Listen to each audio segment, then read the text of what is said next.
Why? You think he'd lie? Absolutely not. Chu Zhi amped up the theatrics. Send a real team, preferably Americans. Director, he says locals aren't cut out for this. Gong inhaled sharply. Understood. I'll call he directly. 5 minutes. After hanging up, Chu Zhi patted his shoulder. Don't worry. Justice is served. Director, his face turned granite.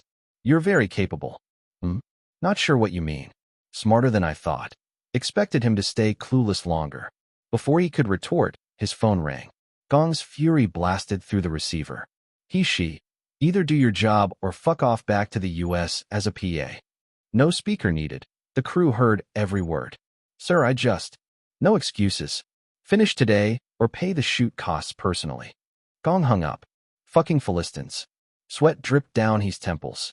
No appreciation for art. Let's shoot. He gritted out. But Mr. Gong promised a solution. Chu Zhi blinked innocently. You lit. That doe-eyed look nearly made he snap. Stay calm. We'll fix this together. Maybe I wasn't clear earlier. Let me call Gong again. Chu Zhi raised his phone. My fault. Please let it go. He begged. The pay the costs threat was empty. Corporate policies wouldn't allow it. But Gong's anger was real. Another call would be gasoline on the fire. Nonsense. It's everyone else's fault. Chu Zhi insisted. I'm still adjusting to China. The crew is excellent. Let's just shoot. But you said we need Americans? That locals lack creativity. Chu Zhi pumped a fist. Stay strong. He fantasized about smashing a brick over that smug face. I was wrong. I blamed others for my own failures. I'll treat everyone to dinner as apology. He spat out. Can we please start? Dinner's fine. But never disrespect your countrymen again. Chu Zhi dropped the act, his voice icy. Chinese creativity surpasses anyone's. The sudden shift stunned he. Deep down, he still believed China had no competitive edge, but survival instincts kicked in. Well played, ninth brother. Niu Jiangxue watched the entire drama, impressed. She'd worried the star might get bullied. Instead, she witnessed a masterclass. She could already picture Gong's resentment. Workplace rule number 1. Subordinates take blame for superiors. A boss covering for staff? Unthinkable. Number 96. The change of winds. With no one causing trouble, the shoot wrapped in 40 minutes. The 50-kilometer trip from Lingshui to Haiteng Square took less than 50 minutes via the Ring Island Expressway, just in time. The EDM festival was electric. Chu Zhi's popularity was evident. Over 70% of attendees had bought tickets specifically for him. When he appeared on stage, the crowd erupted. If the festival hadn't capped tickets at 1,000, the frenzy might have caused a stampede. It's Agio. I want to hear what I miss. That's not EDM, you fake fan. Overdrive has electronic elements. So worth it. Ninth Brother sounds amazing live. Yeah, he's practically the king of live performances. Truthfully, Chu Zhi's live skills had improved. He'd hired vocal coaches and leveraged Farinelli's talent. But king of live? Not even close. The power of fan filters was strong. The EDM set was hype, with bass-heavy tracks rivaling rock concerts. Thanks to certain individuals, people often conflated EDM with overprocessed vocals, but someone wasn't actually doing EDM. Auto-tune, a pitch correction tool, was his crutch. Chu Zhi knew this well. The original host had despised such software, but he saw no issue. Used skillfully, it could enhance certain tracks. Unlike a certain incarcerated artist, the original host's style leaned into breakbeat and hardcore EDM, which, to Chu Zhi's ears, was objectively bad. Chu Zhi's endorsement fees soared. 3 days after Helen Keller's apology, his team landed another major deal. Ice Black Tea signed him as their exclusive tea beverage ambassador for 56 million yen over 2 years, matching Su Iwu's peak rate at 28 million yen per year. Actually, it surpassed Su's deal. While Su's Yuanchi Forest contract barred him from endorsing other drinks, Chu's only restricted tea categories. He could still shill juice, soda, or sparkling water.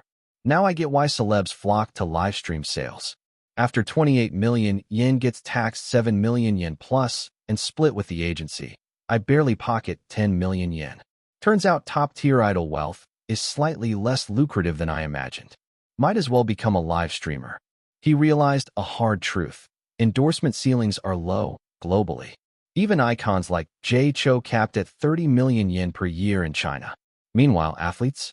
A certain basketball player who couldn't shoot earned 15 million yen per year from AJ. Yao Ming. 40 to 50 million yen per year easily. And don't get him started on NBA/soccer stars. Gotta speed up my personal brand. Real money's in being the boss. After dominating domestically, I must expand into Southeast Asia. Only global clout breaks the 30 million yen barrier.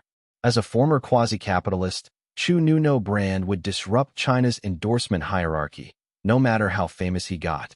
On April 1st, April Fool's Day, Chu boy band, dubbed Princess Group by fans, dropped their album MC World in China and Korea simultaneously, distributed by Dahua Entertainment.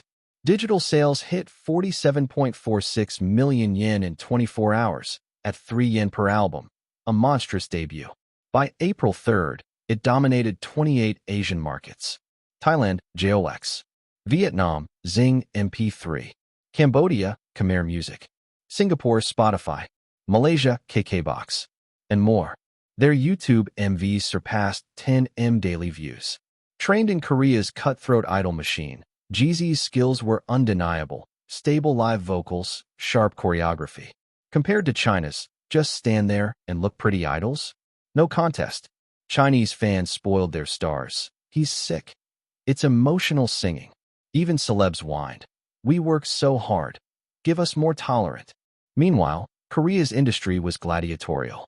Survival demanded excellence. Dahua went all in, flooding variety shows with Jeezy content.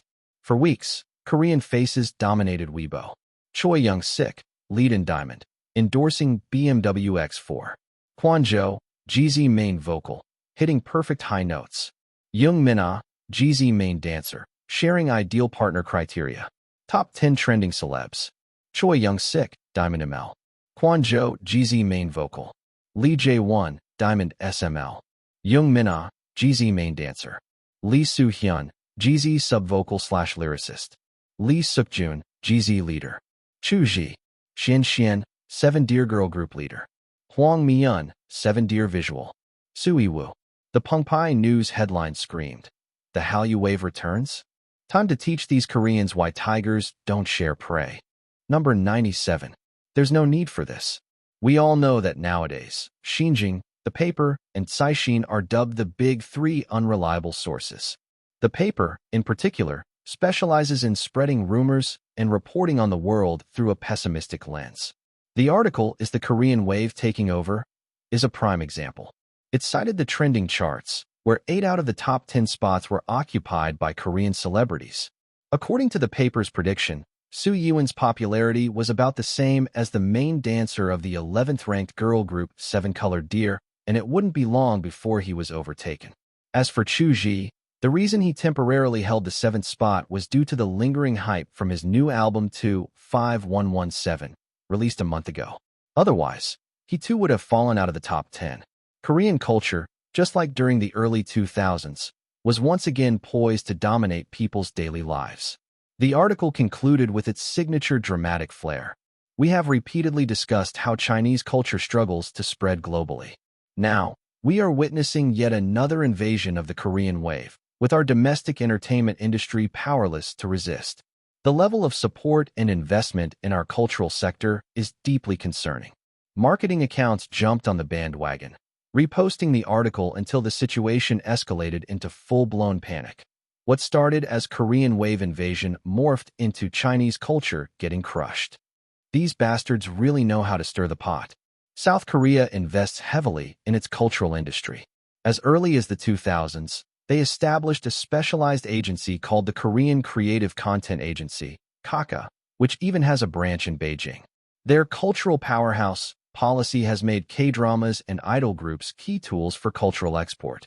Within just a month, the combination of Mango TV's lazy spending on Korean invites, Dahua Entertainment's management deals, and KCA's behind-the-scenes maneuvering had created a perfect storm. The biggest impact of the boy band Jeezy and the K-drama Diamond was that they turned many girls who had never been into fandom into devoted fans. Take Xiaoqi, the best friend of Little Fruit, Chu Zhi's fandom name, Xiaozi. No matter how much Xiaozi had tried to recruit her before, Xiaoqi had never fallen for any idol, until now, when she became a hardcore fan of Jeezy. I seriously don't get it. Even if you combined all of them, they still wouldn't be as handsome as ninth bro, Chu Zhi, Xiao Zi grumbled. Xiao Qi didn't argue. After all, looks were subjective. But for her, fandom wasn't just about appearances. I love seeing a group of talented people chasing their dreams. Every oppa in GZ is amazing, conquering Asia and achieving incredible success, she explained. From her answer, it was clear that Xiao Qi was a rare team stan. She loved the idea of a group of handsome guys working together toward a common goal. That said, given how often Korean boy bands disband or lose members, team stans were also the ones who got hurt the most. Okay, fine. Even if you're into them, spending 5,000 yuan on a back row concert ticket is insane. Xiao Zi knew that amount was all the money Xiao Qi had saved from childhood red envelopes. Now it was gone in one go. It's their first concert in China. No matter how expensive, I want to go, Xiao Qi said firmly. Xiao Zi had only ever spent 1,000 yuan on fandom, and that was for a pair of designer sunglasses. After GZ's 20-day sweep into China, Dahua Entertainment couldn't resist cashing in.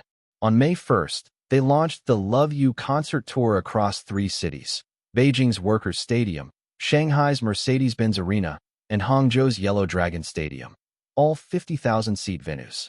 For context, concerts aren't always massive 80,000 or 100,000 person events. Anything over 8,000 is already considered large-scale, and most artists perform for crowds of 10,000 to 20,000. Xiao Qi had bought tickets for the Shanghai show. Front row seats were being scalped for over 10,000 yuan, proving just how crazy the demand was. The entertainment industry is just a small branch of culture, so it wasn't as apocalyptic as the marketing accounts made it seem. But domestic entertainment was taking a beating. 5 of the current semi-top idols had seen chunks of their fanbases defect. Little Fruits, Chu Zhi's fans, were an exception thanks to their high loyalty. Originally, Li Xingwei's decline had caused Dahua's stock to dip, but in the past half-month, their market value skyrocketed, recovering all losses. The whole company was celebrating, except for Li Xingwei.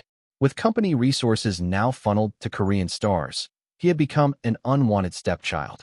Seniorly, you're still at the company today? GZ's main vocalist, Zhou Quan, asked in awkward Chinese. Quan wore heavy eyeliner, had long hair tied into 2 buns, not on the sides, but stacked vertically on his head, and looked every bit the K-pop idol. Looking at him, Li Xingwei felt the urge to punch him in the face. Suddenly, he realized just how much better Chu Zhi was in comparison. At least Chu Zhi looked handsome, not effeminate. This Korean guy, though, just straight up girly. Senior has no schedule today? Must be nice. We don't even get breaks, Quan added. If the first sentence was polite small talk, the second was pure mockery. Li Xingwei could see the taunt in the guy's eyes. Know where you are. Watch your mouth, Li Xingwei snapped. Ego, why so angry, senior? If you don't have schedules, just rest. Don't overwork yourself, Quan said, grinning. The other members laughed along, whether they understood or not. Li Xingwei wasn't completely schedule-less. He was at the company today to demand a new manager. But Quan's sarcastic tone was infuriating. For a second, he considered throwing hands, but then he remembered it was 5 against 1. His fists might get sore. Better to let it go today. With a cold snort, Li Xingwei turned and left. In his mind, Chu Zhi, aren't you supposed to be amazing? Full of tricks? Why aren't you doing anything about these Koreans? Quan, don't talk like that in public, the leader, Lee Jun-suk, warned. Quan grunted in acknowledgement. Initially, he had been cautious in China. Back in Korea, he was used to being scolded by CEOs, directors, and managers. But the way Chinese agencies and TV stations treated them like royalty had gone to his head. In Korea, Quan would never dare talk to a senior like that, even if the senior was a nobody. Soo-hyun, how's your Chinese coming along? Lee Jun-suk suddenly asked. Chinese is too hard, Hyung. I don't want to learn. Lee Soo-hyun, the group's magne, youngest member, whined in a cutesy tone. Soo-hyun, if you don't start talking normally, I'll shove your head in a urinal, Quan threatened in Korean. As the magne, Soo-hyun was marketed as the soft puppy type, often acting cute on variety shows, something fans loved. But at Quan's words, his face paled. He knew Quan would do it. Stop scaring the kid, Lee Jun-suk said to Kwon before turning to Soo-hyun with a stern expression. Chinese fans are easy money. Learn a few basic phrases and endorsements will flood in. We're here to make cash. If you slow us down, you're spending a week in the reflection room. Sorry. I'll study right away. Soo-hyun stammered in fear. The reflection room was no joke. It was basically a solitary confinement cell. A week in there would leave anyone mentally scarred. Chu had come to Dahua to negotiate their cut. Under the current deal, 50% went to their Korean agency, 40% to Dahua, 10% to the 5 members. They didn't dare challenge their parent company, so they pressured Dahua to give up more. After half an hour of back and forth, Dahua caved, another 0.5%. Chu wasn't just harvesting leaks, a metaphor for easy money. They were digging up the roots. The Love You concerts had tickets priced from 588 yuan, cheapest outer ring, to 12,888 yuan, front row VIP. Even mid-range seats went for 1,500 yuan, and every show sold out. Estimated revenue per show, 75 million yuan. Cost to organize? 5 million max, usually just 1 to 2 million. YG Entertainment was raking it in. Satisfied, the 5 members left Dahua, only to run into a reporter from Guangming Daily waiting outside. Since it was a mainstream outlet, leader Lee Jun-suk stepped forward for the interview. A high school girl threatened to jump off a building unless her parents bought her a ticket to your concert. What are your thoughts on this? The reporter asked, pulling up a video. The clip showed a 17-year-old girl screaming at her parents. Give me money. I have to see my oppas. If you don't, I'll jump. At one point, she yelled, Chu Zhi is Asia's top group. You wouldn't understand. Luckily, firefighters managed to grab her when she wasn't paying attention. First, I want to thank the firefighters for their hard work, Lee Jun-suk said, barely hiding his disdain. Koreans' contempt for firefighters was well documented. 60% of emergency calls in Korea were pranks, according to their own news reports. Drunk people often called just to harass them, sometimes even assaulting responders. While Korean celebrities were known for high depression rates, firefighters had it worse. Suicides outnumbered on-duty deaths 3-1, and over 60% in Seoul had psychological issues. A truly bizarre country. But I think this was just a child's way of communicating with her parents. There's no need to blow it up into news. In the video, she was holding onto the window. Clearly, she wasn't serious. Just trying to negotiate. Calling 119 and making it public only humiliates her further. Kids have pride too. His words hit the reporter like a punch to the gut. The interview was supposed to get the idols to discourage such behavior. Instead, this bastard had the audacity to defend it. Number 98. Someone has to stand up. Finally found the time to finish the English translation of Stray Birds. Chu Zhi felt a weight lift off his shoulders. He was the type who couldn't relax until unfinished business was settled. If I remember right, Tagore won the Nobel Prize in Literature in 1913 for Gitanjali, Chu Zhi mused. If he ever drew Gitanjali from the system's lottery, he'd have to be extra careful when borrowing it. After some research, he chose Macmillan Publishers, one of the big 6 global publishers, specializing in English textbooks, literature, and academic works. He sent the manuscript to press.inquiries@macmillanusa.com, including his contact details. British companies were notoriously bureaucratic. If you didn't leave your info, they wouldn't bother replying to the sender's email. That night, he treated himself to a feast, completing the 10-day ultra-carb diet, mission, and earning 5 personality coins, bringing his balance to 7. 2 more variety show appearances, and he'd also finish 10 public appearances without makeup. Chu Zhi felt his talents were getting out of hand. If left unchecked, they might become a problem. Then, like a sly fox, he spotted a loophole in the system. He could check the prize pool before deciding whether to draw. If the pool was bad, he could wait a few days for it to refresh. Repeat until the pool was stacked with SSR rewards. Chu Zhi smirked. Infinite rerolls. A glance at the clock. His ride would arrive in 10 minutes. Enough time to scroll on Weibo, on his burner account, of course. The cautious, acting emperor never surfed the web on his main. The internet is a dangerous place. A trending hashtag caught his eye. Hashtag Lee Jun-suk says don't interfere. Know thy enemy. Even if he had zero interest in K-pop, Chu Zhi clicked. It was Guangming Daily's interview with Chu Zhi about the 17-year-old girl who threatened suicide after her parents refused to buy her a Love You concert ticket. The firefighters had rescued her just in time. Why does this dog sound like he's speaking human words? Chu Zhi frowned. But the real shock came when he saw the fans' reactions. At Dreamchaser 88, Jun-suk Appa is right. Parents and kids should work things out themselves. That firefighter ruined her chance to chase her dreams. State employees should respect dreams more. 32K likes. Chu Zhi rubbed his eyes. Is this carbon-based life-form logic? The algorithm, sensing his outrage, fed him more of the same. At GZ for EVA, poor girl. She could have met her Appas if not for that hero. She must have been desperate. No one jumps for fun. At Stan Talent, our country only cares about grades, not dreams. Jun-suk Appa gets it. At Truth Sayer, am I the only one who thinks the firefighter overstepped? At Katie Hunter, was he trying to hit a rescue quota? So annoying. Chu Zhi stared at his screen. Behind the 30 frames per second pixels, behind the word dreams, the comments screamed two things: brain dead. Do people actually believe this crap? He scrolled further. They did.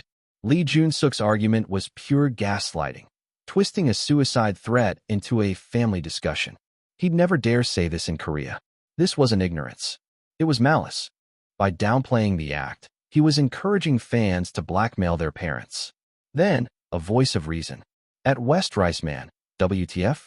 Grandpa Yuan Longping fed y'all too well? Firefighters save lives, and you're mad?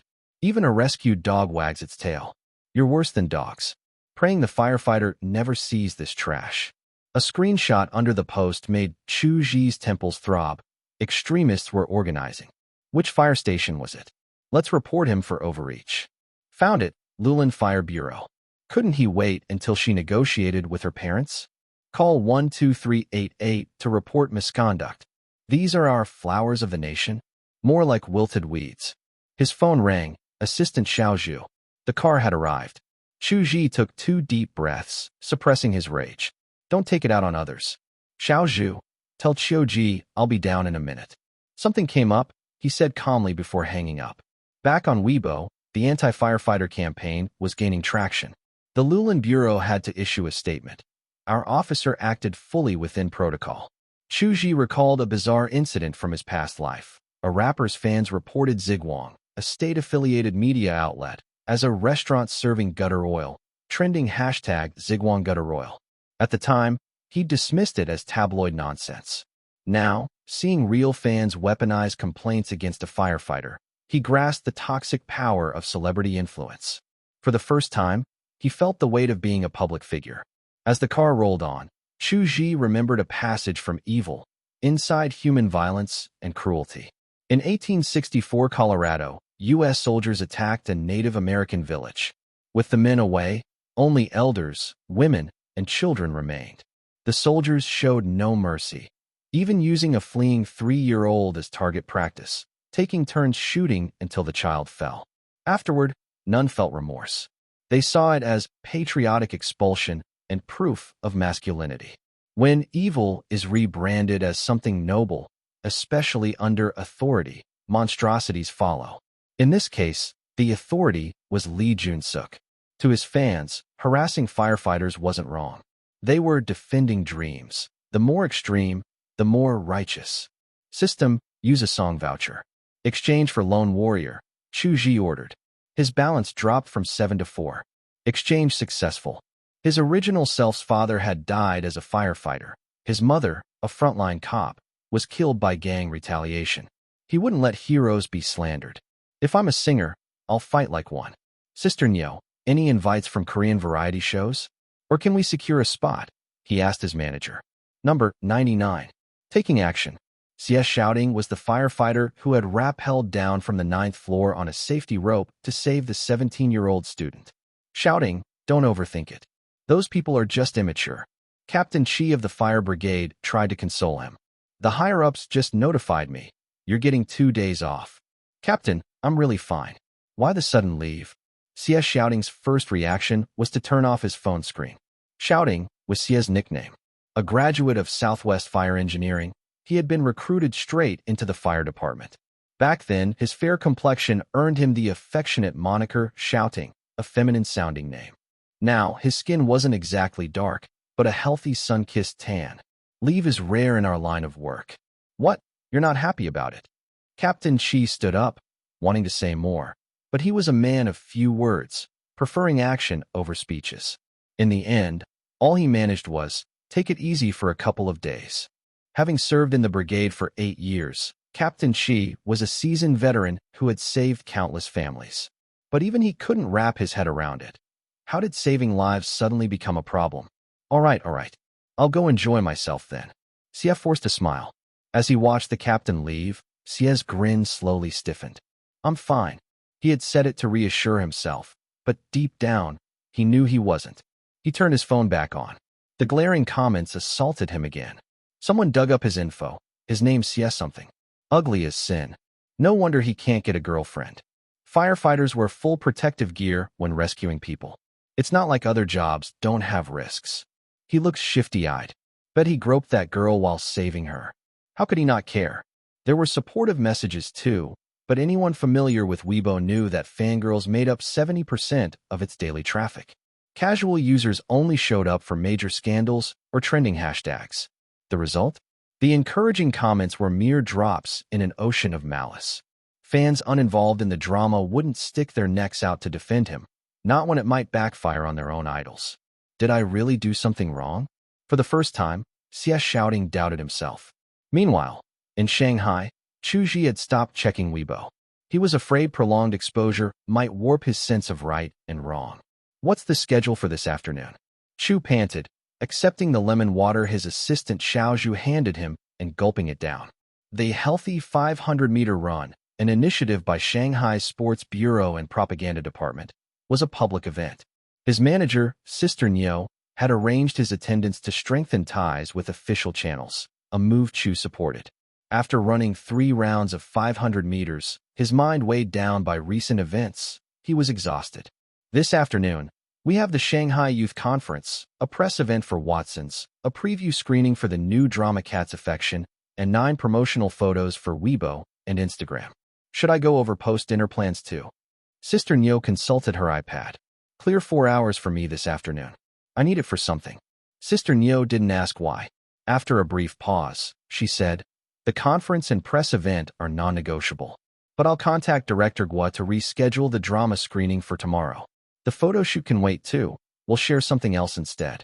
Will that cause issues? I've met Director Guo a few times. It'll be fine once I explain. Thanks, Sister Niu. Chu appreciated it. His daily schedule was the result of meticulous planning by a team of 20.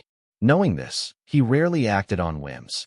Even when sick, he'd take meds and power through events. Anything else you need help with? Sister Niu asked. Actually, yes. Can you book a recording studio and an experienced music producer? Is he rushing to record a new song? Sister Niu relaxed slightly. Given how Red Chamber was produced, everyone knew Chu had a home studio, but his recording pace was notoriously slow. Hiring a producer must mean he's on a tight schedule. Also, Brother Fei, could you contact the Shanghai Fire Department? I need permission to use some footage, non-commercial purposes only. Fei, the PR manager, had never dealt with fire departments before. But the moment the request landed, he uncrossed his legs, which had been propped up in the back seat of the van, and got to work. Oh, and Fei, try not to sit cross-legged too often. It can cause bow legs and ruin your handsome image. Got it. Fei's habit, picked up from college roommates, had survived years of nagging from his mother. But every time Chu noticed, he'd remind him. Like a well-oiled machine, the team sprang into action.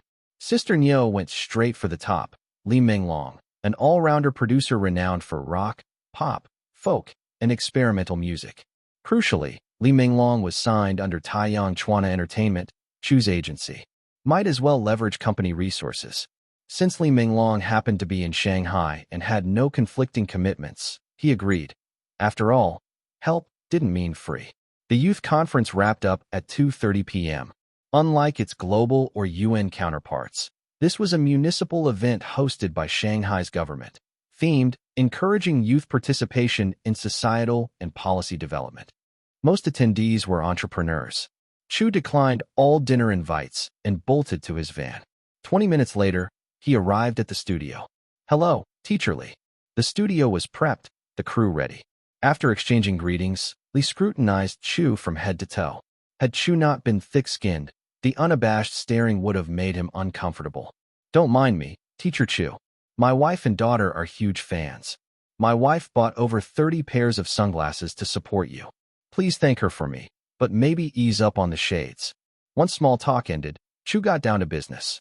He had already written the lyrics and melody en route. Now, he outlined his vision for the arrangement and mixing. The original production team behind Lone Warrior was stellar. Lyricist Tang Tian, Light Chaser, Decent, Nameless. Composer Qian Lei, Silence, Big Fish. And mixing engineer Zhou Tianche, Karen Mox, No Farewell. Chu had clear ideas. Halfway through their discussion, Lee understood why he'd been called in, to refine the song's vocal delivery. Not all producers were vocal coaches, but top-tier ones like Lee certainly were. "Teacher Chu, this line needs a sighing tone, not defeatist, but a downward breath. Next verse, add a hint of sob to that sigh. Focus on chest resonance here. Try again. The emphasis is off. Love you for walking alone in dark alleys, stress alone, and walk." Li Minglong dissected every syllable. For Chu, it was worth it. A producer's approach differed fundamentally from a vocal coach's. The latter taught techniques for long-term use, while the former demanded instant results, whether the skill stuck or not. Lone Warrior sounds like a hit. Sister Nyo studied the lyric sheet. Wait, didn't Ajio mention this title during Singers semifinals? Wang Yuan, the assistant manager and full-time fangirl, recalled instantly. Holy crap, does she memorize everything Chu Zhi says? Old Qian shuddered at the sheer dedication of Stans. 3.5 hours later, the song was finally recorded. It was far trickier than expected. Anyone who'd tried singing it in karaoke knew the chorus demanded serious breath control. Chu Zhi's rendition was polished, thanks partly to his Farinelli-level pipes, and partly to Lee's razor-sharp guidance. Number 100. Wailing. At Eating a Big Orange, Lone Warrior. A new song MV, Weibo video link. Without any prior warning, the song was suddenly released. Even the casual fans were caught off guard, let alone the Little Fruits, diehard fans. Wei Tongzi had set up special notifications, so she was the first to know when her idol posted, unless her phone was on silent during meetings. A new song? Ninth Brother is working too hard. Isn't he exhausted? His new album just dropped not long ago. But this really feels like a surprise Ninth Brother prepared just for us Little Fruits. Wei Tongzi felt like her entire day's bad mood had been healed. At this point, she hadn't yet realized the gravity of the situation. The Little Fruits immediately liked, reposted, and commented, then clicked to watch. Because, like smoke, SMV had gone viral. Chu Zhi's MVs generally had a broader appeal among casual listeners compared to other singers. Come watch this with me. Xiaozi dragged her best friend over forcefully. Xiao Qi, now a fan of the GZ boy group, reluctantly sat down. Xiaozi's plan was to use her idol's breathtaking beauty to make her friend see the light. She hit play. The prelude unfolded with high-pitched piano and flute, creating an unsettling rhythm. The MV showed explosions, factories, residential buildings, shops, ruins, but without any sound effects, just visuals. You are all brave. The wounds on your foreheads, your differences, the mistakes you've made. No need to hide. Your tattered dolls, your masks, your true selves. They say you must carry light to tame every monster. They say you must stitch up your wounds, for no one loves a clown. The low, somber voice sounded like a lament. The MV didn't show the idol Xiaozi had expected, but instead focused on firefighters, their instant reactions to alarm bells. Some were on leave, some mid-shower, some eating. No matter what they were doing, the next second, they were rushing to the scene. In their haste, one tripped down the stairs, another slipped in the hallway wearing slippers. Did they look like clowns? Of course not. They just knew that every second counted. 1 second faster could mean one more life saved. Is this song for firefighters? Xiao Qi frowned. She hadn't participated in the online harassment campaign because she felt it was wrong, but she also didn't think the behavior was entirely unjustified. Putting facts aside, could the firefighters really be completely blameless? She started feeling resentment toward Chu Zhi. What's it to you? Just hopping on the trend to release a song. Why can't loneliness be glorious? Only imperfection is worth singing about. Who says those covered in mud aren't heroes? I love you for walking alone in dark alleys, for never kneeling. I love you for facing despair but refusing to cry. I love you for your tattered clothes, yet daring to block fate's bullet. I love you for being so much like me, flaws and all. In Guangxi, days of rain had caused a road collapse. A woman was trapped in the mud, with no solid ground to grip. A firefighter buried his head in the sludge to serve as an anchor. Another scene showed firefighters drilling through a concrete slab during a rescue. The slab was too hard to secure, so one knelt and held the long drill bit steady with his bare hands as debris flew. At a construction site, a worker was pinned in a crevice. When loose rocks and mud cascaded down, a firefighter instantly shielded the worker with his own back. Chu Zhi fell silent. She'd known firefighters had a tough job, but never realized just how brutal it was, and she'd never seen news like this before. Go? Are you worthy? In these tattered cloaks. Fight. Fight on. With the humblest of dreams. To the sobs and roars in the dark, who says only those standing in the light are heroes. The flames still raged, the fire still blazed. In Donggang, a wholesale market caught fire at midnight. Gas cylinders spewed flames, yet firefighters carried them away from crowds, risking explosions to minimize casualties. Even when the fire raged beyond control, they stood their ground. They say you must tame your pride, like wiping away dirt. They say climb step by step, but the cost is bowing your head. Then let me refuse the wind. You, too, can wear your pride. Who says battling the mundane isn't heroic? Floods, raging currents, collapses, icy waters. No matter the danger, firefighters seemed capable of miracles. Chu Zhi felt like these people were gods. I love you for walking alone in dark alleys, for never kneeling. I love you for facing despair but refusing to cry. I love you for your tattered clothes, yet daring to block fate's bullet. I love you for being so much like me, flaws and all. Go? Are you worthy? In these tattered cloaks. Fight. Fight on. With the humblest of dreams. Chu Zhi was also stunned by the footage. One firefighter, overwhelmed by the heat, collapsed onto the snow, desperate to cool down. Full gear could resist flames, but prolonged exposure to extreme heat rendered any protection useless. His teammates rushed to cover him with snow. It was hard to imagine how much he was suffering. Don't they feel fear? Chu Zhi's thoughts condensed into one question. How could they not be afraid? And why didn't they just take off their gear to cool down? Chu Zhi didn't understand, until she saw the firefighter, barely recovered, charge back into the inferno. The consequence? He collapsed the moment he exited, vomiting from heat stroke, his uniform drenched.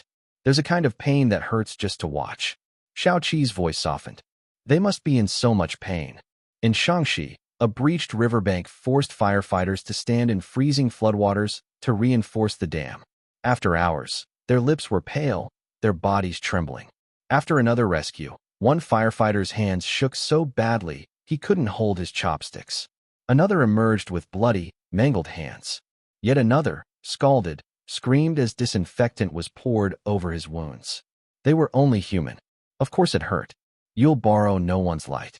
You'll build your kingdom atop the ruins. Go? Go on. With the humblest of dreams. Fight. Fight on. With the loneliest dream. To the sobs and roars in the dark, who says only those standing in the light are heroes. In Zhidioxi, 2 people were trapped in rapids spanning 80 meters. Squadron leader Lu Ting attempted a rescue but was swept away. When found, his body was pale, lifeless. In Yulin, firefighter Yang Kazhang fell from the 5th floor while carrying a toddler. The child, cradled in his arms, survived with only a scratch. He did not. The Tianjin explosions claimed dozens of firefighters' lives. Ningyu, just 19, was among them. His mother knelt by his bed, pressing her face into the sheets, desperate for one last trace of her son. In Sichuan's Liangshan wildfire, a sudden explosion engulfed everything in seconds. The youngest on the casualty list were 18-year-olds Su Penglong and Wang Fojin. A surviving squad leader dreamed nightly of his teammates begging, "Pull me up, squad leader." He was only a year older than me. Chu Zhi, also born post 2000, was stunned. How could someone just 18 or 19 die like this? The song's final frame displayed the names of firefighters who had died in 2019, dozens of them, stark and glaring. Most were in their 20s or 30s, the prime of their lives. Xiaoqi completely broke down, sobbing. She realized how wrong it was to say those things about firefighters. They weren't gods, just ordinary people fighting death itself to save others. Beside her, Chu Zhi had already cracked, tears streaming uncontrollably. Number 101. Raiding their home.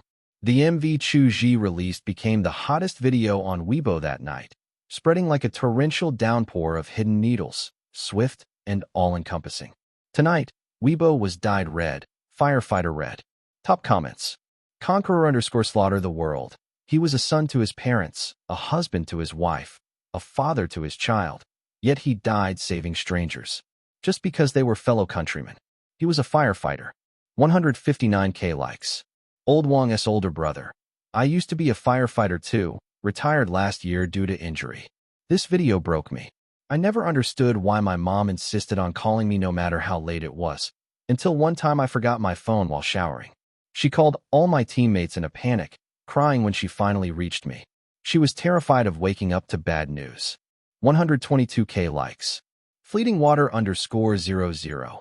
People say foreign firefighters are all college-educated, so knowledgeable and skilled. But would those elite foreign firefighters risk their lives for you anytime, anywhere? 104K likes. Sleepy Xiaoqin, I can't keep watching. My partner just became a firefighter, and as much as I admire them, I hope they never have to do anything dangerous. 85K likes. The top comments weren't from Little Fruits fans, not because they weren't active, but because the video had gone viral among casual viewers. Public opinion flipped overnight. The online abuse against firefighters was drowned out, achieving Chu Zhi's goal. Those who brave the storm to gather firewood for others must not freeze to death in the snow. Firefighters, who risked their lives to save others, could not be insulted like this. Earlier, fans committing these acts didn't see themselves as villains. Chu Zhi's video forced them to confront the truth. The people they were slandering and cursing weren't just random targets. They were heroes. The momentum behind doxing and harassment collapsed. Take Xiaoqi. Before watching, she believed the nobles, GZ boy group's fanbase, were righteous, punishing evil on heaven's behalf. Afterward, she realized they were the villains. The nobles was a self-given title by GZ's Chinese fans. Officially recognized or not, they embraced it, typical fandom behavior. Comments flooded in. Sobbing, firefighters are incredible. That rescue where he shielded the worker. His back must have been scraped raw. I'm sorry, I'm deleting my past comments. Next time you chase your dreams, find a way that doesn't waste firefighters' time. Mortals who surpass gods. They sacrifice themselves at 18, 19. We're protected by the most reliable people. Please stay safe. You're human too. Save lives, but protect yourselves first, I beg you. Among the comments, an inconspicuous account left a simple thank you. It was Xie shouting, the firefighter at the center of the storm. His Weibo had gone unnoticed, sparing him further harassment. Even on leave, Xie had been restless. Normally, he'd game with friends, but tonight he kept refreshing Weibo. After Chu Zhi's video dropped, the vitriol had transformed into concern. Why does Weibo feel like a different world overnight? Xie didn't understand, but the weight on his chest eased, especially seeing strangers worry if he was injured. If the MV was a subtle rebuke, Chu Zhi's 10 p.m. post was a full-on assault. At eating a big orange, we shouldn't deify any profession, but some professions are divine. Like firefighters. At Goodyear Zeppelin_official, you have no right to criticize them. If not for his public image, Chu Zhi would have added a classic trio of insults. Talking nonsense, nonsense talker, nonsense-spewing dog. The entertainment world exploded. No one had dared confront the K-pop invasion head-on. To many, Chu Zhi's move was like diving past enemy towers, a reckless gamble. Media outlets and gossip blogs spread the news. Chu Zhi versus K-pop group. War erupts. Public reaction. Holy shit, Chu Zhi's a real one. Drop Lone Warrior on streaming ASAP. I'll loop it nonstop. The attacks on firefighters were insane. Even crazier? No mainstream media spoke up. A celebrity had to be the first. Chu Zhi's pretty boy looks fooled me. Dude's got spine. Respect. Chu Zhi gained support from non-fans, including one unexpected ally, Li Xingwei, who cheered at home. Nice. Chu Zhi's the type to throw hands when needed. Going straight at GZ? Legend. Li grinned. Enemy of my enemy. Damn Koreans and their trash talk. If my agency allowed it, I'd flame them too. Then he shrugged. Well, Chu Zhi's doing it for me. Some noble fans apologized, but others doubled down, claiming the harassment was just trolls and turning on their own, a self-purge. Then there were the delusional stands who, offended by Chu Zhi's clapback, attacked him, ignoring right or wrong. But Chu Zhi was a top-tier star. Little fruits weren't pushovers. All-out fan war erupted. Next move, invade Korea. Regret. So much regret. Why'd I donate 10 million in one go? Should have split it. 5 mil now, 5 mil later. Less painful that way. Chu Zhi sighed. Self-delusion, mastered. Donating to fire departments was nearly impossible. After the Sichuan wildfire, well-wishers were told only official channels. Chu Zhi's contribution, while meaningful, was a drop in the bucket. Then, his manager Neo Jie dropped news. 9. MBC's King of Masked Singer invited you as a guest. Pays low, just 950 million KRW, 5 RMB per episode. Note: Korean variety shows usually pay foreigners more to offset travel costs. Wait, isn't Masked Singer from Lychee TV?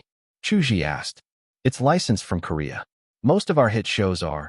Even I Am a Singer was MBC's. We can't make our own. Let's not talk about that. Many were outright plagiarized, international embarrassment. Take it. If Korean groups come here to eat our rice, I'll raid their home. Chu Zhi smirked. Fighting on home turf meant no real losses. But attacking their territory? That's where the real damage would be. Number 102. Official support. The nobles were going head-to-head with the little fruits in a real fight. Compared to Korean fans, even the most hardcore fans of domestic top stars seemed rational. Would you believe that when a Korean star was about to leave China, a fan actually apologized to them on behalf of China? When other team members like Lee Jun-suk and Jo Kwon heard about this, they had no intention of intervening. Let them argue. As long as it didn't affect their ticket sales, show appearances, or endorsements, it didn't matter. Chu Zhi is not someone to be trifled with. Liu Pei observed the entire battle. As someone who had once wanted to compete with Chu Zhi for the top male artist spot at Taiyang Chuana Entertainment, Liu Pei first had his status as a period drama heartthrob shattered by Chu Zhi's MV. He felt like he was no longer the idol his fans once adored, as if they had all betrayed him. Then, Liu Pei threw himself into acting to gain more fans, only for his momentum to be crushed by the Korean drama diamond. Now, watching Chu Zhi wield his sword against the overwhelming wave of Hallyu, Liu Pei suddenly felt utterly outmatched. On Weibo, the most influential account regarding firefighting was China Fire Rescue, the official account of the Fire and Rescue Bureau under the Ministry of Emergency Management. Local fire departments were part of the armed police forces, reporting to local public security bureaus, and further up to provincial fire rescue corps.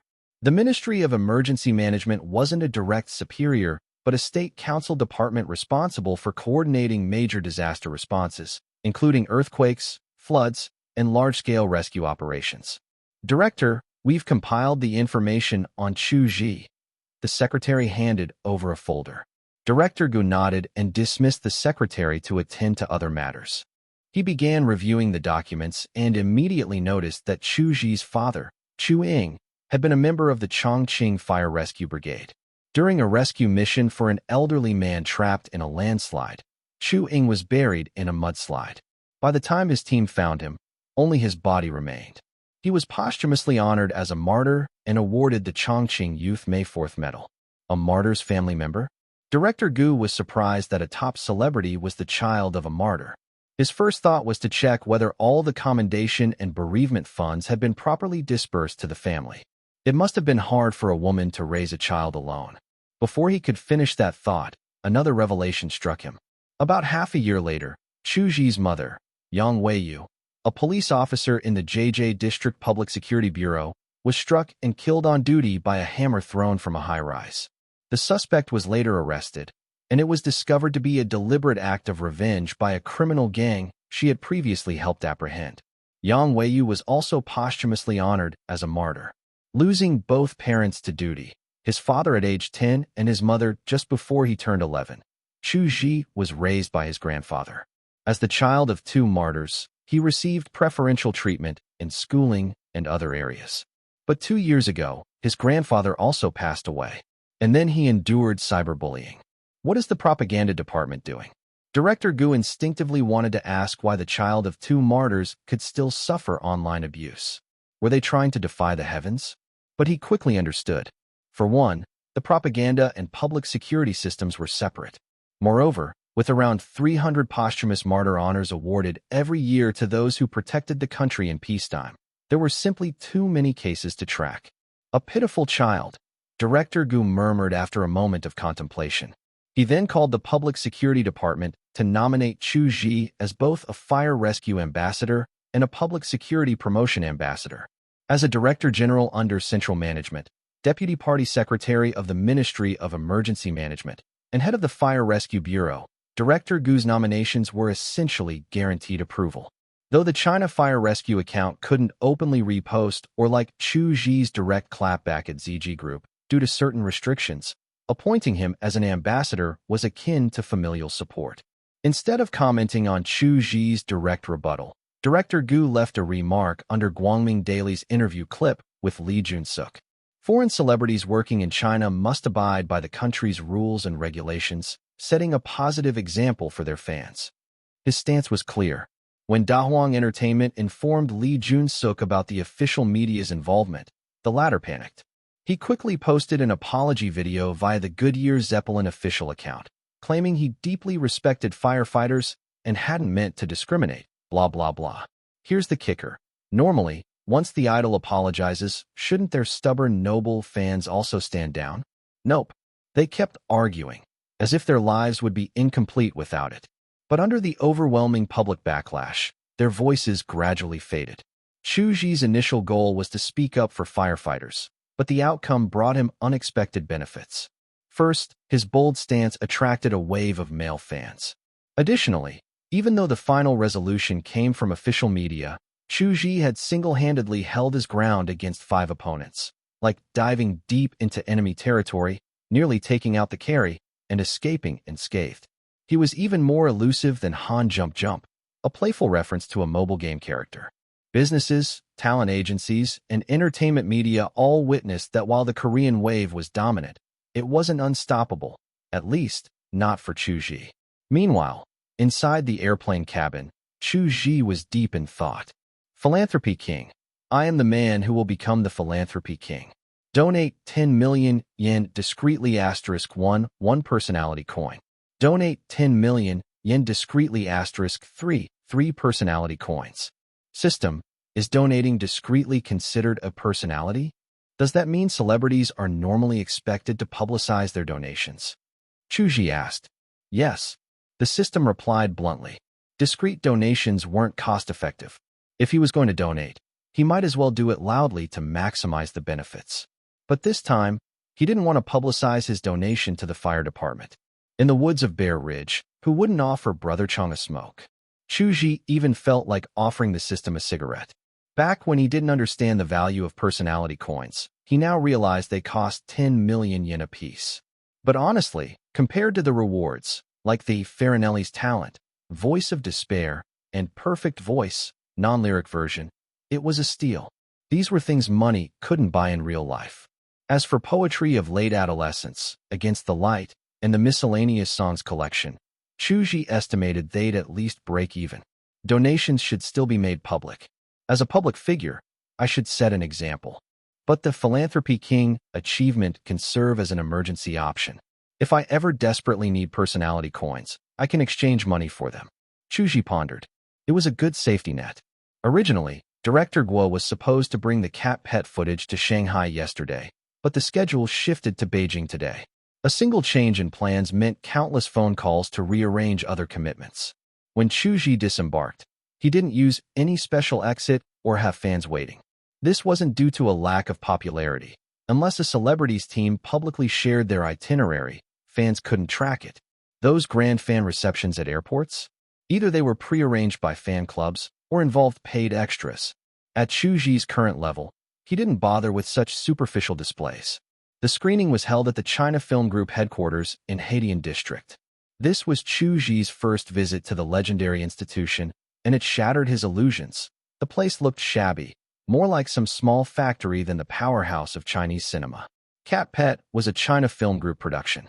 Director Guo Sun was known for balancing commercial and artistic films.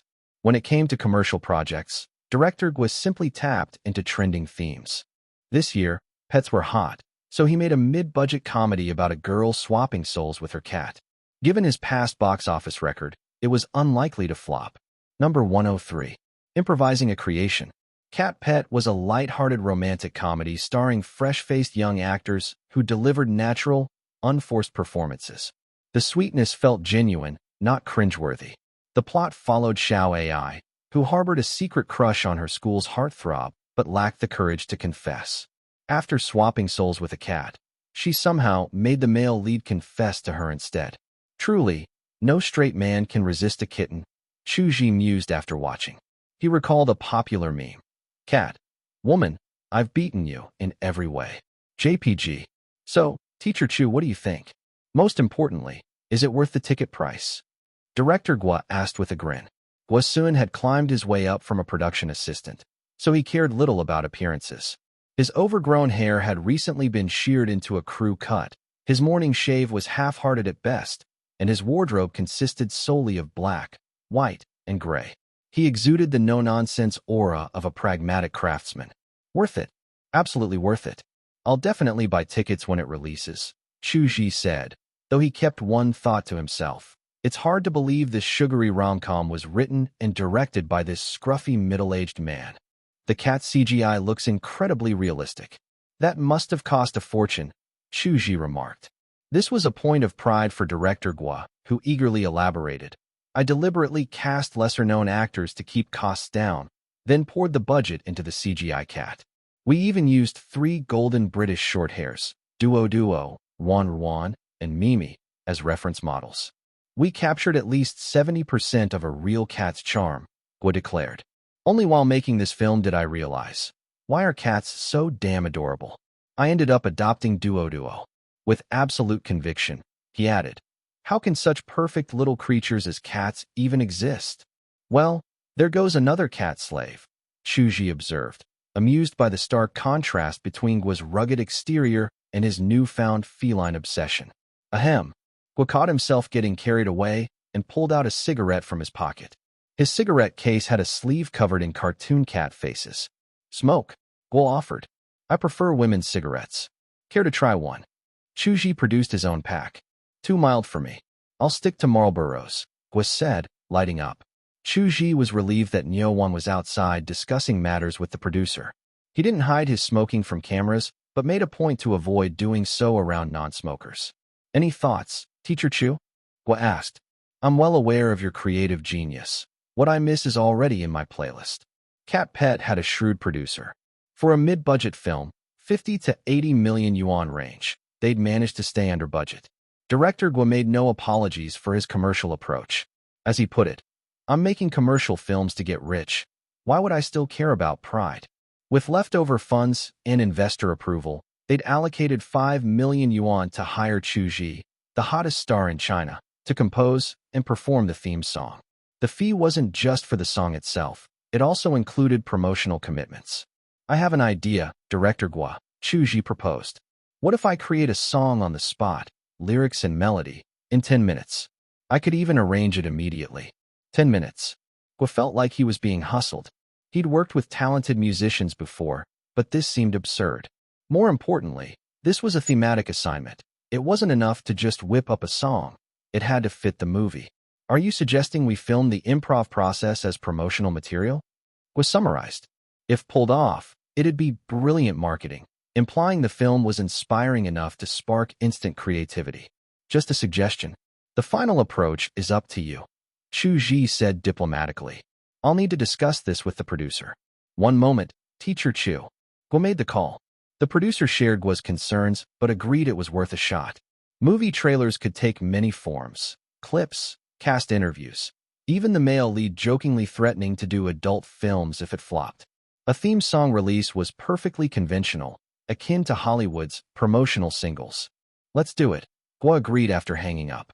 Then, tactfully, will this improv session happen today, or should we schedule it? His tone implied they could fake the spontaneity later if needed. No need. Watching Cat Pet genuinely gave me inspiration. The chords will be simple, but I already hear a lazy, playful little tune in my head, Chu Zhi said. Oh, Gua's curiosity was piqued. China Film Group has a recording studio. We can do this start to finish right here. Gua summoned a cameraman to document the process from lyric writing onward. I'll invite Nyo-wan to join us. Chu Zhi discreetly opened a window for ventilation. This building needs renovations, he noted, struggling with the rusted window track. The modest meeting room now felt cramped with both teams present, Qian Zhong, Nyo-wan, and Wang Yuan. Since lead and executive brokerage roles overlapped, Chu Zhi's team had merged the positions. Absent was assistant Xiao Zhu, who stayed in the nanny car during formal events. From the film side, the cameraman, director, producer, and the suddenly summoned female lead, 18-year-old Ning Mishue. Control yourself, Gua chided as Ning stared at Chu Zhi with starstruck awe. Cough, it's Chu Zhi. Lord Ninth is my eternal idol. Ning gushed. Weren't you just saying you liked Yuan Weifeng? Gua exposed her. Double Golden Rooster and Hong Kong Film Award winner. An incredible actor I'd love to work with. But Lord Ninth is different. He's my idol. Ning adored sleepwalking and like smoke. Their niche artistry spoke to her. Under the camera's gaze, Chu Zhi swiftly penned the lyrics, then notated the melody. Writing lyrics first was standard. Cantopop reversed the process due to tonal constraints. The miscellaneous songs collection from his system rewards proved useful. After watching the film, he'd immediately thought, this is perfect for Learn to Meow. Learn to Meow relied on three-chord simplicity with repetitive A-B melodies, elementary by design. But if framed as an improvised creation sparked by the film, its simplicity became a virtue. Done. To convey that lazy, cozy vibe, I went with a nursery rhyme-like repetition. For the arrangement, we'll use Early Punk's three-chord foundation. I think this perfectly matches the film's theme. All set, let's head to the studio.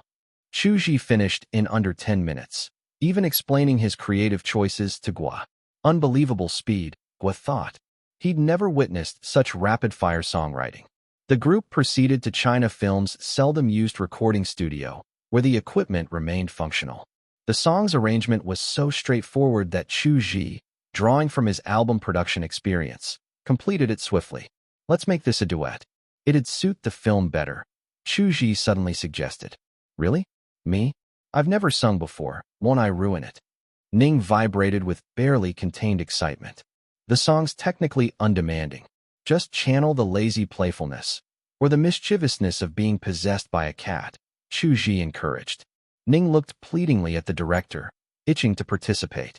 After consideration, Gua agreed. A duet did align better with the storyline. As for the film's male lead, was he as famous as Chu Zhi? No. Then he can wait outside. Volume 3, Battle for the Spotlight. Number 104. My Careless Mistake. This song is a bit. Neo Jiangxue struggled to find a tactful word. A bit of a bubblegum pop song, Lao Qian supplied bluntly. But I don't see a problem with it, Lao Qian continued. Look at that girl and Xiao Wang's reactions. This is lethal to fans. Neo Jiangxue glanced over. Wang Yuan and Ning Mishue's eyes were practically sparkling with admiration. If love made ordinary people see their beloveds as peerless beauties, then fans saw their idols through an even thicker filter. To them, their idol meowing adorably was pure fan service. No, this isn't right. Instead of confronting Chu Zhi directly, Neo sent him a WeChat message. Did Ninth Brother not put much effort into writing this song? This was the most diplomatic way she could phrase it. When Chu Zhi received the message, his first instinct was to refute it. How could she say I didn't put in effort? Fabrication. Slander. After all, he had painstakingly transplanted this song, spending personality coins to obtain it. But Chu Zhi's thought process was peculiar. His next question was, what would make Nyo send such a message, knowing it might offend me? Yes, he had written the song in 10 minutes. And yes, it was undeniably lowbrow. but it was infectiously lowbrow. With Taiyang Chuan's backing and Douyin's platform, this nursery rhyme-like melody would spread like wildfire, just as it had in its original world. Hadn't Shuem Mao Jiao, learned to meow, blown up so massively on Earth that even foreign celebrities covered it? And wasn't it perfect for a movie promotional trailer? The logic was sound. Then it hit him like a soccer ball to the head. Cough, like a stroke of genius. It was about his image. If some unknown musician or internet personality had written this song, no one would bat an eye.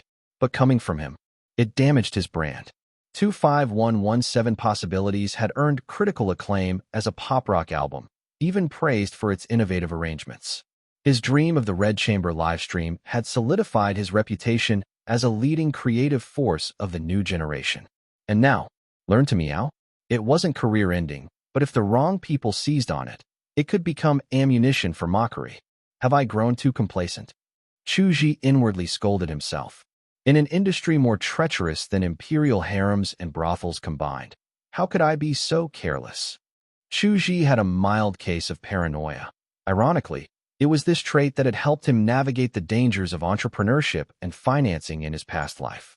He needed to switch songs. It couldn't be too complex. After all, he was supposed to have improvised it in 10 minutes. But it needed slightly more sophisticated chords while still being catchy, preferably within the same theme. The problem? He couldn't think of one off the top of his head. Brother system, he mentally called out. We're brothers in this life. You can't abandon me in my hour of need. I know asking for a free song is unreasonable, but I still have 1 song voucher and 4 personality coins left.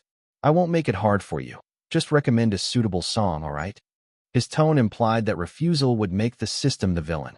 Searching for songs based on requirements. Search complete. Suitable match. Goodnight Meow. An insert song from the animated series The Legend of Hay. Good brother. Next time, drinks are on me. He used his voucher to obtain Goodnight Meow, wincing at the loss of a potential trump card. But it was a necessary lesson. Better to catch a mistake before it became a disaster. After familiarizing himself with the song, Chu Zhi found that while Goodnight Meow was still simple, it was at least respectably simple. Without the Legend of Hay's context, it was just a pleasant children's tune, far more palatable than Learn to Meow. Good morning, meow. Good afternoon, meow. Good night, meow, meow, meow. He silently hummed the lyrics. 2 minutes later, he announced, Director, let's switch songs. Huh? Was Sun, who had been discussing promotional strategies with the producer, looked baffled. I feel Learn to Meow has some issues. A better song just came to me. Chu Zhi explained. If there was a better option, why not take it? They'd already spent 5 million. What was a little more time? Still, Sun thought Learn to Meow was perfectly fine, catchy, and promotional. So, is this one scrapped? He asked. The producer, seeing an opportunity, chimed in. If it's scrapped, we'll pay an extra 200,000 for the rights to have our lead actors perform it as a duet. It is a scrap draft, Chu Zhi confirmed. Since it's just a draft, about the price, our budget's tight, the producer said, slipping into his poor pitiful us routine. Oh, so just because you're broke, I should lower my price? Is this like those second-hand buyers who go, I'm a student, can you discount? But pricing negotiations were Niu Jiangxue and Lao Qian's expertise. After a brief but fierce back and forth, they settled on 800,000 yuan. Even a discarded draft couldn't be sold cheaply, not when Chu Zhi's name was attached. Lao Qian could have pushed for 1 million, but Niu conceded on one condition. When using the song, you must clarify that it was a discarded draft composed by Chu Zhi. With the delay, Goodnight Meow would have to be recorded the next day. Sun's earlier question, are we improvising today or tomorrow, had turned prophetic. Is this what it's like when talented people do whatever they want? Just toss out a perfectly good song. Sun marveled to the producer. Though they hadn't recorded the second song yet, Chu Zhi had written the lyrics and melody in front of everyone in minutes. No idea. But Learn to Meow, those lyrics are sticky, the producer admitted. That was why he'd shelled out for it. Let's learn to meow together. Meow, meow, meow, meow. Sun started singing, utterly oblivious to how mismatched his gruff voice and unkempt appearance were with the cutesy lyrics. Ahem, Lao Gua, spare us. We're on the same side here, the producer begged. What? I sound bad. Sun looked genuinely shocked. People call me Little Heavenly Voice, you know. The producer didn't dignify that with a response. Little Heavenly Voice was a drunken joke from years ago. Someone had slurred that was singing was almost heavenly. But drunk words were just hot air. Who took them seriously? Gua, apparently. As the director continued mumbling "learn to meow," the producer sighed inwardly. What karma did I earn to endure this? Everyone left the studio in high spirits, except one person. Ning Mishue, the female lead of Cat Pet, was heartbroken. Her chance to duet with her idol had vanished. I thought Learn to Meow was pretty good, she muttered under her breath. Number 105. 4 blind boxes. After signing the contract with the program team, Chu Zhi secured 95 million KRW per episode, along with a 20 million KRW signing bonus, covering all living expenses. Lao Qian negotiated excellent terms for travel and accommodation, 5-star hotel suites for the artist, and standard rooms for the crew. MBC's King of Masked Singer schedule. As the defiant challenger, defeated Warriors representative, Chu Zhi wouldn't appear until the mid-section of the show. Initially, he thought he'd have to wait half a month, but the filming schedule was tight. Only 7 or 8 days left before his flight to Korea. The Korean version of King of Masked Singer had a streamlined format. 8 initial contestants face off in 2 rounds, for V4, then 2v2. Losers unmask and leave. The final 2 undisclosed contestants compete in the 3rd round. The program then introduces the defiant challenger, Chu Zhi's role, representing the fallen contestants. 4 rounds total determined the king. To ensure he had enough aces up his sleeve, Chu Zhi launched an unprecedented assault on the system's personality tasks. He was going to flaunt his skills, not get humiliated. In 1 week, he completed 4 challenges, amassing a fortune in personality coins. Eat spicy food times 200, 6 coins. Smoke times 500, 7 coins. Reject 5 industry invitations, 3 coins. Consume excessive carbs for a day times 50, 7 coins. Total, 23 coins, plus 1 leftover. 24 coins for 4 consecutive draws. The results were mixed. Bad news. His attempt to exploit the gacha system failed. The pool doesn't refresh unless you draw. Good news. The 4 mystery boxes were fantastic. 1 album, 1 legendary title, 1 song, and Japanese fluency. Irony alert. Heading to Korea, but pulling Japanese instead of Korean? A little off target, but still a huge advantage. His odds of success weren't just 90%. Let's be modest and say 89.9%. That night, Chu Zhi experimented with his new legendary title. Let's start with a small dose.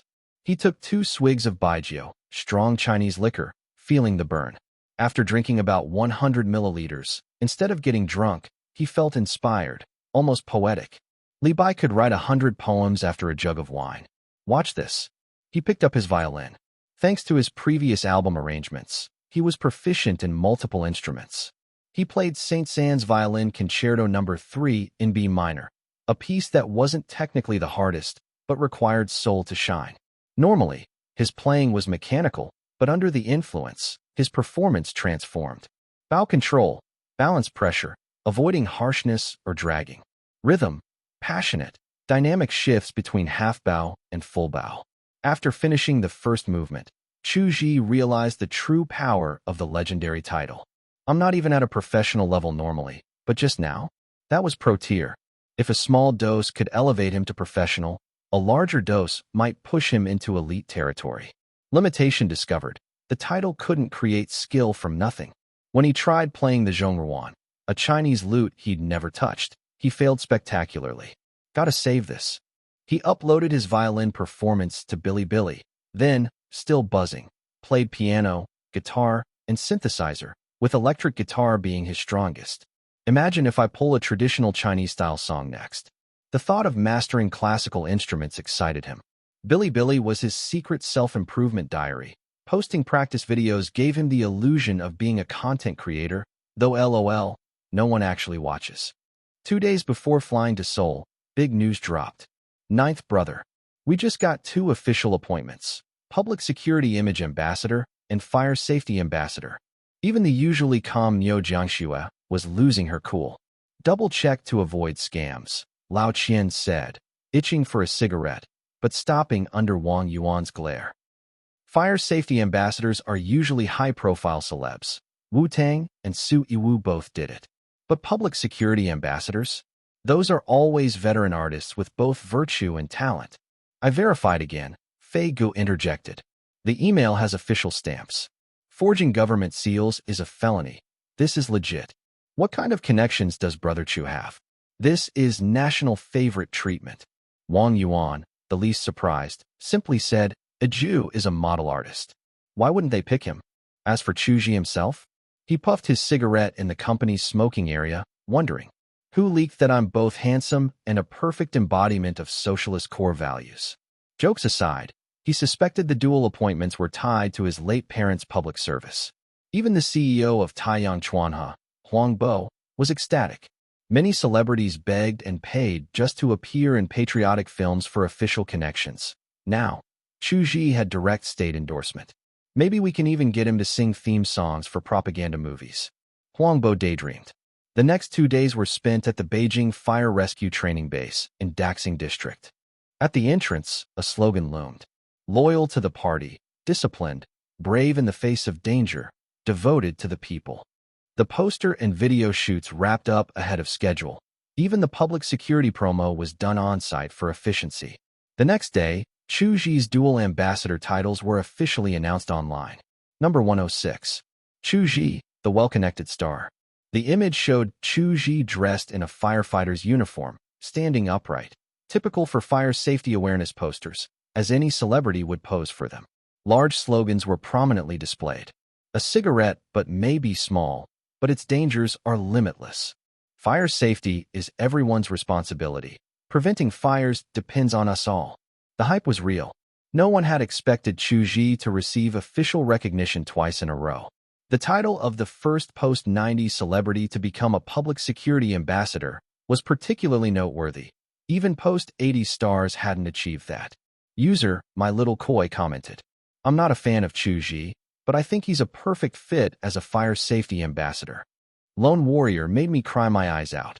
User, Falling in Flight wrote, when it comes to positive celebrity influence, I only recognize Chu Zhi.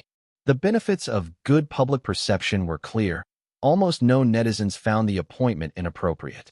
Little Fruits, Chu Zhi's fans, were overjoyed. For fans, it's not about how much money they spend, but whether they see tangible results. Take Li Xingwei, for example. If his album had outperformed Chu Zhi's, his fans would have considered every penny well spent. Unfortunately for them, Li lost the battle. Why do so many people dislike XC, yet his fans remain fiercely loyal despite being milked for money? Because they get instant gratification, they believe, it's because of us that our idol has the freedom to choose his path and go further. The same logic applies here. On one hand, Chu Zhi plays the hardship card to strengthen fan loyalty. On the other, he constantly proves that their support yields results. Shenyun Studio. Shenyun fell silent upon hearing the news.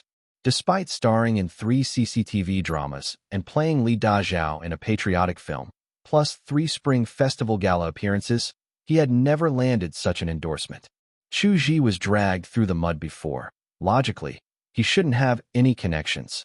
So why does it seem like he has ties to the public security system? Shenyun was the tax payment ambassador, consistently topping the list of highest tax-paying celebrities while others dodged taxes legally. His approach served 2 purposes: aligning with the state media's preferred image, avoiding trouble for his father, who was a government official. Xiao Hao, come here, Shenyun called for his manager. What's up, Yinji? Xiao Hao hurried over. Remember that tree planting campaign we're involved in? Get them to invite Chu Zhi too, Shenyun said. We need to build good relationships. Here we go again. Xiao Hao thought, but responded enthusiastically. Whenever Shenyun saw potential in a celebrity, he'd throw resources their way to foster goodwill. He'd even done the same for Sui Wu. His confidence in arranging the tree planting invite came from his uncle's position as deputy director of the UN Environment Program's China office. Calling Shenyun a Nepo baby would be an understatement. He brought his own resources into the entertainment industry. May 7th, flight to Seoul. Chu Zhi flew to Seoul in the afternoon for a same-night recording.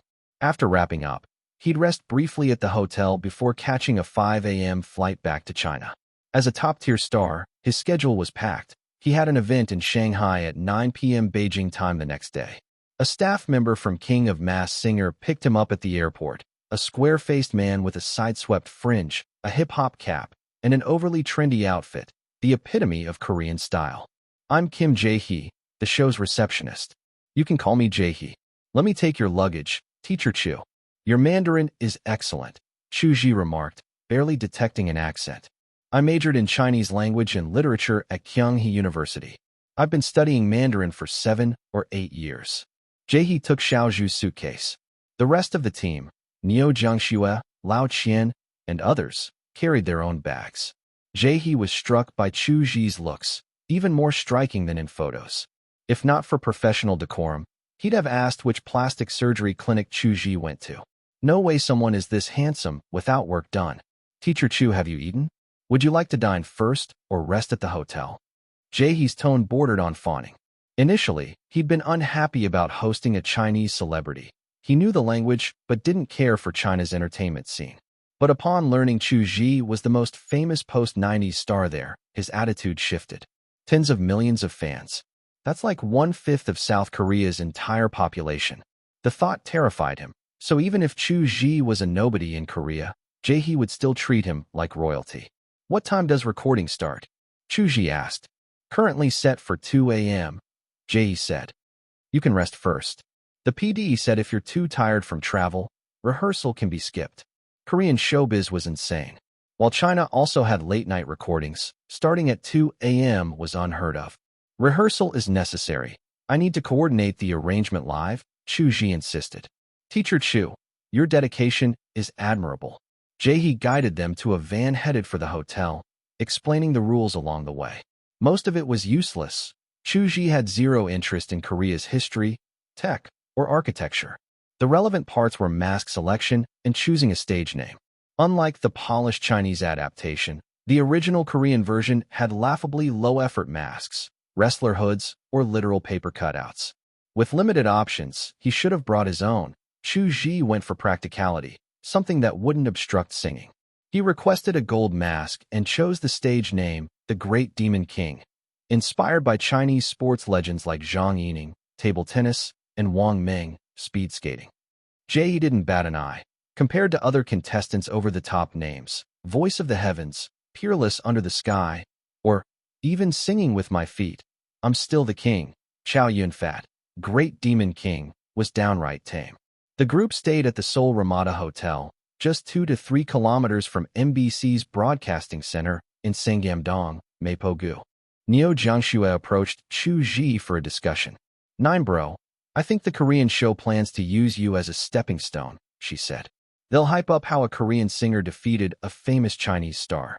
"I noticed," Chu Zhi nodded. The moment Jae mentioned skipping rehearsal, he'd sensed the setup. "Don't worry, Sister Niu.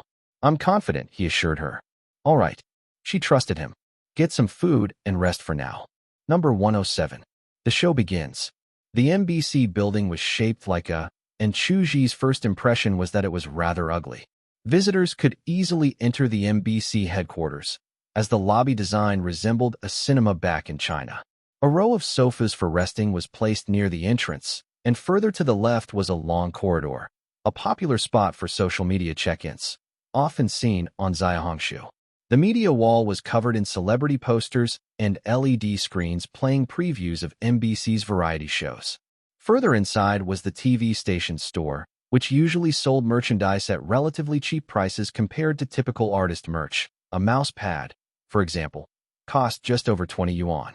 Perhaps this was because TV station merchandise simply couldn't command high prices. When Chu Zhi arrived at midnight, the place was nearly empty, and many of the lights were already turned off. Kim Jae-hee, the staff member receiving him, noticed Chu Zhi glancing at the darkened lights and quickly explained, this was the duty staff's oversight. Normally, if there's a recording, the lights wouldn't be turned off so early. It's already late. Turning off the lights is good. Saves electricity, Chu Zhi replied. Huh. Kim Jae-hee found this top Chinese star a little strange, in a good way. His words were oddly pleasant. Since it was so late, Chu Zhi didn't bring Sister Niu or Wang Yuan with him. Having his executive manager, Lao Qian, was more than enough. Only one elevator was still operating, taking them up to the 7th floor. Led by Kim Jae-hee, Chu Zhi first greeted the show's production team. Knocking on the half-open office door, they entered. The PD of King of Masked Singers was Myung Nam-jik, a man in his 50s who looked like a potato, his head especially so. Calling him Potato Myung would have been fitting. "Teacher Chu, welcome to Seoul." Myung Nam-jik greeted warmly, his already narrow eyes nearly disappearing when he smiled. The PD didn't speak Chinese, so Kim Jae-hee acted as a temporary translator. After exchanging a few polite but meaningless words, Myung Nam-jik said, "Teacher Chu's dressing room is in Section A. Please keep your mask on during rehearsals as well. Regarding the song I'll be performing, I'd like to discuss it with the music director," Chu Zhi said. "Director Cheon is at the stage. You can head straight there," Myung Nam-jik replied. Still led by Kim Jae-hee, Chu Zhi left the office. Only after he was gone did Myung Nam-jik's expression shift dramatically, his face changing at an impressive speed. This is King of Masked Singers. The whole point is to hide one's appearance behind a mask. If we let those beast-like people vote freely, his chances of winning would be too high. The beast-like people, Myung Nam-jik referred to, weren't a compliment. The direct translation would be a curse word in Chinese. He was talking about the 88-member audience jury. Ever since King of Masked Singers became a long-running hit for MBC, the station had been under the supervision of the Korean Culture and Arts Council, limiting his control to only the 11-member celebrity judging panel. They had spent nearly 10 billion KRW to invite Chu Zhi, not to let him win, but to show Asia that Chinese stars were inferior to Korean stars, that Chinese people were inferior to Koreans. The Dragon Boat Festival, calligraphy, taiji, rock music, even New York, they were all Korean. Brainless country bumpkins. Myung Nam-jik had been worried at first, but now he was relieved. The audience jury consisted of 88 people aged 19 to 31, a demographic with little national pride.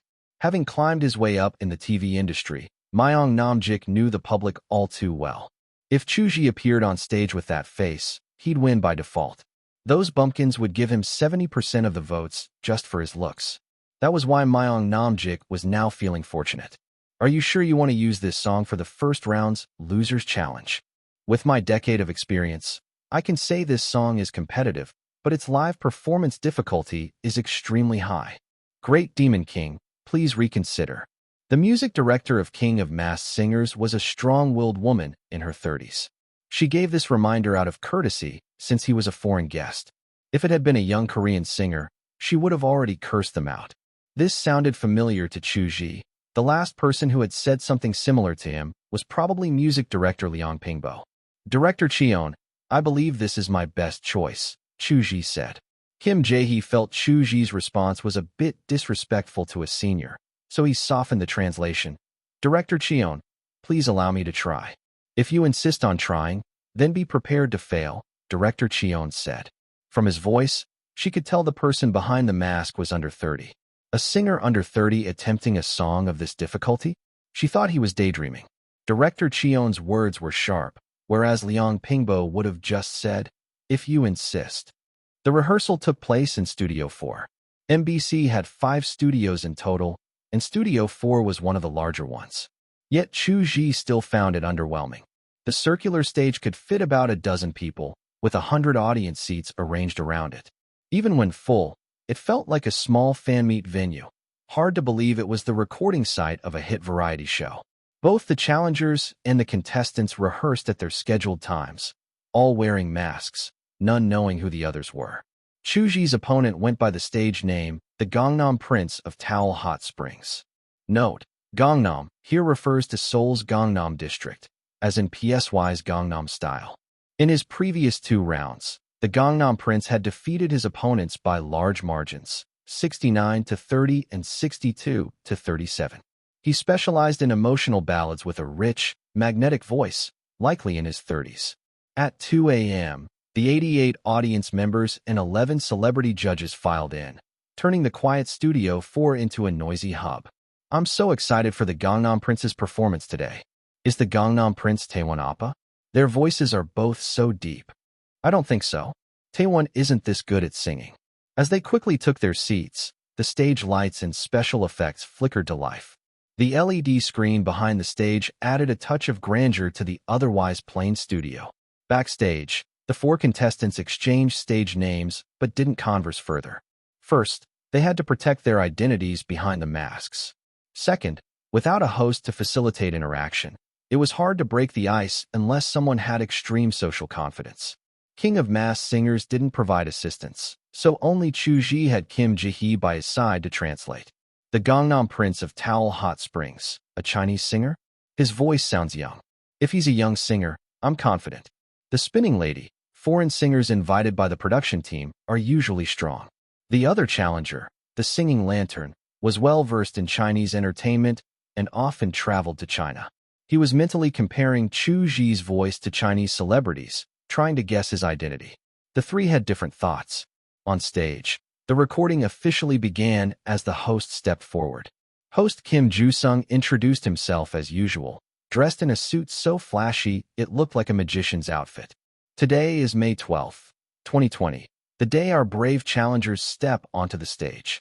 I hope they succeed in their challenge. In reality, it was only May 7th. The show was pre-recorded, set to air on the 12th. Oh, Ju-sung, every time you say I hope they succeed, none of them do. Could it be that you secretly hate the challengers and are cursing them? Hyung, I agree with that theory. The 11 celebrity judges, men and women, young and old, shared the same role, to spice up the show and stretch the runtime. A 100-minute episode only featured 4 songs. You're hurting my feelings. Kim Ju-sung clutched his chest in exaggerated sorrow. The 88 audience members laughed obligingly. Japanese and Korean variety shows were like this. Hosts and guests alike exaggerated their expressions to the extreme. First, let's welcome a contestant who resembles an ink wash painting. A painting of a tiger, both beautiful and fierce, the Gangnam Prince of Towel Hot Springs. After several minutes of rambling, the host finally got to the point. Number 108. The Truth of the Blind Box. For convenience, let's refer to the Gangnam Prince of Towel Hot Springs simply as the Prince. He stood unhurriedly in the hallway, waiting for his turn, with a bodyguard in a black suit, sunglasses, and a red tie behind him, silent, playing the role of an elite enforcer. This was another staple of Japanese and Korean variety shows, the mysterious bodyguard trope. Can you win? One of the celebrity judges, Jin Young-no, taunted.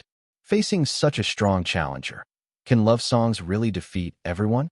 I feel like your ballads are outdated. Should I teach you how to sing them properly? Jin Young-no, a permanent fixture on the judging panel, was born in the 1970s. A famous comedian who debuted at 15, he was a senior in the industry, which gave him the privilege of speaking bluntly to contestants. I will perform a song that's both familiar and unexpected, the prince replied, his voice deliberately affected. Victory has always been by my side. Once I finish singing, I'll grasp it in my hands. The prince, born in 1986, was Shin Young-oh in real life. He had debuted in 3 different groups, twice as the main vocalist, and his skills were rock solid. Arguably one of the best singers of his generation in Korea. He had even won awards for his performances in musicals. The only problem? His looks were painfully average. The CEO of SM Entertainment once remarked, "That damn Shin Young-oh. If he'd just gotten some plastic surgery to stand out, he'd have been huge by now." Host Kim Sung-ju intervened. The Gangnam Prince's voice is like a hot spring, soothing every inch of your skin. Young-no Hyung, don't underestimate him. A prince? Huh. I was called prince by girls when I was young. Aish, let's see if this guy has even half my charm. Jin Young-no crossed his arms, his face scrunched in exaggerated judgment. With his rough features, he was practically born to play the villain. The editing team would probably slap a subtitle like, Young-no's disdain, over this moment later. Then, la la la la, the classic sound effect signaled the start of the performance. The prince's outfit resembled a bathrobe, and his mask was a cartoonish royal figure, covering everything, even his hair. A melancholic piano melody began. Shin Young-oh's voice filled the room. Is leaving me your happiness? When you grow weary, I'll silently see you off. The lyrics and melody instantly gripped the audience. This was a tune practically engraved in the DNA of every Korean. Is this Azalea Flowers? Host Kim Sung-ju murmured uncertainly. The lyrics are adapted from Azalea Flowers, but the melody is rearranged from the folk song, Judge Sung Yoon clarified. Sung Yoon and Jin Yong-no were the two senior judges who anchored the show.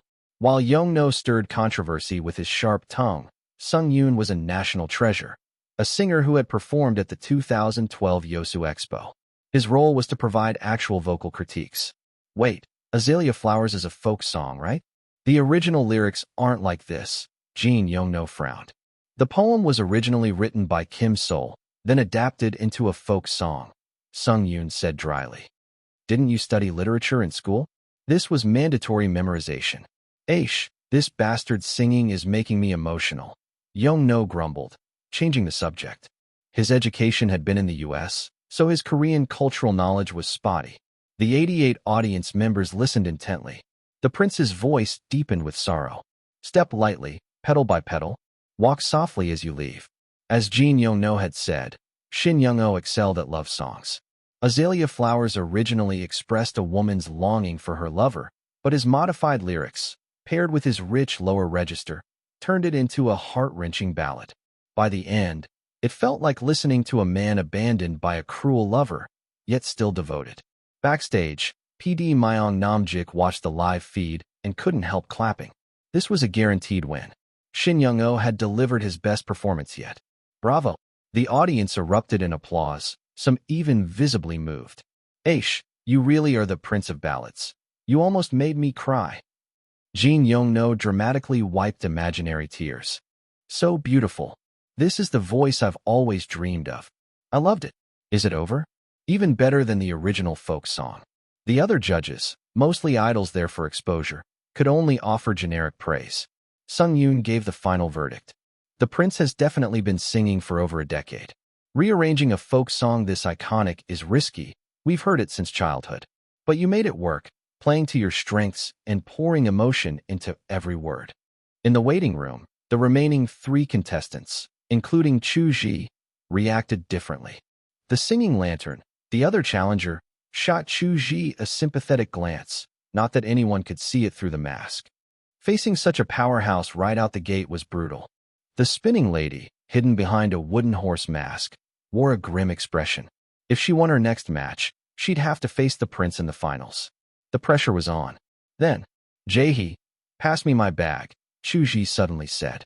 Kim Jae-hee hurriedly handed over the bag. To his shock, Chu Zhi pulled out a bottle of Luzhou Laojiao, a 52% ABV strong aroma baijiu. How did he get it in Korea? Simple. Travelers are allowed to bring 2 bottles under 1.5 L total. Aish, what the? Jae-hee almost asked if it was water in the bottle, but the pungent alcoholic scent the moment the cap came off answered his question. Chu Zhi recalled his earlier experiments. 3 taels is almost equal to 150 ml, equals 30% tipsy, talent awakened. 5 taels is almost equal to 250 ml, equals 50% drunk, godlike performance. So he chugged 5 mouthfuls, 250 milliliters straight. Note, only because of his golden throat, pills could he dare do this without wrecking his voice. The spinning lady and the singing lantern were stunned. What kind of madman drinks before singing? Even PD Myong Namjik, watching from the control room, was baffled. After a long pause, he muttered, did Shin Young-oh scare him so badly he needs liquid courage? But that didn't seem right. Chu Zhi ignored the stares. As he stood up, his mind was crystal clear, only 4 words echoing. Give me the mic. Time to unveil the blind box he'd prepared. Title, Immortal of Wine. Album, Still Fantasy. Song, Opera. Immortal of Wine, legendary title. The Emperor calls, but I won't board the boat. I declare myself the Immortal of Wine. Effects, 1 out of 10 drunk, slight talent boost. 3 out of 10 drunk, noticeable skill enhancement. 5 out of 10 drunk, godlike performance. 9 out of 10 drunk, I am no longer human. Warning, 10 out of 10 drunk equals alcohol poisoning. This was why Chu Zhi's instrument skills improved when drinking. The title didn't just affect music, but all artistic abilities. Still Fantasy contained hits like Chrysanthemum Terrace, Herbal Manual, and Chapter of the Night, any of which could dominate the competition. But Chu Zhi had a different plan. He would stun them all with opera, Vita's wordless masterpiece. While opera number 2 was more famous, the original opera was harder to sing. The second relied on technical skill, but the first required both skill and innate vocal beauty. Even a powerhouse like Terry Lynn couldn't fully do it justice. High energy warning, the storm is coming. Number 109. Untouchable beauty. The brave challenger representing the defeated, the great demon king.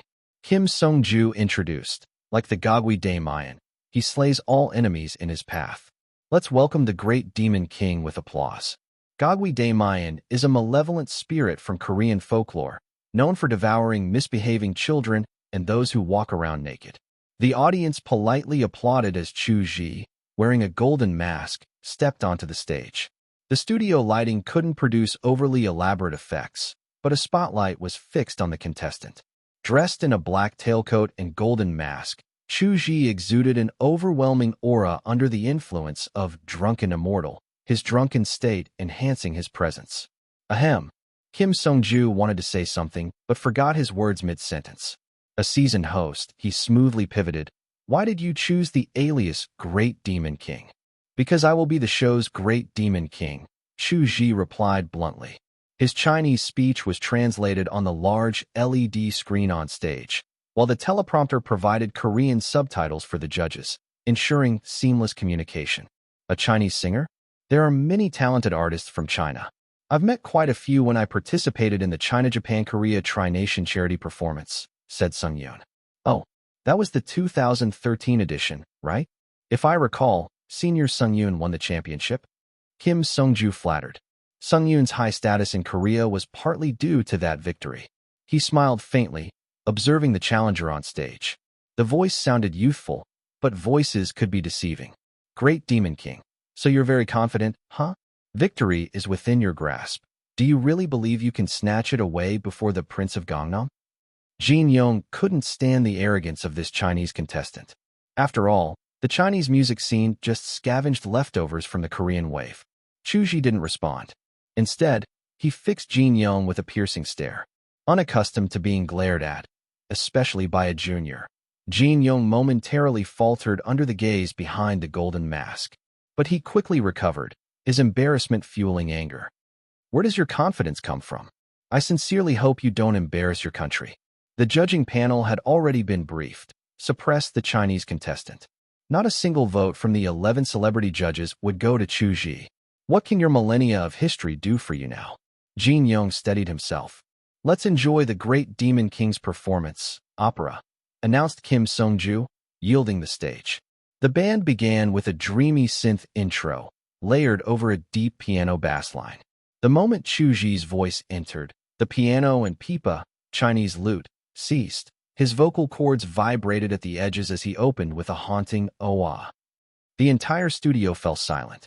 Even the murmurs died out. What kind of technique is this? The audience had never heard anything like it. Vita's, often called the Prince of Dolphin Notes, is actually a countertenor, not a true whistle register singer. His high notes carry head resonance and overtones, but they aren't pure whistle tones. Dolphin notes was a mistranslation by Chinese media, a sensationalized term, not a technical one. Yet, in the public's mind, any whistle register singer is inevitably compared to Vita's and usually found lacking. Nonsense. How could they compare? Even Mariah Carey, a queen of the whistle register, only achieves an ethereal, icy tone. Vita's employs a countertenor technique, transparent, cold, and devoid of color, as if a god were singing. But Chu Zhi's vocal condition surpassed even Farinelli, the legendary castrato. Vita's is extraordinary, but he's still human. Farinelli, born with a physical disadvantage, had a voice beyond mortal limits. How could Vita's compete? With Drunken Immortal, elevating his performance to divine levels, Chu Zhi maximized his innate potential. Even more crucially, opera is a wordless piece, triggering perfect vocals, non-lyrical. This wasn't just 1 + 1 + 1. It was 1 + 1 + 10. Chu Zhi's voice replaced the instruments, leaving only the drumbeat, yet it never felt monotonous. His vocalizations were more delicate than a violin, warmer than a viola, richer than a cello, and more heavenly than the king of instruments, the piano. This Chinese singer's voice is more beautiful than any instrument, Sung Yun thought, awestruck. Kim Sung-ju, though familiar with classical music, had never heard such a voice. Chu Zhi's singing flowed like a misty river of music, notes rippling gently. He harmonized with himself. From the river leaped a breathtaking mermaid, dancing like a siren, singing a melody of sublime beauty. It was pure, untouchable beauty. With his perfect vocals and a range surpassing Vita's, Chu Zhi's performance transcended singing. It held the power to move listeners to tears. Among the 88 audience members, also the public judges, many found themselves weeping unconsciously. These weren't tears of sadness, but of awe, like witnessing something so beautiful it defied belief. Jin Yong, initially resistant, gradually slackened his jaw. Only one thought remained. Didn't the PD say this challenger was just a pretty-faced idol? At 5/10 drunkenness, Chu Zhi reached peak performance. He concluded with a soaring high note. A true high note isn't about screaming the loudest, it's about control. Not that anyone could match Chu Zhi's pitch anyway. Vita's highest recorded note in number 2, opera number 2, is E7. What is E7? It's considered a biological anomaly. Among living singers, only Vita's has touched it in number 2. Even a coloratura soprano would struggle to hit E7, let alone a male voice.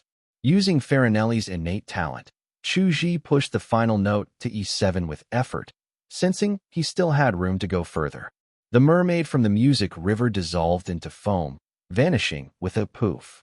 The high note's conclusion felt like a hallucination, a painting of beauty just out of reach.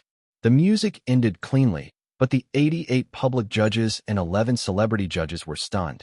More accurately, their brains had overloaded from the sensory onslaught and temporarily shut down. Don't blame the Koreans for their lack of exposure. Western classical influence runs deep in Korea. They boast Asia's strongest bel canto tradition, with frequent wins at Cardiff, Verdi, and Domingo competitions. Yet even they had never seen this. Hell, even Italy, the birthplace of opera, had never witnessed such a performance. Chu Zhi lowered the mic. The dead silence made him realize, this time, I brought a cannon to a mosquito fight. All this effort just to steal the show. 10 seconds passed. 20 seconds. A full half-minute. Chu Zhi counted. It took 30 seconds before the host finally snapped out of it and returned to the stage. Number 110. My confidence comes from skill. Clap, clap, clap. Thunderous applause erupted from the 88 audience members, their hands striking with such force it sounded like a crowd of 800. The 11 celebrity judges joined in, clapping just as fervently. To say their souls had been cleansed wouldn't be an exaggeration. Don't stop the applause. Others only care if your hands hurt. I'm the only one who cares if you're clapping loud enough. Host Kim Sung-ju stepped back on stage, but the clapping still hadn't died down. He defused the awkwardness with a joke before continuing. That voice didn't just cleanse my soul. It scrubbed my body cleaner than a public bathhouse masseur. For effect, he wriggled like a worm mid-sentence. The only people not completely moved were those not in the studio, specifically, the 3 masked contestants waiting backstage. If their faces weren't covered, their stunned expressions would have been obvious. Among them, the lone female contestant, Spinning Lady, was on the verge of a breakdown. A bel canto singer? What kind of drunk lunatics are running this show? Why the hell would they invite a countertenor? In Korea, calling someone a drunk lunatic between spouses means alcoholic, but between strangers, it implies out of their damn mind. Spinning Lady was convinced the producers had lost theirs. How is a pop singer supposed to compete against a countertenor live? Meanwhile, Prince of Gangnam, Shin Young-oh, was internally laughing like a madman. Ha ha ha. Ha. Ho ho ho. Having already accepted defeat, he knew his limits. Azaleas was a melody engraved into Korean DNA, but what the hell was that high note at the end? Shin refused to believe his opponent, the great Demon King, was even human. As for Little Lantern, the other challenger, he found the Chinese singer deeply unsettling. Downed half a bottle of baijiu before performing, yet still sang flawlessly. His voice sounds young, but he pulls off bel canto like that? Even as someone familiar with China, he was completely baffled. What if the great Demon King is China's secret weapon, a bel canto prodigy groomed to conquer the West? Little Lantern thought, his mind spinning with conspiracy. Back in the control room, PD Myung Namjik was furious. Goddamn unlucky bastard. Idiotic trash. Why wasn't there a single mention of this Chinese star being a countertenor in his profile? His glare at Chu Zhi now carried a single message. This kid is terrifying. He must be eliminated early. Eventually, the audience's hands grew sore, and the studio quieted. If there were a beauty stamp, I'd cover his entire body with it. The Great Demon King is an artist, a high-note artist. World class. I listen to opera often, and even dramatic tenors and heroic tenors can't compare. With a talent like that, what else could he be but a singer? An angel kissed those vocal cords. If I had that voice, I'd eat barbecue at least twice a day. The 11 celebrity judges began their spontaneous reviews. Several were idol group members. None had expected this when the performance started. It was like getting a cold, elegant blade shoved up their asses, a brutal awakening. No matter how eagerly you review him, our show won't pay you extra, Kim Sung-ju joked, quieting the panel before calling on the expert, Senior Sung-yoon. As a first-time performer, what do you think of the Great Demon King? A voice that moves the soul. I live next to a Catholic church, so I often hear hymns. They're beautiful, but the Great Demon King's voice is even more so. Korea's bel canto strength isn't just due to Western influence. It's also because cults and churches are everywhere, creating a ripe environment for choirs. Sung-yoon continued, that vocal talent is unreal. For a moment, I thought I was hearing the siren's song luring sailors to their doom. That final note shattered the illusion. What pitch was that? He hesitated, almost afraid to ask. E7. Chu Zhi had come here to shock the world. He wasn't hiding anything. Aish, Sung-yoon sucked in a sharp breath. The judges and host all had basic music knowledge. They knew what E7 meant, the sheer impossibility of hitting it. Kim Sung-ju took the chance to explain for the layman. The standard countertenor range is C3 to C5. E7 is 17 steps higher. The human whistle register's known limits are E6 to G6. Anything beyond G6 is considered inhuman. In Korea, only Sun Jin has hit G6, and she's a monster. Sun Jin, Korea's national treasure vocalist, is famed for her powerhouse high notes. Though, Koreans love slapping national and treasure on everything, a habit China's marketing has annoyingly adopted lately with national little brothers/sisters. In short, using Sun Jin, a household name, as a benchmark made the audience gasp. Before the explanation, they thought, wow, amazing. After, holy shit, that's insane. Cheers erupted again. My confidence comes from skill. Chu Zhi locked eyes with Jin Yong, his tone sharp. Petty? Maybe. But he hadn't forgotten the earlier disrespect. Jin Yong's face twitched with rage. In Korea, seniors could be rate, even hit, juniors without consequence. That was just how things worked. Just because it's always been that way, does that make it right? To Korean entertainment? Yes. Sung-yoon and Kim Sung-ju both felt Chu Zhi's retort was too aggressive. But the audience? They loved it. The Great Demon King fights fire with fire. Now that's charisma. Voting hasn't even started. Maybe this Chinese singer doesn't know our rules, declaring victory before the results. Jin Yong shot back weakly. The song's echoes still haunted him, sapping his usual venom. You're already down 11 votes. Let's see you win now, he thought. Out of 99 votes, Prince of Gangnam had an 11-vote lead. Surely he'd win, right? To move things along, Kim Sung-ju called both contestants on stage. The show skipped the usual guess the singer and show off your skills segments, partly because foreign singers were harder to identify, but mostly because publicly humiliating a senior was bad TV. If this were a standard masked singer face-off, each contestant would perform solo before a duet. But since Chu Zhi didn't know Korean songs, he could only enter as a challenger. Prince of Gangnam, Shin Young-oh, stood nearly as tall as Chu Zhi, both over 180 centimeters, and was even more muscular from regular workouts. Yet side by side, Shin somehow seemed shorter, dwarfed by Chu Zhi's presence. Both singers gave us incredible performances. The Great Demon King versus Prince of Gangnam. Who won this battle of the challengers? Kim Sung-ju dragged out the suspense. The winner is... Lights flashed chaotically as an alarm-like sound blared. Only now did the 88 audience members and 11 judges begin voting, no abstaining. The show's theory? Pressure forces honesty. Did the Great Demon King win? Or Prince of Gangnam? Who did you choose? Confirm your votes. Once voting closed, Kim Sung-ju announced, "The winner is the Great Demon King." The challenger triumphs with 78 votes to 21. Number 111. He's flirting with me. PD Myung Namjik of Masked Singer was furious. All 11 celebrity judges had voted for Prince of Gangnam, Shin Young-oh, yet the total votes only added up to 21. That meant the real audience tally was a pathetic 10. The plan to humiliate the Chinese contestant had failed spectacularly.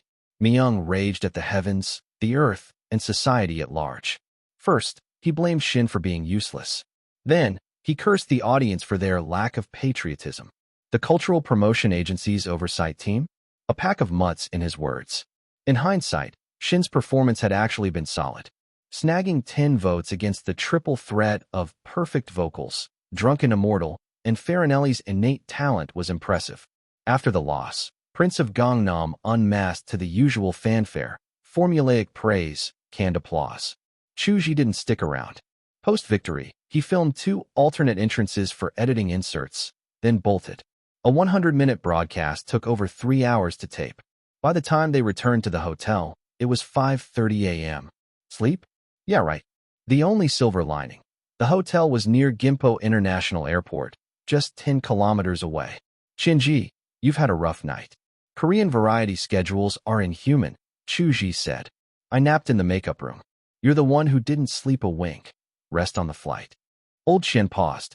My soul contacts say they film late, cause electricity's cheaper than about 0 renminbi and 40 cents per kilowatt hour. And daytime rates? Around 0.7 to 0.8. For 3 cents in savings? Really? Chu Zhi couldn't decide if that was genius or insanity. Assistant Xiao Zhu handled luggage with military precision. 0 forgotten items so far. At the airport, Kim Jae-hee insisted on seeing them off. His enthusiasm was borderline unstoppable. 5 days. That's all it would take. Once Masked Singer aired, the Chinese star would explode in Korea, even more after unmasking. With those vocals and looks, he'd gain fans even if he lost the finals. Having witnessed the performance live, the voice of an angel, the attitude of a devil, Jae-hee was already a convert. Teacher Chu, see you in a few days. Safe flight. He lingered until security swallowed them whole. Priority boarding smoothed the way.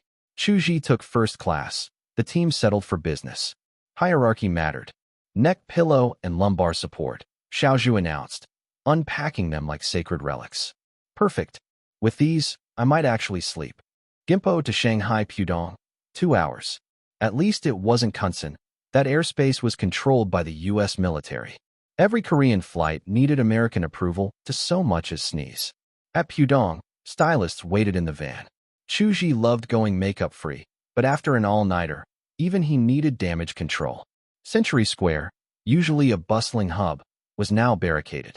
A crimson banner screamed. Sprite Dream Concert.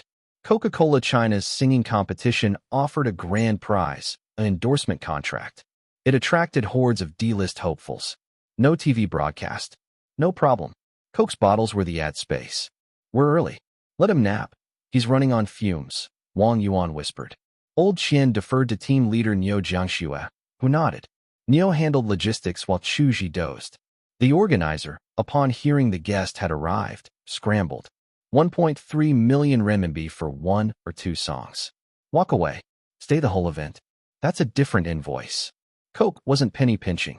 Sprite Dream was brand synergy. Hence the 2 million fee for 1 song and 2 contestant mentions. Feedback was a euphemism. Coke wanted sound bites like Chu Zhi's pick for stardom. On stage, the host teased, "We've got a superstar in the house." Who is it? Welcome, the one-man creative army, Chu Zhi. Silence. Then pandemonium. Fans or not, his fame was undeniable. He performed The Wind Blows the Wheat, then played Savior with a golden ticket for contestant Gu Beishing. The composition's simple, but the lyrics? Gorgeous. I'm giving him my special vote. Reminds me of Mao Bai from back home. Duty done, Chu Zhi vanished. Get paid, get gone, his motto. Gu Beisheng, an unremarkable face in the crowd, was a former prose writer who'd abruptly switched to music. No reason, just vibes. He mouthed a silent thank you, etching the moment into memory. 2 days later, Cat's Cradle dropped a promo. Chu Zhi improvising Goodnight Meow. Did it boost the film? Unclear. But Goodnight Meow? Viral. Not every A-listers move trends organically. Yet this time, even non-fans caught the ripple. Let's be real. 99.9% of fangirls are here for the face. And what face beats a hot guy going meow?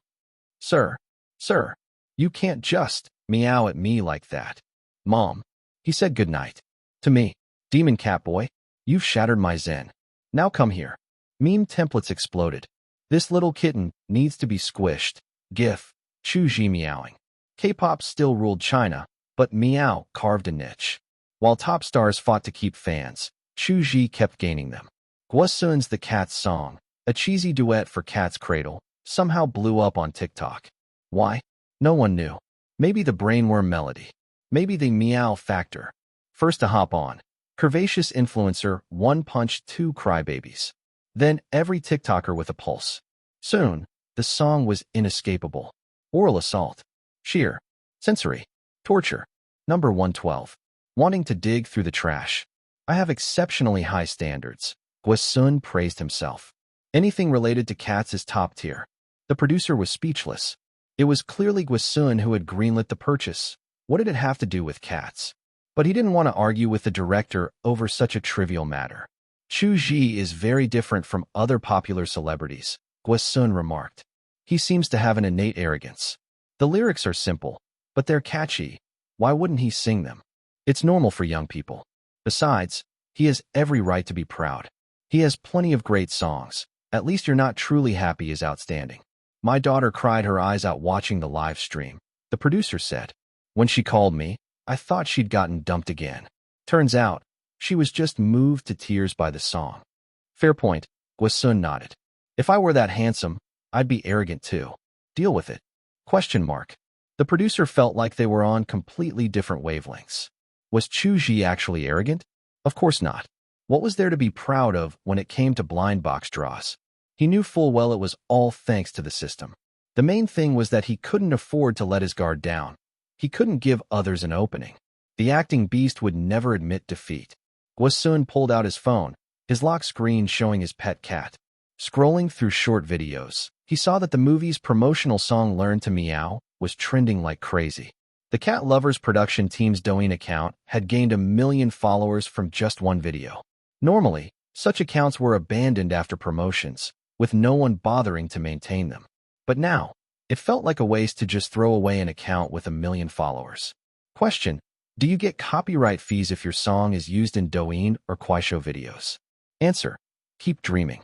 The marketing team quickly released another video. This is the real Chu Zhi, Goodnight Meow, and Learn to Meow. The 2-minute clip was simple. First, Chu Zhi was about to throw a draft into the trash, but the producer stopped him and took the discarded lyrics. The whole thing was edited for maximum effect. Then, the female lead Ning Mishua chimed in. The song we ended up using for the movie's promotional track, Learn to Meow, was actually Teacher Chu's discarded draft. The producer thought it was too good to throw away. So, long story short, this is the version everyone's hearing now. We hope fans will love it and support the movie. Goodnight Meow was also improvised by Teacher Chu, probably because he felt the movie needed something warmer, Ning Mishua added. Many viral song producers were cursing inwardly. What the hell? Instead of releasing a proper album, you're here stealing our business. Creating a viral hit usually relied more on luck than quality. But for Chu Zhi to casually toss out a discarded draft that became a sensation, that was just unfair. The first influencer to jump on the Let's Learn to Meow trend, One Punch 2 Yings, affectionately called Punch Sis by fans, quickly contacted a song factory to churn out a few knockoffs. Moo Moo, Bark Bark, whatever, they were cheap to produce. Unfortunately, none took off. Punch Sis, who had some tenuous connection to Chu Zhi through their agency, approached her manager. Auntie Xiao, do you know Chu Zhi? Punch Sis asked. What? Are you a fan too? Manager Xiao countered. Before Punch Sis could answer, Xiao continued. You know, the company originally wanted me to be Chu Zhi's main manager. But I already have too many artists. I just couldn't handle it. I've sacrificed so much for you kids, Xiao sighed, her tone dripping with maternal exasperation. She conveniently left out the fact that Taiyang Chuanhe had shortlisted 4 candidates, and in the end, Niu Jiangxue got the job. But there was no harm in flexing a little in front of her artists. You want an autograph? No problem. I'm on good terms with Teacher Chu, Xiao said. No, Punch Sis wasn't a fan. She just wanted to make money. Before she could finish, Xiao interrupted. Or do you want a private photo op? Zhao's good terms, with Chu Zhi extended only to having his WeChat. Getting an autograph from a fellow agency artist was one thing, but anything more was pushing it. A seasoned manager like her had multiple artists under her belt. Taiyang Chuanhe had also ventured into live streaming, which was how Punch Sis and Chu Zhi were loosely connected, same company. I was wondering if you know where Chu Zhi's office is. I kinda want to dig through his trash, Punch Sis blurted out before Xiao could derail the conversation again. Learn to Meow is super viral right now, and it was literally his trash draft.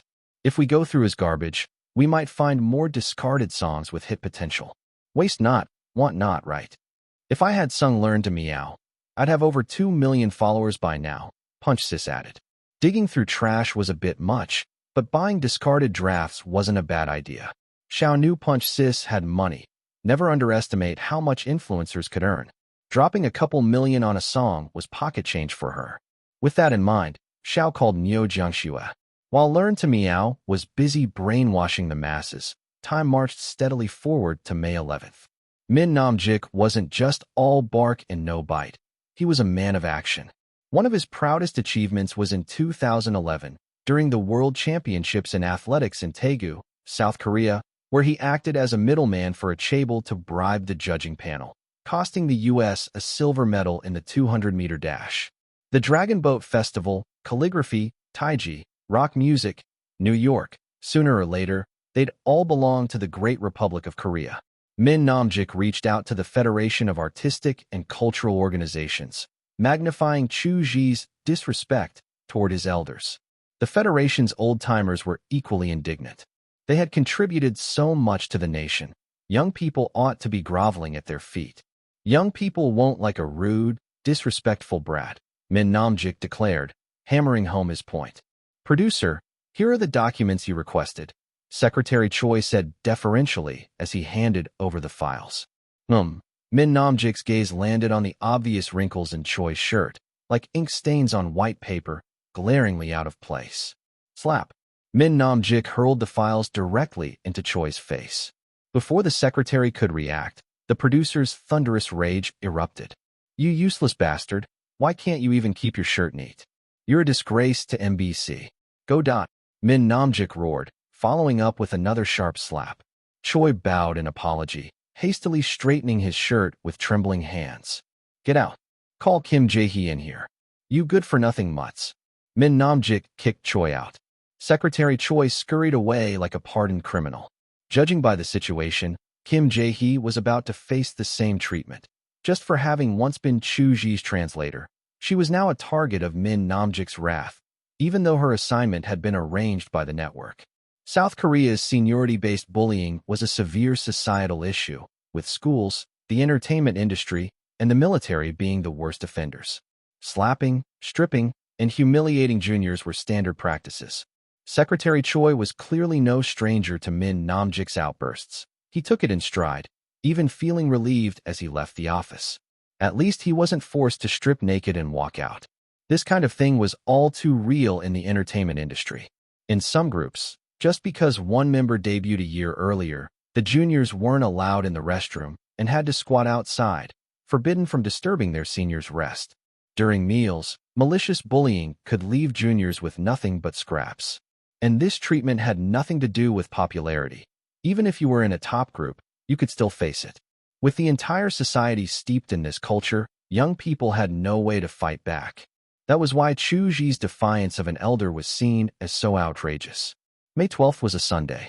King of Masked Singer aired on MBC TV at 16:50, Seoul time, of course. Number 113. Don't embarrass yourself. All right, Bunny, I gotta go. King of Masked Singer is about to start, Jiang Qing said mid-call with her best friend, glancing at the time on her phone. I don't get why you're so obsessed with the Korean version. Isn't the Chinese one just fine? At least you wouldn't have to squint at subtitles, her friend retorted. Jiang Qing bristled. Bullshit. How dare you slander me, you monkey? My Korean is fine. If it weren't, how could I be studying at Yonsei University? Their banter was full of silly nicknames like Bunny and Jerkface. As Chinese people, we really shouldn't. Her friend trailed off. Shouldn't be so obsessed with Korean stuff. Shut up. You're the one obsessed, you and your whole family. Koreans are annoying as hell. Jiang Qing shot back, feigning anger before pausing to clarify seriously. I'm just done with the Chinese entertainment industry. It's like Hong Kong's scene, stagnant, not even maintaining its old standards, let alone improving. And at least Hong Kong's decline had reasons, like funding and market limitations. But mainland entertainment? Money's pouring in, and yet it's somehow getting worse. A bunch of uncles and aunties in their 30s and 40s playing teenage sweethearts. It's disgusting. Sure, Korean dramas can be cheesy, and there are bad ones too. But at least the actors look their age. If they're ugly, they're ugly. If they're old, they're old. It doesn't make my skin crawl. Her rant came out rapid fire, brimming with frustration. Whatever, it's starting, Jiang Qing said, hanging up. She wasn't a hardcore fangirl, but she occasionally bought K-pop merch and concert tickets. The Korean entertainment industry might be messy, but what did that matter to her? It was just a way to kill time. As long as the music and shows were good, she was happy. Watching King of Masked Singer, there was only one thing Jiang Qing disliked about the Korean version. The hosts never introduced the guest judges. The show had only two permanent judges, Sung Yoon and Eugene Ryong. The rest were one or two episode guests, and while their names and roles flashed on screen, there was no proper introduction. Half the time, Jiang Qing finished an episode without even recognizing the new guest judges. Wait, a Chinese contestant? Jiang Qing perked up when she heard the Great Demon King speaking Mandarin. His voice sounded oddly familiar. She racked her brain, but couldn't place it. Giving up, she muttered. His voice is kind of soft. Can he even sing? If he gets eliminated right away, it'll be so embarrassing. Her hometown dialect slipped out, betraying her irritation. Still, she secretly hoped the Demon King would win. Of course, as a Chinese person, I'll support the Chinese contestant, who roots against their own. The Prince of Gangnam from Towel Hot Springs is crazy strong.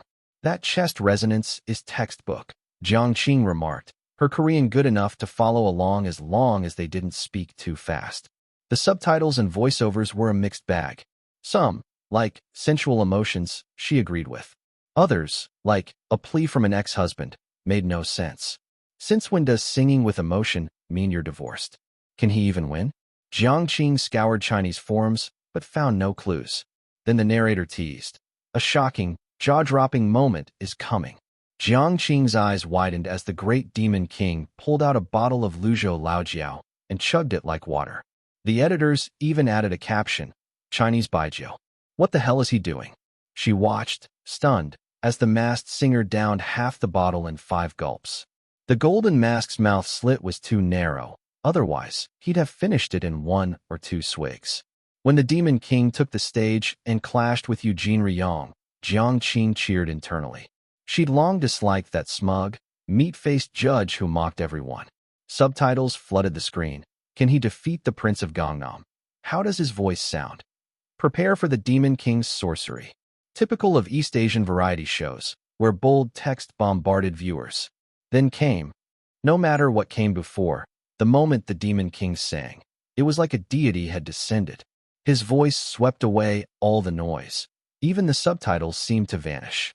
The editors cut to the audience's stunned faces, mirroring Jiang Qing's own expression. That voice, it's too ethereal. Who is this guy?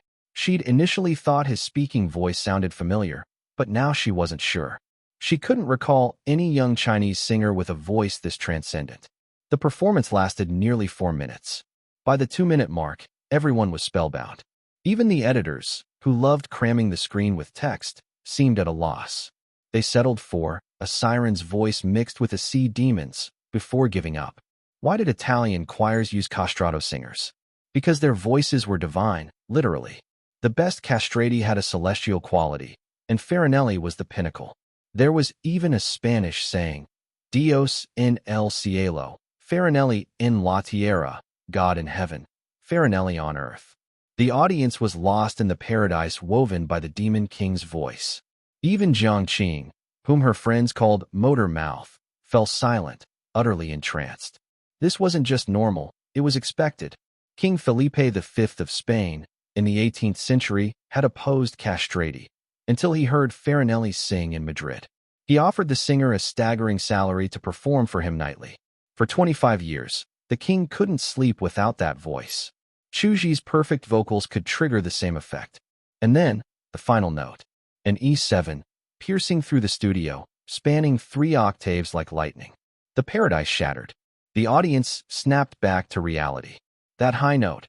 Everyone in the studio, every viewer at home, even the judging panel, was left slack-jawed, unable to believe their ears. The screen exploded with captions. A god has descended, a voice that bewitches the soul, the human incarnation of the siren. The great demon king is truly a demon king. The prince of Gangnam is just a prince. How can mortals fight a god? Jiang Qing was electrified. Most songs either used vocals to complement the arrangement or vice versa. But the demon kings treated his voice as an instrument. Should I call this a wordless song? Or pure music? Jiang Qing mused before landing on a term from a Chinese beer commercial. Pure draft. Victory was inevitable. If the demon king didn't win, the show would be crucified. As for his bold confrontation with Eugene Riang, Jiang Qing fully supported it. Screw this seniority crap. You're not even his countryman. Why should he bow to you? What a joke. Then it hit her. Wait, will this backlash against him in Korea? Without realizing it, Jiang Qing had already become a fan, enough to worry.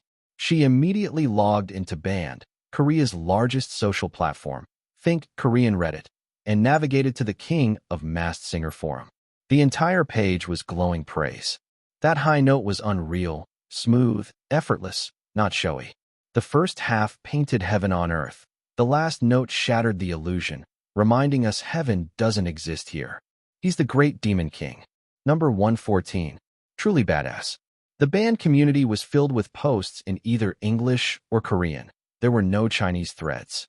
Most Chinese international students would go to Hello Talk, which supported translations between languages, but it was also a hotspot for scams, especially when looking for housing. Jiang Qing had no trouble reading Korean. As she scrolled through the comments, the entire page was flooded with praise. Lady_first. The great demon king's voice is mesmerizing, softer than a woman's. Does anyone know who this Chinese singer is? Any Chinese fans here? Young_Yun, a genius voice. I didn't sense holiness in his singing. Enchanting fits better. Who knows? Maybe there are scales under that golden mask. A siren come ashore. Reply_Keegan.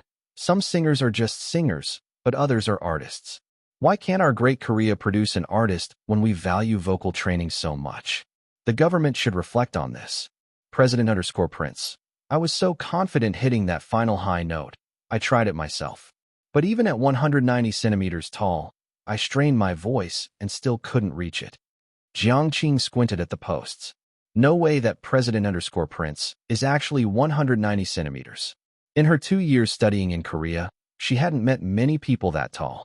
It wasn't until the second page that she found discussions about the Demon King's bold attitude. Surprisingly, there wasn't much backlash. Did Eugene Riang really think everyone would put up with his crap? It's rude, but shouldn't the Demon King be like this? LOL, he finally met someone who won't take his nonsense. Foreign contestants don't play by those rules. I wish I could do this to my boss. No overtime pay and still getting scolded. The bullying culture here is really severe, Jiang Qing muttered, recalling a real incident where 5th graders had forced 3rd graders to run home naked. It's weird. People rage online, but no one dares to resist in real life. The truth was, even if young people spoke up occasionally, they were quickly silenced. Despite studying in Korea for 2 years, Jiang Qing didn't fully understand the country. Why didn't young people rebel?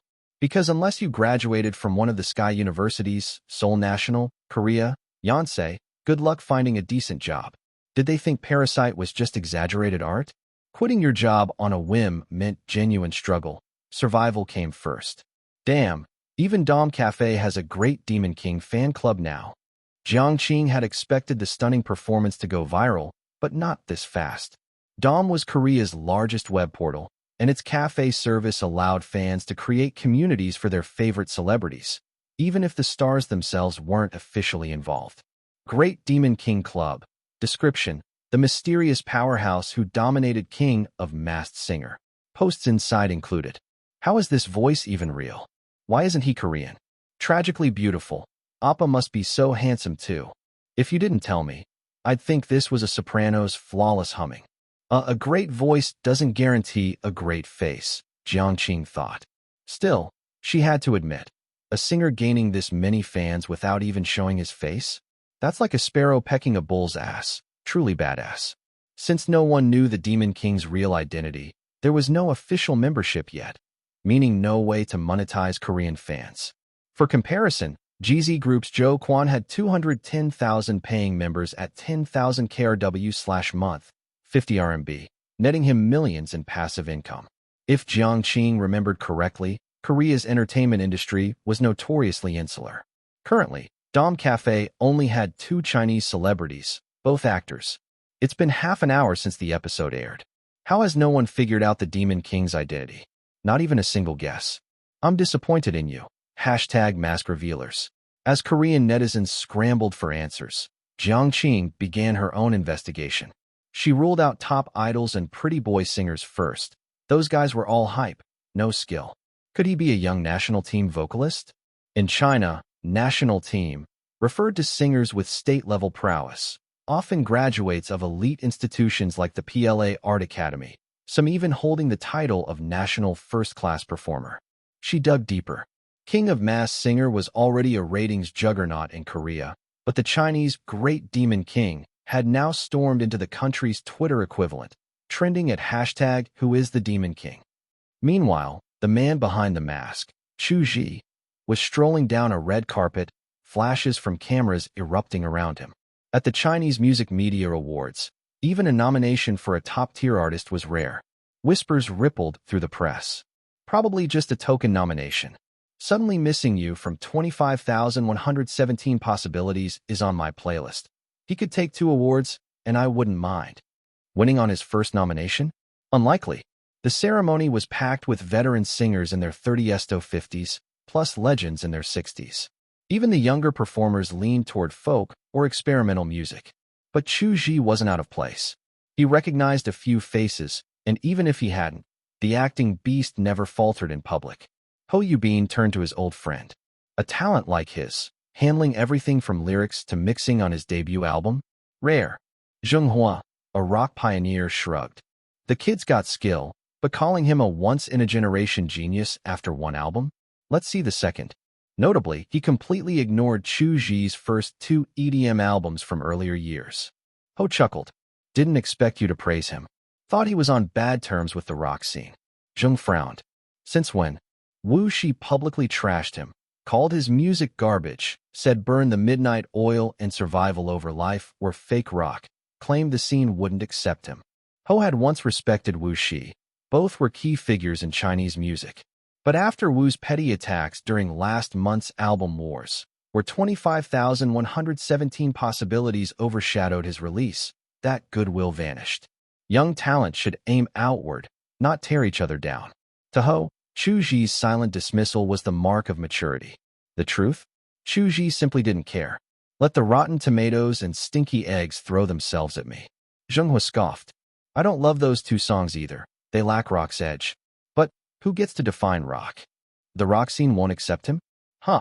At 60, Zheng was a founding father of Chinese rock, having organized the nation's first ever rock concert. That was seniority. Old Ho. Introduce us later, Zheng said. Sure, Ho agreed. The awards ceremony was held at Guangdong's Shanghai Concert Hall. As guests settled in, the real show was about to begin. Number 115. Popularity brings friends. The Shanghai Concert Hall in Yangcheng was easy to park at, flanked by the American International School of Yangcheng on one side and the Yangcheng Art Museum on the other. Chu Zhi's van was parked in the museum's lot. Expensive, but convenient. Most celebrities' vehicles for the awards ceremony were clustered there. I hope Ajio wins. Please let him win. Wang Yuan had set up a trio of good luck charms in front of her, a fortune bead, tarot cards, and a statue of Guanyin. She prayed fervently to all three. Huh? Isn't this a bit much? Boss just topped the charts for weeks straight. Old Qian mumbled around the lighter in his mouth. Only Niu Jiangxue, Chu Zhi's main manager, could enter the concert hall with him. The assistants, Xiao Zhu and two junior managers, had to wait in the van. It's different. The China music charts are just weekly rankings. 3 weeks at number 1 isn't that special unless you break the 13-week record, Wang Yuan explained. But the music media awards? They mean mainstream recognition. Even one win would put Ah Jiu ahead of Wu Tang, Xin Yun, Su Yiwu, and Li Fei. This matters. Why does singing need mainstream approval? Old Qian wanted to ask, but the lighter in his mouth muffled his words. Still, he knew climbing the celebrity ladder required this step. This praying stuff is childish, he thought, then asked aloud. Does this actually work? Absolutely. This is Marseille Tarot. This bead has been blessed by holy light, and this Guanyin statue was consecrated by a high monk. Wang Yuan, dressed in a sharp black blazer with crimson lips, looked every bit the elite career woman, a stark contrast to her superstitious streak. Give me one too. I'll pray for boss, Old Qian said. Though he was usually irreverent, an extra prayer couldn't hurt. Wang Yuan fished out a lucky charm pouch from her saddlebag. From a famously spiritual temple. Use this. So Old Qian, lighter still in mouth, began his mental incantation. Bless me with a future wife, big chest, long legs. Doesn't need to be too big, a D cup is fine. Legs don't need to be too long either, a meter will do. Then bless boss to get even more famous so my cut gets bigger. And finally, bless him to win tonight. The prayers rose into the sky, blue and vast, while the concert hall buzzed with guests in their seats and reporters crammed into the aisles. I've got your back. Consider this me returning the favor. The man speaking to Chu Zhi was Yang Guiyan. Yes, Yang Guiyan was here too, not by coincidence. Any awards ceremony with clout would nominate him if he'd dropped a new album. He was China's soul music king, and niche genres always carried a whiff of prestige in award circles. Returning the favor? Chu Zhi blinked. Wuxi didn't win tonight, but we're both at another ceremony in 2 days. I'll roast him for you. Yang grinned. Thanks, brother Yang. That's very chivalrous of you. Soul men are all about chivalry, Yang declared. With a fanfare of gongs, the ceremony began. A male and female host took the stage for opening remarks. Chu Zhi's attention drifted instantly. If I were the one speaking, no problem. I could talk for 3 hours straight. But listening to others? Instant nap mode. The King of Masked Singer finals in Korea are coming up. That'll be chaos. Time to cook up something special. It's been too long since I treated my dear little fruits. He had a full plan brewing, preparations nearly ready. By the time he snapped back to reality, the ceremony had already handed out Best Classical Artist, Best Avant-Garde Music, and Best Rap Artist. Next up, Best Electronic Artist and Best New Artist. There's an electronic music category? Why was the original me never nominated? Chu Zhi mused. Probably awards panels hating on idol singers. China had solid electronic musicians, and the original Chu Zhi had spared no expense, top-tier equipment, and producers. At least a nomination should have been possible. The Best Electronic Artist award went to an unfamiliar name. During the performance clip, Chu Zhi listened closely, well-produced, but effort doesn't always equal fame. He thought of Gu Beixing, the contestant he'd helped advance earlier. Average looks, decent talent, but nothing groundbreaking. In the age of viral TikTok tunes, making serious music is an uphill battle. Best Rock Artist went to Zheng Hua, the rock legend Ho Yubin had introduced to Chu Zhi. In his album Let's Jump Off the Building Together, Zheng Hua's reckless vocals and defiant energy haven't faded with age. The lyrics, steeped in pessimistic rebellion, are the album's soul, its depth surpassing even the melodies. At 60, Zheng still dropped an album every 2 years, creativity undimmed. He also snagged Album of the Year, Mandarin.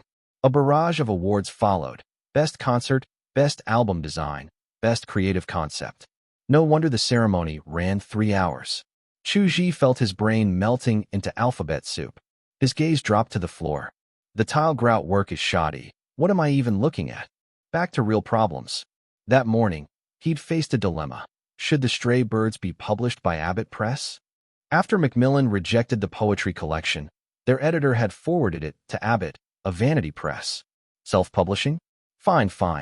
Chu Zhi decided to agree. The Stray Birds had gained fame in the West first, but only after Tagore won the Nobel Prize. Without that prestige now, rejection made sense. More awards passed. The sudden swell of applause snapped Chu Zhi back. Technical categories were next. His nominations were all here: Best Lyricist, Best Composer, Best Arranger, Best Producer, and Best Recording. He was up for all but recording. Congratulations to artist Chu Zhi, winner of the 20th Chinese Music Media Award for Best Lyricist.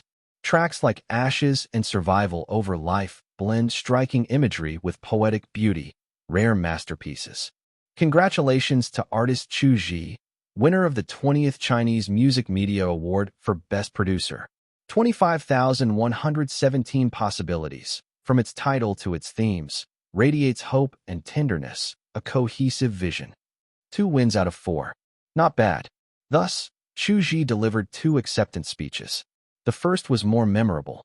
Thank you to the judges for recognizing these songs.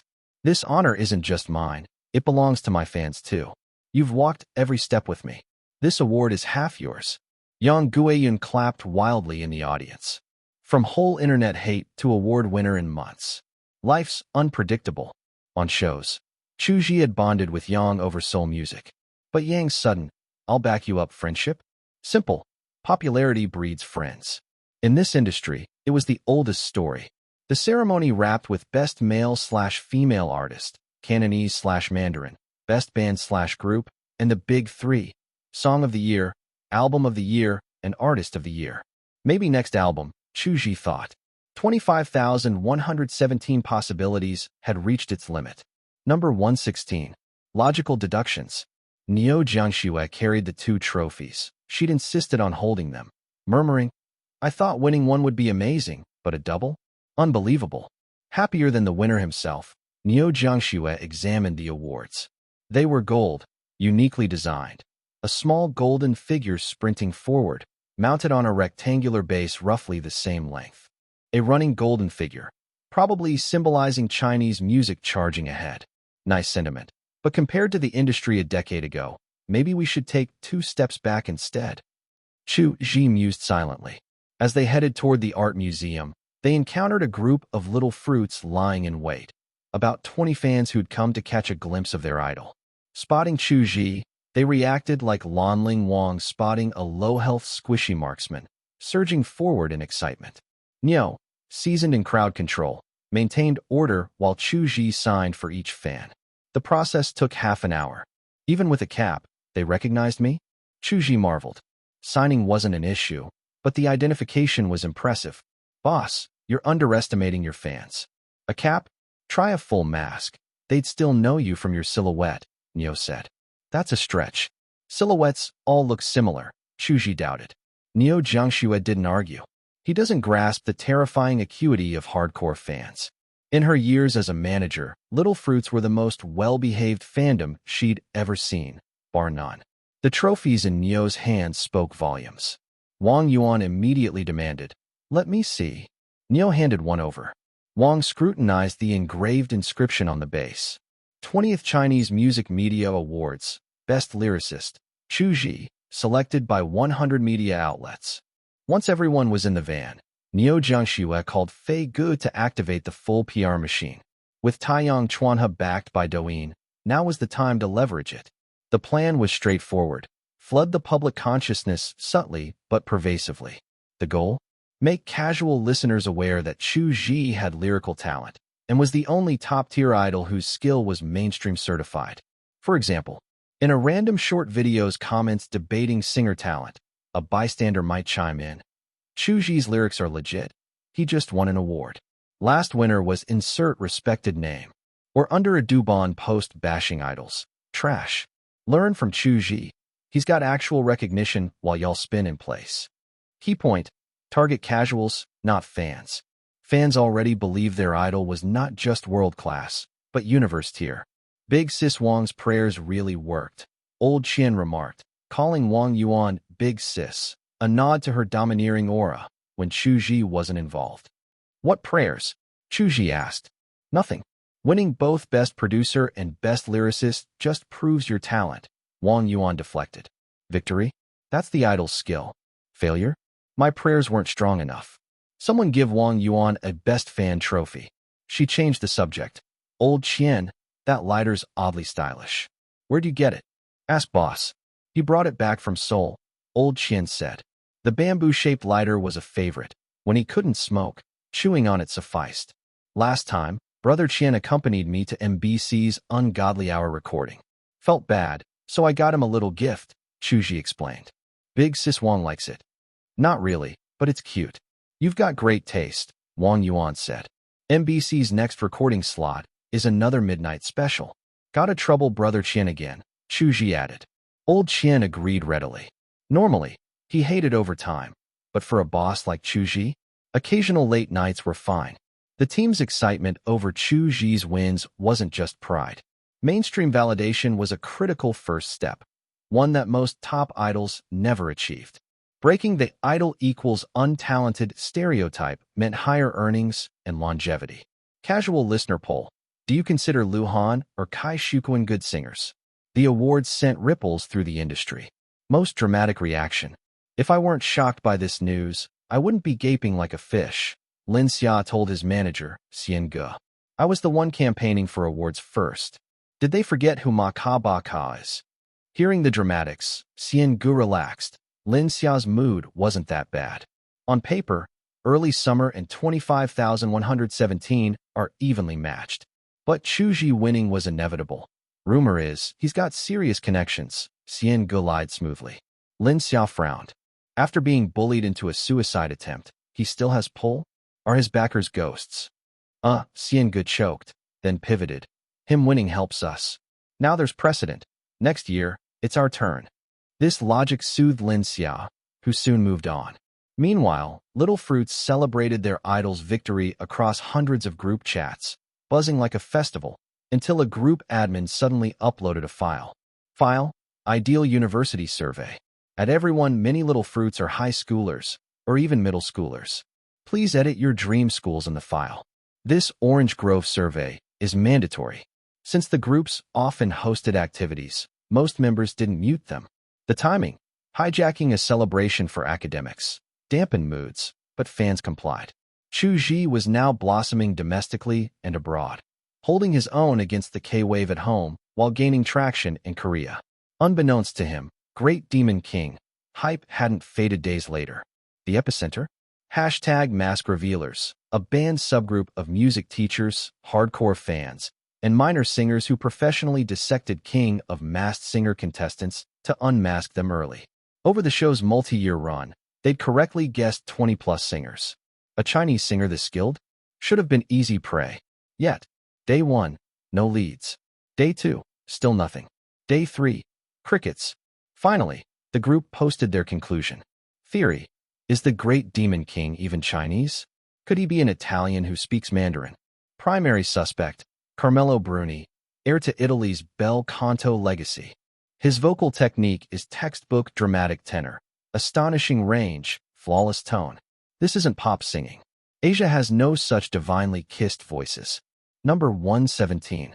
The Demon King's second performance. The hashtag Mask Revealers group was widely mocked online. Their claim that the Great Demon King must be Italian simply because they couldn't identify him was seen as a desperate, low-effort take. South Korea's vocal music system, initially modeled after the US, has now surpassed many Western countries, producing outstanding bel canto singers and instructors. It stands as the pinnacle of classical vocal training in Asia. Ugh, the Great Demon King is clearly MBC's joke. It's just our bel canto prince, Ji-sung. Ji-sung's high notes sound like a country bumpkin compared to the Demon King. He's obviously Carmelo Bruni, the heir to Italy's bel canto tradition. Westerners value individuality, which explains his lack of respect for seniors. Such inferior idols can't last, Choi answered, then added. Just my humble view. That's surface level. Choi immediately adopted a deferential posture. Please enlighten me. National power. Korea is a developed nation, China's still developing. The strong dictate to the weak have no voice. Myung declared. China clings to its fabricated ancient culture, but global influence depends on the present. Who'd admire an idol from a weak country? Don't you agree, Secretary Choi? Every word deepens my understanding of geopolitics. An idol like Chu Zhi is unlikable. Frankly, I find him repulsive. Choi piled on the flattery. Pleased, Myung dismissed him. Once outside, Choi's expression neutralized, his gaze pensive. Repulsive? Not really.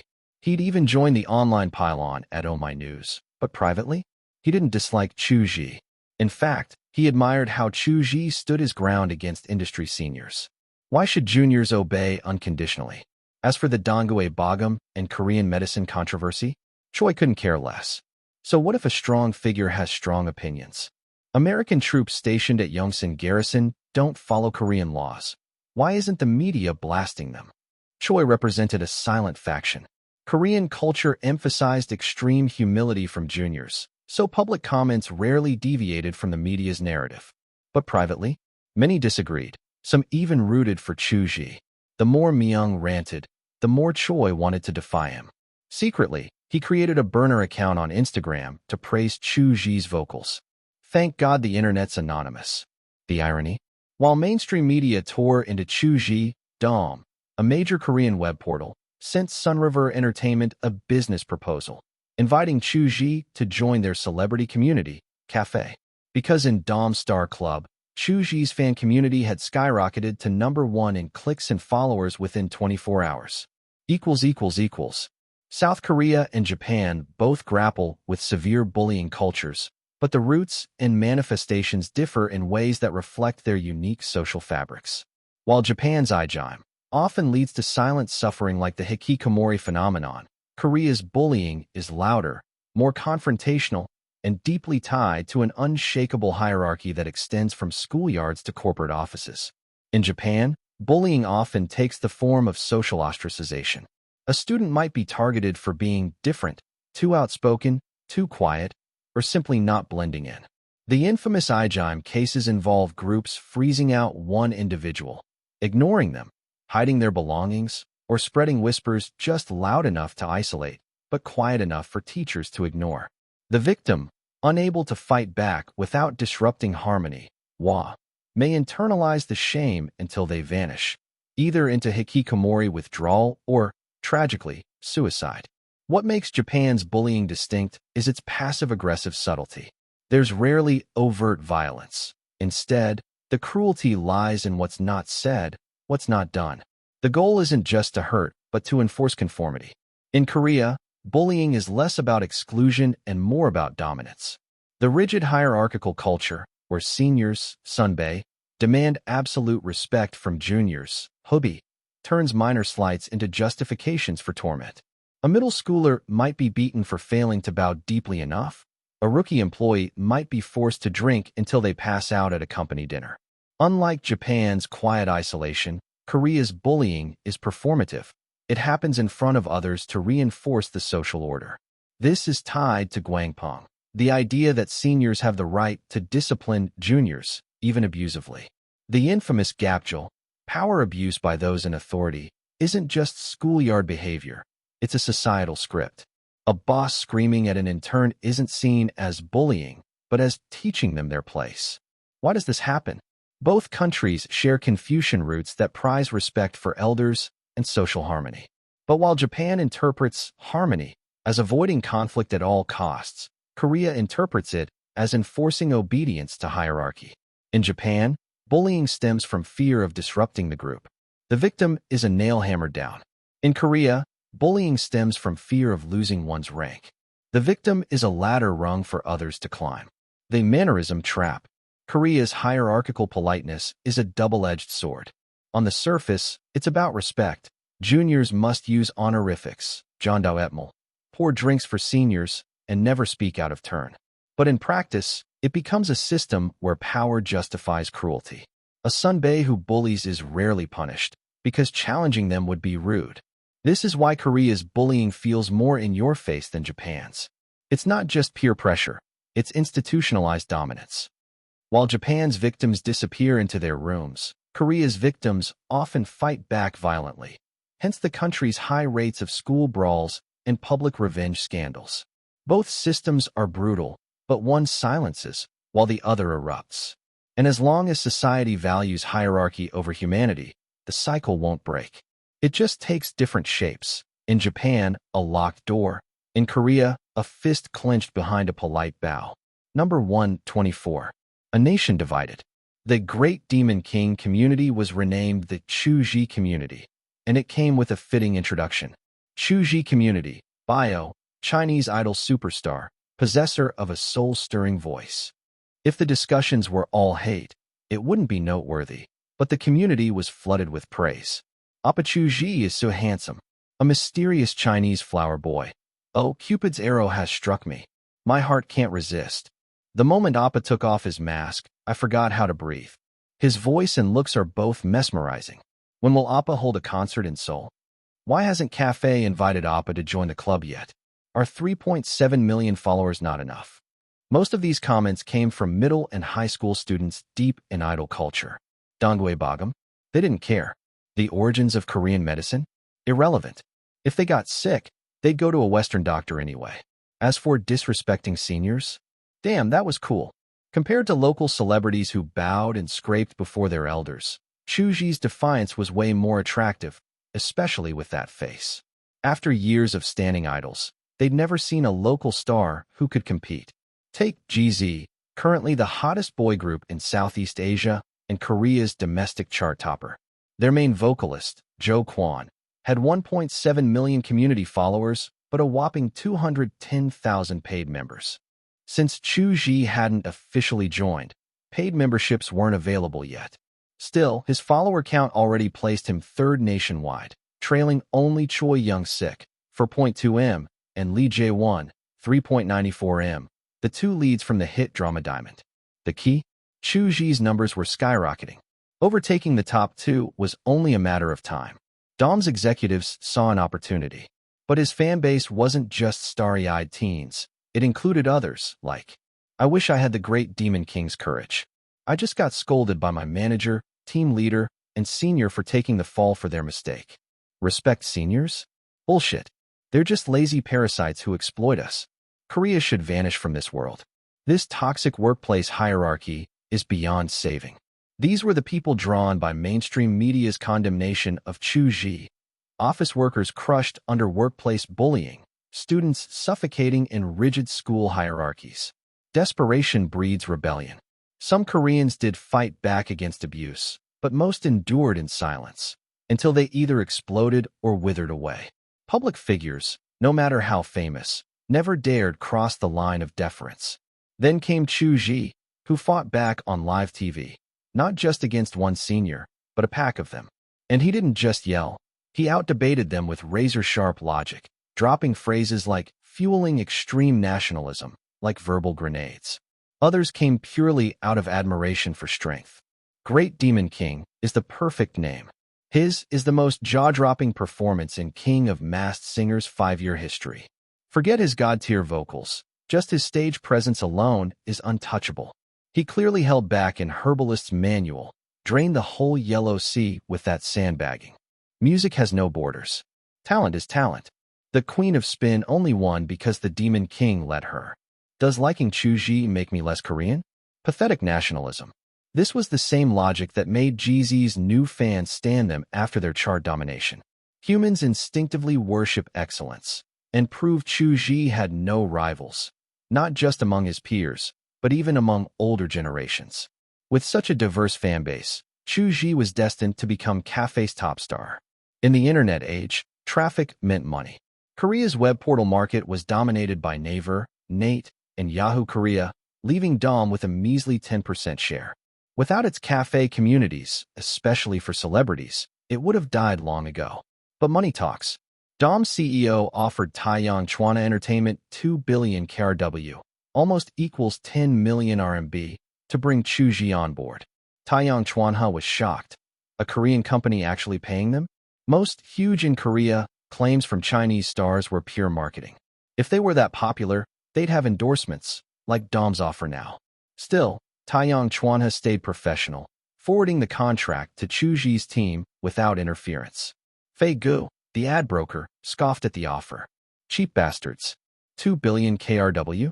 Barely over 10 million renminbi. But after checking local endorsement rates, he realized that was standard. Even Zhou Quan's ads capped at 15 million renminbi. And Jiana Jun Ji-hyun, Korea's endorsement queen, maxed out at 12 million. Dom was offering 10 million just for Chu Zhi to join. Their CEO had likely fought tooth and nail to convince shareholders. Their market's tiny. What did you expect? Old Shin shrugged. That's why K-stars flock to China. To make money. Then we'll milk Korea right back, Neo Jiangxua said. Fei Gu, push for a higher fee. And clarify the membership profit split and image rights. Fei Gu gave a thumbs up. Money talks, but he was a pro at squeezing every drop.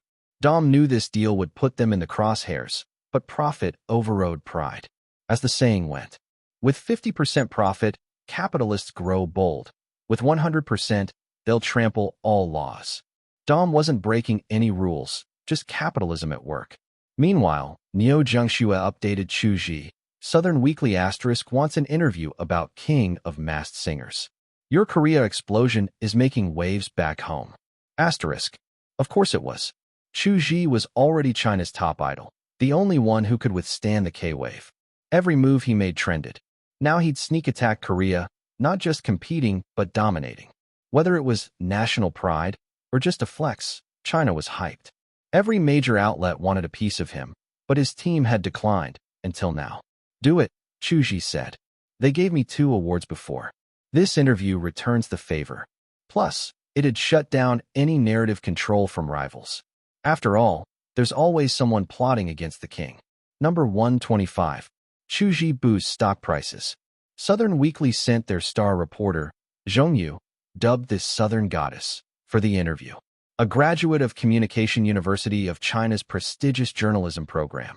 She was known for her sharp interviewing skills and was often dispatched to profile high-profile entrepreneurs. Accompanying her was veteran journalist Lao Yu. The interview was set in the studio's conference room, a modest 55-square-meter space with only an 1.8-meter-long table and a water dispenser. The walls were plastered with Chu Zhi's posters, slightly askew, clearly the handiwork of Wang Yuan, his stylist. Sister Nyo, are these questions acceptable? Zhong Yu handed the interview outline to the lead agent for review. Everything was pre-approved. No surprise questions in this feature. After skimming through, Neo Jiangxua nodded. No issues. Brother Joe has a few things to wrap up. Please wait 5 more minutes. No problem. Zhong Yu and Lao Yu agreed. Nyo, the assistant, brought in 2 cups of hot water before excusing herself. 3 minutes later, the man himself arrived. Beads of sweat dotted his forehead, evidence of his prior busyness. Dressed in a simple dark short sleeve and jeans, his striking looks still shone through the casual attire. Apologies for the wait, Reporter Zhong, Reporter Yu. Chu Zhi greeted them warmly. After exchanging pleasantries, the interview began. Q1, Vocal Prowess. Zhong Yu. Teacher Chu, you were the advocate for the Harbin Summer Music Festival, and after hearing your performance of, it seems your bel canto technique is exceptional. Chu Zhi, just self-taught a little. Zhong Yu, smiling, not just a little. From the clips I've seen online, your skills are professional grade. Q2, the drinking ritual. Zhong Yu, before both performances on MBC, you drank alcohol. Quite a lot, in fact. Many netizens speculate it was either liquid courage or you were holding back. How do you respond? Chu Zhi, grinning, it was Luzhou Laojiao, and no, that's not an ad. His expression then turned serious. I promised my little fruits I'd quit smoking and drinking. I wouldn't break that without good reason. Zhong Yu, probing then why drink? Chu Zhi, there's a saying, liquor emboldens the timid. Ever considered that might be it? Zhong Yu, startled she'd been about to laugh it off, but his unwavering gaze gave her pause. Were you nervous performing abroad? But your stage presence was flawless. Korean audiences were stunned. Chu Zhi, not about the location. Sometimes, you just need a little courage before stepping on stage. Zhong Yu, connecting the dots, was it because of the black tide incident on I Am a Singer? Chu Zhi, quietly, it had some impact. The pieces fell into place. Since I Am a Singer, Chu Zhi had only performed once, at an EDM festival, where he'd visibly struggled. Stage fright. For a regular artist, the black tide, mass online hate, would have been crushing. For someone already battling mental health issues, it was a miracle he'd returned to the stage at all. Looking at Chu Zhi's forced smile, even the seasoned reporter felt a pang of sympathy. The drinking wasn't for show, it was his lifeline. Q3. Why King of Masked Singers? Zhongyu. Why compete on MBC's show? Chu Zhi, firmly, to prove Huayo, Chinese wave, is the best. Meanwhile, negotiations between Dom and Chu Zhi's team wrapped up swiftly. 2.2 billion KRW is almost equal to 11 M RMB signing fee. 70-30 split on membership fees. Chu Zhi took the lion's share. For context, top Korean stars like Jo Kwon and Choi Young-sik only got 50-50 splits. Lesser idols, 30-70, with the platform taking 70%. Exploiting celebrities? Korea had a PhD in it. Dom also secured Chu Zhi's Korean image rights for promotions. The deal was inked by noon, and by 1 p.m., the platform blasted a full-site announcement. Breaking, Chinese megastar Chu Zhi joins Cafe. First artist with 10M plus followers. Chu Zhi had hoped for 100,000 paid members, pocket money. Dom, more ambitious, aimed to match Jo Kwon's 210,000. Reality? 6 hours post-launch, 250,000 paid users. Dom execs nearly fell out of their chairs. 9 p.m., 300,000 plus paid members, a first in Dom history.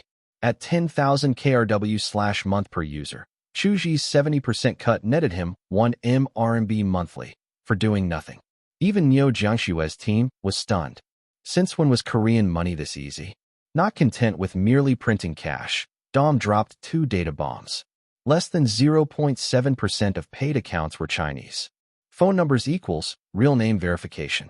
No Chinese fans propping up numbers narrative. 20% of new paid users were first-time Dom registrations. Why release this? To scream at investors. Look, we found a growth engine. Throw money at US. The Korean establishment lost its collective mind. Pyongyang Shinmun columnist. That Chu Zhi, disrespecting our history, medicine, and etiquette, still finds an audience? This is the failure of the Korean people, the beginning of our cultural decay. Dom is a parasite, profiting off this low-quality idol. We demand the Blue House arrest its executives. Koreans' favorite pastime, petitioning the Blue House for everything. More pundits piled on. Normally above entertainment gossip, they now framed this as a national crisis. Even business elites chimed in, lecturing about corporate social responsibility and how Dom had betrayed Korea. But the harder they fought, the faster Chu Zhi's numbers soared. Fan comments. Why the fear of a foreign idol? What are they hiding? Old men just hate seeing youth rebel. I don't even like Chu Zhi, but if they hate him, I'll support him. What did he even do wrong? Maybe his crime is being too good or telling the truth. Stats, 24 hours later. Followers, 5,684,991. Paid members, 357,536. Like a runaway train, Chu Zhi's community topped both charts. The backlash only fueled more sign-ups, even driving Dom app downloads, previously niche for K-pop stans. And then, the stock price rose. Korean capitalists, sensing profit, felt their DNA stir. Number 126. The endorsement was snatched. The stock price soared. What each country lost was merely its national prestige, but for capitalists, what they lost was real money. Which is more important? Can't you see the difference? Earlier, the entrepreneurs who followed the trend and cursed the loudest, like the marketing director of Amora Pacific Group, South Korea's top cosmetics company, openly criticized the CEO of Dom, saying he was like a lapdog who only knew how to compromise with the market and was unworthy of being a Korean. When Dom's stock price rose by 3%, Hera, a subsidiary of Amora Pacific Group, sent a collaboration proposal to Chu Zhi's management team at 700 million KRW per quarter. Following Boss Neo's highest directive, Brother Fei accepted all offers. Both sides were willing, one to hit, the other to be hit, and the finalized contract was 760 million KRW for Chu Zhi to become Hera's highlighter ambassador for July, August, and September, limited to South Korea. Amora Pacific Group only wanted to capitalize on the artist's temporary popularity. In the eyes of their marketing department, Chu Zhi was, after all, not a local star. His fame could rise quickly but fade just as fast. As for why Brother Fei insisted on adding 80 million KRW to the original 700 million, it wasn't because he lacked that amount. 760 million KRW was equivalent to 4 million renminbi, which, extrapolated annually, would be 16 million renminbi, slightly higher than the endorsement fees of other Korean stars. For example, Hera's previous highlighter ambassador, Young Minin, the main dancer of boy group Chu Zhi, earned just over 6 million renminbi for half a year. When Hera's official website and Instagram announced the endorsement news, Amora Pacific Group seemed eager to distance itself, issuing a statement.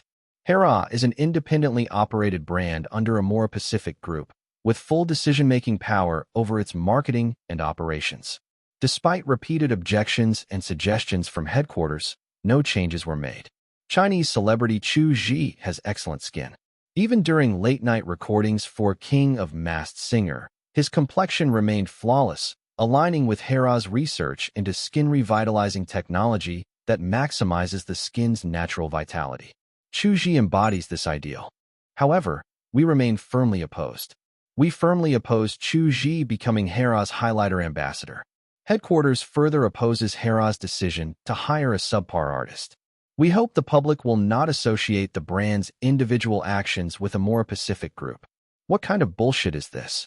Burning Korean won at a grave to fool ghosts? South Korea's #1 cosmetics company, ranked among the top 20 globally, can't control its own subsidiary? What kind of Soviet joke is this? And could they at least not write the announcement like an advertisement? Just like Dom, Amora Pacific Group was scorned by the country's middle and upper-class elites. Minin, your Hera highlighter endorsement won't be renewed next term, the agency's team leader said. In the backstage of a variety show recording, Young Minin was getting his makeup done. He showed no surprise at the news. Even though Chu Zhi was extremely popular in Korea, there were still actors to consider. In each country's entertainment hierarchy, movie stars sat at the top. Losing the endorsement wasn't unusual, but the team leader's next words were anything but normal. Next term, Hera has chosen Chinese celebrity Chu Zhi as their highlighter ambassador. Huh?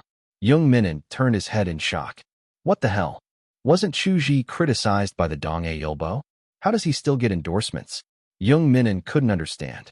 The Dong-A Ilbo was one of South Korea's top newspapers, second only to the Chosun Ilbo, and a gathering place for opposition figures and intellectuals. Even local idols who got criticized by them would basically be finished, let alone a foreign star. Last year, when JYP's higher-ups hosted a dinner for the Dong-A Ilbo's editor-in-chief, Young Minin and Jo Kwon had the honor of attending. They spent the entire meal in fear of offending the editor. The team leader didn't know how to respond. Even in a country as surreal as H country, Chu Zhi landing endorsements one after another was beyond comprehension.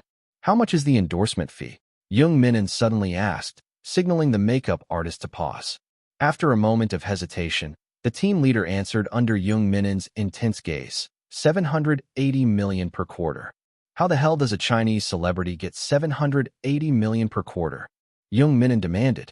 Losing the endorsement was one thing, but the new guy getting paid more? Unacceptable. And that's not all.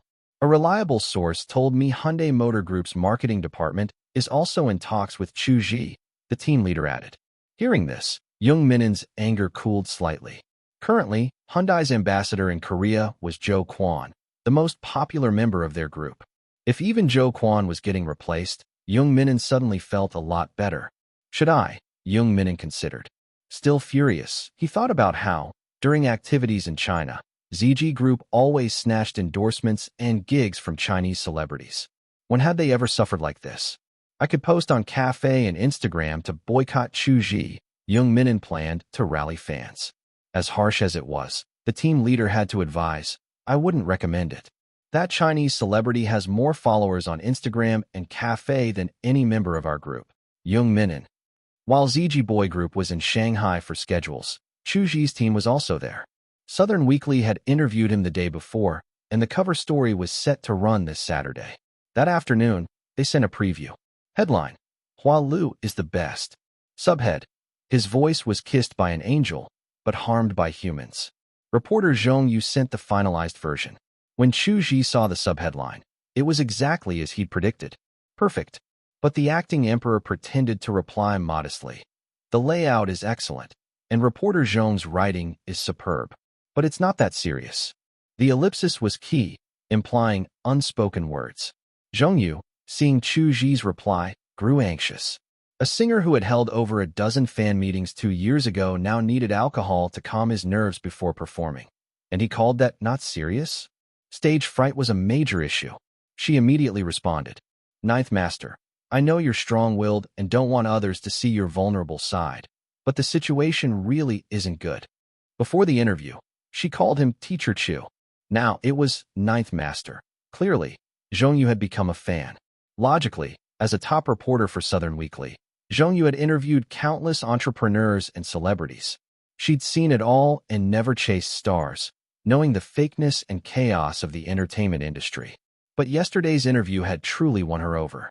For 3 or 4 months, the Korean wave had ravaged China's entertainment scene, with domestic stars retreating from variety shows and endorsements. Only Chu Zhi stood up. One man, one microphone, one song. Herbal medicine showed Korea what Hua Lu was all about. Ninth Master, please take care of yourself. After a moment's thought, Zhong Yu added another line. She felt Chu Zhi hadn't changed at all since Against the Light. He still stubbornly shouldered burdens alone. Despite his stage fright, despite his fear of the spotlight after the backlash, he still stepped forward, even if it meant hurting himself. Zhong Yu wasn't a singer, but she knew this kind of drinking damaged vocal cords. As a reporter, she would make sure the whole country knew Chu Zhi's contributions. Number 127. Another big win. Home was ready for testing, but Chu Zhi decided to wait until Southern Weekly published its article before launching it. What was this called? A little suffering first, then a sweet reward. Of course, you could also give the reward first and then the suffering. It all depended on the execution. The acting emperor was well-versed in the art of conditioning. Stepping out of the van, Chu Zhi stretched lazily and said, Brother Chiu, could you please take Xiaozhu home? It's late, and it's not safe. Thanks for your hard work today. As he spoke, he handed Chiu a pack of Hua Zi cigarettes. Even if he hadn't said anything, Chiu would have taken Xiaozhu home, but Chu Zhi made a habit of reminding him. As for the cigarettes, Chu Zhi didn't give them every time, because small favors given too often cease to be favors. Returning to his apartment at 11 p.m. was considered early for a top-tier celebrity with a packed schedule. Oh, I forgot to pick up the package. Chu Zhi only remembered when he reached the elevator. He turned back to retrieve it from the delivery locker. What did Dabai send me? A few days ago, Su Shangbai had messaged him, saying he'd mailed a gift. Chu Zhi had tried to pry out details, but got nothing. He wasn't the type to tear open packages on the street, but he gave it a little shake. It weighed about 2 pounds. The feel of it, could it be candy? Back in his empty apartment, Chu Zhi was alone. Did he feel lonely? Of course not. He enjoyed it. Opening the package, he confirmed it was indeed candy, branded Big White Soft Candy. The problem was, he wasn't a big fan of sweets. As a Chongqing native, he preferred spicy food. The candy seemed to be from a Vietnamese brand. Chu Zhi sent Su Shangbai a quick WeChat message. Dabai, got the soft candy. Disciple of the Big Cat. Ninth bro, eat some when you're feeling down. There's lemon and orange flavors. It's a new product from the candy factory I just acquired in Vietnam. Acquired a candy factory? Damn. Chu Zhi could practically smell the wealth. After exchanging a few messages about recent happenings, Su Shangbai had been in Southeast Asia for the past month or two, busy with the factory. Their chat ended with, ZG Boy Group is huge in Vietnam too. Their songs play in every mall here. I hope one day, Ninth Bro's music will be everywhere in Vietnam. Chu Zhi felt that day wasn't far off. South Korea was just the first stop in Asia. Next, he'd spread to Southeast Asia. Dominating Southeast Asia's entertainment scene is easier in film and TV. Music is harder to conquer. Chu Zhi pulled out a notepad and started drafting a plan. Thanks to Korea's cultural export strategy, their influence ran deep in Asia's entertainment ecosystem. Thailand, Vietnam, Cambodia, you name it. Taiyang Chwana Entertainment, on the other hand, was utterly lacking in this area. TikTok was the exception. Its reach in Southeast Asia was massive. That meant Chu Zhi needed to strengthen his ties with TikTok. I have to accept that TikTok endorsement deal. With offers from Korean companies coming in, TikTok should agree to my price. Chu Zhi wouldn't interfere with Fei Ge's negotiations out of impatience. After finishing his development plan, Chu Zhi got ready for bed. But just as he was about to sleep, a sudden premonition struck him. Now might be the perfect time to hit the jackpot in the lottery. He happened to have 5 personality coins left. System bro, let's roll the lottery. Open the prize pool for me, Chu Zhi said. Rock trench coat. Heizi's poetry collection. Gospel of Angels. Curio, fragrance pill. Rogue song package. Special grand prize. Michael Jackson's dance skills. The prizes in the pool were incredibly tempting. Michael Jackson's dancing might not have been the most technically advanced, but in terms of stage presence and synergy with music, he was easily top 3 in global music history. Sooner or later, I'll get MJ's songs. If I actually land this, Chu Zhi's eyes gleamed with desire. After experiencing the sheer power of Farinelli's vocal skills, Chu Zhi had developed an obsession with special grand prizes. If he won this, he'd gladly punish himself by enduring another decade in this purgatory called life. Rogue was a Cantonese golden classic, Zheng Zhongji's signature song. Some said Hong Kong's 2005 had Exaggeration, and 2006 had Rogue. Both were iconic hits. I'm not planning to break into the Cantonese market yet, Chu Zhi mused as he checked the other prizes. The fragrance pill gave the user a natural, enchanting body odor. No idea what scent, but supposedly irresistible. What kind of nonsense is this? Feels like this prize pool just took a turn for the erotic. Chu Zhi already considered himself devastatingly handsome. Add a divine fragrance, and he'd basically become a walking aphrodisiac. For the safety of the general public, maybe not. Heizi's poetry collection was self-explanatory. The rock trench coat was a magical item that, when worn, could electrify an audience and make them lose their minds. Sounded useful, but Chu Zhi wasn't sure he needed it. Even Gospel of Angels would be fine. It's similar to Voice of Despair. Except, according to the description, Gospel of Angels represented a voice of hope and beauty. Chu Zhi made his wish and spun the lottery. Gospel of Angels. Nice. A fantastic prize. Not the grand prize, but these 5 personality coins were well spent. Chu Zhi was pleased. My sixth sense is on point. Now that my personality coins are at 0, it's a good stopping point. Wait, I already have Farinelli's vocal skills, and now Gospel of Angels. If I went into preaching, wouldn't I be the ultimate evangelist? Not that he'd actually do it. Why trade stardom for being God's servant? With 2 opposing vocal skills, despair and hope, Chu Zhi felt he could reduce audiences to emotional wrecks. He wanted to jump out of bed and test Gospel of Angels right away, but his eyelids grew heavy. His spirit was eager, but his body demanded sleep. The next day, the sunlight was lackluster, but Chu Zhi's mood was radiant. He recorded himself singing Against the Light and listened to it. The sound of his own voice made him smile uncontrollably. It was the kind of singing that made people feel pure happiness.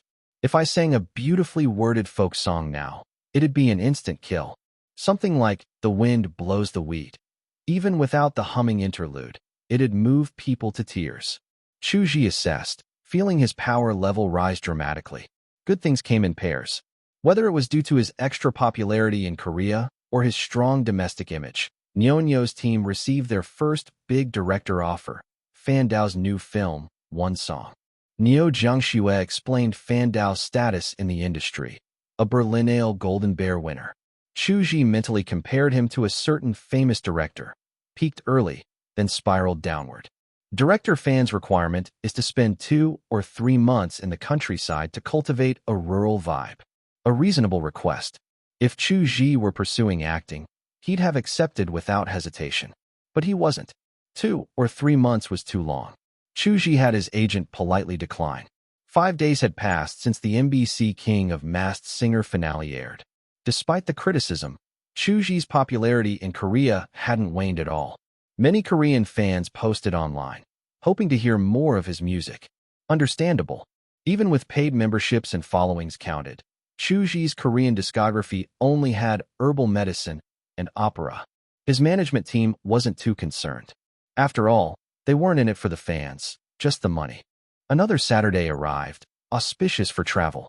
Southern Weekly published its exclusive interview with Chu Zhi, both in print and online. Number 128. The Angel Harmed by Humans. Short videos, novels, anime, and games endlessly divert attention. Even the overwhelming choices in TV dramas leave audiences spoiled for choice. Aishwe-sama was one such spoiled viewer. Closing the novel website Little Green Site, she muttered to herself, "Beautiful, strong, tragic. Who could resist that combo?" She was referring to a novel she'd just finished.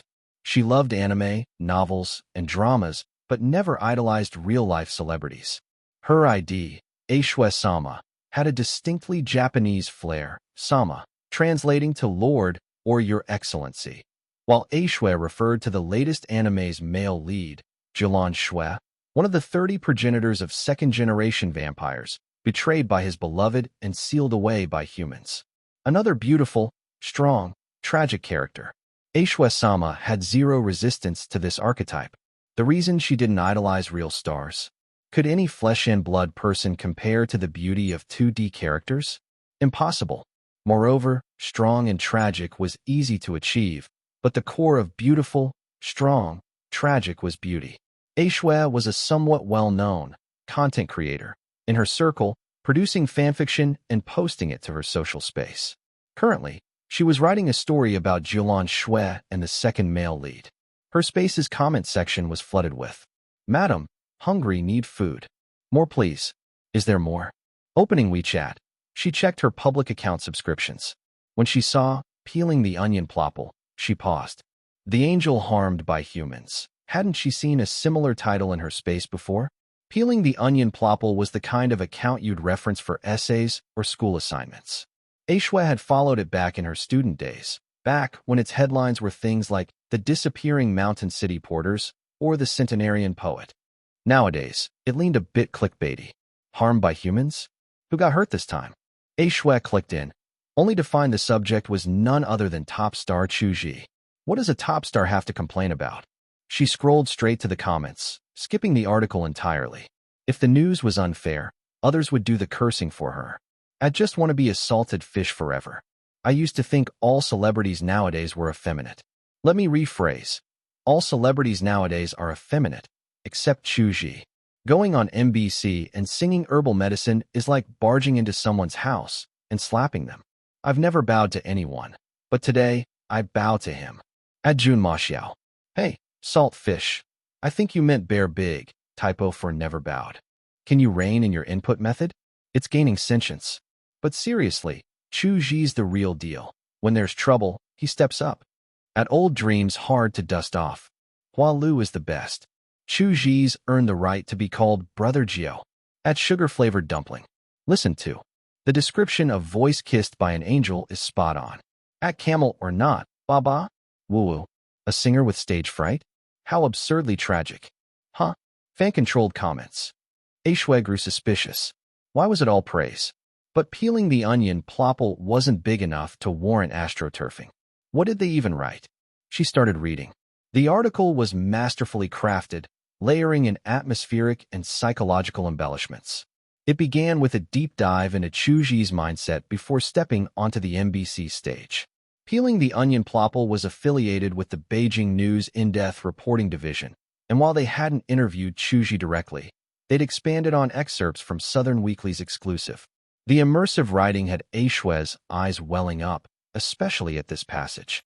If Chu Zhi had lost every round and been unmasked, the backlash would have been brutal, humiliated abroad, his career in ruins. Did he do it for love of the stage? Perhaps once, but after the darkness of Singer, a man who needed liquid courage to perform couldn't possibly be motivated by passion alone. Then why? The answer in Aishwe's heart was responsibility, a refusal to stand by as the Korean wave ran rampant. What a good person. Framed, cyber-bullied into depression and suicide, nearly lost to the world. And now, the thing most vital to a singer, performing, has become an ordeal. Woo-woo. Alcohol ruins vocal cords. What if his voice gets damaged? The article included a photo of Chu Zhi's unmasking on NBC's stage, the very epitome of beautiful, strong, tragic, his looks rivaling 2D characters. In an instant, just 10 minutes of reading, A Shui, who'd never idolized anyone, was thoroughly converted. On a whim, she changed her Weibo handle to Ajo-sama. Thanks to the interview, Southern Weekly trended effortlessly, steamrolling over GZ boy group's announcement of a Chinese single. Chu Zhi's NBC appearance, showcasing his talent, herbal medicine declaring his stance, earned him praise even from non-fans. With his already sterling reputation, the coverage left almost no room for criticism. Almost. Because Weibo's user base was complicated. The hashtag #stagefright blew up, a conclusion from reporter Zhong Yu that gained widespread acceptance. Psychology majors weighed in. Stage fright is a type of situational phobia, a mental disorder where sufferers actively avoid feared environments. I can't imagine the pressure Chu Zhi endured to perform voluntarily. During the Dream of Red Mansion's livestream, he mentioned drinking, but at home, it was wine. On the show, it was hard liquor. The reason isn't hard to guess. Situational phobia involves recognizing the fear as irrational, yet being unable to control it, accompanied by dizziness, fainting, palpitations, trembling, sweating, etc. The mask hit it, but hard liquor hits faster. What courage! Little fruits were heartbroken. Unofficial estimates suggested at least 4 digits worth of them cried their eyes out today. Another hot take came from a counselor. If Brother Joe only has stage fright, that's one thing, but I'm worried it's PTSD. Let's look at the diagnostic criteria.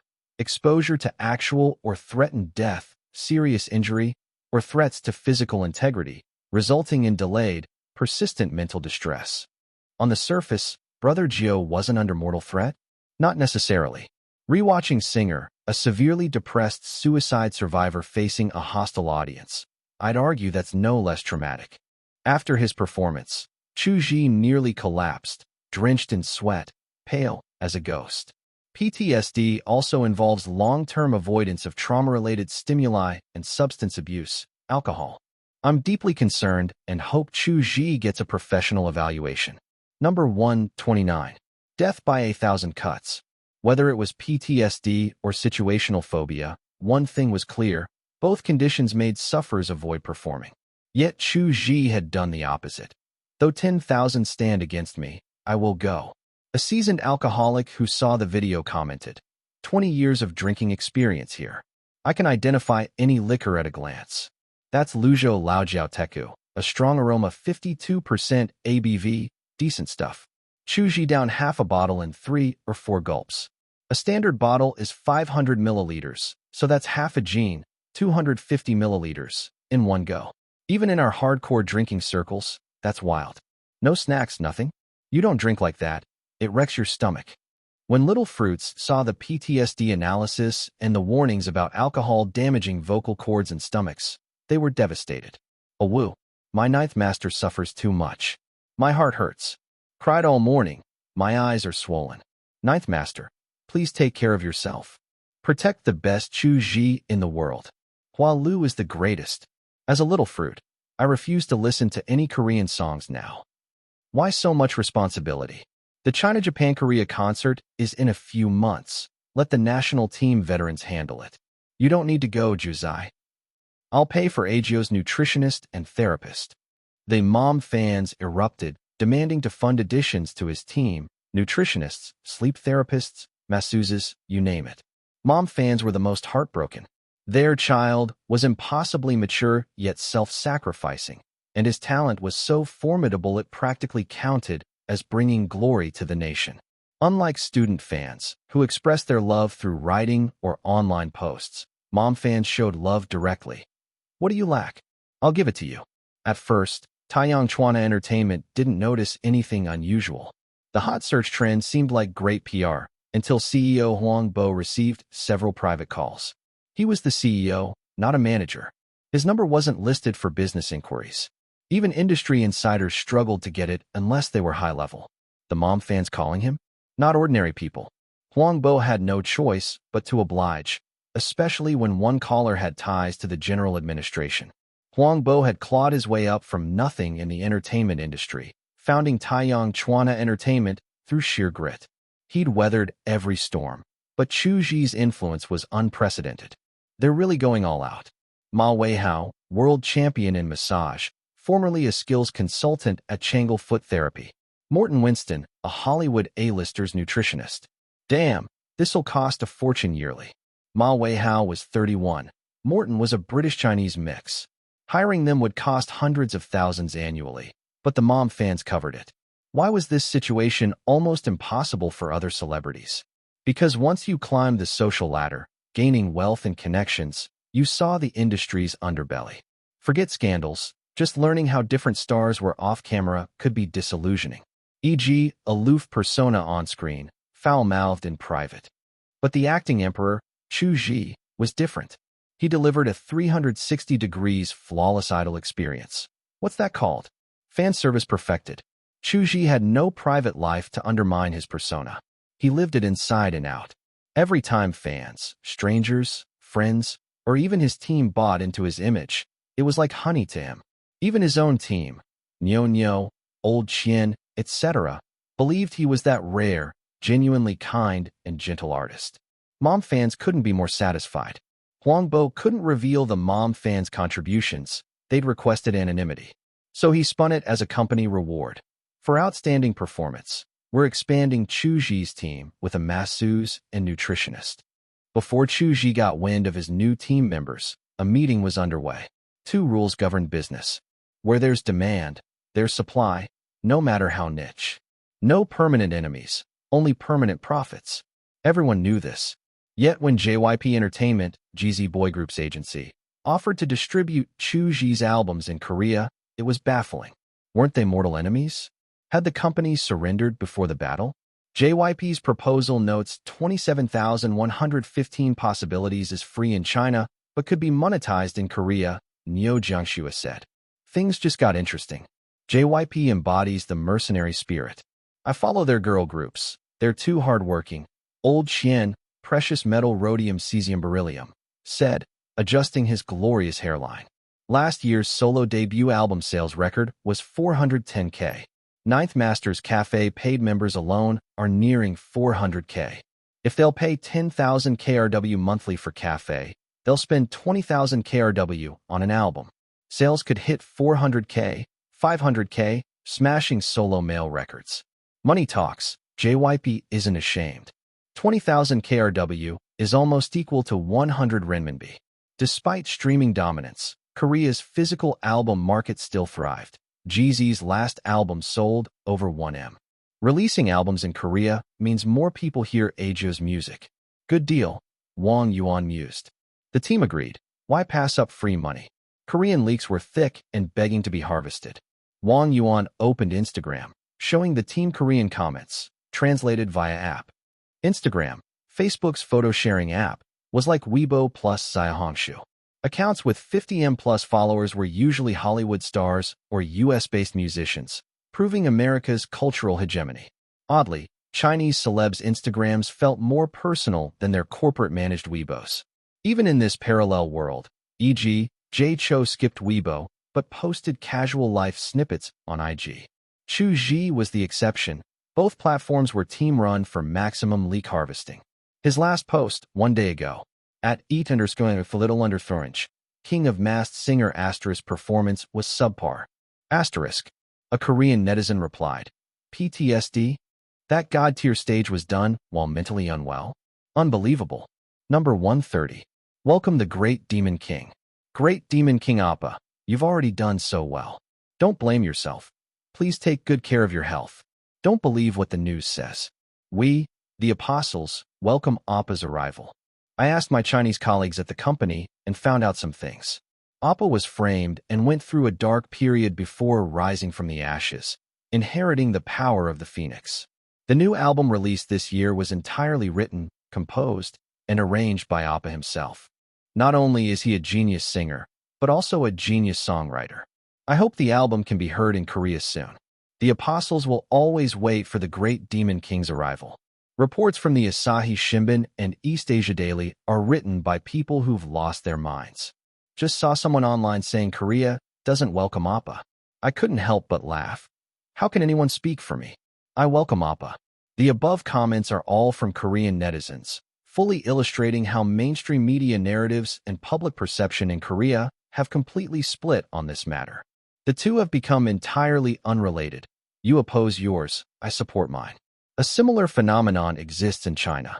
On Zaihongshu, the average salary is casually reported as 50,000 to 60,000 yuan, but in reality, even finding a job that pays 5,000 to 6,000 yuan can be difficult in some cities. Since Chu Zhi's fan cafe had no management, not even basic community guidelines, Korean fans grew wildly, organizing themselves and even giving themselves a fancy name. Chu Zhi's alias on MBC's King of Mass Singer was Great Demon King, and his skills truly lived up to the title. Thus, his Korean fans, no, his devotees, named themselves the Apostles. This fits right in with the naming conventions of K-pop fandoms, e.g., fairies, suns, Cassiopeias. The Apostles blend in perfectly. Luckily, Chu Zhi himself didn't know about this, or the fandom's name would have taken an even more cult-like turn, and things would have gotten legally questionable. If everyone agrees, then we should. Before Nyo Jiangxue could finish, she was interrupted. We need to think carefully. At least on this matter, acting impulsively will backfire. The only person in the brokerage team who would voice opposition in such a unanimous situation was the ever-rational brother Faye. If we release a physical album in Korea, I'm worried it'll give people ammunition against Brother Chu, Faye said. First, for domestic fans, many don't mind spending $100 or $200 to support their idol by buying physical albums. But if they have to purchase them through overseas proxies just to support a domestic star, it'll look bad. Faye ignored the other's expressions and continued. Besides, Brother Chu said his albums are free. Shouldn't Korean fans count as people too? His wording was subtle, but everyone understood the implication. Even if you don't care about foreign fans, you shouldn't make it too obvious. Who would pay a premium for an album when there's a free version? And if we're seen as exploiting foreign fans, it'll backfire, said Xiao Qian, the team's online operations manager. Xiao Qian rarely spoke up in meetings, but he couldn't stand Faye, always waiting until the last moment to interject, as if he were the only one with foresight. Brother, you're just arguing for the sake of it. Idols sell dreams, and fans chase those dreams. Spending money to chase a dream makes it more meaningful, Faye countered. Old Qian, sitting nearby, discreetly tugged Xiao Qian's sleeve, signaling him to drop it. If Brother Chu only wants to focus on domestic growth, then fine, just consolidate the domestic fan base. But personally, I believe Brother Chu has the potential to become a Pan-Asian superstar. If that's the case, we need to pay attention to fan bases in Japan, Korea, and Thailand, Faye said. We should think long-term and not sacrifice future growth for short-term gains. His argument was solid. Broaden the horizon. There'd be plenty of future opportunities to harvest fans. Faye's words made Wang Yuan, Old Qian, and Neo Jiangxue pause to reconsider. We can't let JYP Entertainment handle the album distribution, Neo Jiangxue agreed. But the company is planning to release Brother Nine's merch soon. We can let them handle that instead. In that case, I have no objections, Faye said, his expression relaxing. Having a rational analyst on the team was great, but Faye's tone always carried a hint of condescension, as if everyone else was short-sighted. No wonder he remained an advertising agent instead of becoming a main brokerage. His attitude wasn't exactly team-friendly. Can we collaborate with TV stations to sell the MVs? Wang Yuan suddenly suggested. The new album has MVs for 9 songs. If I remember correctly, Korea has a history of broadcasting MVs. Where there's a will, there's a way. This was a fresh angle. Neo Jiangxue considered the feasibility. Earn money from TV stations while letting Korean fans, the Apostles, watch for free. Best of both worlds, profit and goodwill. Given the current hype, TV stations would definitely pay. Neo immediately tasked Faye with estimating the MV's market value. After the meeting, Wang Yuan checked her idol's INS account and murmured, the follower count is going to skyrocket. Among Asian celebrities on Instagram, K-pop stars dominated the rankings, with the top ones boasting over 40 million followers. Chu Zhi had 17 million, the most among Chinese stars on INS. Only 2 others had broken 10 million. Li Xingwei, despite his domestic decline, still had over 8 million followers thanks to his Japanese fanbase. Why did Wang Yuan suggest selling the MVs? She didn't actually care about the money. Her behavior made it clear she wasn't lacking. Like that imperial green jade guanine pendant she wore, the kind often seen in films. Fans understand fans best. Wang Yuan became a mom fan out of concern for Xiaojio, but she knew that without his looks, she wouldn't have been drawn in initially. Falling for the face, staying for the talent, or character, regardless of the latter, the former was the prerequisite. MVs like Smoke would show Koreans that their flower boys couldn't compete. This is what a true visual king looks like. Our Xiaojio will win over even more fans. The thought of Chu Zhi's INS following exploding and his fame rising further in Korea put Wang Yuan in a great mood. Humming "The Wind Blows the Wheat," she headed home after work. Chu Zhi had hundreds of thousands of followers on Dom, but without understanding Chinese, Korean fans couldn't easily dig up content about him on Chinese platforms. Like Smoke's MV became top-tier material on Bilibili, going viral domestically but struggling to spread overseas. Just like in Japan, without Koguchi Yoshihiro's repost, it wouldn't have blown up. Imagine the impact if the MV reached Korea after Chu Zhi's unmasking. Meanwhile, more and more netizens were urging Chu Zhi to seek medical treatment. It was time for an official statement. At Eat a Big Orange, I don't want personal matters to waste public resources. I'll be okay. I still have my 8th anniversary concert to prepare for, with gifts for my fans. Little fruits, try searching for Orange Home on your app stores. Note the phrasing, not "I'm okay," but "I'll be okay." The fan community app's release was impeccably timed. At Eat a Small Orange, image. For those unfamiliar with INS, it's image-centric. The attached photo showed Chu Zhi in a white shirt and black suspenders, captioned similarly to the Weibo post. A slap, then a sweet date. The sweet date had arrived. Number 131. The acting emperor strikes. The reason for renaming the app to Orange Home was simple. Several apps already used Home in their titles, and this change made it easier for fans to identify and download. What defines a model celebrity? Someone who refuses to monopolize public resources over personal health issues, standing in stark contrast to stars who splurge on marketing for the tiniest matters. To many, this was a breath of fresh air. Some netizens had grown weary of celebrities playing the victim, or rather, had been force-fed so much drama by young idols that they instinctively dismissed any hardship as attention-seeking, without even reading the details. Chu Zhi's dream of the Red Chamber livestream had sparked widespread discussion and sympathy, but only for those who actually paid attention. Many just skimmed and clicked away, muttering, "You earn tens of millions. What do you have to complain about?" But by voluntarily stepping back and half-accidentally becoming a national pride moment, Chu Zhi won over even these skeptics. The man was playing 4D chess. Chu Zhi's influence over his fans was nothing short of extraordinary. Within 2 hours of his post, the topic gradually faded from the trending charts. Weibo's ranking algorithm relied on reposts and discussion volume, hence why data-pumping fans often rephrased the same point repeatedly. Now, the little fruits flocked to download the app, including Zhongyu, a star reporter from Southern Media Group. Minutes after Chu Zhi's announcement, she sneakily downloaded it during a bathroom break. Upon opening, the splash screen showed oranges, or perhaps orange dots, converging into a message. "The world is gentle because of you and me." Me undoubtedly referred to Chu Zhi, so you must mean her. At least, that's how Zhongyu interpreted it. The interface was clean and intuitive. First step, register. She set her username as Feathered Little Fruit, following the standard process, phone number verification, profile picture upload. Then, a prompt appeared. What is your goal? Why would a fan community app ask this? Back in school, Zhongyu could have answered effortlessly. But now, it wasn't that she lacked goals. Currently, her mission was to crush that sweet-faced rookie reporter who'd been rising in Southern Metropolis daily. But typing that out felt petty. After a long pause, she tapped out. Complete the Chronicles of Grassroots Entrepreneurs.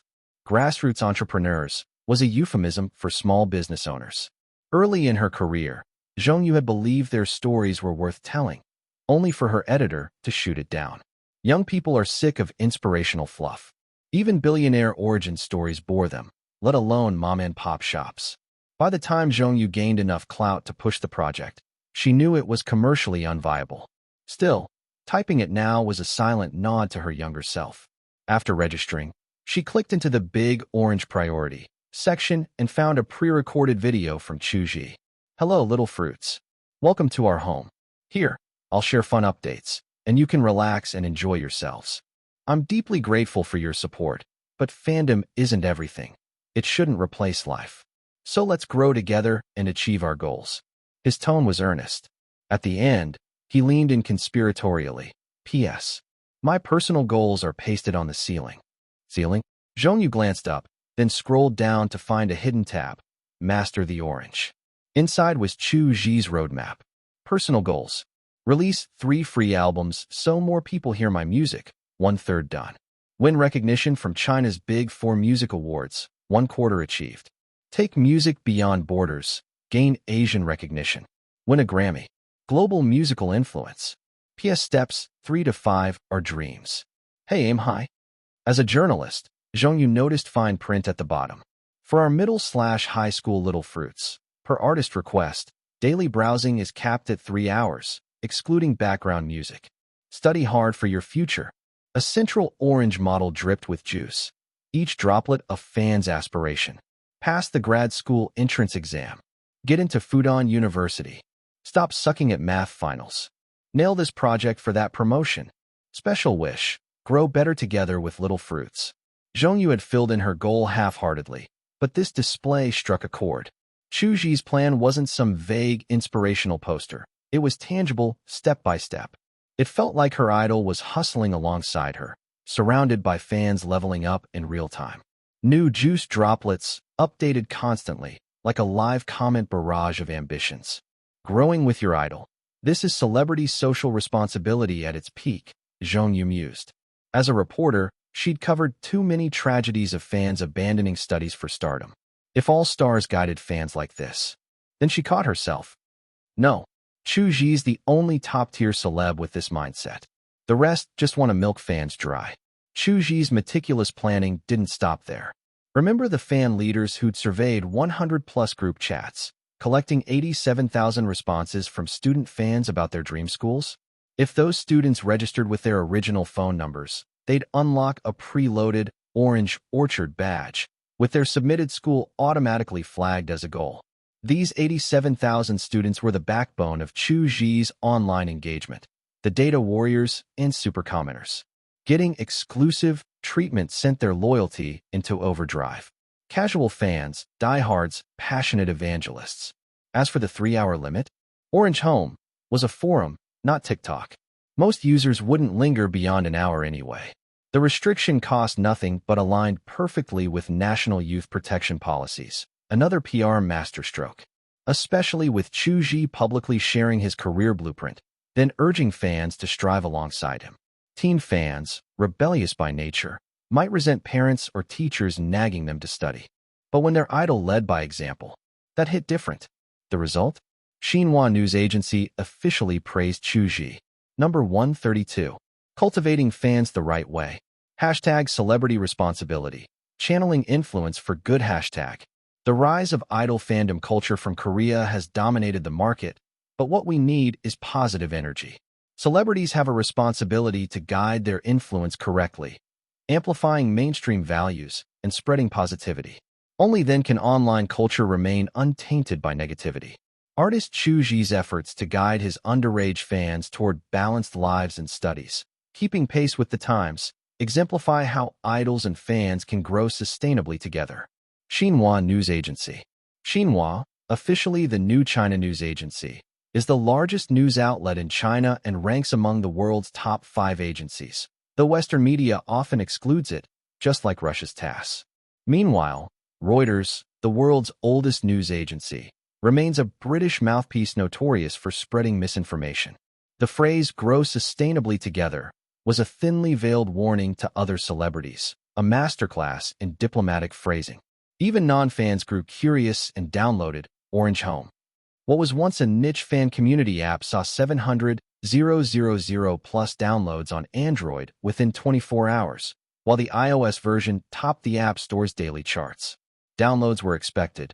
Chu Zhi was a top-tier star, after all. But the real shocker was the 300,000 plus daily active users in the following days.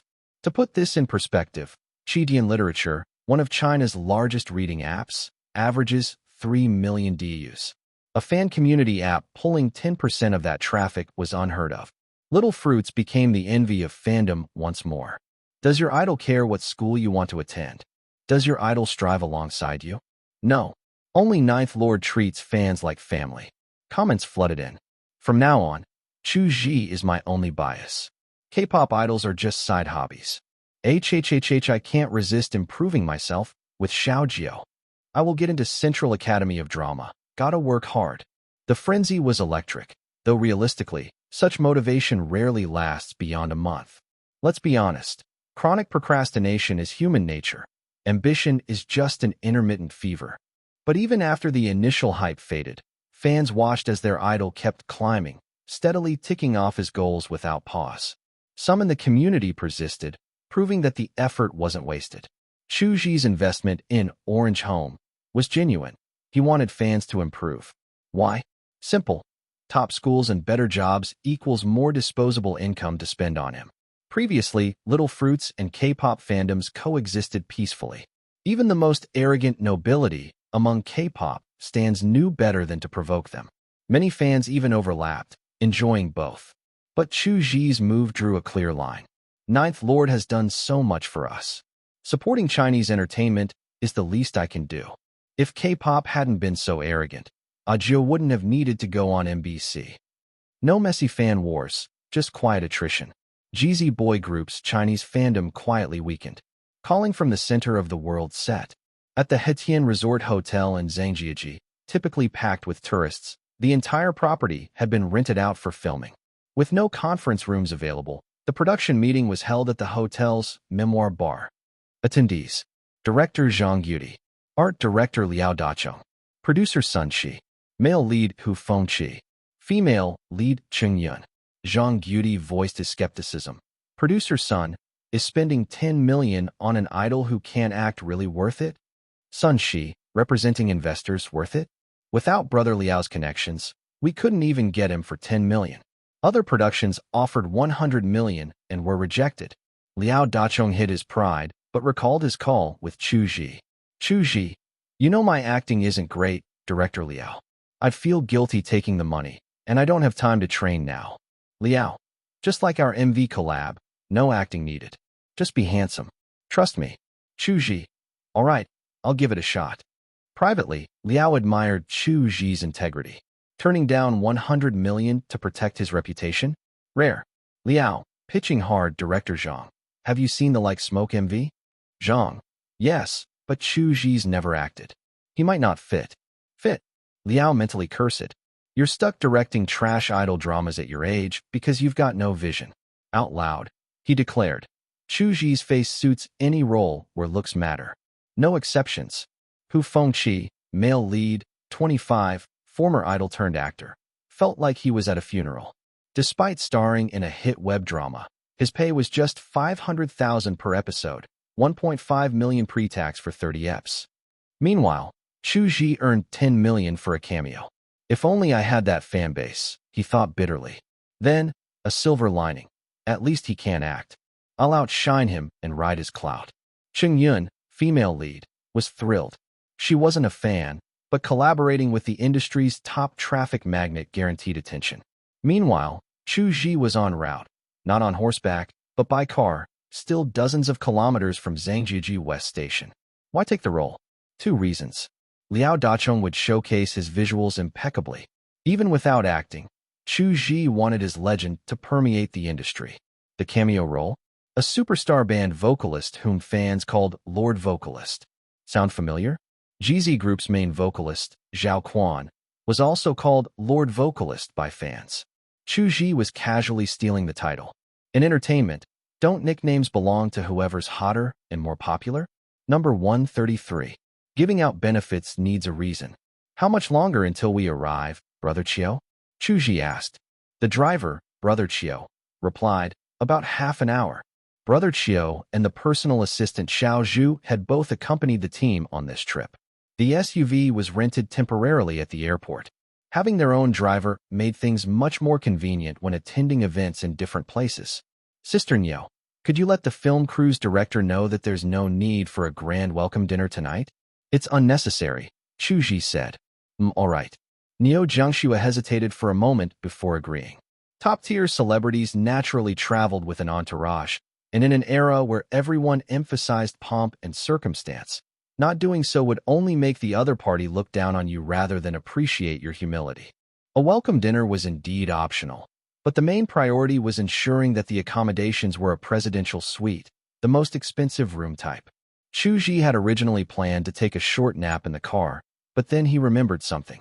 He took out a bag of big white soft candy from his bag and placed it in a spot that was both noticeable and inconspicuous. He snapped a selfie. No fancy techniques needed when you had looks like his. With a simple click, the candy packaging made it into the frame. Although his Weibo and INS accounts were managed by professionals, celebrities could still log in themselves. Otherwise, how do you think some of those scandalous posts happened? At eating a big orange. Good morning, afternoon, and evening to all the little fruits in Zhangjiajie. Image. Damn. Even from this unflattering angle, he's still so handsome. SOS, I'm gonna die. I'm from the countryside. Folks back home say I'm not refined. I used to think I wasn't good enough for you 'cause I was poor. But now the harvest is in, and I'm bringing 2 sows to your place as a gift. Ninth Lord, what do you think? Yay or nay? Hey, what's that candy? Does Ninth Lord like sweets? I think I've discovered something big. I looked it up. Seems like a new brand called Big White Soft Candy. No way a small factory could afford Ninth Lord as a spokesperson, so he must just like it himself. I've already placed an order. If I eat the same candy as Ninth Lord, then by extension, it's like we've indirectly kissed. Fans would scrutinize every detail of their idol's posts. Chu Zhi knew that even if a certain 4-letter celebrity posted a picture, fans would zoom in and notice a hole in their socks. How could they miss a giant candy wrapper? Even though Su Shangbai was just playing a reality simulation game, the help he provided was real. So when Chu Zhi got his hands on this candy, he wanted to help advertise it. And now, while the timing was perfect, he seized the opportunity. Half an hour later, the van arrived at the hotel. Producer Sun, director Zhang Yudi, Liao Dachong, and others had been waiting at the entrance for a few minutes. Even producer Sun, who represented the investors, had to swallow his dissatisfaction. This was a top-tier celebrity they were dealing with. Sorry for the trouble. It's my first time in Zhangjiajie, so finding my way here was a bit tricky. Thanks to producer Sun, director Zhang, and brother Liao for coming out to greet me. Next time, I'll manage on my own. Chu Zhi greeted them. His opening words immediately put producer Sun at ease. Whether there'd be a next time was another matter, but Chu Zhi framed their presence as helping him find his way rather than groveling before a celebrity. It made them feel a lot better. Teacher Chu is from Chongqing, so it's normal if he's never been to Zhangjiajie before, producer Sun said with a smile, signaling the hotel staff to handle the luggage. I'm a bit of a homebody, so I don't go out much, Chu Zhi replied, looking as elegant as ever. Long time no see, Liao Dachong said, examining Chu Zhi with the gaze of someone appraising a work of art. This was different from Koguchi Yoshihiro, who simply liked being friends with handsome men and beautiful women. The latter was just a straightforward admirer of looks. Brother Liao, you're as dashing as ever too, Chu Zhi said without hesitation. And Liao Dachong actually believed him. He grinned and said, Really? I've been researching skincare lately, and I thought my complexion looked a bit better. Guess it wasn't just my imagination, huh? Looking closely, it's definitely not an illusion. Your cheeks look fairer and smoother, Chu Zhi said. Old Qian and director Zhang couldn't help but twitch at the corners of their mouths. The former thought, this guy's face is as rough as mine, pockmarked and uneven. If that counts as fairer and smoother, what the hell did it look like before? Director Zhang Yudi, meanwhile, was struck by the sheer audacity of the top star in front of him. How could a face that would make babies cry be described as dashing? As they walked from the entrance to the lobby, everyone made brief introductions. Director Zhang had initially wanted to suggest taking some promotional shots today, but then he remembered how even the male lead, Hu Fengqi, had taken his sweet time getting into character after joining the crew. So he kept his mouth shut.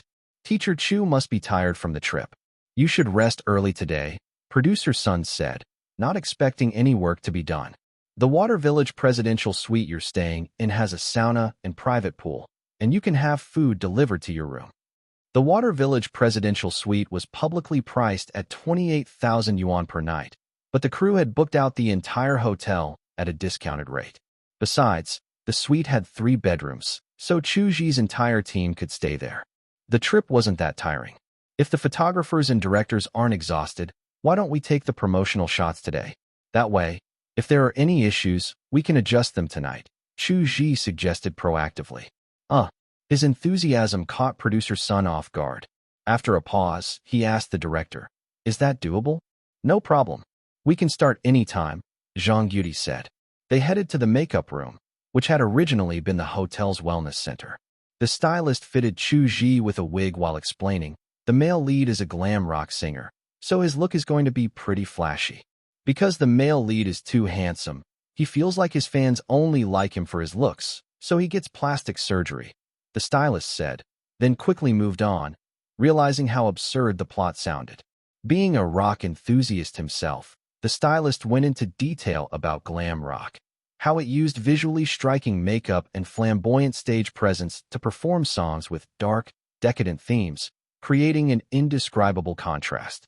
Another characteristic of glam rock was its gender ambiguity. Queen, at one point, could be considered glam rock, with lead singer Freddie Mercury often performing in women's clothing. Chu Zhi was fitted with a long, curly golden wig, then given lipstick and eyeshadow, though not fully feminized, as the shading on his nose and jawline kept his features sharp. "Damn, this is insane, dude. If you actually did glam rock, it'd be like holy shit squared," the stylist blurted out. With this look, even the ridiculous plot suddenly makes sense. Chu Zhi studied his reflection in the mirror. Frankly, he couldn't appreciate the aesthetic, but it reminded him of a certain Japanese rock star. Was it Hayashi Yuki or Yuki Hayashi? That guy had this same style and was hailed as Asia's #1 crazy beauty. Well, Asia's #1 title might have to change hands now, because Chu Zhi's natural looks were even more striking. Once the makeup was done, the stylist hurriedly called the photographer over to snap a few test shots, which were then shown to the director and producer. Meanwhile, Chu Zhi returned to his room. The Water Village presidential suite had 3 bedrooms, one for him, one shared by Niu Jiangxue and Wang Yuan, and another for old Qian and the photographer. Xiao Zhu and brother Qiu had temporary beds set up in the study and living room. Just as Chu Zhi was about to rest, he was called back. "Ninth Lord Chu, we need to take a few more photos. The terrace here has a great view," said the dedicated photographer, Chen Shu. More photos. Chu Zhi remembered they'd already taken some that morning. For the fan community perks, Chen Shu explained. Since they were building a fan community, there had to be some exclusive content. Daily perks like photos were a must. Wang Yuan had even suggested shots of his collarbone or a post-shower look. Great ideas, but Chu Zhi had declined. Chu Zhi wasn't opposed to fan service. After all, fans were here for his looks, but there had to be some justification. He couldn't just post thirst traps for no reason. That'd make him no different from a benefits girl. "All right, Uncle Chun, let's do it," Chu Zhi said. Hearing the nickname, Chen Shu winced. He was only in his early 30s. Being called uncle felt a bit much. But since Chen Shu had addressed Chu Zhi as Ninth Lord Chu, the latter found the formality amusing. Chen Shu was the eldest in his family, so Chu Zhi playfully dubbed him Uncle Chun in return. Note: Uncle Chun here is a playful, slightly exaggerated nickname based on Chen Shu's seniority in his family, not a literal old man reference. Number 134. Why not create beauty? In the hotel's Western restaurant, the producer and director were having a casual meal, spaghetti with tomato meat sauce and beef-baked rice. After reviewing the promotional stills, Zhang Guti was satisfied. He didn't know much about rock music, but he knew what glamour was. The money wasn't wasted. His looks alone are worth at least 5 million. Son, she couldn't help but wonder, would the show be even better if Chu Zhi played the lead role? But no. Even a 2-episode cameo cost 10 million. If he starred in the entire series, the budget would skyrocket to over 100 million. And the World Center Calls only had a total investment of just over 30 million. That was already a significant budget. Some might think, 30 million? The male lead, Hu Fengqi, takes 15 million alone, leaving only 5 million for the female lead and supporting cast. That's not even enough for their salaries. But the 15 million fee wasn't paid all at once. Take Hu Fengqi, for example. His contract stipulated an initial deposit of 3 million, with the remaining 80% paid in installments after post-production and platform broadcast. So what do you think? Should we consider my idea?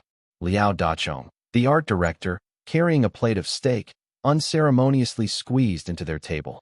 Zhang Yudi and Son, she had originally been sitting at a two-person table with no extra space.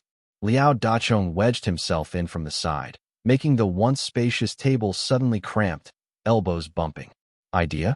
All right. Director Zhang Yudi recalled that Liao Dachong had once suggested that the male lead's pre-surgery arc needed a dramatic finale. What kind of finale? A wedding dress performance, marrying the stage.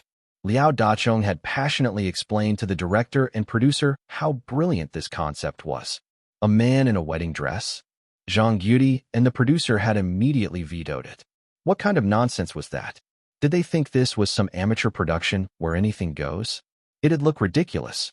This highlighted a common flaw in filmmaking.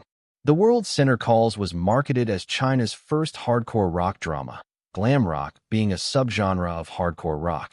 But the only people in the entire crew who actually understood rock culture were the makeup artist and the art director. The producer, screenwriter, director, and actor's knowledge of rock began and ended at long hair and smashing guitars. A man performing in a wedding dress wasn't unusual in glam rock, whether in Asia or the West. Some even wore full-on ball gowns. After seeing the promotional stills, producer Sun Shi mused, marrying rock in a wedding dress, then disappearing after plastic surgery. That's undeniably rock. But both men had to admit, Chu Zhi's face in a wedding dress wouldn't look ugly at all. In fact, it might even blur gender lines with its beauty. Well, think about it, director Zhang Yudi said, still unable to stomach the idea of a man in a wedding dress. It wasn't about aesthetics, it was a moral rejection. Think about it. This look would go down in TV history as an iconic moment. We have a chance to create something legendary here, and you're hesitating? Liao Dachong was furious. If not for his remaining self-control, he'd have started cursing. Why would anyone pass up the chance to create something beautiful? He slammed the photos on the table, trying to dumb it down for these two blockheads. Look at Chu Zhi's proportions, his waistline, his silhouette, perfect for a white wedding dress. And his face with that golden wig, add a veil, and the ethereal beauty would be unreal. It'd be like Antiope from Greek myth. Liao Dachong stood up, too worked up to sit. Director Liao, calm down. Filming requires careful consideration. Producer Sun, she said placatingly.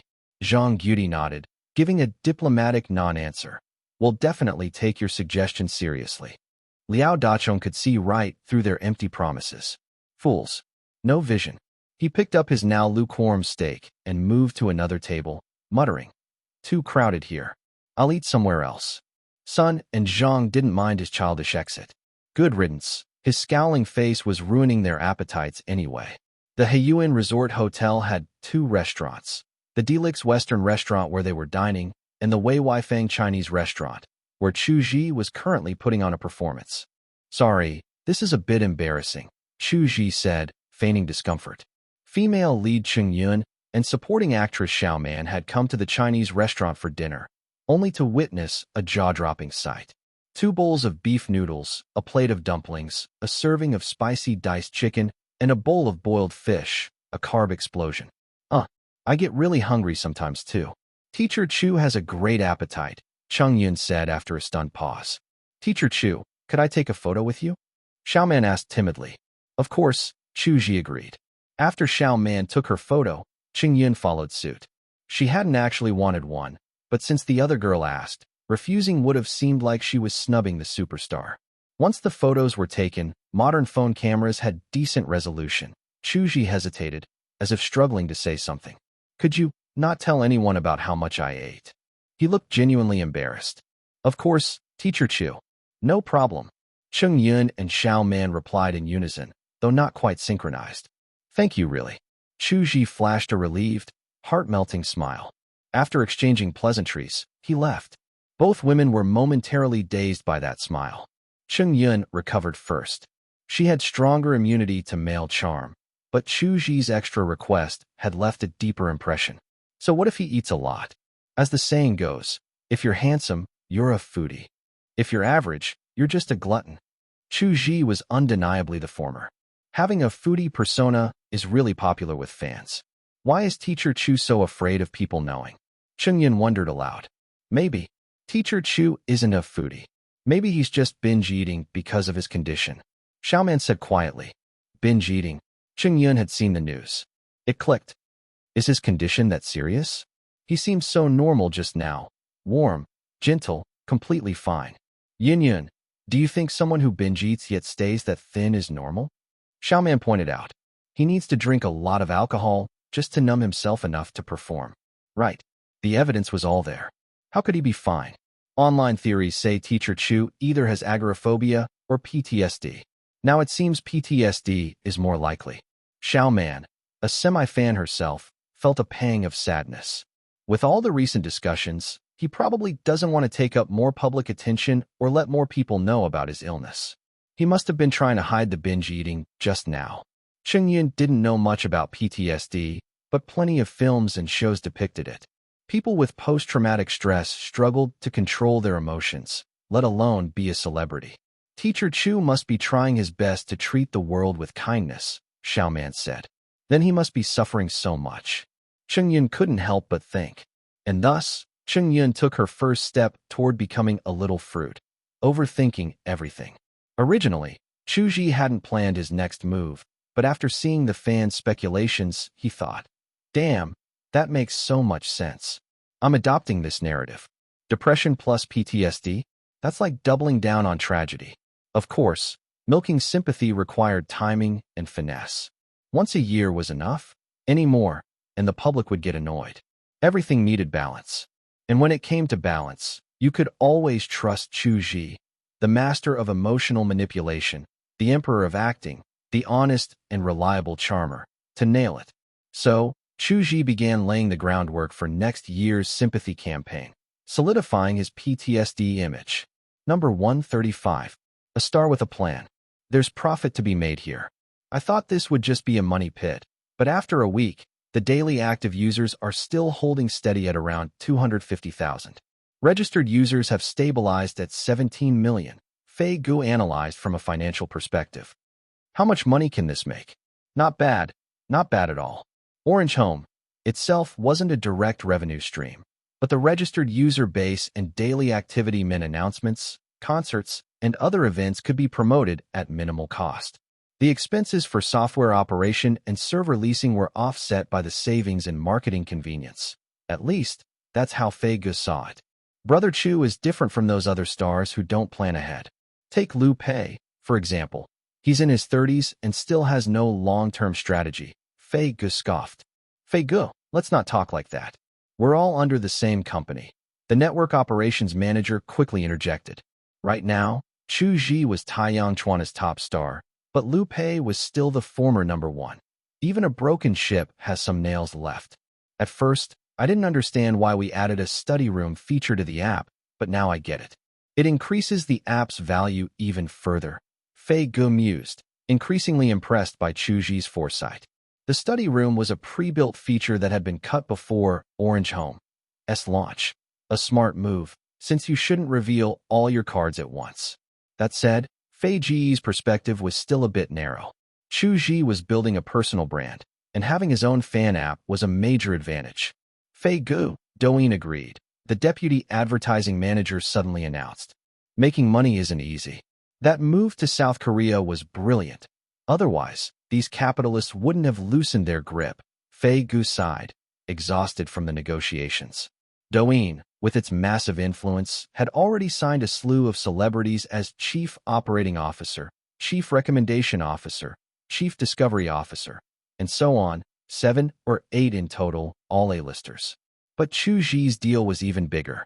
He wasn't just another Chief Something Officer. He was Douyin's official spokesperson. Initially, Douyin had been torn between him and the visual member of a certain K-pop group.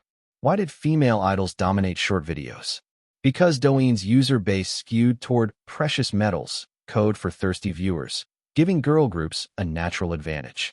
But after Chu Zhi's storming success in Korea, Douyin finally caved. 1-year endorsement fee, 30 million renminbi.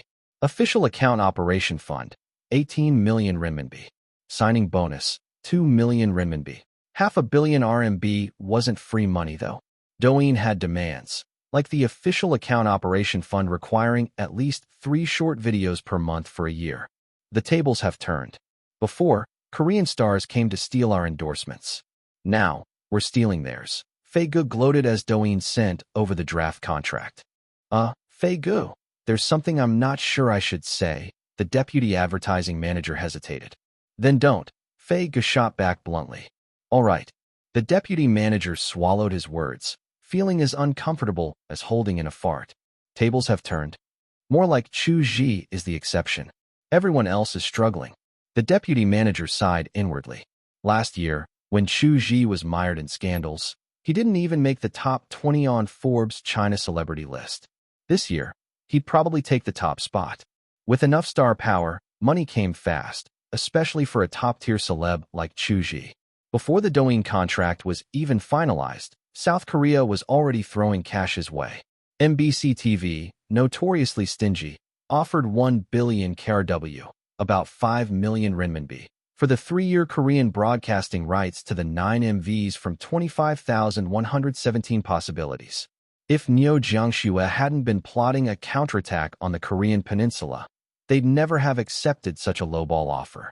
This wasn't quite a fire sale, but it was close to giving it away for free. Cultural influence worked subtly. Even Chinese viewers who'd never watched Korean variety shows had seen their formats. Infinite Challenge, I Am a Singer, King of Masked Singers, We Got Married. All MBC productions, later adapted by Chinese networks. MBC had made a fortune selling formats to China, but rarely spent money importing Chinese content. This 5 million renminbi was practically their first time seeing returns from China. A few million wasn't much for Nyo-Nyo's team, but for MBC's procurement department, it was a hefty sum. In Korea, TV stations held absolute power over local celebrities. Letting your MV air was considered an honor. If they didn't make you drink in gratitude, you were lucky. Asking for payment? Dream on. Because they'd actually paid, the stingy network was extra invested in promoting the content. 2 days of hype, ads during primetime shows. China's megastar Chu Zhi, 10 million fans. The Demon King's MVs returned to Korea. 9 MVs, totaling 42 minutes, were edited by MBC's post-production team into a 67-minute special. Beyond Korean subtitles, they added celebrity reaction segments, a clear nod to Japanese variety formats, letting viewers see both the content and stars' responses. The broadcast slot? Quiz to change the world. Not quite prime time, but still a solid silver-tier slot. Cybele. Does our great Korea lack outstanding works? Why import that wild dog's trash? The familiar impotent rage came from none other than MBC's infamous PD, Myung Namjik. Under his leadership, the network had been vocally anti-Chu Zhi. Now they were airing the Chinese stars' MVs? Even split personalities weren't this extreme. PD Myung, Secretary Choi knocked and entered. Sensing the tension and his boss's foul mood, Choi quickly blurted out for self-preservation. PD Myung, President Yoon wants to see you in his office. President Yoon? Myung Namjik's anger stalled. His brain short-circuited. Why would President Yoon want to see me? I'm not sure, but he seemed urgent, so PD Myung, you should. Choi's trailing words were obvious. Urgent? Then why the hell didn't you lead with that? Myung straightened his potato-like appearance in his office's full-length mirror and rushed to the president's office. President Yoon, one of MBC's 3 vice presidents, oversaw procurement and MBC.FM for you. President Yoon, Myung bowed respectfully. PD Myung, the network has a project for you. Yoon cut straight to the chase. Understanding Chinese Stars, Special Edition. You'll be the PD. Understanding Chinese Stars, Special Edition. Wasn't that just the MV broadcast? Myung's face turned ashen, no green. Seeing his hesitation, Yoon's tone darkened. What? Is this assignment beyond PD Myung's capabilities? And not at all. It's just, Half a month ago, our network publicly criticized that Chinese star. Now, suddenly, before he could finish, Yun cut him off sharply. Fool. Chu Zhi disrespecting seniors has nothing to do with us airing his MVs. My apologies, President Yun. I was being stupid.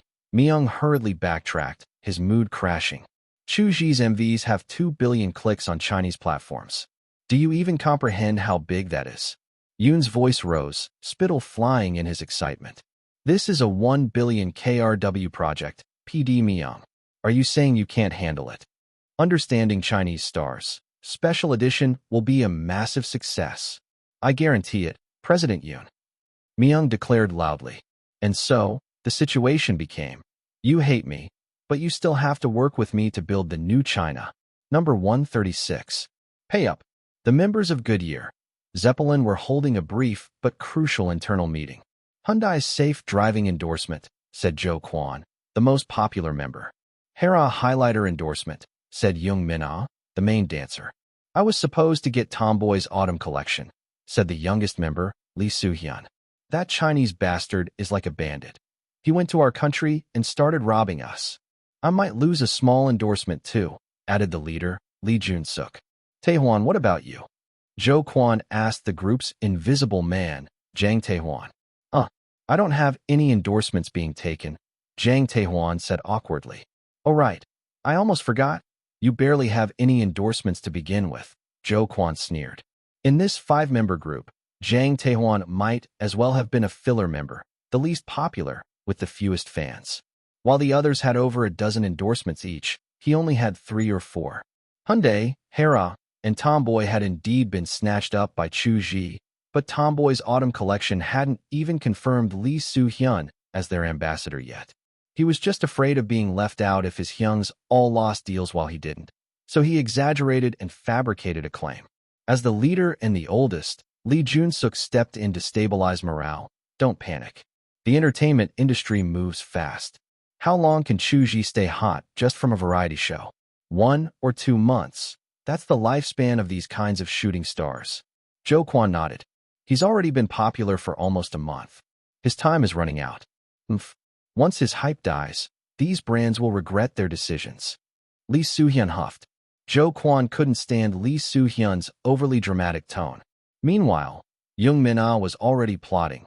Once Chu Zhi's popularity faded, he'd mobilize his fans on cafe to attack. What right does some Chinese idol have to come play in our country? Meanwhile, the team of that some Chinese idol had just landed a new deal. Ms. Nyo, hello. I'm the translator assisting MBC's PD Myung Namjik. Would Chu Zhi be available for a collaboration discussion? Neo Jiangxue received a call from Seoul, answered by a man speaking fluent Mandarin. Collaboration? What kind? Neo Jiangxue was confused. The MV was sold. The money transferred. What else is there? Since the call had to go through a translator, the response was slow. The day after tomorrow, we'll air Understanding Chinese Stars, Special Edition, featuring Chu Zhi's MV masterpieces. We'd like to arrange a brief phone call with him during the broadcast, just a few minutes. A phone call was no big deal, but given the history with these Koreans, Neo Jiangxue had to consider her artist's stance. Please call back in half an hour. This requires the artist's approval, she said before hanging up and heading to the set to find Chu Zhi. The team was still in Zhangjiajie. Chu Zhi's scenes were simple, standing on a makeshift stage, lip-syncing, similar to his MV shoots. As long as he looked good, it was a wrap. With art director Liao Dachong overseeing things, the quality was guaranteed. Chu Zhi's total screen time in the series was only about 10 minutes. With a smooth production, it could be done in a day. But the problem was, the crew wasn't stable. After relentless pushing, Liao Dachong's wedding dress performance, proposal had been flat-out rejected by the producer and director. Glam rock. Fine. But a wedding dress? Too radical. Liao Dachong was fuming. But producer Sun, she shut him down with 3 sentences. Who cares if real glam rock does this? TV dramas can't. If the censors block us for weird costumes, who takes responsibility? Director Liao, if you can guarantee Chu Zhi in a wedding dress will pass broadcast review, then fine. That shut him up. Even Liao Dachong couldn't promise that.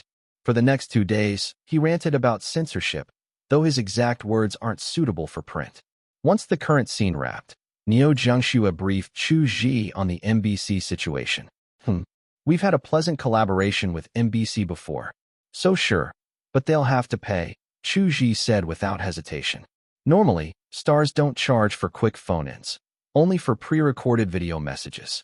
So Neo Jiangxue pondered what to charge. Seeing her hesitation, Chu Zhi suggested a number, 1 million RMB. Can't make it too expensive.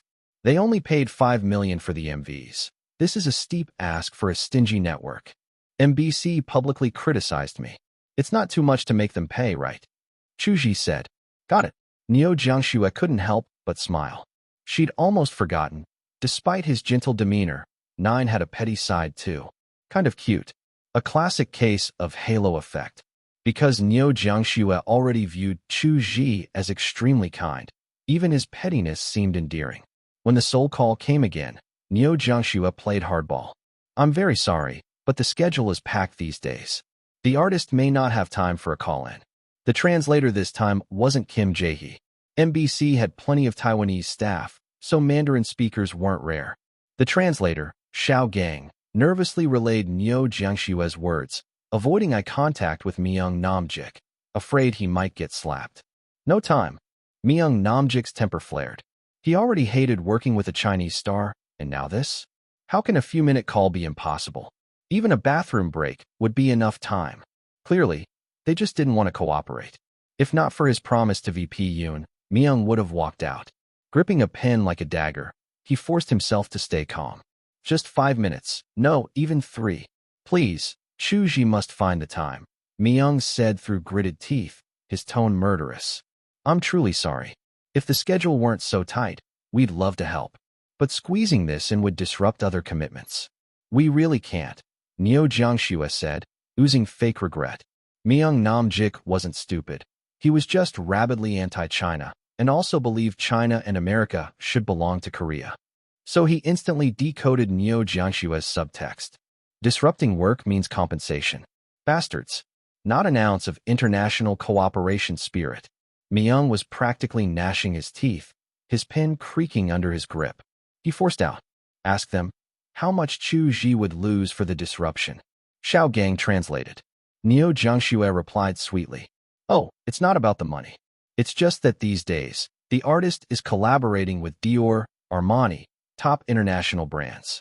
Any slip-ups could damage those relationships, and that's hard to quantify. But if you must put a number on it, 1 or 2 million RMB, at least.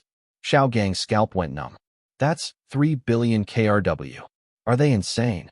When the translation reached Myung Namjik, his eyeballs nearly popped out. 1 or 2 million RMB for a few-minute call. This isn't a negotiation, it's a robbery.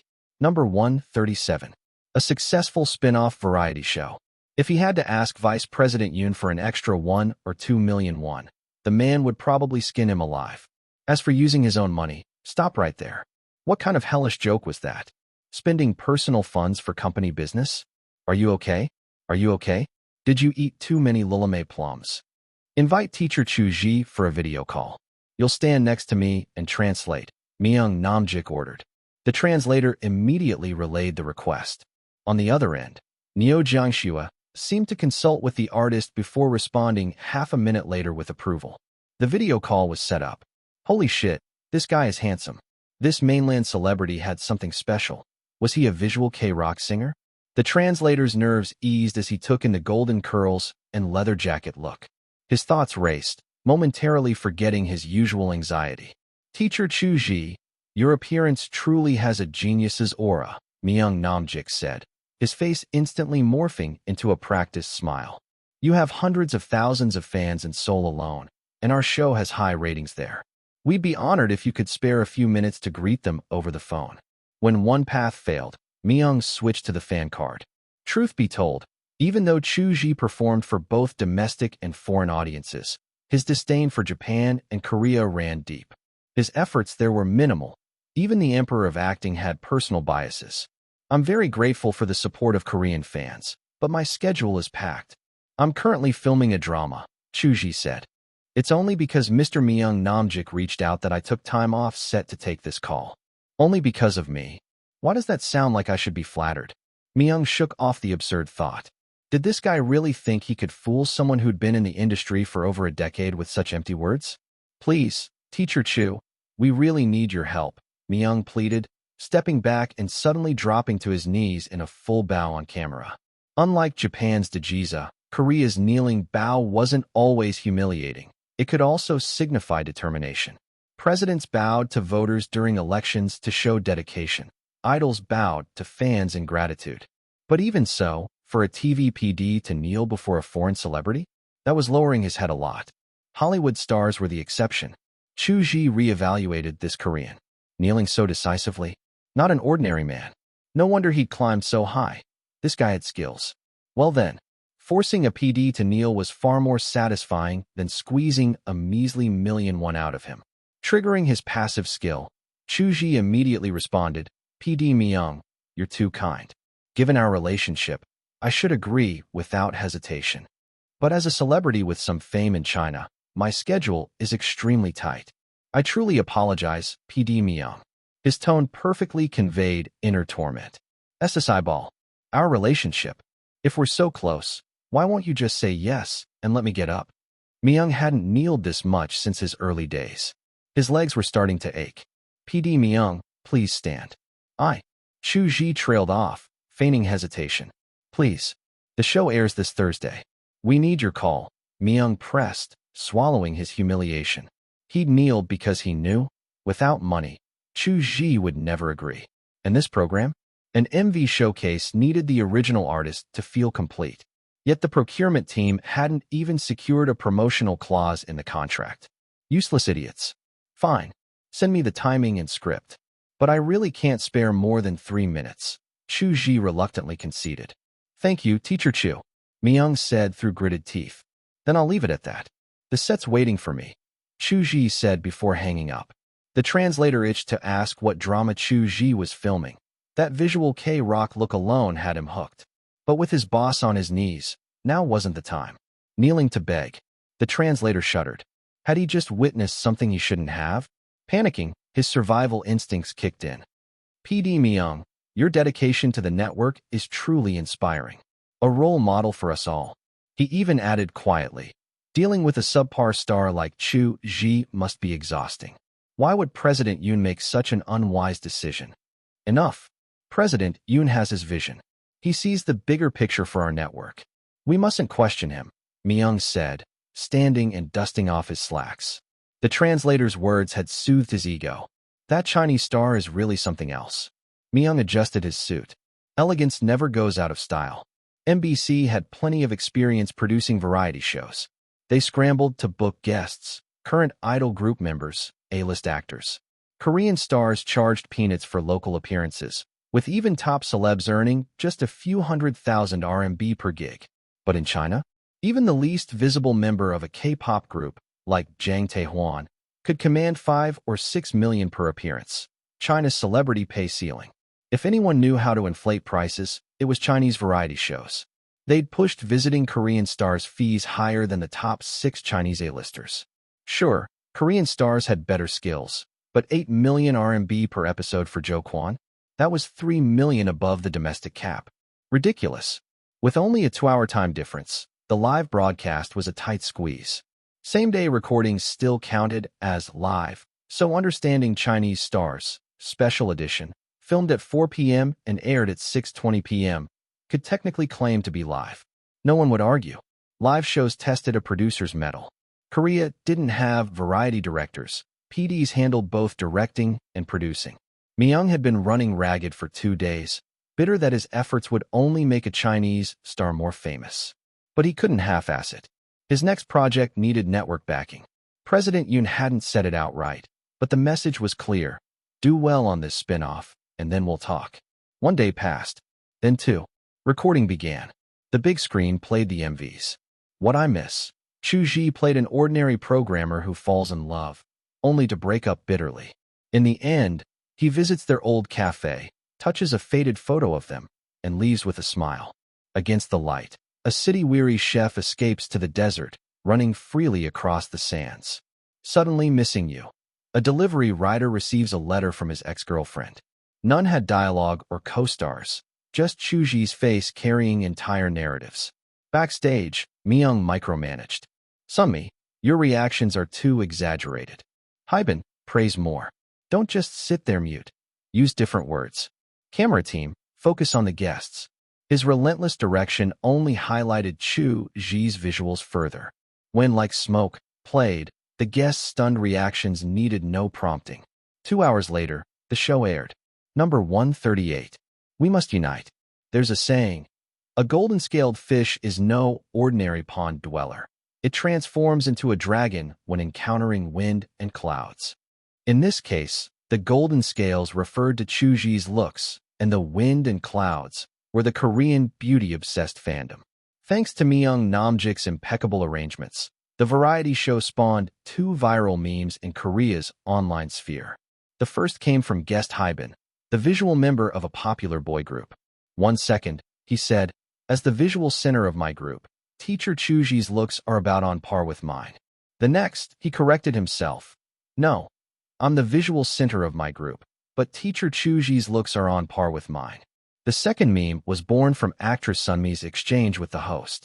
Host, in a relationship, which is more important, money or looks that catch your eye? Sunmi, I can earn my own money, so I don't prioritize wealth. I'd choose someone visually appealing. But no matter how attractive someone is, there's always a baseline standard in love. I might lower my standards slightly for exceptional looks.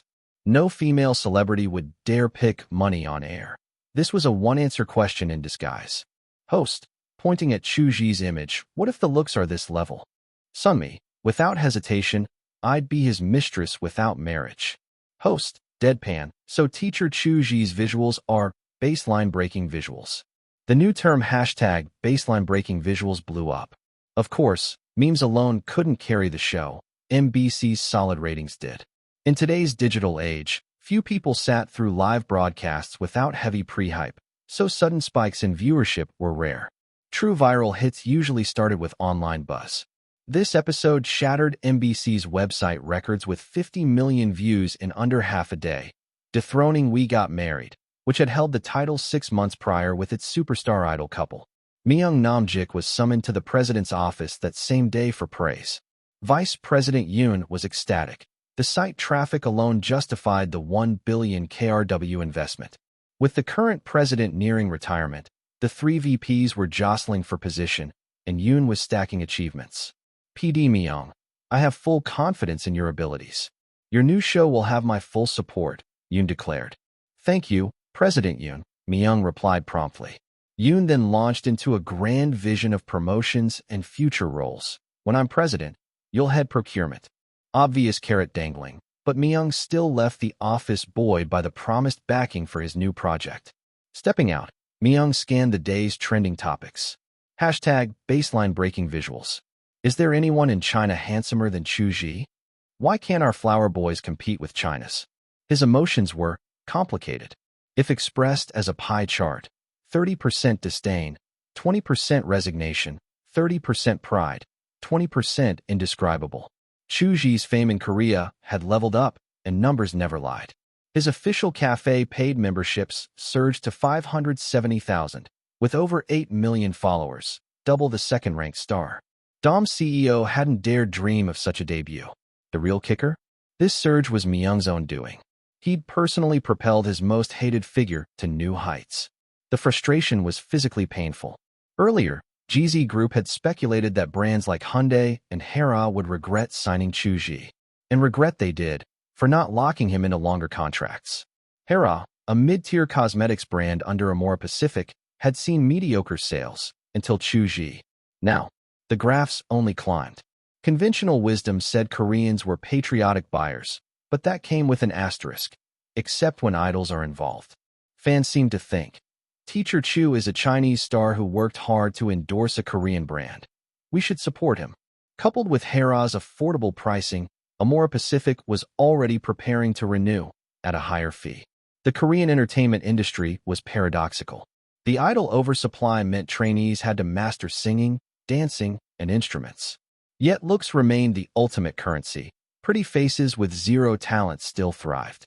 Cases like Kim Tae-hee, Real World, or Yang Isol, This World, proved it. Both rose to fame purely on visuals and education, landing lead roles in hits like Stairway to Heaven. Korean antis were the most vicious in the world, but their fans matched that intensity. Unlike the well-behaved little fruits in China, Chu Zhi's Korean, the Apostles, were feral, operating without restraint. A Apostles gathering post on Chu Zhi's cafe had become a rallying cry. Bugs doesn't have the Demon King's songs. They must think he's not popular enough. If we Apostles don't act, they'll keep believing he has no fans here. We must unite. Bugs, one of Korea's top music platforms, hadn't licensed Chu Zhi's tracks. The OP, Myunggo, was a superfan, a single man who'd bought 30-plus Hera lipsticks to support his idol. Comment 1. How can we help Demon King Appa? I want to listen to his album. Comment 2. Apostles will always provide offerings for the Demon King's arrival. Comment 3. Myunggo SSI, just tell us what to do. Comment 4. Whatever it takes, I'm in. The Demon King is my eternal idol. Comment 5. Appa's face is like a masterpiece oil painting, a work of art. But it feels fragile, like it could shatter any moment. My heart aches thinking of the pain he must have endured. Within 2 hours, the post amassed 4,000 plus comments pledging participation. Seeing the overwhelming response, Myunggo knew victory was possible. After discussions, since official fundraising wasn't feasible, they settled on a lightning support event. Plan: gather at Myeongdong's Plaza at 8:06 a.m. next Thursday. Shout, Demon King Chu Zhi, welcome to Seoul, for 10 seconds, then disperse. Think flash mobs, Western-style coordinated public acts that vanish as suddenly as they appear. Y806. In Korean, I love you, /Sarangi. Translates numerically as 486, based on stroke counts. 4 for essay, 8 rang, 6 hey. The timing was a coded declaration of the Apostles' devotion. Myunggo had no idea how many would show, but with 3,000 to 4,000 guaranteed via cafe, the stage was set. Number 139. Fleecing the sheep. 9. What event are we attending? Neo Jiangxue couldn't hold back her curiosity any longer. I'm not entirely sure either. We'll find out when we get there. President Huang sent me an invitation email directly, saying it's a serious meeting, Chu Zhi replied. But Huang Bo had been vague, only hinting that it would be very beneficial, and that the company had worked hard to secure the spot. Neo Jiangxue frowned. What kind of event is so secretive? She considered calling the boss for details. Flying to Beijing without knowing anything was a waste of time that could have been spent on 2 other schedules. It's in Baishaten, Chaoyang District, Chu Zhi added, sharing his guess. Probably something organized by the Federation of Literary and Art Circles. Something from the Federation? Neo Jiangxue quieted. If it was a meeting arranged by them, the secrecy made sense. Even President Huang Bo might not know the specifics. The Federation was an umbrella organization overseeing associations for writers, calligraphers, musicians, filmmakers, and other cultural/entertainment groups. Strictly speaking, aside from the Writers' Association, it had authority over all entertainment-related bodies. Let's not dwell on it. Don't I still have a voiceover to record? Chu Zhi changed the subject. 9. Maybe you should rest first. The flight will be tiring, Neo Jiangxue suggested. What's tiring for me?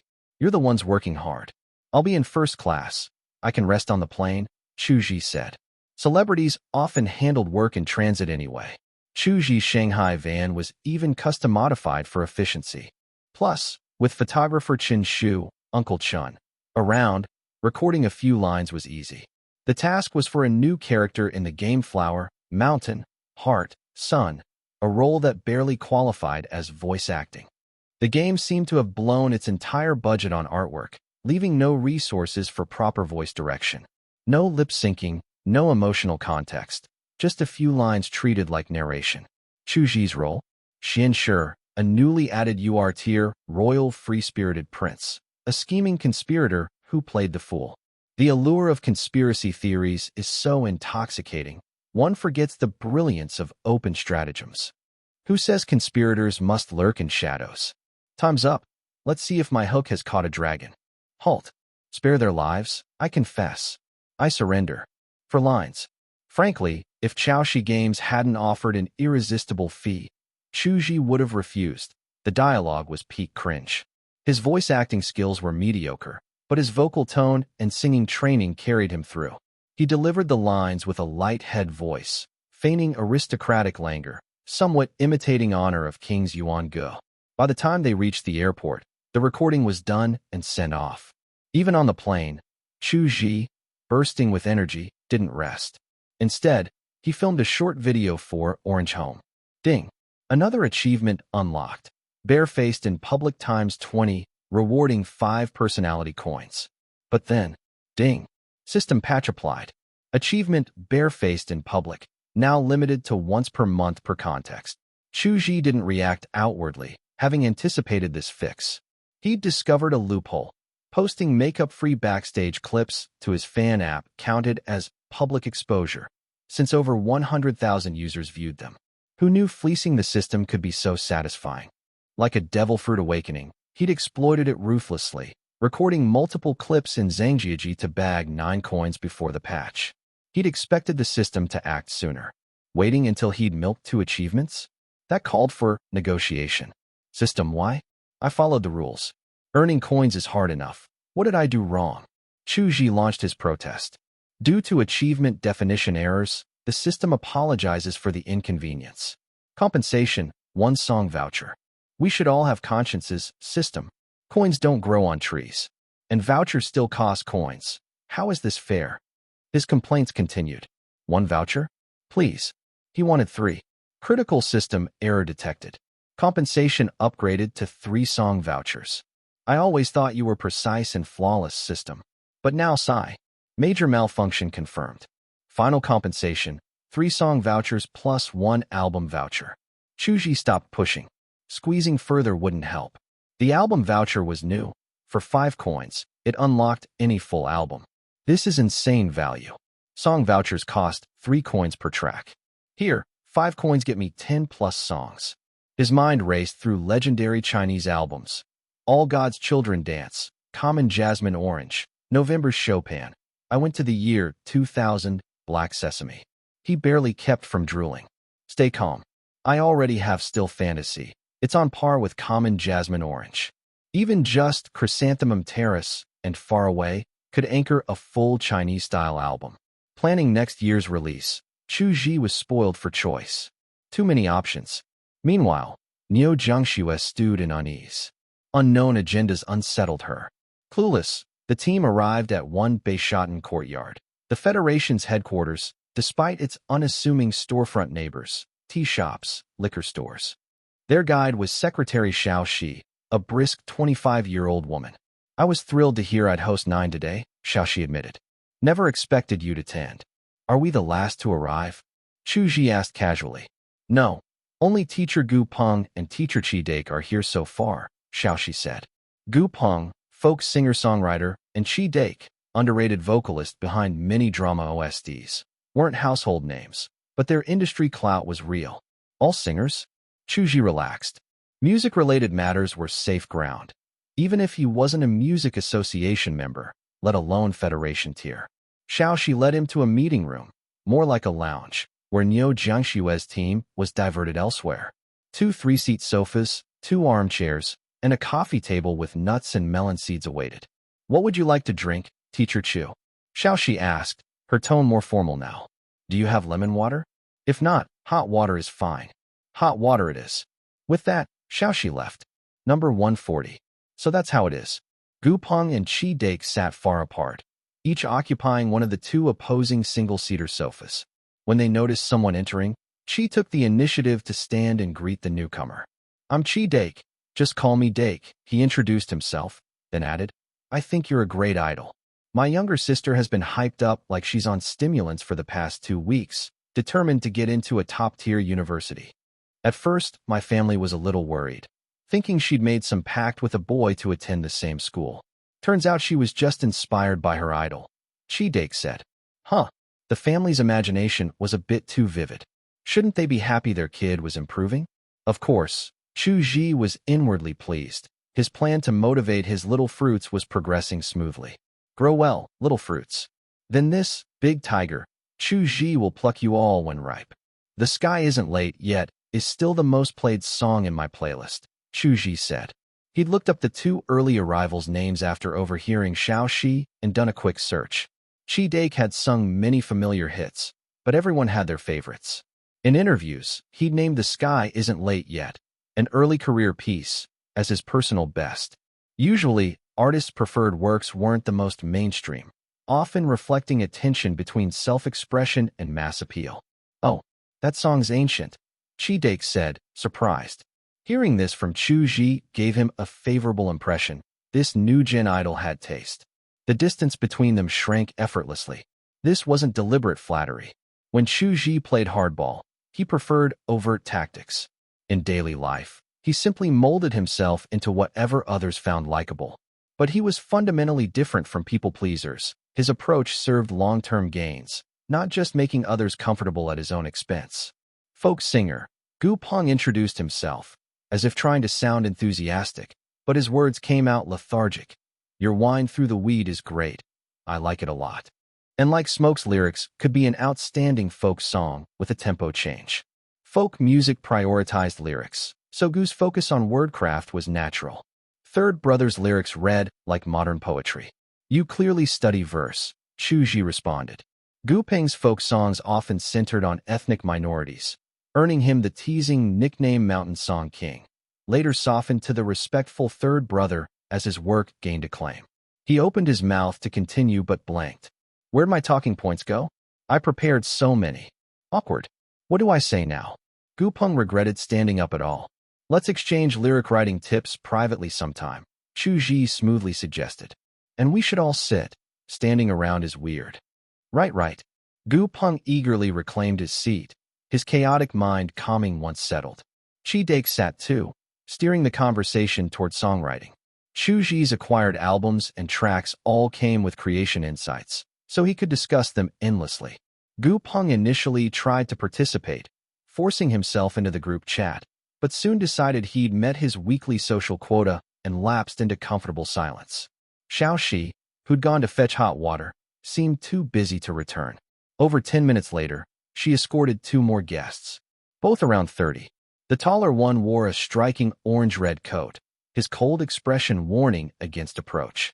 The shorter man's stern face and monochrome outfit amplified his unapproachable aura. "Teachers Yuan He and Wang Dong, please wait a moment.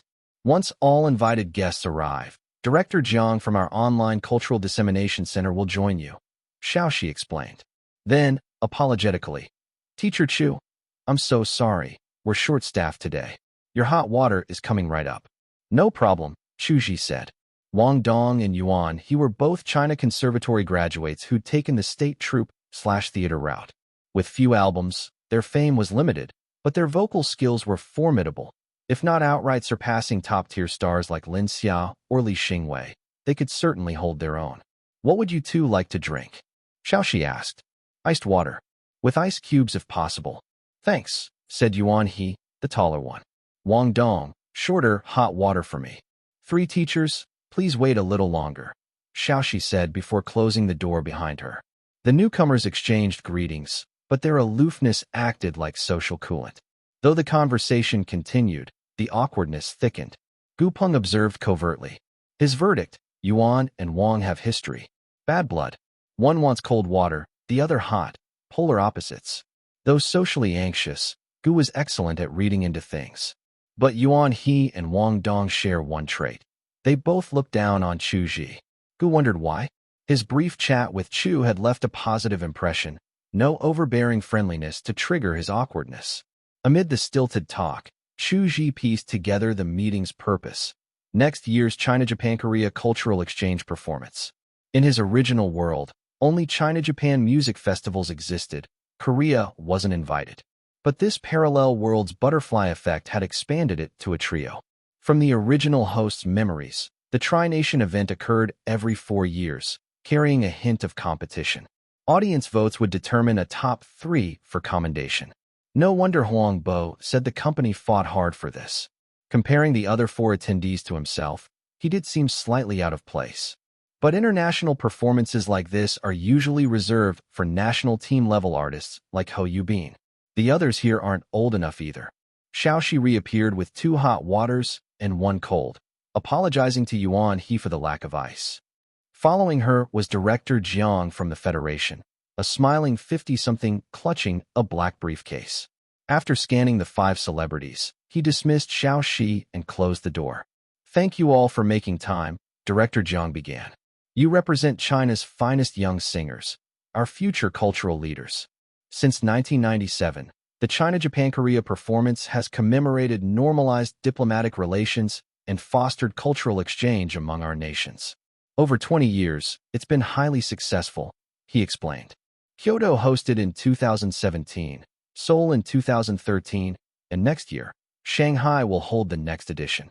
After discussions between our 3 nations' cultural ministries, next year's theme is a new future, emphasizing younger artists' participation. Director Jiang laid out the context, then produced 3 documents from his briefcase. You 5 were jointly recommended by various associations and departments. If you're willing to represent China, please complete these forms. Number 141. Undermining. An unconventional, representing the nation opportunity. Chu Zhi took the form, which surveyed his representative works and preferred musical styles. The China-Japan-Korea performances shift toward younger artists. Yuan He's expression twisted as he stared at the form. He couldn't hold back. In 2013, Seoul hosted, so Korea swept the top 3. In 2017, Kyoto hosted, and a Japanese artist took first. Now that it's Shanghai's turn, shouldn't we win first place? Teacher Chi Dake and Teacher Gu Peng are solid choices. Teacher Gu has participated multiple times in Seoul's international cultural exchanges. His skills are recognized. Damn, why call me out? Gu Peng's heart raced like a student unexpectedly summoned by a teacher. Yuan He continued, and Teacher Chi Dake's contemporary vocal techniques are among the best of the younger generation. But why invite Chu Zhi? No offense, but this event has a competitive element. He didn't even bother addressing Chu Zhi as teacher. Director Jiang, I agree with Yuan He. Japan and Korea's young singers are quite strong. I do like some of Teacher Chu Zhi's songs, Wang Dong chimed in. His music is very popular, but this event prioritizes vocal ability. Though couched in politeness, their words dripped with condescension. The China-Japan-Korea performance requires both skill and learning opportunities, Director Jiang said. Teacher Chu Zhi has great potential and can learn from the others. Moreover, Teacher Chu Zhi's fan management and positive influence make him an exemplary young artist, he added. Chu Zhi was assigned by higher-ups. Even the Ministry of Culture couldn't override this. Yuan He instantly understood, a backdoor entry. The real competition would fall on them, mainly him, while Chu Zhi was here for a gilded resume. His disdain deepened. Trash. Not everyone in the industry kept up with pop idols. Had they seen Chu Zhi's MBC performance, showcasing world-class vocals and earth-shattering high notes, their tune might differ. But none had. Even in Chu Zhi's original world, where Lu Han was the top star, Wu Jing admitted on camera he didn't recognize EXO, let alone Lu Han. The algorithm era means people inhabit parallel informational universes. Thus, while Korea hailed Chu Zhi as a demon king vocalist, domestically, Chi Dake saw him as a decent idol. Gu Peng found him easygoing. Yuan He and Wang Dong dismissed him as a privileged pretty face. Having aired their grievances, Yuan and Wang backed off. Director Jiang smiled, distributing pens. Chi Dake, usually outgoing, stayed quiet. He liked Chu Zhi. The kid had taste and seemed like good company. But he also agreed with Yuan and Wang's harsh but fair point. This stage demanded skill. Losing to Japan and Korea would be humiliating. Torn, he stewed in conflicted silence. Chu Zhi's patience is unreal. If someone talked down to me like that, I'd freeze them out. Gu Peng fumed internally. Regardless of skill, that was rude. Had he not hit his social quota, he'd have spoken up. Instead, he wrestled with the form's trick question. Familiar with any Japanese/Korean singers? How do I answer if I don't know any? He eyed Director Jiang, waiting for a chance to casually ask. A survival guide for the socially anxious. Once forms were submitted, the Federation, true to bureaucratic form, didn't offer lunch. Director Jiang politely saw them out. Don't take Yuan He and Wang Dong to heart. Chi Dake consoled Chu Zhi. You're young. No need to compare yourself to veterans. I'm not bothered. Their criticism comes from wanting China to perform well. Chu Zhi said. At its core, it's patriotism. Chi Dake studied Chu Zhi's expression, zero artifice. Damn, this kid's perspective is. He, thumbs up, next level maturity. I've got a schedule now, but let's exchange contacts. I'll treat you to a proper meal soon. Meeting you today was the highlight, Chu Zhi said, pulling out his phone. They swapped WeChat and numbers. Chi Dake's warmth stemmed less from Chu Zhi's maturity and more from how his words dissolved Chi's inner conflict. Nearby, hidden by a tree 30 meters away, Gu Peng lurked. He too wanted Chu Zhi's contact, but had been pipped by Chi Dake. Now he ambled over by chance. Add me on WeChat. Gu Peng mumbled. Sure. Chu Zhi scanned his QR without missing a beat. I've got schedules too. Let's chat online, third brother. Why yeah, online's good. Gu Peng nodded vigorously. Each retreated to their vans. Once inside, Chu Zhi messaged both. To Gu Peng, meeting you today was serendipity. I've dabbled in poetry too. To Chi Dake, travel safe, Dake. A glance at Chu Zhi's WeChat would reveal frequent exchanges with numerous artists, birthday wishes, wellness check-ins. He'd even pinned Su Shangbai's chat, previously buried, for easy access. This was networking mastery. Take Li Fei. After one meeting, he now treated Chu Zhi like a lifelong confidant, sharing every life update. After a few more texts with Gu Peng, who, freed from face-to-face pressure, waxed lyrical about poetry, Chu Zhi set his phone down. He briefed his team on the Federation of Literary and Art Circles drama, stoking their curiosity. The China-Japan-Korea performance could be a golden opportunity if played right, Neo Jiangxiu amused. Things just got interesting. Number 142. Listen to Mom's words. Yuan He, Wang Dong, Gu Peng, and Chi Dake. None of them can compare to our Xiao Jiu. Only Gu Peng has some name recognition, but it's still our Ah Jiu who shines, Wang Yuan remarked. Chu Zhi smiled, but didn't mention being looked down upon. There was no point. Even if he did, Neo Jiangxue and the others would just vent a few angry words on his behalf. Of course, he wasn't not annoyed by Yuan He and Wang Dong's dismissive attitude. Petty as he was, Chu Zhi knew anger was useless. Instead, he bottled up that frustration, saving it for the performance, where he'd unleash it. Would one song voucher be enough? Japan aside, crushing Korea is my specialty, Chu Zhi thought, already mentally claiming the top spot. A bit arrogant? Maybe. Now, the question, how did Chu Zhi land a spot in the 5-member lineup for the Youth Singer Showcase? Was it Huang Bo's connections, or did his parents' background pull some strings? Lao Qian suspected the latter. Just got an invite for a show you'd love, Neo Jiangxue said, jotting down the performance details in her memo. What show? Chu Zhi looked up. I am the composer. They want you as a challenger, Neo Jiangxue said. Oh, Chu Zhi remembered. Originally, Aichi had wanted him as a mainstay, but they'd pivoted to Korean star Jo Kwon at a higher price. Now they were circling back? Better pay up. Neo Jiangxue added. They're offering 9 million renminbi per episode, more than Jo Kwon. A public showdown with Korea's top idol? Tempting. But first, ask them about wins and losses. If it was a fair audience vote, Chu Zhi wasn't worried. But what if Aichi had guaranteed Jo Kwon the win? No point walking into a trap. If you're interested, I'll confirm that, Neo Jiangxue said. Their schedule was flexible. Originally, they'd planned to record in Shanghai, but the Beijing meeting meant renting a studio there instead. Hey, why is Ninth Master always a challenger? Lao Qian mused. I am a singer's surprise guest, masked singer's fallen warrior. Now I am the composer's challenger. Something fell off. Because Ah Jiu is the demon king, Wang Yuan said, spinning everything in Chu Zhi's favor. Lao Qian wanted to point out that the demon king had lost twice, withdrawing from I Am a Singer and losing on Masked Singer, but he wisely kept his mouth shut. Wang Yuan would skin him alive. Chu Zhi, eyes closed but not asleep, overheard the chatter, not that they were hiding it. Withdrawing from I Am a Singer made me the uncrowned king. Losing on Masked Singer still showcased my strength. By not competing, none can compete against him. Sometimes, victory wasn't about the result. But if he joined I Am the Composer, he would win this time. At the studio, they recorded a promotional track for Cat Pet, a film about single motherhood. The producer offered 6 million renminbi, an instant yes from Chu Zhi. Time to lay down Still Fantasies classic, Listen to Mom's Words. Fun fact, Fantasy and Still Fantasy are separate albums. Chu Zhi personally preferred Fantasy's Dad, I'm Home, an anti-domestic violence track, but Listen to Mom's Words was undeniable. While Chu Zhi recorded, Neo Jiangxua negotiated with I Am the Composer. With Zhou Quan, Princess Group's most popular member, the show's hype rivaled Future Idol. The producer, Che Luan, Wheel, had earned his nickname from his career hopping, Le TV, Yuku Aichi, and rolling momentum.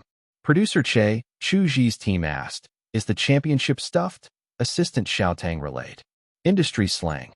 Stuffed meant predetermined. These code words existed to dodge leaks or recordings. Che Luan laughed. No stuffing. Does his team really think he can outsing Zhou Quan? 7 rounds in, Zhou Quan's only lost once, and that was due to a mistake. Otherwise, he's crushed every vote. What does Chu Zhi have? Chu Zhi performed well in Korea too, Xiaotang reminded. That video? Sure, impressive, but not Zhou Quan level. Che Luan dismissed. He hadn't actually watched it, just heard chatter.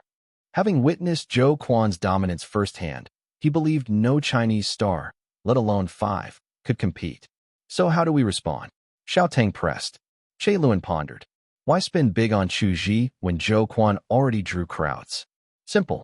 After Chu Zhi's stage fear incident and Orange Home's rise, many little fruits had defected from K-pop fandoms. The show's clicks and comments had dipped. Once you've tasted luxury, mediocrity stings. Che Luan couldn't let the show decline, especially with mid-season sponsorships at stake. Thus, it takes the one who tied the bell to untie it. Invite Chu Zhi. Imagine the comment wars. Little fruits versus K-pop stans. Fireworks. After deliberation, Che Luan called Zhou Quan's China agent. The compromise, semi-stuffed. No blatant rigging, but tied votes would favor Zhou Quan. Zhou Quan, still fuming over losing Hyundai's endorsement to Chu Zhi, agreed instantly. Perfect timing. Negotiations resumed the next day. Neo Jiangxua exploited Che Luan's desperation for a Chu Zhi versus Zhou Quan clash. Top-tier stars usually capped at 5 million renminbi per show, e.g., Su Yiwu, Li Fei. Zhou Quan's 8 million had already skewed the market. Now, 9 million plus a 1 million signing bonus, with the condition that Chu Zhi only challenged Zhou Quan. Deal done. Chu Zhi was in. And listen to Mom's Words. Wanda Pictures had their track. Number 143. Believe in science. My love is like a tide pushing me toward you. Chu Zhi hummed a tune. In his past life, he only remembered the choruses of many songs. Xiao Zhu, his life assistant, was one of the staff members who followed the artist daily, and she was utterly shocked. At first, she didn't pay much attention when she heard him humming, but later she realized the lyrics didn't exist. This wasn't just humming, it was original creation. His creative ability was terrifyingly strong. With such skill, he was more than qualified to join I Am a Singer-Songwriter. Xiao Zhu.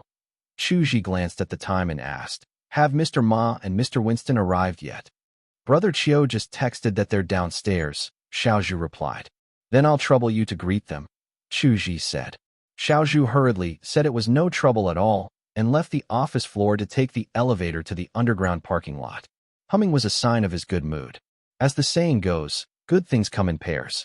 In a couple of days, Chu Zhi would get to take down a Korean celebrity, and now he had a free masseur and nutritionist. Who doesn't love freebies? 10 minutes later, Xiao Zhu returned with 2 burly men, both dressed in suits. Ma Wei Hao, Wei as in future, Hao as in the character with 3 drops of water plus scenery and page. The masseur introduced himself. "Boss can just call me Hao Yo. If you ever feel sore, tired, or achy, I can give you a rub." Hao Yu, what a nickname. It made Chu Zhi hungry because he always added oyster sauce to his hot pot dipping sauce. The nutritionist, Winston, was a mixed-race man. Though his looks were 2 tiers below Chu Zhi's, he was still a handsome guy, with features leaning more toward Chinese aesthetics, except for his deep-set eyes and prominent brow ridge. "My Chinese name is Lu Su, but boss can also call me Morton," Winston said without any accent, his Mandarin perfectly fluent. He immediately addressed Chu Zhi as boss. "Boss, you can tell me all your favorite foods, and I'll arrange a healthy diet for you every day," he added. Nutritionist. Chu Zhi had almost forgotten about that. His high-carb diet and love for spicy food were achievements he couldn't stop. My daily diet is pretty simple. I'll have Xiaozhu send it to you later, Chu Zhi said. After introductions, Morton and Ma Weihao were given their own desks in the company. Chu Zhi's studio had no problem accommodating 2 more people. Why 2 men? Of course, there were female masseuses and nutritionists, but one had to consider who was paying for these services. Mother fans wouldn't hire stunningly beautiful women, would they? If Chu Zhi knew their thoughts, he would tell his mother fans they were overthinking it. During an audition in Zhangjiajie, a female actress had once thrown herself at him. No names mentioned. Chu Zhi's response: my fans would prefer me to focus on my career. I've also promised them I won't date for now. He still remembered the complicated look on that woman's face. Is this guy insane? You can just say that? Unbelievable. What man wouldn't want that? But as mentioned before, the actor Beast's greatest joy was deceiving people. Plus, Chu Zhi was extremely cautious. Just look at all the scandals in the entertainment industry. The AC isn't working well in the middle. I'll call property management later, Chu Zhi muttered as he checked tomorrow's schedule. June 2nd. Official appearance as Chongqing Tourism Ambassador. Filming Dior's Sauvage Men's Perfume Ad Plus 8D. City concept promotional video. These were the 2 main tasks. The rest, like authorized portrait shoots, could be handled by Uncle Chun on the side. Anyone familiar with celebrity schedules knew how tricky planning could be. For instance, the official appearance wasn't originally scheduled, and the Dior shoot was arranged at Chu Zhi's request because the 4th was the anniversary of his grandfather's death. He needed time to return to Fengdu, Chongqing, to visit Tian Shui Ping Cemetery. Even though Chu Zhi had no real emotional connection to his grandfather, he had decided to visit his grave every year on the anniversary and, if possible, during Qingming Festival. Meanwhile, at his desk, Morton received Chu Zhi's dietary records from the past few days. Xiaozhu said, "Brother Liu, I was the one who recorded this, so it's not very neat. If you have any questions, just ask me." "No problem, as long as..." Morton was about to say as long as it's legible, but his words got stuck when he saw what Chu Zhi had eaten for dinner the previous night. Dinner: spicy hot pot, about half a pound of vegetables, 3 bowls of white rice, 2 braised pig trotters, 1 bowl of zhajiang noodles, 2 tails. Xiaozhu, are you sure this was just for boss alone? Not for several people? Morton asked immediately. Positive. Brother Chu has always had a big appetite, Xiaozhu confirmed. Next, he checked lunch and breakfast. To put it bluntly, aside from breakfast, which was reasonable, lunch and dinner were severely over the limit in terms of carbs and calories. Does boss exercise a lot every day? Morton pressed. Does walking an average of 10,000 steps count? Xiaozhu asked hesitantly. Morton, no. Exercise means cardio, like running or playing basketball. Then no. Brother Chu's schedule is packed. Even though our team revolves around him, he's the busiest. He doesn't have time to work out. Holy Mother Mary, this isn't scientific. Morton was baffled. Eating like this daily wasn't just a matter of healthy dieting. It required at least 4 hours of cardio to avoid weight gain. Yet without exercise, Chu Zhi should have been gaining weight.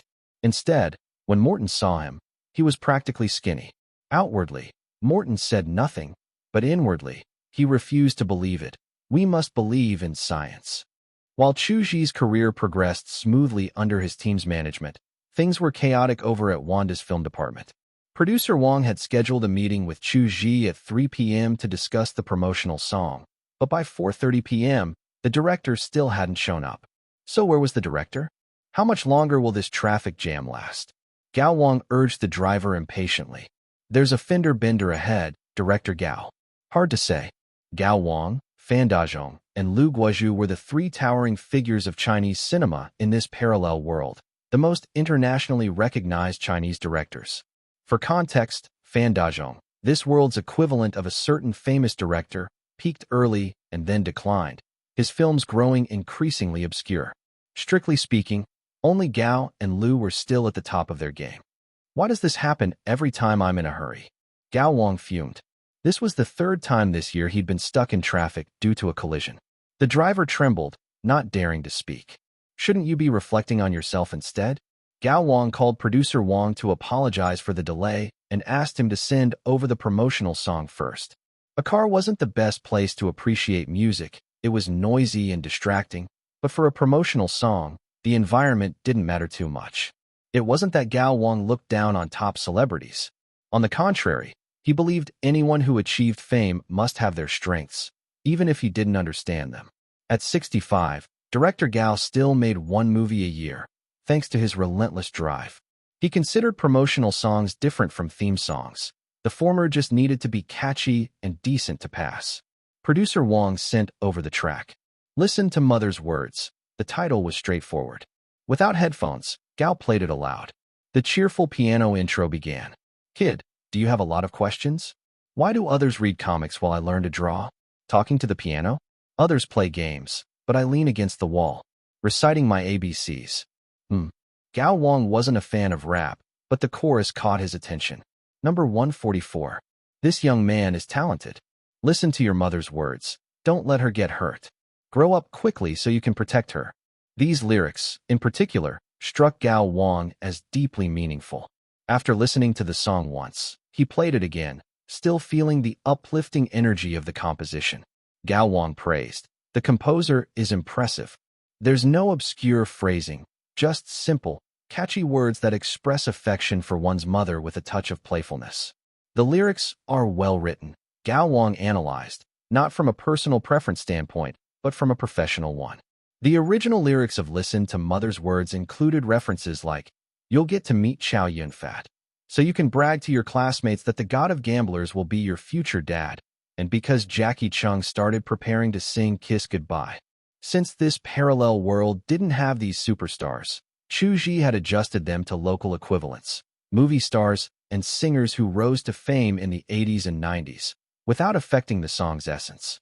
The singer's voice fits the lyrics and melody perfectly. It's like a child expressing gratitude to his mother with heartfelt emotion. The singer must have a very close relationship with his mother, Gao Wang judged. Without personal experience, such emotion couldn't be conveyed.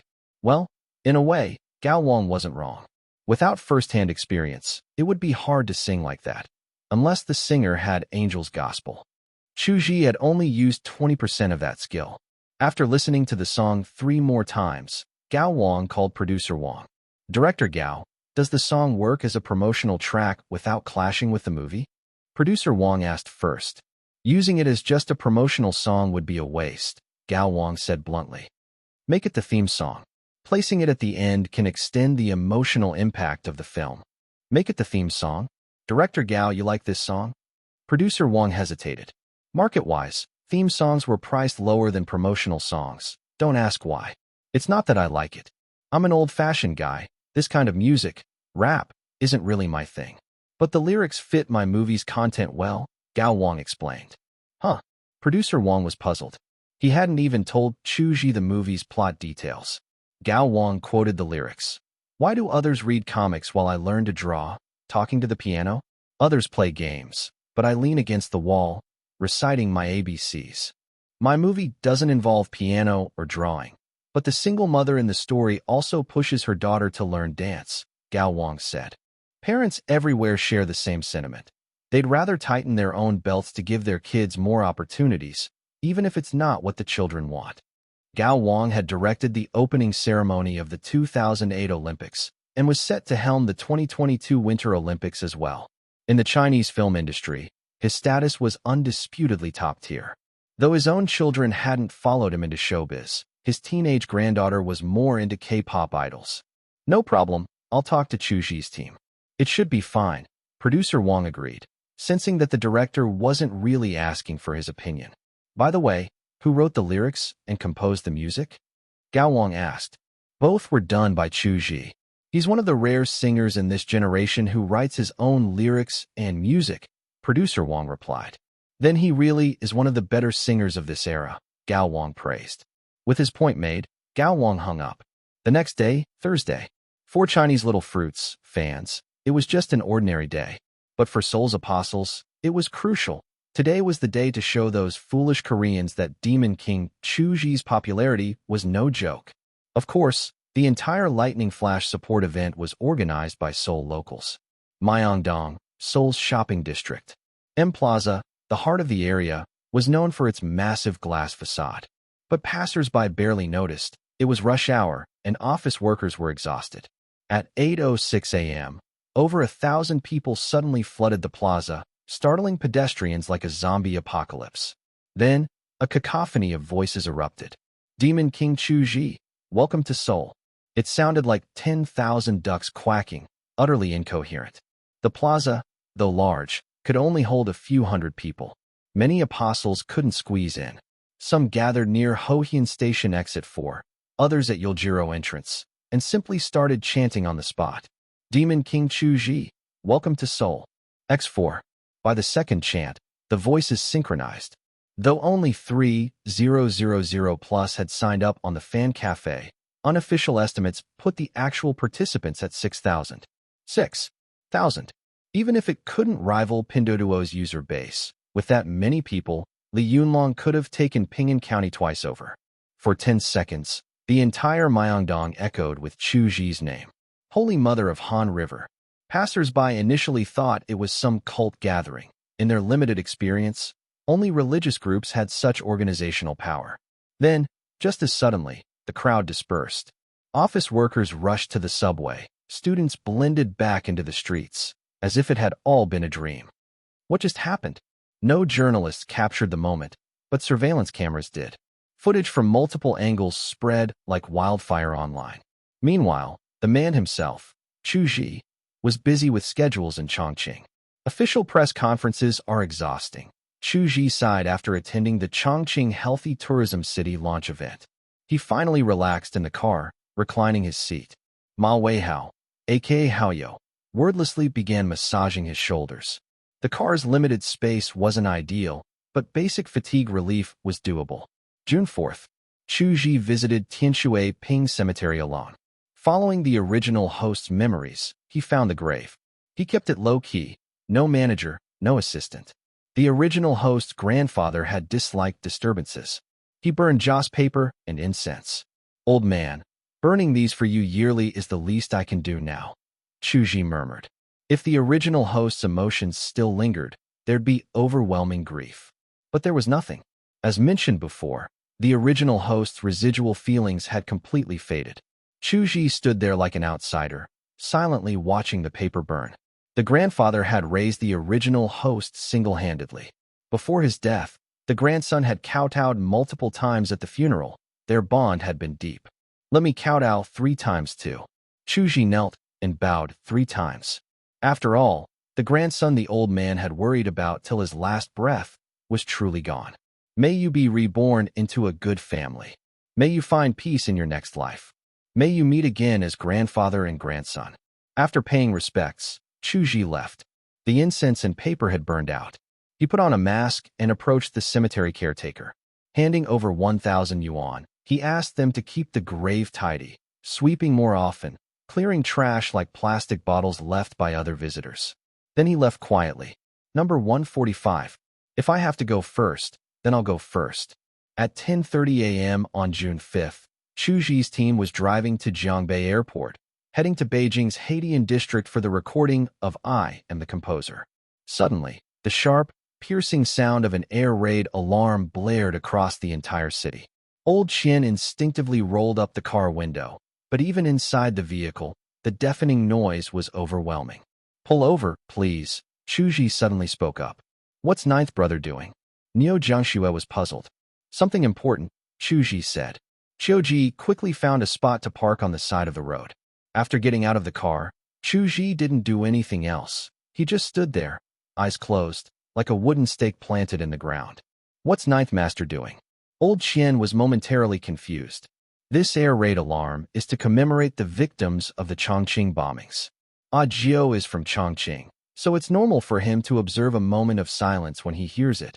Wang Yuan, who was more familiar with Chu Zhi's background, quickly realized the reason. Slap. Old Qian lightly smacked his own face. How could I forget? From 1938 to 1943, Japan bombed Chongqing over 200 times, dropping tens of thousands of bombs, causing more than 30,000 casualties. Old Qian also got out of the car and stood silently in mourning. The others followed suit, especially after hearing Old Qian's explanation. Truthfully, Chu Zhi's habit of observing silence stemmed from his grandfather's teachings. The old man had instilled in him the importance of remembering this history. So even if he wasn't in Chongqing on June 5th and couldn't hear the alarm, he would still silently mourn the victims of the war. After 10 minutes of silence, the group continued to Terminal 2 of the airport. There was still plenty of time for boarding. Upon arriving at Beijing Capital Airport, a pre-rented van took them to Aichi Innovation Building on Haidian North 1st Street, right next to Zhongwankan Plaza Shopping Center. Since this was an original song competition, to enhance the atmosphere, the show's producer, Wheel, had designed a segment where contestants would listen to each other's demo recordings instead of doing pointless rehearsals. As the guest challenger, Chu Zhi was the last to arrive in the waiting room, maintaining an air of mystery. The other 7 contestants had already started recording. I Am the Composer divided the contestants into upper, middle, and lower tiers based on their performance in each round. The 2 in the lower tier, those who lost, could freely choose opponents from the middle or upper tiers for a 1v1 battle. The upper tier could only be challenged. If they lost, they would swap tiers with their challenger. Lower tier contestants who lost twice would be eliminated. After several rounds, it would be the guest challenger's turn. Currently, the upper tier contestants were Zhao Quan, main vocalist of Princess Group, no introduction needed. Zhu Xinyue, who debuted from Aichi's The Trendy National Style, incorporated traditional opera elements into her singing. With her striking looks and solid fanbase, she wasn't a top-tier star, but had stable popularity. At 28, she was the only one who had ever defeated Zhao Quan on the show. Liang Zhongwen, a 34-year-old rapper who stood out for his clean lyrics. Unlike most rappers, he avoided vulgarity and kept his messages positive. Come on, the pressure keeps building. The show's scheduling is practically sadistic, Zhu Xinyue said in her clear voice. Every time I step on stage, I'm terrified. And today, they won't even tell us who the challenger is. They'll be here soon. No need to worry, Li Juan reassured. Last time, producer Will said the challenger is a relatively low-key singer. The implication was clear. In the entertainment industry, low-key often meant not famous. Among the contestants, 25-year-old Li Juan was one of the younger ones, fluctuating between the lower and middle tiers, never reaching the upper tier. The challenger should be here soon, right? Zhu Xinyue muttered under her breath. Zhao Quan knew it was Chu Zhi, but stayed silent. His public persona was the aloof, main vocalist Soma. The other lower-tier contestant, a guy with bangs covering his eyes, prompted Zhao Quan. Teacher Zhao, are you confident?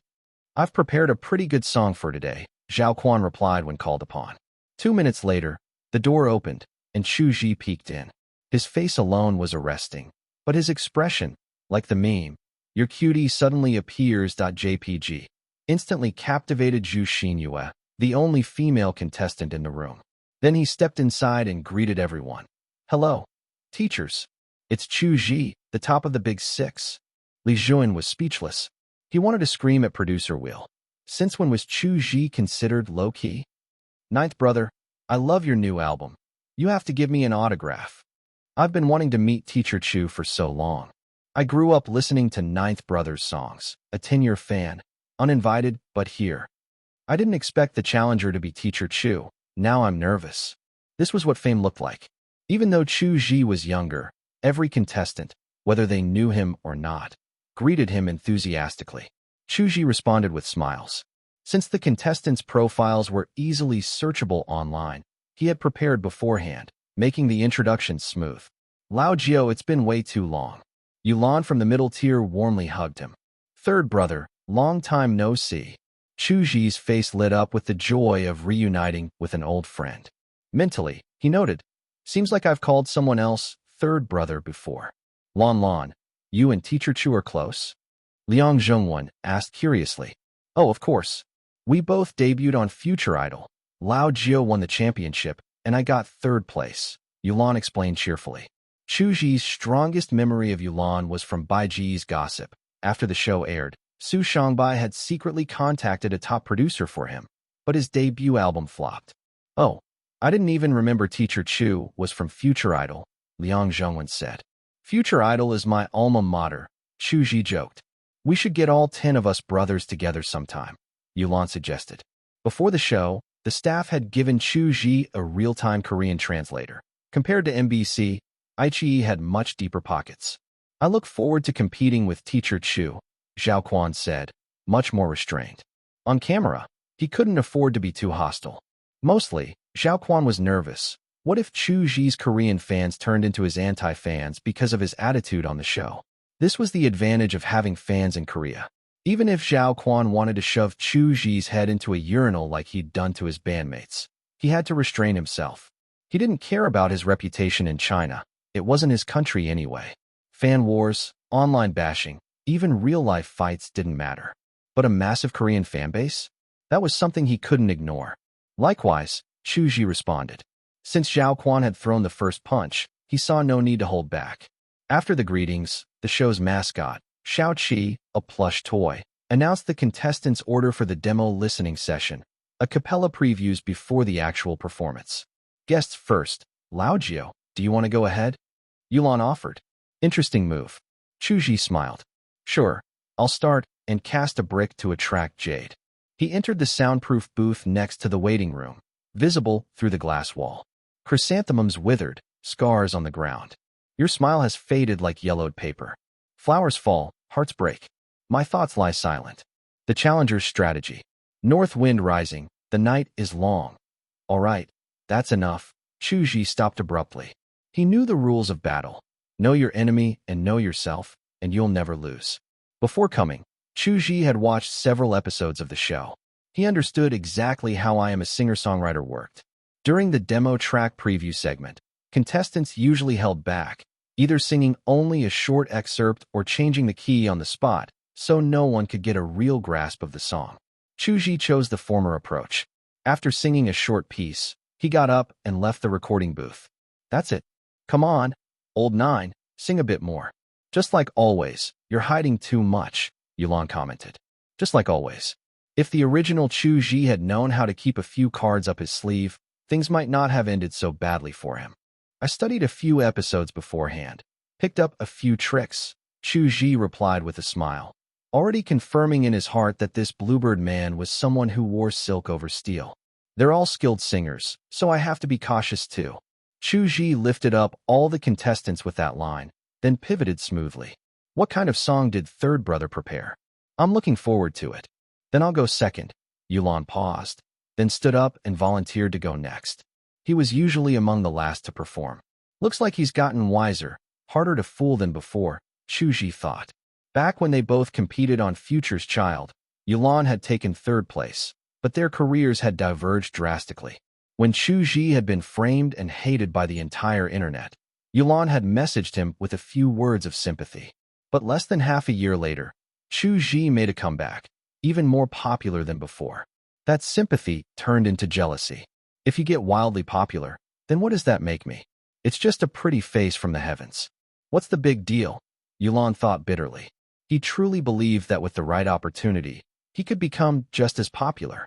Challenge me. Come on, challenge me.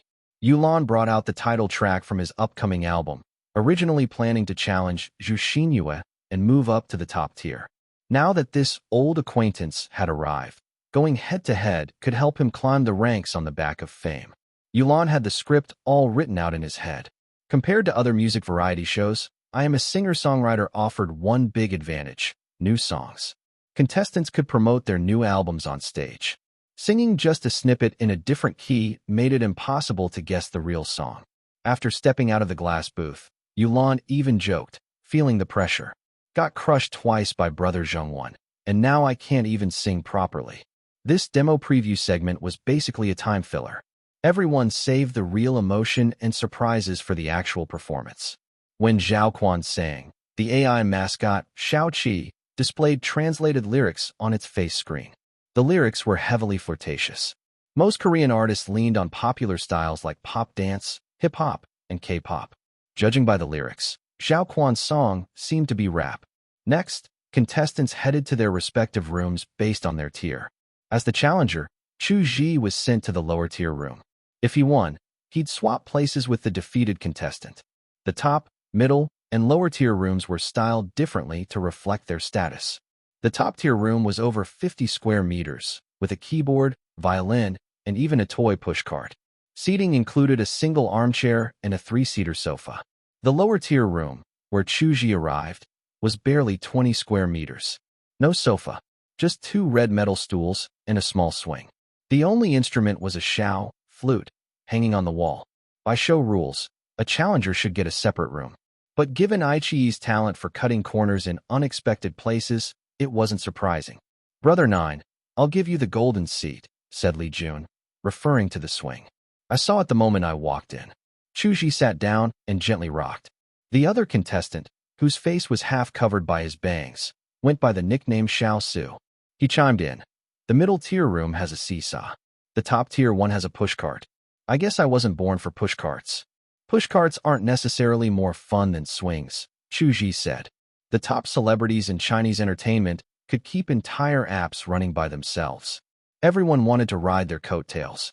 Li Jun, who knew how to read the room, didn't want to be too obvious. "Brother 9, can you play this shakuhachi?" In the past few episodes, both of us tried to get a sound out of it, but failed. Shakuhachi. Chu Zhi took it down and examined it. The mouthpiece was an internal cut. "This is a southern xiao," he concluded. Both the southern xiao and Japanese shakuhachi trace their roots to the Tang dynasty's version of the xiao, so they look similar, thicker and longer than the usual kind, Chu Zhi explained. Xiao Su and Li Jun exchanged awkward looks. They'd been misnaming the instrument for 2 episodes. "It's a common mistake," Chu Zhi added kindly. "How can you tell them apart?" Li Jun asked. "The shakuhachi has an external cut mouthpiece, shaved outward. The southern xiao has an internal cut, carved inward," Chu Zhi explained simply, even though the real differences were more technical. 6666. "We all call him Brother 9, but maybe we should switch to 6 instead." Li Jun laughed, full-on praise mode. Xiao Su wanted Chu Zhi to play a little, but was afraid he might not be able to. If that happened, things could get awkward, and even if Chu Zhi didn't mind, his fans definitely would. In showbiz, even the quietest of nobodies had to watch their words. Earlier in the show, Xiao Quan had been the top dog, so they'd thrown some compliments his way. Now that Chu Zhi was here, it was time to pivot and throw a few compliments his way too. During their chat, the announcement came through. Lower-tier contestants were to choose their opponents. The mascot Little Cheese electronic chipmunk voice boomed from the speakers, creepy as ever. "Brother 9, can I go first?" Li Jun asked. "I planned to challenge Brother Lon ever since the last episode." He added, "But if you were aiming for him, a man's word is his bond." "Go for it," Chu Zhi said directly. "Just give it your best." "No problem. This song of mine is solid. Trust me." Li Jun was full of confidence. Round 1 of episode 5 began. Li Jun challenged Yulan from the middle tier group. The other contestants could watch the stage performances from their room TVs. Yulan's song was experimental. The lyrics included long stretches of Mongolian, paired with the rare traditional instrument yakka. Li Jun performed a heartfelt love ballad. After hearing both songs, Chu Zhi had a pretty good idea of who would win. Votes were cast by 101 public judges, another unique feature of I Am a Singer-Songwriter. No public audience voting. These 101 were either music producers or online music industry workers. Were they professionals? Compared to regular viewers, maybe a little, but not by much. That's why the show had moved away from simple ratings. Now, each judge just shared a quick comment after listening. Yulan, 71 votes. Li Jun, 30 votes. Yulan won. "Your song was really great too." Yulan gave Li Jun a hug. "Still lost though. Your arrangement was just too good," Li Jun said. "Let's collaborate sometime," Yulan replied. In adult speak, sometime usually meant never. Li Jun didn't take it seriously. Head low, he returned to the lower-tier room, a little discouraged. The loser was downcast. The winner wasn't exactly thrilled either. Yulan returned to the middle-tier area, not in high spirits. What was the point of beating Li Jun? That song, with Mongolian lyrics and the rare yakka, was like using a cannon on a mosquito. Yulan didn't come here to beat Li Jun. He came to beat Chu Zhi. Number 148. The voice that cuts through frost. "Ballads just aren't suited for competitions," Chu Zhi said, stopping his gentle swing. It was meant to comfort, though the words struck him as oddly familiar. Where had he heard that before?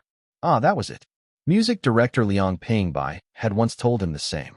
Xiao Su also gave Li Jun a comforting hug, and somehow, all the encouragement made Li Jun care more about the loss than he initially did. The broadcast cue sounded for the second challenger. Not wanting to wait, Chu Zhi said, "Then I'll go next." "No problem," Xiao Su replied immediately. Chu Zhi left the lower-tier room and stepped into the hallway. On the face screen of the smart mascot, Xiao Qi, he selected his opponent, Zhao Quan, from the upper-tier group. Guest contestant Chu Zhi challenges Zhao Quan.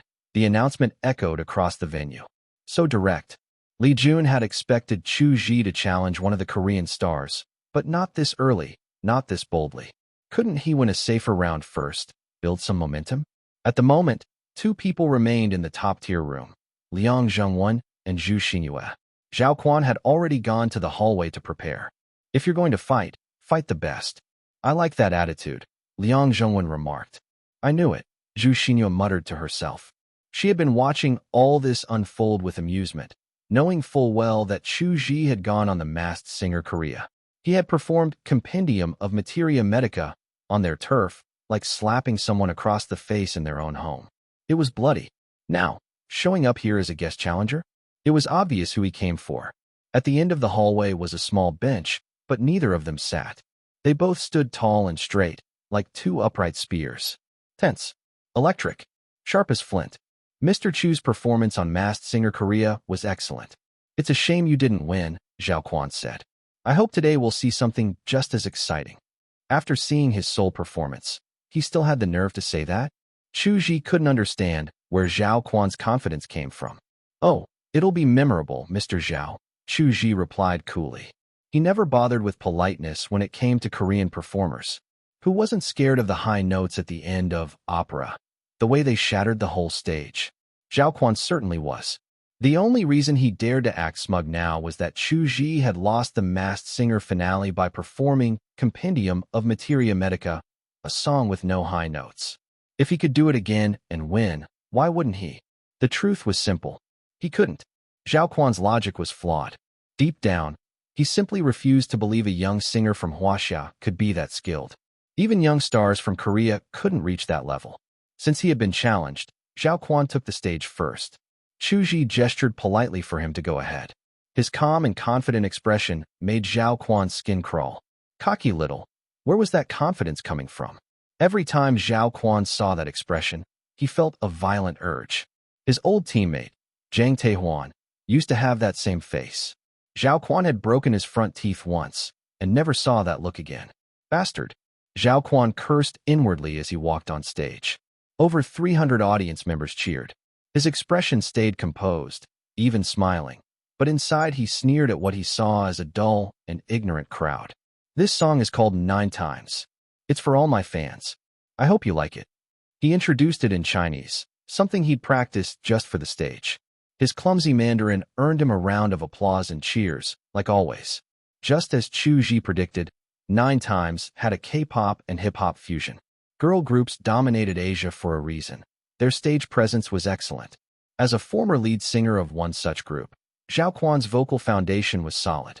He handled mixed voice, breath control, and pitch accuracy well. His natural timbre was thin, but clever arrangements covered for that. His transitions between chest and head voice were smooth, and his high notes held steady at B2.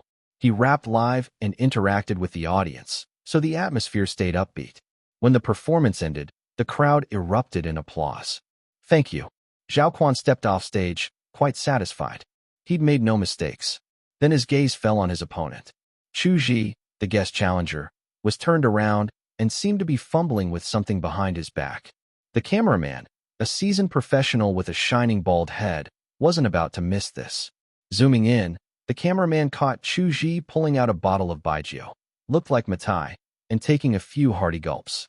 "What the hell? I thought this was for a brand promo. He's actually drinking?" The cameraman was stunned. Up next, our guest challenger, the heavenly voice himself, Chu Zhi. The familiar electronic voice of Xiao Qi filled the venue. No need to pay a real host when a robot could do the job. With 3 shots in him, Chu Zhi took the stage. The moment he grabbed the mic, he was in full control. This was his domain. 9 bro. North of the Yangtze, no one's more stunning than 9 Lord. Chu Zhi. Chu Zhi. Aha, it's Nine Lord. The guest challenger is actually Nine Lord. He had barely stepped on stage, but the audience had already exploded with applause and shouts. From the middle tier room, Yulan's eyes burned with jealousy. He hadn't even sung yet, and the crowd was already louder than they'd ever been for him. No wonder people say jealousy is fire. It burns everything in its path. This song is called Chrysanthemum Terrace. It's something special. I hope you like it, Chu Zhi said, signaling backstage to start the track. Zhao Quan, hearing the title and the first line flash across the teleprompter, was secretly relieved. He pretended not to think much of Chu Zhi, but the truth was, he was still haunted by opera. Now, this was fine. A few pretty high notes, a slightly nicer tone. What else did Chu Zhi have? He wasn't that different from other young Huaxia singers. Seriously? He wins one episode of Masked Singer while I'm not there, and now he thinks he can steal my endorsements. Zhao Quan stared daggers at Chu Zhi. Unlike I Am a Singer, where bands played live, I Am a Singer-songwriter used backing tracks. The only thing that could compete with Mango TV was their stage lighting and set design. A duet of cello and violin set a refined, melancholic tone. The floor screens and massive backdrop transformed into a majestic palace courtyard, filled with dead vines and ancient trees. The spotlight was dim and golden, like a lonely street lamp at night. Your teary eyes, fragile yet aching, a pale moon arcs above, catching the past. The night, too long, freezes into frost. Soft plucks, chaotic but clear, like pearls falling on jade plates. Chu Zhi's voice emerged along with the pipa. Who stands in the attic, frozen in despair? The rain lightly taps, red windows closed. My life scattered on paper, blown by wind. A dream far away, turned into lingering scent. Blending 20% despair with the gentle sadness of the pipa, Chu Zhi painted a vivid picture of solitude, like standing alone at a west-facing window under a hook-shaped moon. Unlike upbeat tracks, Chinese-style ballads evoked beauty that resonated deeply with the Huaxia soul. Just moments ago, the audience had been thrilled and energetic. Now, in the world of Chu Zhi's song, their emotions cooled, like an ice pack pressed to the chest. The pipa strings plucked at their hearts. Chu Zhi's voice was like red maple in autumn, leaves falling, carpeting the floor in beauty. Chrysanthemums fall, leaving pain behind. Your smile has faded to yellow. Flowers drop, hearts break. My thoughts lie silent. The north wind stirs, the night drags on.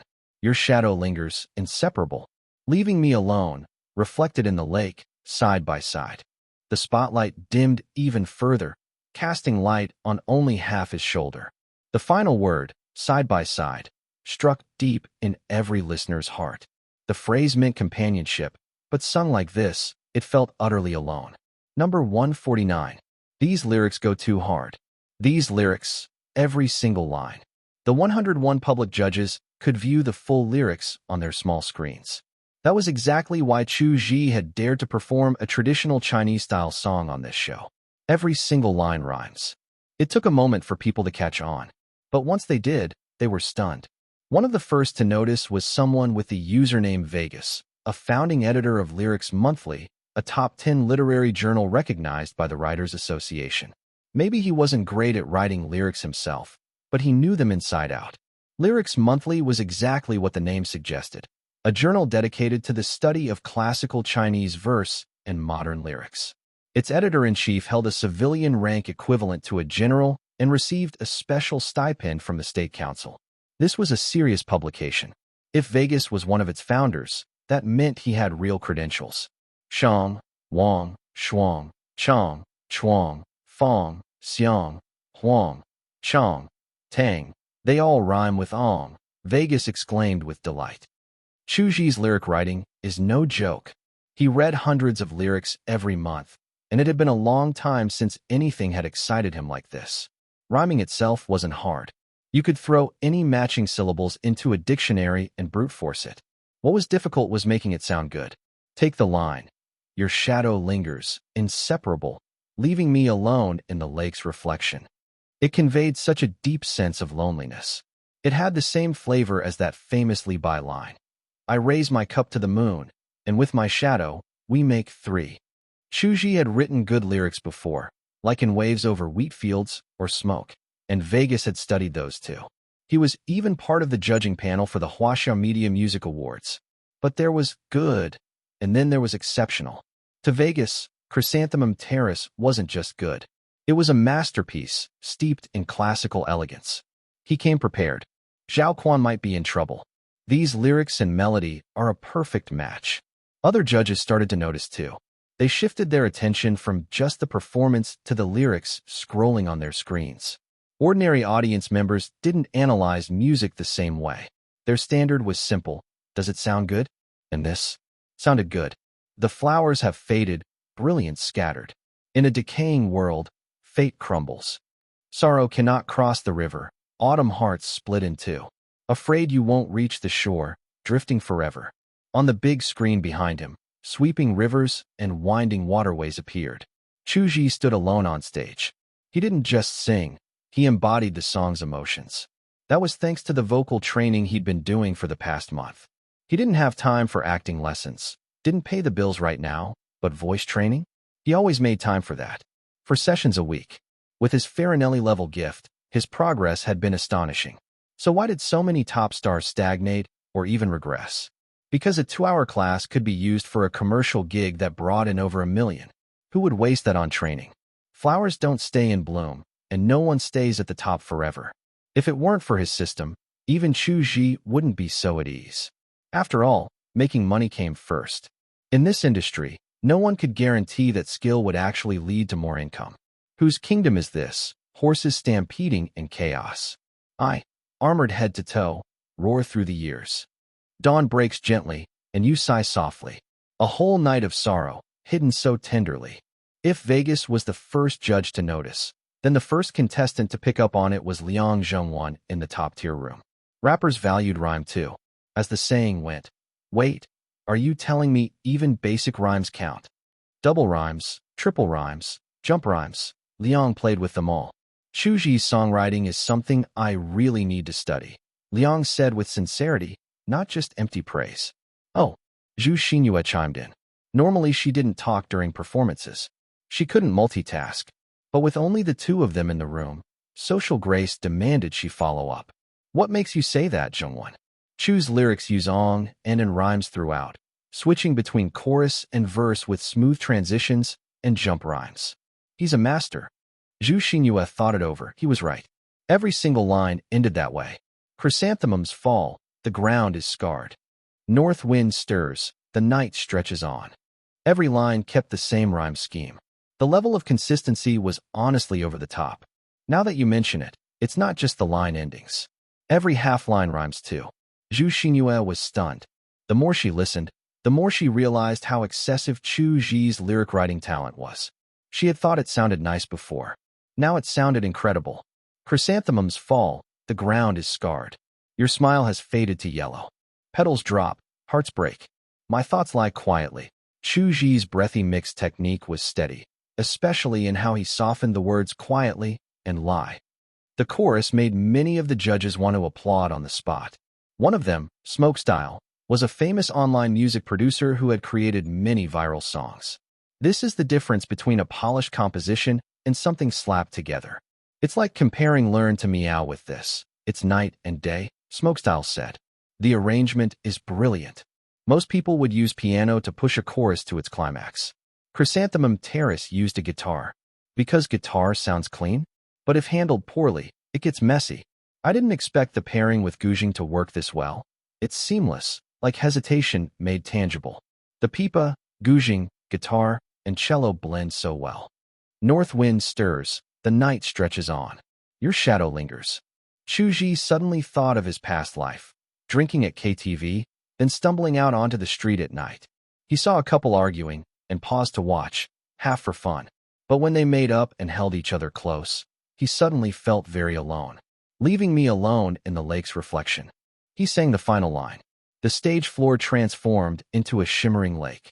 He became the solitary figure walking its banks, eyes lowered to the water, lost in melancholy. The song ended. Normally, when a performance finished, like Zhao Quan's earlier, the 300 audience members would start applauding right away. That was typical. Most people clapped based on how it sounded, plain and simple. But this time, everyone was still immersed in the song's lingering emotions, lost in the haze of Halusi and Guzhing. What broke the silence was the applause of the 101 judges. Clap, clap, clap. Too much focus on either melody or lyrics could actually make you miss the full impact of a performance. In a way, knowing too much could be a curse when evaluating art. The judges' applause jolted the audience out of their trance, and then came the real wave. Their clapping overpowered the judges, like waves crashing against waves. That song was way better than the last one. So rich with classical flavor. What genre is this? Kind of like those old-style songs online. No, this is way beyond that. Most of those just throw in some fancy words. This is like the evolved version of goofing songs. Everyone was buzzing with praise. And they were curious too. What was this music style? Chu Zhi stood tall and composed, waiting for the judges to speak. He was ready to deliver his artiste moment. Chinese style, or zhonghua feng, was a massive musical category. It didn't start with Jay Chou, either. Back in the 1950s, the government had already begun shaping its own Chinese symphonic music, merging national tradition with global standards. As for songs, using ancient poems or legends as creative material, with arrangements rooted in traditional Eastern instrumentation, became the foundation. Guzhing, pipa, shao, these were essential. Even classic soundtracks like Dream of the Red Chambers, In Vain I Pine, and Burial of Flowers were part of this heritage. Jay Chou's music represented modern Chinese pop style. But today, Chu Zhi was setting the record straight. He was going to define it. 3 classics, 3 moderns, and make zhonghua feng official. Number 150. Birth of a genre. Aichi's mascot, the smart robot Shao Qi, rolled onto the stage and broadcast in its robotic voice. Please, would the 101 public judges share their impressions after listening? The judge known as Smokestyle was the first to hit the speak button. Once chosen, he asked, Teacher Chu Zhi, did you use pipa, guzhing, and halusi in the arrangement? That's right, Chu Zhi nodded. It wasn't really a question. Smokestyle already knew the answer. He went on. The arrangement blends violin, cello, guitar, guzhing, halusi, and pipa, 6 instruments in total. Especially the combination of guitar and string instruments. I'd call it unbeatable. If it were just about expertly incorporating traditional instruments, I wouldn't be this surprised. But everyone here knows that the foundation of our traditional 5-tone scale is gong, shang, ju, ji, and yu. He paused briefly. Without a host to steer the conversation, there was always a risk of awkward pauses. But Smokestyle had been on enough shows to bridge the silence himself. Chrysanthemum Terrace is based on the Chinese F-gong mode, FGCDF, in 4/4 time, with no altered notes. That means it centers on Jishang, Aju, Ciji, Du. Fa and Si are considered secondary tones in our tradition. In modern Chinese pop, songs that completely omit Fa and Si are almost non-existent. Out of 100 songs, you'd be lucky to find even one composed entirely in a traditional 5-tone scale. What shocked me is how Chu Zhi not only did this, but made it catchy and emotionally resonant. That's astonishing. The 300 audience members finally understood. They had sensed that the song had a classical feel, but didn't know why. Smokestyle's explanation revealed that it was due to both the scale and the instrumental arrangement. Agio has always been a genius at songwriting.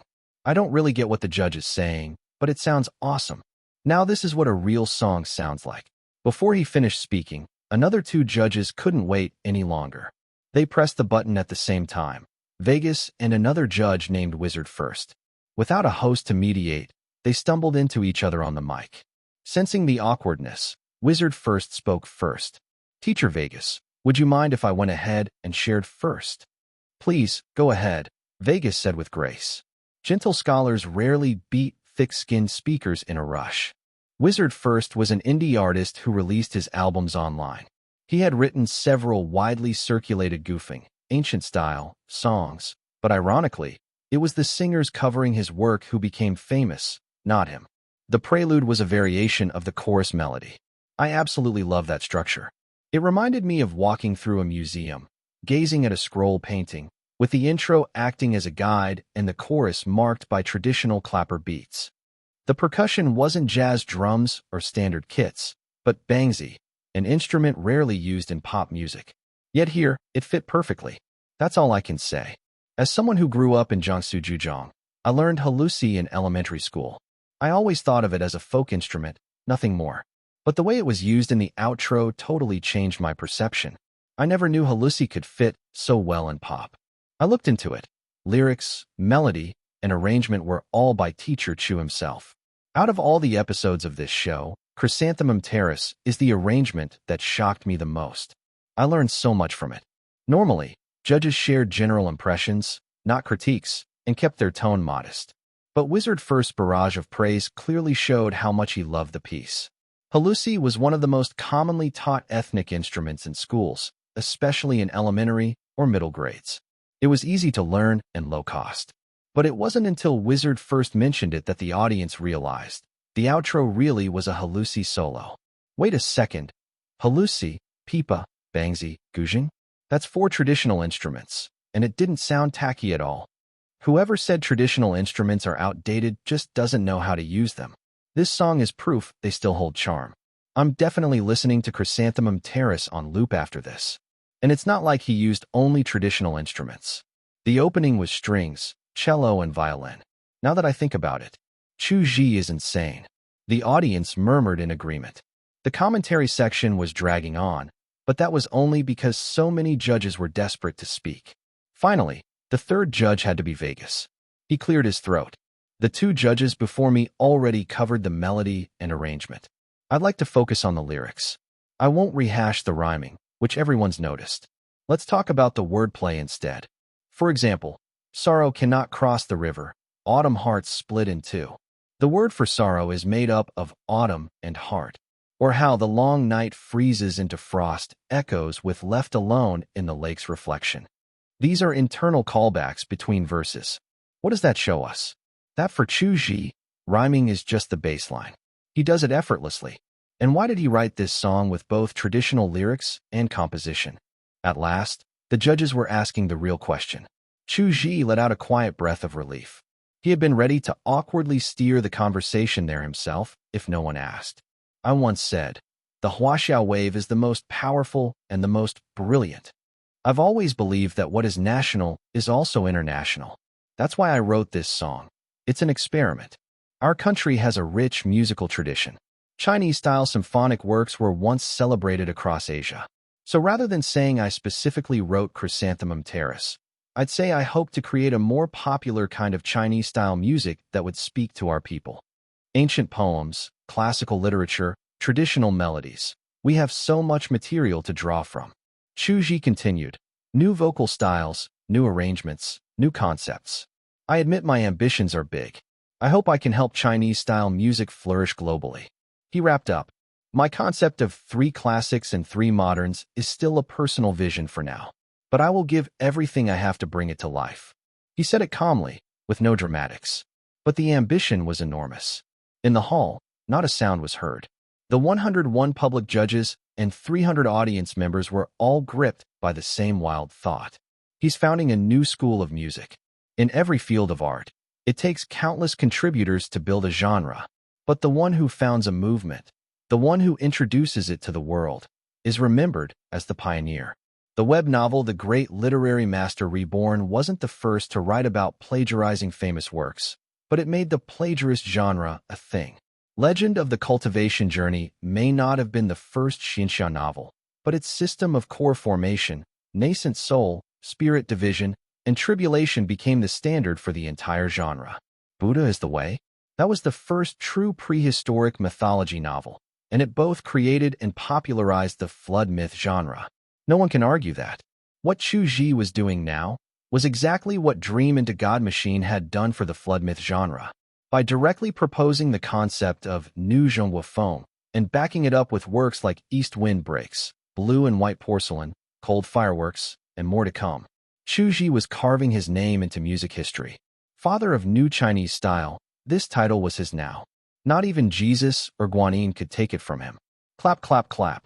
Another wave of thunderous applause erupted from the hall. People had heard of encore performances, but this was the first time anyone had witnessed an encore round of applause. Number 151. I said it all along. In the backstage corridor, Zhao Quan sat in a daze. He had no idea what just happened. Even with the translation earpiece, most of the conversation on stage earlier was too complex for him to follow. Maybe the applause was for Chu Zhi's bold vision, or maybe it was because they had just witnessed the birth of a new musical genre. Either way, the clapping went on for half a minute before finally settling down. Even Vegas looked stunned. All he wanted was to hear the story behind Chrysanthemum Terrace. He never expected to pull a nuclear bomb out of a conversation. But once he recovered, joy rushed to his head. He could already imagine it. When people write the history of New Zhongguofeng, his name would be there as one of the origin points. Yes, it was now official. New Zhongguofeng was born. And it happened during his exchange with Chu Zhi.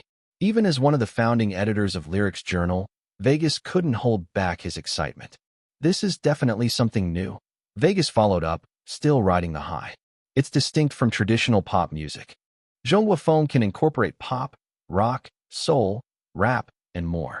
With new ideas and arrangements, it can appeal to a wider audience, Chu Zhi said. 3 classics and 3 moderns create the foundation for New Zhongguofeng. I can only imagine how much work teacher Chu has put into promoting and preserving traditional culture. Vegas had just publicly acknowledged that Chu Zhi had founded a new genre. As a scholar of lyrics, Vegas knew there were other songs in the gong mode. The parallel world's music development wasn't that limited. But Chu Zhi's Chrysanthemum Terrace wasn't just any attempt. It was a refined, complete realization of the idea, packaged with a cohesive concept. That made all the difference. He sat down with satisfaction, already deciding that Lyrics Journal's next issue would center around New Zhongguofeng. Meanwhile, Wizard First and Smokestyle, sitting beside him, were silently regretting it. Vegas was glowing. They had spoken before him. Why hadn't they asked that one extra question?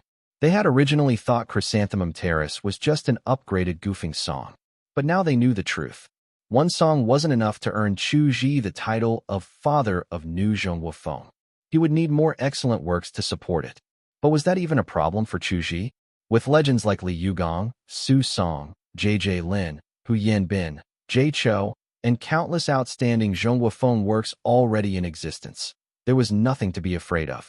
Chu Zhi left the stage and returned to the far end of the hallway, where contestants waited for their turn. Zhao Quan sat on the bench and spotted his opponent approaching. Even though he didn't want to, he stood up politely. That was a strong song. I could hear the quality, Zhao Quan said, offering a token compliment. 9 Times was also an excellent dance track, Chu Zhi replied. They didn't make small talk. They didn't speak the same language, and even with translation devices, the deeper issue was clear. They simply didn't get along. If it had been someone like Hunko E, he would have at least tried to chat, even with the language barrier. Both of them turned their attention to the stage. Another core feature of I Am a Singer-Songwriter was that the contestants stood offstage during the results. Once both had exited, the show's mascot robot, Shao Qi, slid out and announced, "Would the 101 public judges please submit your scores for Zhao Quan and Chu Zhi?" Dramatic sound effects filled the studio, way better than those used on MBC's ghost story programs. The big screen showed both contestants' faces. Below them, energy bars filled up one square at a time with each vote. Final score, Zhao Quan 24, Chu Zhi 77. Chu Zhi's victory was absolute. A gap of more than 50 votes. Total domination.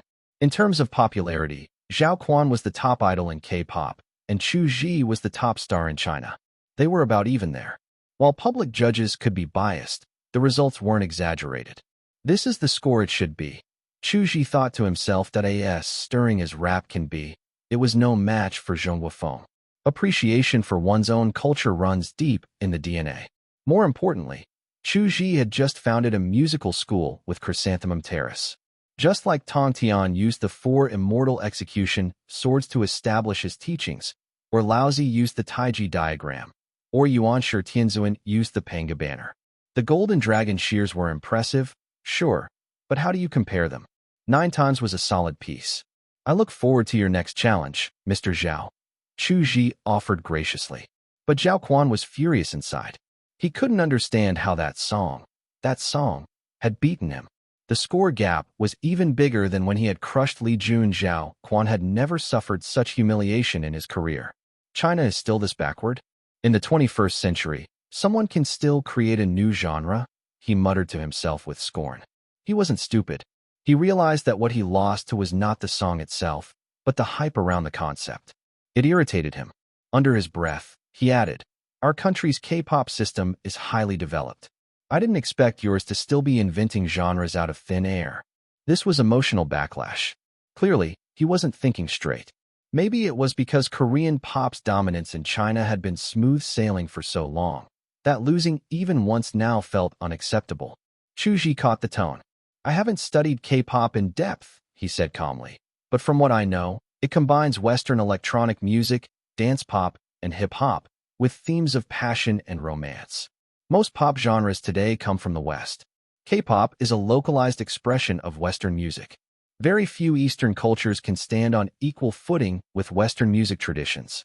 Chinese culture is one of the few that can, and because it is so deep-rooted, any imported genre like rap, rock, or soul eventually gets absorbed and reinterpreted in our own way. Mr. Zhao, perhaps we should consider this from another angle. K-pop may be a mature system, but maybe that system feels a bit limited because of a lack of traditional musical roots." Chu Zhi was skilled at redirecting the argument. Zhao Quan realized he had let his emotions slip and said something too harsh on a live show, so he dropped the subject. He would save the fire for next time. Yes, next time, Zhao Quan would challenge Chu Zhi again. The two parted ways at the corner of the hallway. Chu Zhi walked left toward the upper bracket. Zhao Quan, the loser, walked right toward the lower bracket. In the backstage control room, producer Che this. Assistant Xiao Tang looked at his confused boss. After all, Che Luan had been so sure Zhao Quan would win. Everyone had expected a close match, not this landslide. Xiao Tang wanted to offer some comfort, but before he could speak, he heard, "Ha, I told you Chu Zhi would shine." Che Luan's dazed expression turned instantly into one of pure delight. His tone jumped with excitement. He shocked everyone on Masked Singer in Seoul, and that was overseas. Of course, he'd be even stronger at home. Good, very good. Chrysanthemum Terrace, even the name, is elegant. Not just because chrysanthemums bloom late, but because once they fall, no other flower can compare. The emotion it evokes, this is the future of pop. Nu Zhonghua phone is perfect. Xiao Tang was thoroughly confused. Xiao Tang. Che Luan patted his shoulder and said with all seriousness, "Your instincts aren't bad, but your judgment needs sharpening. I told you already, Chu Zhi was always the more likely winner." That was not what he said before. Zhao Quan. What Zhao Quan? Chu Zhi had just dropped a bomb on stage. The one who benefited most was the show itself. Che Luan could already predict the viewership explosion once this episode aired. Whoever brings the heat rules the game. That was Che Luan's #1 rule in showbiz. Chu Zhi's victory? For Che Luan, it was like Bulbasaur eating a super snack in the magic house. Absolute perfection. Number 152. The ripple effect of victory. Mr. Chu is truly incredible. Aside from you, Xinyue, none of us have ever beaten Zhao Quan, right? Liang Zhengwen said after seeing the results. Don't. Zhu Xinyue gave a wry smile. That one of mine was pure luck. Don't keep comparing me to Brother Jiu. Zhao Song had a small mishap that time, and I happened to catch a break. But Mr. Chu beat him head-on, with a huge margin. If she could choose, Zhu Xinyue would rather not have won. That win several rounds ago earned her 2 weeks of harassment from Korean fans, who called her a vulture taking advantage of someone's mistake. It was so ridiculous it made her laugh. As if she had some way of knowing her opponent would mess up when she picked him. You just can't argue with brain-dead fans. If there hadn't been cameras on her, and if she hadn't seen Zhao lose so badly, Zhu Xinyue might have done a happy dance right there. There was a knock on the door. "Come in," Liang Zhengwen called. Chu Zhi stepped inside. The upper-tier room came into full view. In terms of space and decor, it was far better than the rooms with swings. "Brother Liang, Xinyue." Chu Zhi greeted them. They'd only exchanged a few words in the waiting hall. But come on, it was Chu Zhi. Social expert extraordinaire.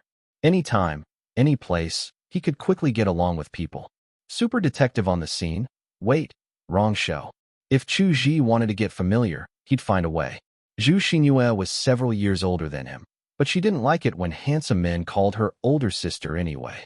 Chrysanthemum Terrace, the 3 ancient and 3 modern elements. Brother Gio, you really opened my eyes, Zhu Xinhua said. I've only scratched the surface. Still need to dig deeper. After all, one person's effort is limited. I hope we see more excellent works in the Chinese style, Chu Zhi replied. Then he added, I'm also looking forward to your stages. I'm sure they'll be brilliant too. Liang Zhongwen scratched his head. He could guarantee his performance would be exciting, but let's be real. Chu Zhi had just started a whole new music genre. There was no comparison. In the mid-tier room, Yulan's expression was complicated. Chu Zhi's performance was the kind that made viewers cry and scream with excitement, while fellow performers just sat in stunned silence. He reached into his pocket, wanting to light a cigarette, but came up empty. Oh right, he was still on a show. He asked himself honestly, even if he added Mongolian lyrics to his song, would he have won? Probably not. It would have been close, but still unlikely. What had started as frustration was now turning into relief. Maybe going up against Li Jun was a blessing after all. Back then, old Gio didn't even understand the difference between head voice and chest voice. How did he get so good in just 3 years? He's even started exploring musical philosophies. Yulan felt the gap between them widening. Meanwhile, in the lower-tier room, Zhao Quan was experiencing it for the first time. Even when Zhu Xinhua beat him, she was in the mid-tier zone. Now he had been demoted all the way down. Li Jun and Xiao Su greeted him politely. Zhao Quan mumbled a reply. He was still processing the defeat. All that pride, crushed. Even his pride couldn't compare with Mr. Chu's. Li Jun's thoughts spiraled in all directions. The swing room was supposed to be a place of camaraderie between the underdogs, but ever since the Korean star showed up, it had become painfully awkward. Xiao Su smiled on the surface but cursed inside. That sour face was like someone owed him money. This episode of I Am a Singer-Songwriter was intense. Xiao Su went all out challenging Liang Zhongwen. His genre was EDM and rap, and he lost by only 7 votes. He had delivered a perfect performance, just short of a win. Zhu Xinhua had been toppled by a rocker nicknamed the Gunslinger from the mid-tier zone, who won by 14 votes. This rocker, age 31, was the lead singer of a band called Bullet Clip. Their musical style wasn't exactly uplifting. If anything, it screamed passive nihilism. Today's song was called I Wish to Disappear, with lyrics like, the secret to Tetris is that conformity leads to disappearance. I wish I could disappear. Somewhere between resignation and defiance. Chu Zhi wasn't a fan of that kind of music. He preferred the rawness of Uncle Chui's rock lyrics, like that one about being blindfolded with a red cloth and still seeing happiness. Though he suspected that song would get censored nowadays. The rocker known as the Gunslinger had a name that sounded aggressive, but he himself was chill. As soon as he entered the upper-tier room, he flopped down onto the couch. Mr. Chu, do you think Chinese-style music can blend with rock? He asked lazily. Was that even a question? The first thing that came to Chu Zhi's mind was Dream Back to the Tang Dynasty, a heavy metal rock song infused with Chinese opera elements. It totally counted. There were probably more. That one song, Let Some Artists Get Rich First, had a killer Swana solo. He couldn't remember them all. Honestly, before all this, Chu Zhi didn't know music all that well. He'd need to ask his system bro later. It absolutely can, Chu Zhi replied. After the match, the show's schedule included a group dinner, a chance for the producer, Che Luan, and all the contestants to hang out. Fans loved these casual chats, and it helped fill airtime. The dinner was hot pot, complete with meat and seafood. A high-carb dream come true. Naturally, Chu Zhi wasn't going to say no. When producer Che called on Li Jun to chat, Chu Zhi was eating. When he called on Zhu Xinhua, Chu Zhi was still eating. Even when he tried to get Zhao Quan to talk, Chu Zhi just kept eating. Brother Zhu, you have to tell me. How do you eat so much and still stay in shape? Zhu Xinhua asked, full of envy. Chu Zhi looked like a kid caught sneaking candy. I don't know. I just don't gain weight. Kai Jia asked seriously. Who's your trainer? Please, you have to introduce them to me. She was eyeing the cake with hungry eyes, practically green with envy, but she had already gained 3 pounds from yesterday's weigh-in. No more indulgence allowed. Trainer? Chu Zhi tilted his head. I just follow a basic routine, nothing special. That's it. Kai Jia looked like she might cry. If I could eat like you, I'd be drinking milk tea twice a day. To eat that much and still stay slim. Who could even argue with that? Luo Jianwei also had a big appetite, but but he was definitely putting on a bit of weight. Night fell. The moonlight spilled halfway across the rooftops. The northern dipper hung low in the sky, and the southern dipper tilted slightly. The cicadas sang outside, and the soft rustling of insects drifted through the green curtains. At 3 a.m., just as Chu Zhi was about to sleep, he suddenly sat up in bed. He had forgotten something. He hadn't gone to the hot springs. He had skipped it back in Zhozhanki too.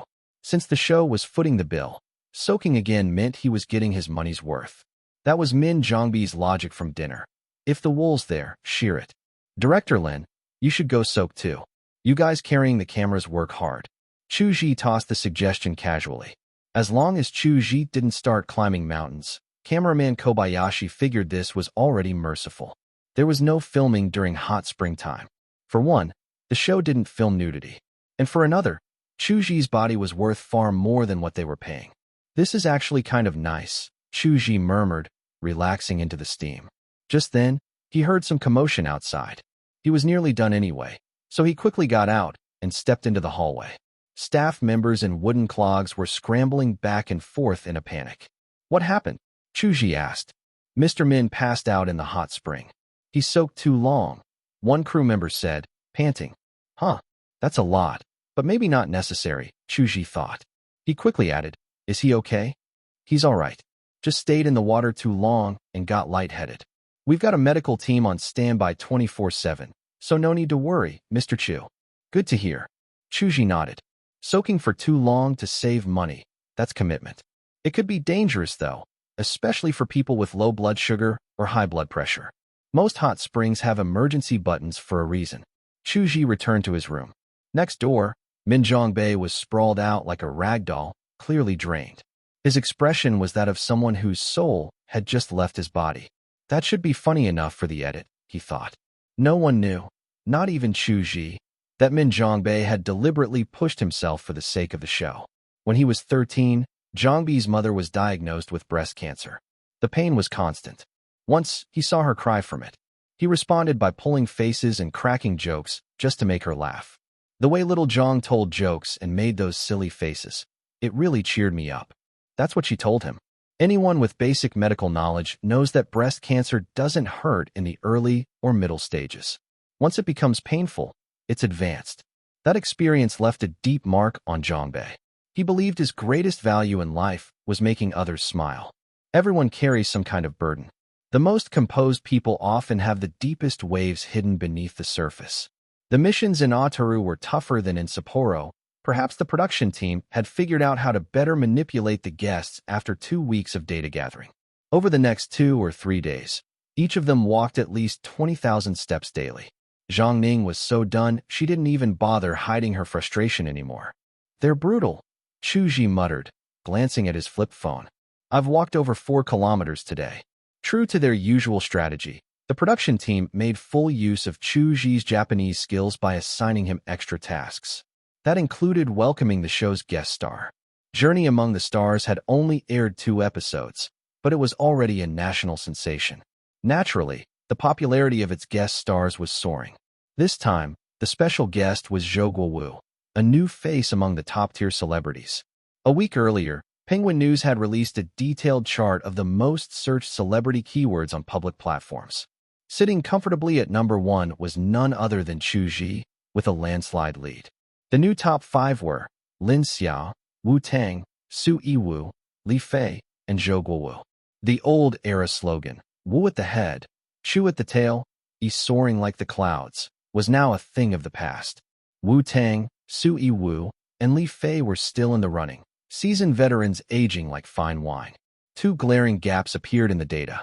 First, Chu Zhi's mentions on blogs, news, and social media totaled more than those of the 2nd and 3rd places combined.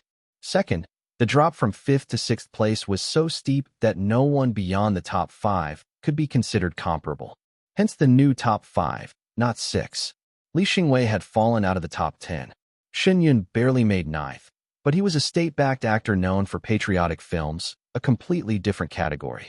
Chu Zhi wasn't just popular, he had crossed into another realm. It had been 2.5 years since the last Wu at the head, Chu at the tail rankings. In entertainment, that's nearly a generation. This round, Lin Feifei had finally risen to the top, and Zhou Guowu was riding high on the success of 2 blockbuster dramas. "Hello, Mr. Chu. I'm Zhou Guowu." The guest greeted politely. "I want to shine like the stars, even if no one sees me fall." Zhou Guowu added, "You're my role model. I hope to become a great artist like you someday." Unlike Yang Xinbua, Zhou Guowu's enthusiasm felt a bit too polished, almost artificial, to the seasoned veterans around. "You're already very talented," Chu Zhi replied with a friendly smile. The two exchanged the usual pleasantries and flattery. "So it's all about acting sweet and gentle to win fans, huh?" Zhou Guowu scoffed inwardly. Who couldn't do that? He had carefully studied why Chu Zhi attracted fans so easily. A big reason, he concluded, was the way Chu Zhi treated his team, with kindness and loyalty. That personality won hearts. As a guest star filming for only 3 or 4 days, Zhou Guowu figured he could easily fake gentleness long enough to outcharm Chu Zhi. Win more fans. Outcharm the master of charm. He was confident. He was an old hand at juggling multiple relationships. Being sweet was his forte. A king of smooth talk versus the sweetheart king himself. Let the games begin. They made their way back together, traveling from Shinko Station to Boyadai, and then walking another 2 kilometers. Zhou Guowu insisted on carrying his own luggage, another show of faux sincerity. Then suddenly, from the roadside, a green blur leapt out. Dressed in deep green, with a matching face mask, the figure looked like a man-sized praying mantis. "Hey, you, the leader of the hero squad elite. If you've got guts, come with me." "Alone," the masked figure shouted, then darted away. Chu Zhi had a lot he wanted to say. He just didn't know where to begin. What kind of ridiculous plot development was this? And why was he supposed to follow? If this weren't a variety show, he would never bother. "Mr. Chu, I remember from the show that we have phones, right? Could I borrow it to call the others?"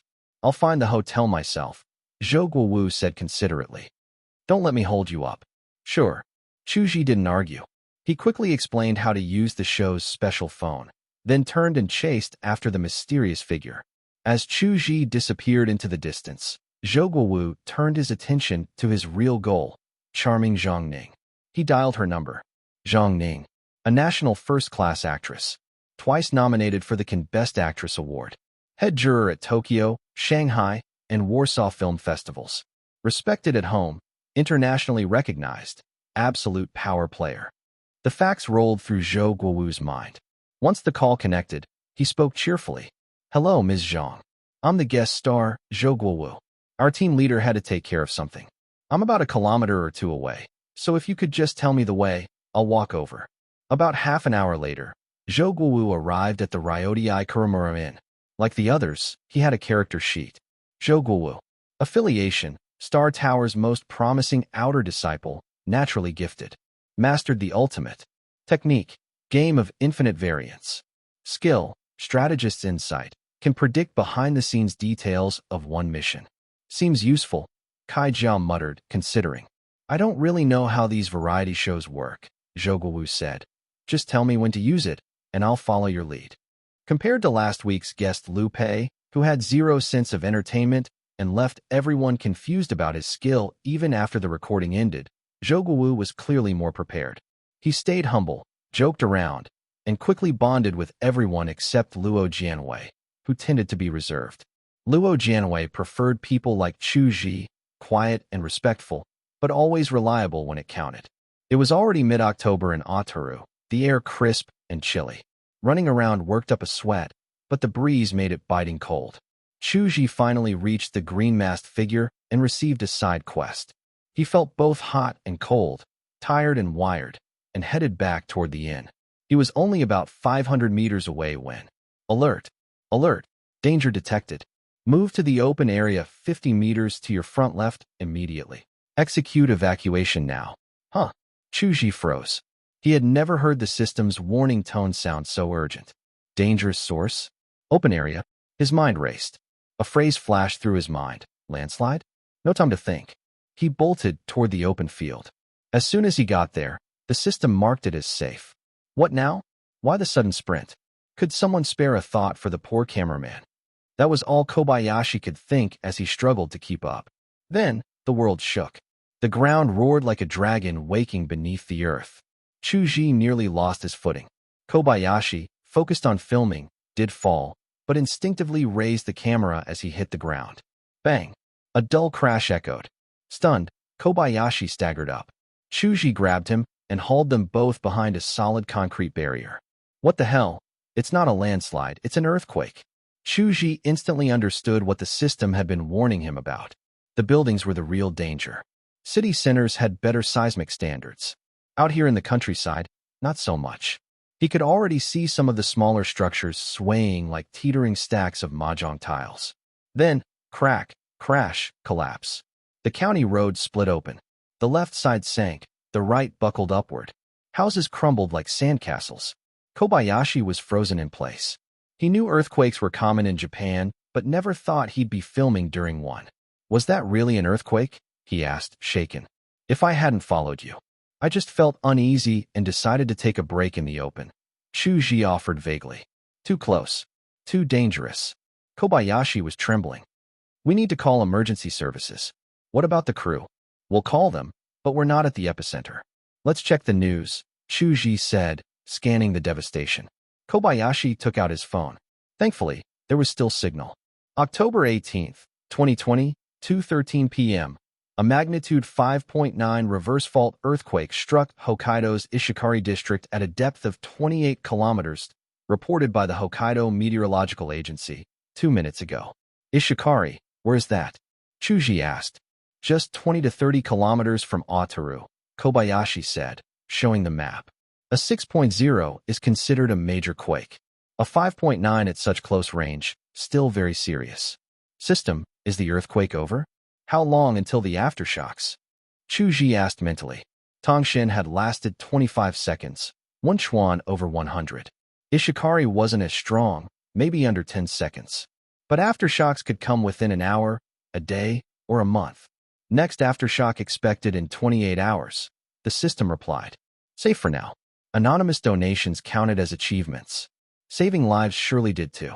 With 28 hours until the next shock, Chu Zhi made his decision. Kobayashi, stay here and wait for the rescue team. It's safe here. I'm going back to get Zhang Ning and the others. The inn looked sturdy, they might be fine. Kobayashi pointed to the buildings still standing, clearly hoping Chu Zhi would reconsider. It wasn't cowardice. It was fear. He had just witnessed the world splitting apart. But seeing survivors, some crying, some wounded, some stunned, Kobayashi couldn't deny reality. The lucky ones escaped. Others might not. If they're safe, great. But if not, every minute counts. Zhang Ning, Jiajia, Min Hyung, the crew, they're still young. They have to be saved, Chu Zhi said firmly, heading back. Kobayashi felt a jolt of shame. He was stronger, healthier, and trained. Yet Chu Zhi, whose body was often frail, didn't hesitate. Anyone who dared badmouth Chu Zhi again, Kobayashi would personally shut them up. He picked up his gear and followed. Behind the scenes, the system sulked. It had only issued danger alerts to keep the host alive. Now, it was being used like an earthquake alarm. If saving people didn't count as an achievement, would you still do it? It asked. Bro, the fact you're asking means it does. So no point pretending. Chu Zhi said, pushing forward. Number 248. No one left behind. When it comes to naming earthquakes, Japan is without rival. Its experience in this field is unmatched. Thanks to its location at the meeting point of the Eurasian and Pacific tectonic plates, Japan experiences nearly 5,000 earthquakes a year, according to incomplete statistics. They say long illness makes a good doctor, and Japan has developed a comprehensive earthquake response system. Even so, tremors above magnitude 5 still occur roughly 1.5 times a year. No matter how prepared they are, infrastructure shuts down instantly when disaster hits. This time, the Ishikari earthquake shockwave reached as far as Kita-Hiroshima. Sapporo, only 30 kilometers away, was even more vulnerable. So yes, even if the crew had stayed in Sapporo this week, they could have ended up trapped too. The main building of Ryotei Kurimura had decent quake resistance, but its foundation did not. The ground split like torn black paper, leaving one side of the structure collapsed, the other half barely standing. Staff inside the control room and logistics were mostly trapped. Some guests blacked out immediately, others huddled trembling in dark corners. I'm screwed, This is it for me, muttered Zhou Wu as he saw the ceiling shadow lurch above him. It had to be the main beam. He regretted everything. Why had he even agreed to this show? Now he might die for it. Pain snapped him back. The beam had missed, but shattered glass from the chandelier had sliced his arm. He staggered upright, crimson dripping down his skin, his tailbone throbbing from the fall. The room had become a jagged triangle, the only surviving corner braced by a wardrobe. Wires dangled like slashed arteries, cracked wood beams like splintered bones. The structure felt like a dismembered body. From above came the creaking of doom. Creak, creak. The ceiling strained under its own weight, the sound like a death knell in Zhou Guowu's ears. The hotel had 2 floors. First floor housed the lobby, dining area, and gym. The second was for guests and crew. Cold sweat soaked Zhou Guowu's bangs. He didn't know whether it was from pain or fear. Looking through a crack in the broken floor, he could see the front desk below. Driven by the worsening creaks, he took a few unsteady steps. The floor gave out like sugar-glazed candy under his feet. Bang! Crack! Splinter! No good. I should wait for help, but this place won't wait, Zhou Guowu muttered. If the wardrobe gave out, he'd be flattened. And he wasn't alone. His pet lizard, housed in a clear plastic box on the wardrobe, was still up there. Where's the rescue team? When are they coming? He shouted. No answer. Just silence. Clutching the lizard's box, Zhou Guowu cursed everyone under his breath. This was all Zhang Li's fault. That woman was a walking disaster. She had recommended this show. Zhang Li was his manager, and she was trapped too. Stupid Aichi, choosing this cursed place in this cursed country. No wonder you lose money every year. He mentally cursed everyone for over an hour until he suddenly heard a familiar voice. Zhou Guowu, are you there? What the hell? He thought he was hallucinating. Must be the pain. Why else would he hear the voice of someone he disliked and envied? Wait, do I not hate Chu Zhi after all? His mind spun, but the voice came again, clear and close. Zhou Guowu looked down and saw him. Chu Zhi, standing on the ground floor. I'm here. I'm alive, he shouted, afraid the voice would vanish if he didn't respond quickly. Teacher Chu, I'm up here. No rescue team yet. Chu Zhi called up, but I found an A-frame ladder. I'll set it up for you. Be careful climbing down. A-frame ladders didn't need support. They were a disaster prep essential in Japanese hotels because leaning against post-quake walls could trigger further collapse. Relief surged through Zhou Guowu, followed immediately by fear. What if he slipped? What if the ladder gave way? Don't worry. Just move slowly. I've already helped several people down safely. Chu Zhi's voice again, calm and firm. I'll try, Zhou Guowu said, hesitant. He glanced at the lizard box, hesitated, then left it behind. Step by shaking step, he descended. When both feet touched the floor, it felt as solid as curling up under a warm blanket during winter break. Kobayashi, take Zhou Guowu to the safe zone, said Chu Zhi. Got it, said the cameraman. Though he had mostly stayed behind the lens, Kobayashi helped when he could, albeit with hesitation. He felt obligated to film everything now, whether it was ethical or not. He told himself both the Yellow River and the Ganges could justify it. Let's go, Mr. Zhou, Kobayashi said. The lizard was still upstairs. Zhou Guowu told himself it might be safer there anyway. He bit his lip and forced the thought aside. Even in the safety zone, Zhou Guowu kept glancing back. Each time he turned, he saw Chu Zhi hauling the ladder toward another location, gripping a hand-drawn hotel map, heading off to rescue more people. Teacher Chu, he murmured, unsure what he even wanted to ask. Teacher Chu is worried about the guests and staff. That's why he's doing this, Kobayashi said. But it's dangerous, yes. Aftershocks could hit any moment. And even without them, this building might collapse further. But because he knows that, he insists on going. Kobayashi seemed to read his thoughts. Zhou Guowu had assumed Chu Zhi's kindness was fake, just an act. After all, he could act too. But you couldn't fake this. Risking your life for others, thinking only of them, throwing yourself into danger for no reward. That wasn't acting. That was foolish. Beautifully foolish. He thought of that girl from university again. She barely had money but still bought him gifts, thinking it would make him love her more. Did you really think a gift could fix love? The safe zone was the open space from earlier. Over 20 people had gathered, including more than a dozen staff members who had been outdoors during the quake and were mostly unharmed. Chu Zhi had rescued 7 so far. Zhang Ning's arm was broken. Kai Jia had a gash on her forehead. Lao Qian's injuries were worst, a thick wooden splinter having pierced his arm. If Chu Zhi hadn't gotten them out in time, and Dr. Du hadn't treated them, the outcome could have been much worse. Everyone wore the face of disaster. Earthquakes might not be as lethal as wars, but their destruction was no less terrifying. Outside Japan's city centers, most homes were made of wood. One reason was that wooden structures caused fewer injuries when they collapsed. 2 hours passed. Chu Zhi had rescued more than a dozen. His bravery inspired others. Uninjured staff stepped up to help.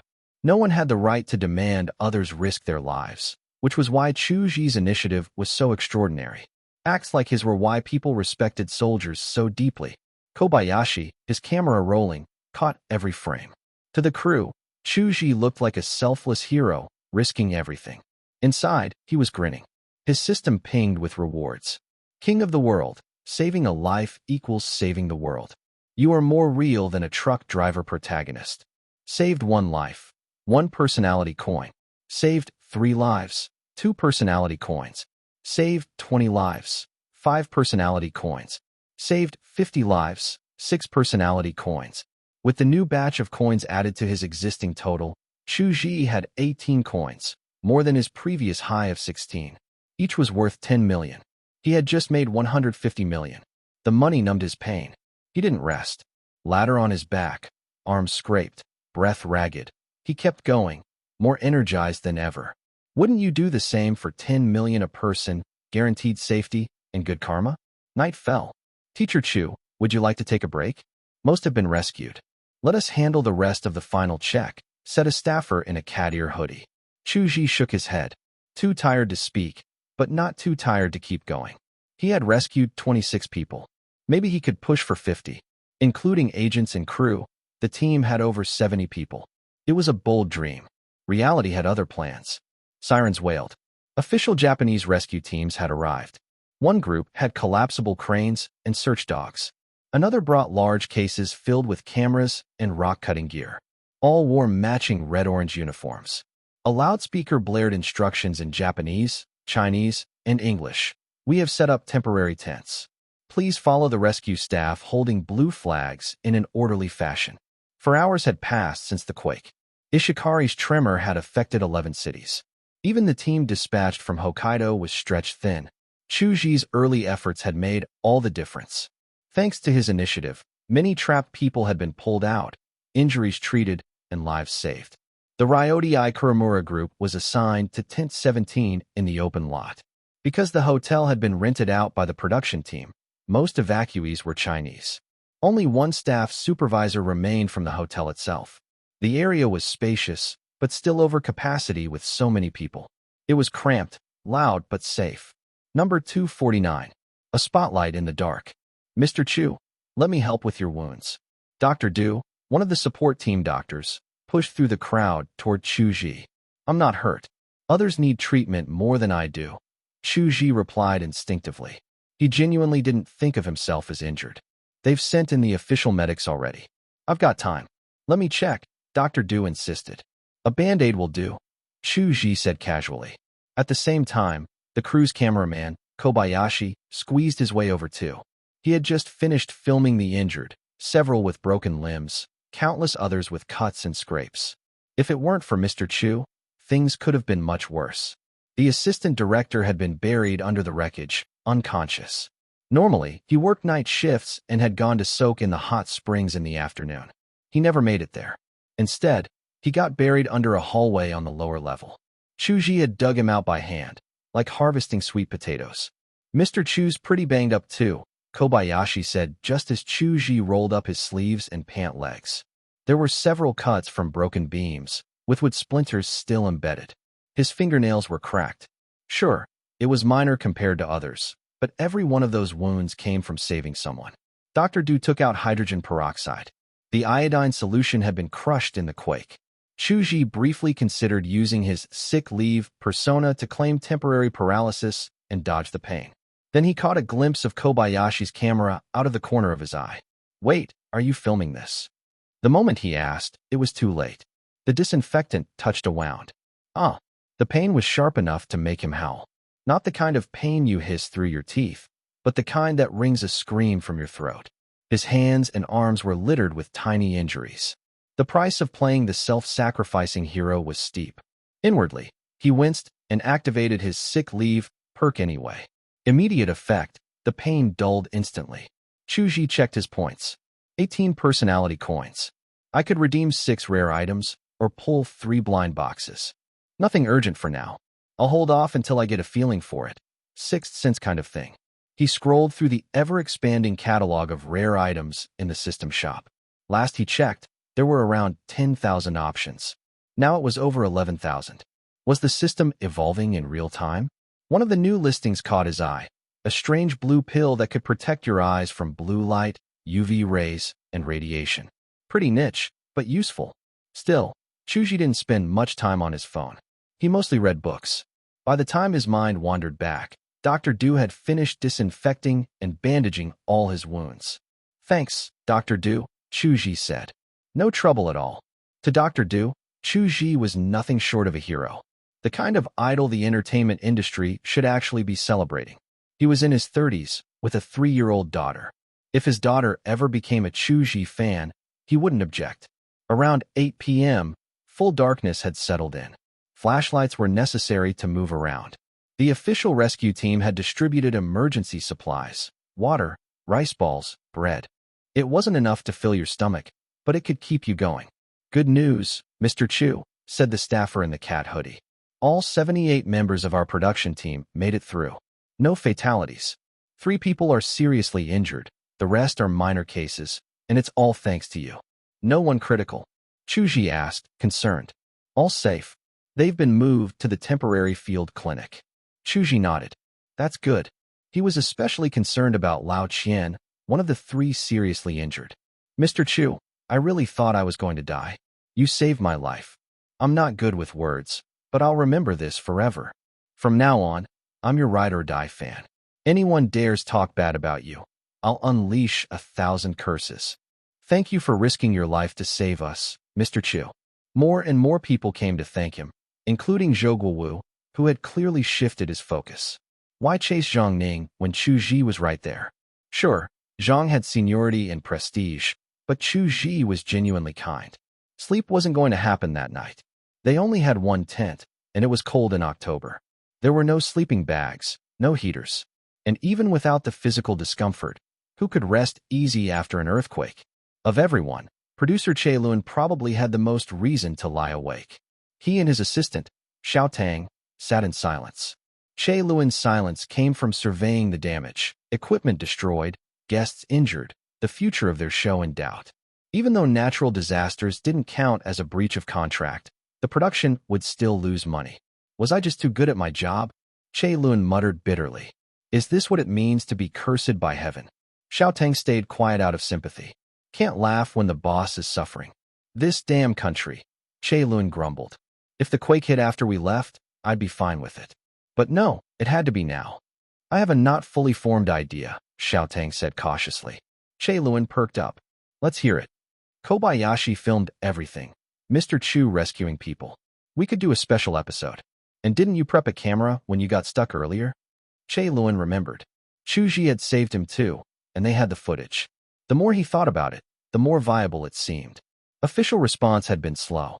11 cities affected, and the local rescue teams had prioritized Japanese nationals. Che Lun had already arranged a private rescue helicopter to move their people to the nearby city of Yoichi, which wasn't hit as hard. Hotels had been booked, too. Honestly, his crisis management was on point. Your idea is not fully formed, but very creative, Che Lun said, raising his arm to pat Xiao Tang, then wincing from his bandaged injury. The footage alone could earn them hundreds of thousands in bonuses. He instructed the crew not to post anything online for now. He would speak to the cast personally. Japanese news outlets weren't focusing much on the quake unless it exceeded magnitude 6. And since they hadn't revealed they were filming in Otaru, the episode teasers still pointed to Sapporo. In other words, they could keep this quiet. For the right price, of course. And if it was a money problem, Che Lun wasn't worried. Che Lun instructed the crew not to release any updates for now. As for the guests, he talked to them himself. The earthquake in Japan hadn't made major headlines back home. Since it wasn't over a magnitude 6, and earthquakes were common there, media attention had been minimal.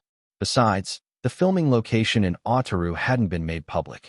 The most recent teaser episode was from Sapporo's city center. So if the production team wanted to keep things under wraps, it was entirely possible. Sure, they'd have to pay for silence, but to Chae-lun, if money could fix it, then it wasn't a real problem. By the next morning, everyone in the temporary safe zone was exhausted. Aftershocks could hit at any time, and there was no chance of going back to the inn to collect personal belongings, no matter how important. The crew wasn't foolish enough to insist on it. So what about Zhou Guowu's pet lizard? The transport helicopter Chae-lun hired arrived early. It could only carry 10 people at a time. With nearly 80 crew members, that meant 8 trips, but the journey from Otaru to Yoichi was only 30 kilometers. Each round trip took about 20 minutes, so it wasn't too bad. The question was, who boarded first? Naturally, people with higher status or popularity went ahead. Chae-lun, Zhang Ning, Chu Zhi, Wang Yuan, Min Zhongbei. Let the seriously injured go first, said Chu Zhi. I'll stay too. Xiao Tang, head over and coordinate things. Chae-lun followed up. We still need people to keep things in order here. Will you be all right? Chu Zhi glanced at the thick bandage wrapped around Chae-lun's arm. Don't worry. I'll be fine. Chae-lun replied, though his real concern was Chu Zhi himself, who had exhausted himself saving others yesterday and hadn't rested at all. The helicopters began their runs. When it was Zhou Guowu's turn to board, he looked back at the inn and took a deep breath, silently assuring himself it would be okay. He'd left the cage open. The lizard could climb out. It was built for the wild. It would survive. By noon, the entire team had safely arrived at a hotel in Yoichi. Not a luxury place, just a super hotel, one of Japan's well-known chains. With such short notice, there was no way to be picky when booking dozens of rooms. Bathing wasn't really an option, since many had bandaged injuries, but at least everyone could get some rest and food. Things were looking up. Chae-lun handled everything with high efficiency. After discussions with the crew, they decided to keep the earthquake incident under wraps. Staff received trauma compensation, and the celebrity guests and their teams got emotional distress payments. It was a sudden disaster, Chae-lun said, but we've got footage of Chu Zhi throwing himself into the rescue without hesitation.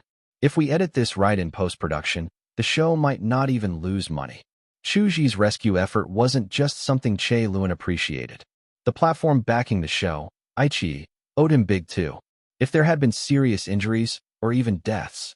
The hours ticked by as Chae-lun negotiated with sponsors and brand partners, smoothing things over and recalculating plans. That evening, people began to relax. At the hotel's third-floor book cafe, Zhang Ning, Min Zhongbei, Luo Jianwei, Kai Jia, and Chu Zhi gathered. Guest Zhou Guowu wasn't avoiding them. He was just still catching up on sleep. If we'd waited for the official rescue team, I might have died there, Zhang Ning muttered while scrolling through Japanese news on her phone, a deep frown on her face. This country always surprises me in the worst ways, said Kai Jia. I once played a game where China unified all of Asia and turned Japan into a province. I thought it was designed by some nationalist developer from China, but no, it was made by a Japanese studio. That would be one thing if they were trying to cash in on Chinese audiences. But the game wasn't even released in China, she added, confused. The 5 of them were still bandaged up here and there, their conversation light and aimless. Japanese internet headlines were filled with updates. According to the National Research Institute for Earth Science and Disaster Resilience, the October 18th Ishikari earthquake had so far caused 20 deaths, 531 injuries, and 19 missing persons. That last number was alarming. Normally, magnitude 6 earthquakes only resulted in a handful of missing people. The online backlash was growing, and public criticism of the government's slow response was escalating. Reportedly, Hokkaido's rescue teams didn't even begin operations until 30 minutes after the quake. That delay was why Zhang Ning had been so shaken reading the news. As usual, the government pivoted. On the 3rd day after the disaster, they made 2 announcements. The Ministry of Land, Infrastructure, and Transport blamed delays on faulty equipment supplied by a detection company. And the Ministry of Education culture, sports, science, and technology announced plans to spend 300 million yen on a Hokkaido uplift concert, inviting singers from China, Korea, and Thailand to perform in tribute to the victims. Meteorology fell under the Land Ministry's jurisdiction, so two of Japan's most powerful departments were already deflecting blame. Unsurprisingly, these announcements enraged the internet even more. Even typically mild-mannered Japanese citizens were furious, not just the usual loudmouths on Yahoo News. What kind of garbage decision was this? Public infrastructure near Ishikari was reduced to rubble, and instead of pouring the money into rebuilding, they were spending it on a concert? 300 million yen, over 15 million yuan. What kind of nonsense was that? No one believed the concert would actually cost that much. Clearly, someone was planning to pocket the difference. Hashtag Hokkaido concert scandal. Hashtag what does the culture ministry even do? Hashtag can we abolish it already? These were the top 3 trending tags in Japan. And yet, almost no one was talking about the rescue team's delay anymore. The distraction tactic had worked. Japan's government had used tricks like this before. They once turned the COVID virus into a cute anime girl to deflect criticism. People ended up roasting the character design instead of the actual pandemic response. They even made a mascot for radioactive tritium from nuclear waste, giving it a chibi face and pastel colors. Never underestimate Japanese politicians. They weren't stupid, just evil. Back in Hokkaido, boredom set in. Chu Zhi strolled out to buy books. He read Japanese fluently, so that wasn't a problem. Books, though, were shockingly expensive. A single novel cost 60 to 70 yuan when converted. No wonder Japanese authors could live off royalties alone. Back at the hotel, there was some good news. Old Qian's injuries were healing well. Then the landline on the nightstand rang. "Chu-san, are you alright? I heard you were filming in Ataru," said Koguchi Yoshihiro. How he knew their location, Chu Zhi had no idea. "I'm fine. No need to worry," Chu Zhi replied. "We're in Yoichi now." That's a relief. Koguchi sounded genuinely concerned. He wanted to visit, see with his own eyes that his friend's face hadn't been hurt. But he was swamped. He had been invited as one of the lead singers for the Hokkaido Uplift concert. There were too many matters to handle. He couldn't spare the time. But maybe Chu Zhi could come to Tokyo instead? "Do you have time, Chu-san?" Koguchi asked. "Have you heard of the Hokkaido Uplift concert?" Chu Zhi, who had been treating the whole situation as entertainment gossip, nodded internally. Of course he had. But Koguchi went on to explain something he hadn't known. Since the concert was organized by the Ministry of Culture, they weren't working with agencies. They were coordinating directly with official cultural departments from each invited country. "If you're willing to sing, I can write a recommendation," Koguchi offered. That way, Japan's Ministry of Culture can formally request your participation from China's Ministry of Culture. That would make it an official cultural exchange, a performance by one of China's top artists for the sake of Sino-Japanese friendship. Also, yes, the Hokkaido concert was being held in Tokyo. Absurd. It would be a national-level engagement, Chu Zhi muttered. He didn't care about Japanese fans or international clout, but being selected by his own Ministry of Culture? That meant something. That was how you got into the national team. "Which Chinese artists are participating?" he asked. "Since I'm one of the concert's organizing leads, I know a bit," said Koguchi, his tone humble but quietly proud. He explained that there were 3 lead organizers, himself and 2 assistants, each with influence in China, Thailand, and Korea. Koguchi was the chief because of his popularity in China. "China should be sending Li Huai and Luo Jianwei," he added. Li Huai was a national-level folk and pop vocalist, a recipient of the State Council's Special Artist Subsidy, and a winner of the ABI Association's Gold Medal for Outstanding Global Artists. Luo Jianwei, while not as internationally renowned, had won more domestic awards than anyone in his generation.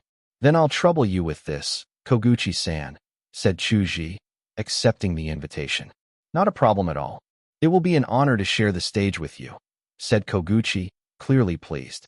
They chatted a little longer, until someone on Koguchi's end called him away urgently. "There was another aftershock near Ishikari this morning. Please stay safe, Chu-san," he said before hanging up. Chu Zhi set down the phone and glanced at his inventory. 1 album voucher, 18 personality coins. Plenty of assets. Well, now that I've agreed, I should give a proper performance. Not too good, though. Just enough to blow everyone else out of the water, he mused. Once, I thought of ending it all. He still had that song in reserve. It fit the concert's theme well. Decision made. He first called Neo Jiangxua back in China to explain the situation, then stepped out to find director Che Lun. After all, the concert was in 3 days. He'd need to leave for Tokyo tomorrow to join rehearsals. Number 250. When songs remember the fallen. As usual, once Che Lun found out Chu Zhi would be performing at the concert, he thought about dragging the production team to film it. They were short on footage anyway. But when he called the organizers, 4-Star Company, Limited, a company partially owned by the Minister of Education and Science's family, he was flatly rejected. The reason was simple.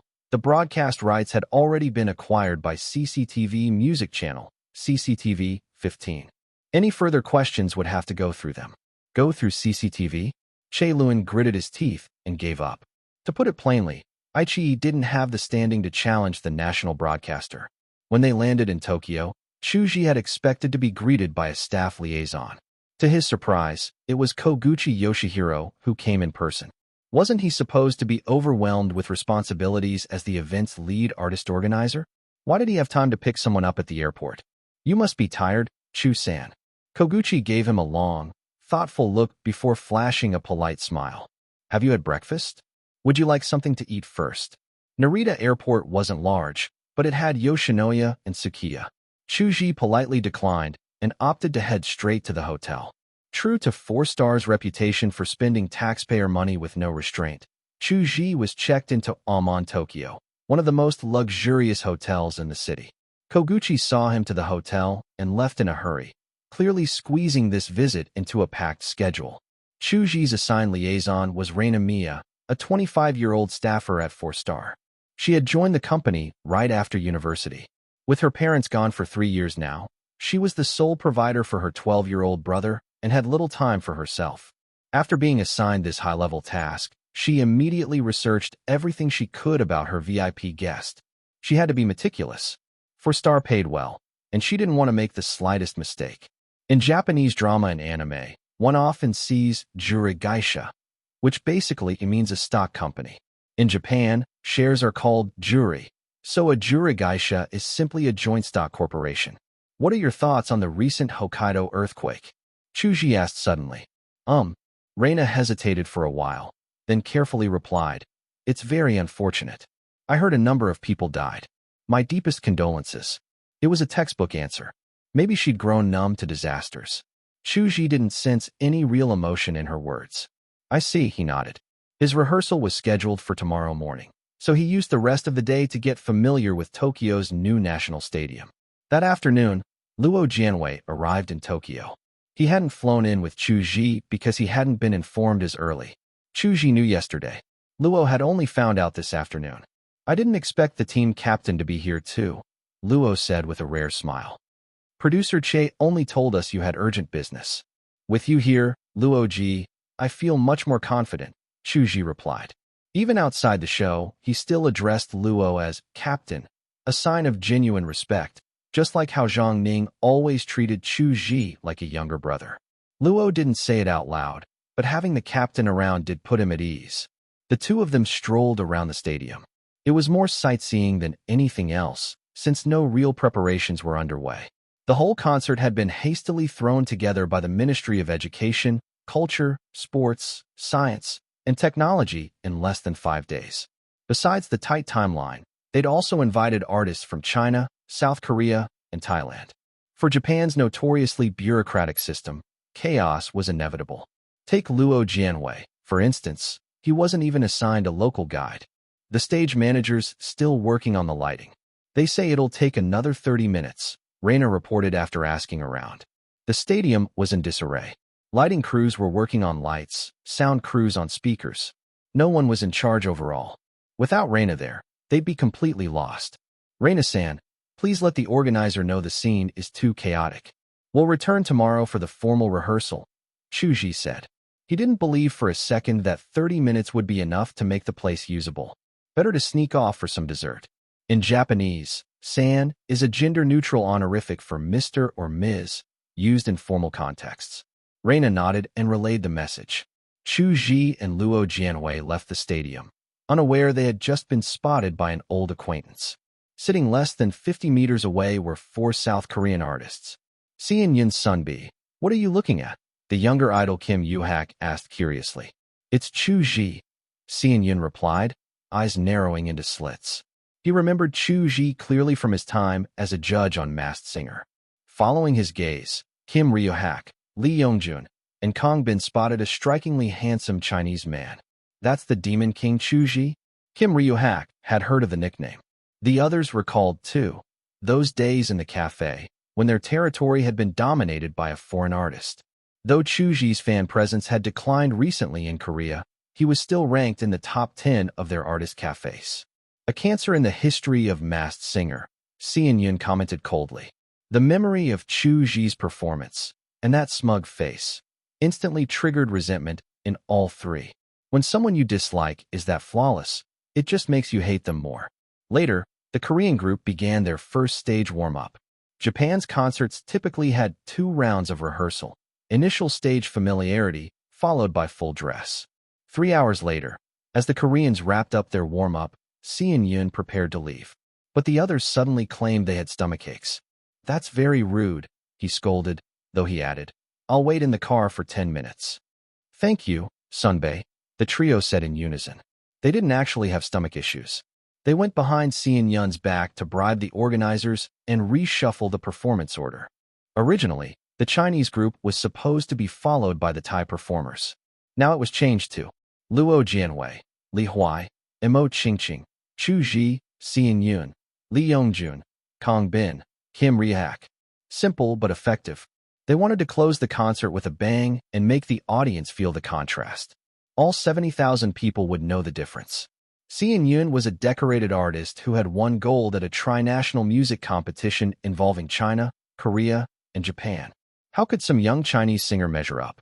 Kim Ryo-hak and Kang Bin were a popular duo in Japan, and Lee Yongjun had been a solo star for over a decade. Between them, they had massive recognition. If nothing else, this would at least wipe the smug look off Chu Zhi's face. A cancer should be cut out, Kim Ryo-hak muttered. I can't wait to see the show, Kang Bin added, his signature phrase. Lee Yongjun suggested keeping this a surprise from Seeing Yun. It would be more satisfying that way. Meanwhile, Chu Zhi and Luo Jianwei had returned to Amman, Tokyo. The last 2 members of the Chinese delegation, Mo Qingqing and Li Huai, arrived late that night. The Ministry of Culture had officially dispatched them. Even at 60, Li Huai looked travel-worn. He was a national-level singer, the senior of the team. Luo Jianwei represented the middle generation, and Mo Qingqing and Chu Zhi were the young faces. The Korean and Thai teams had similar setups. I hope to learn a lot from you, Teacher Lee, Chu Zhi said sincerely. Teacher Lee, Luo Jianwei greeted with deference. It wasn't just about Li Huai's 1,000-plus hit songs. He had spent most of his earnings building the Hawaiian Music Training Center, which had nurtured a generation of Chinese music talents. Even now, his work was frequently licensed for film and TV. He earned plenty in royalties, but he still lived simply, pouring everything back into education. Learn from me, Li Huai chuckled. I should be learning from you. I've heard your singing, Chu. Impressive. That new Drunken Concubine piece. Lyrics could be sharper, but your vocal technique is something I've never heard before. You flatter me, Teacher Lee.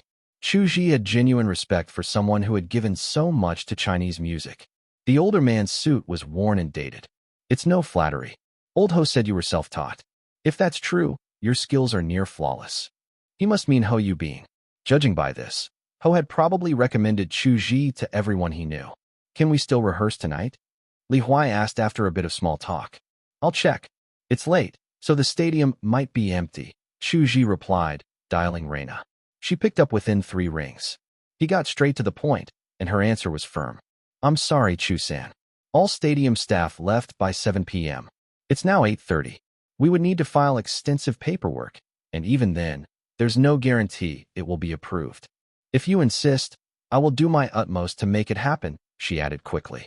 No need for now, Reina-san. Thank you. Chu Zhi replied and hung up. Teacher Lee, we can't rehearse tonight, he said. With his fluent Japanese, he clearly understood what Reina's phrasing really meant. Absolutely not.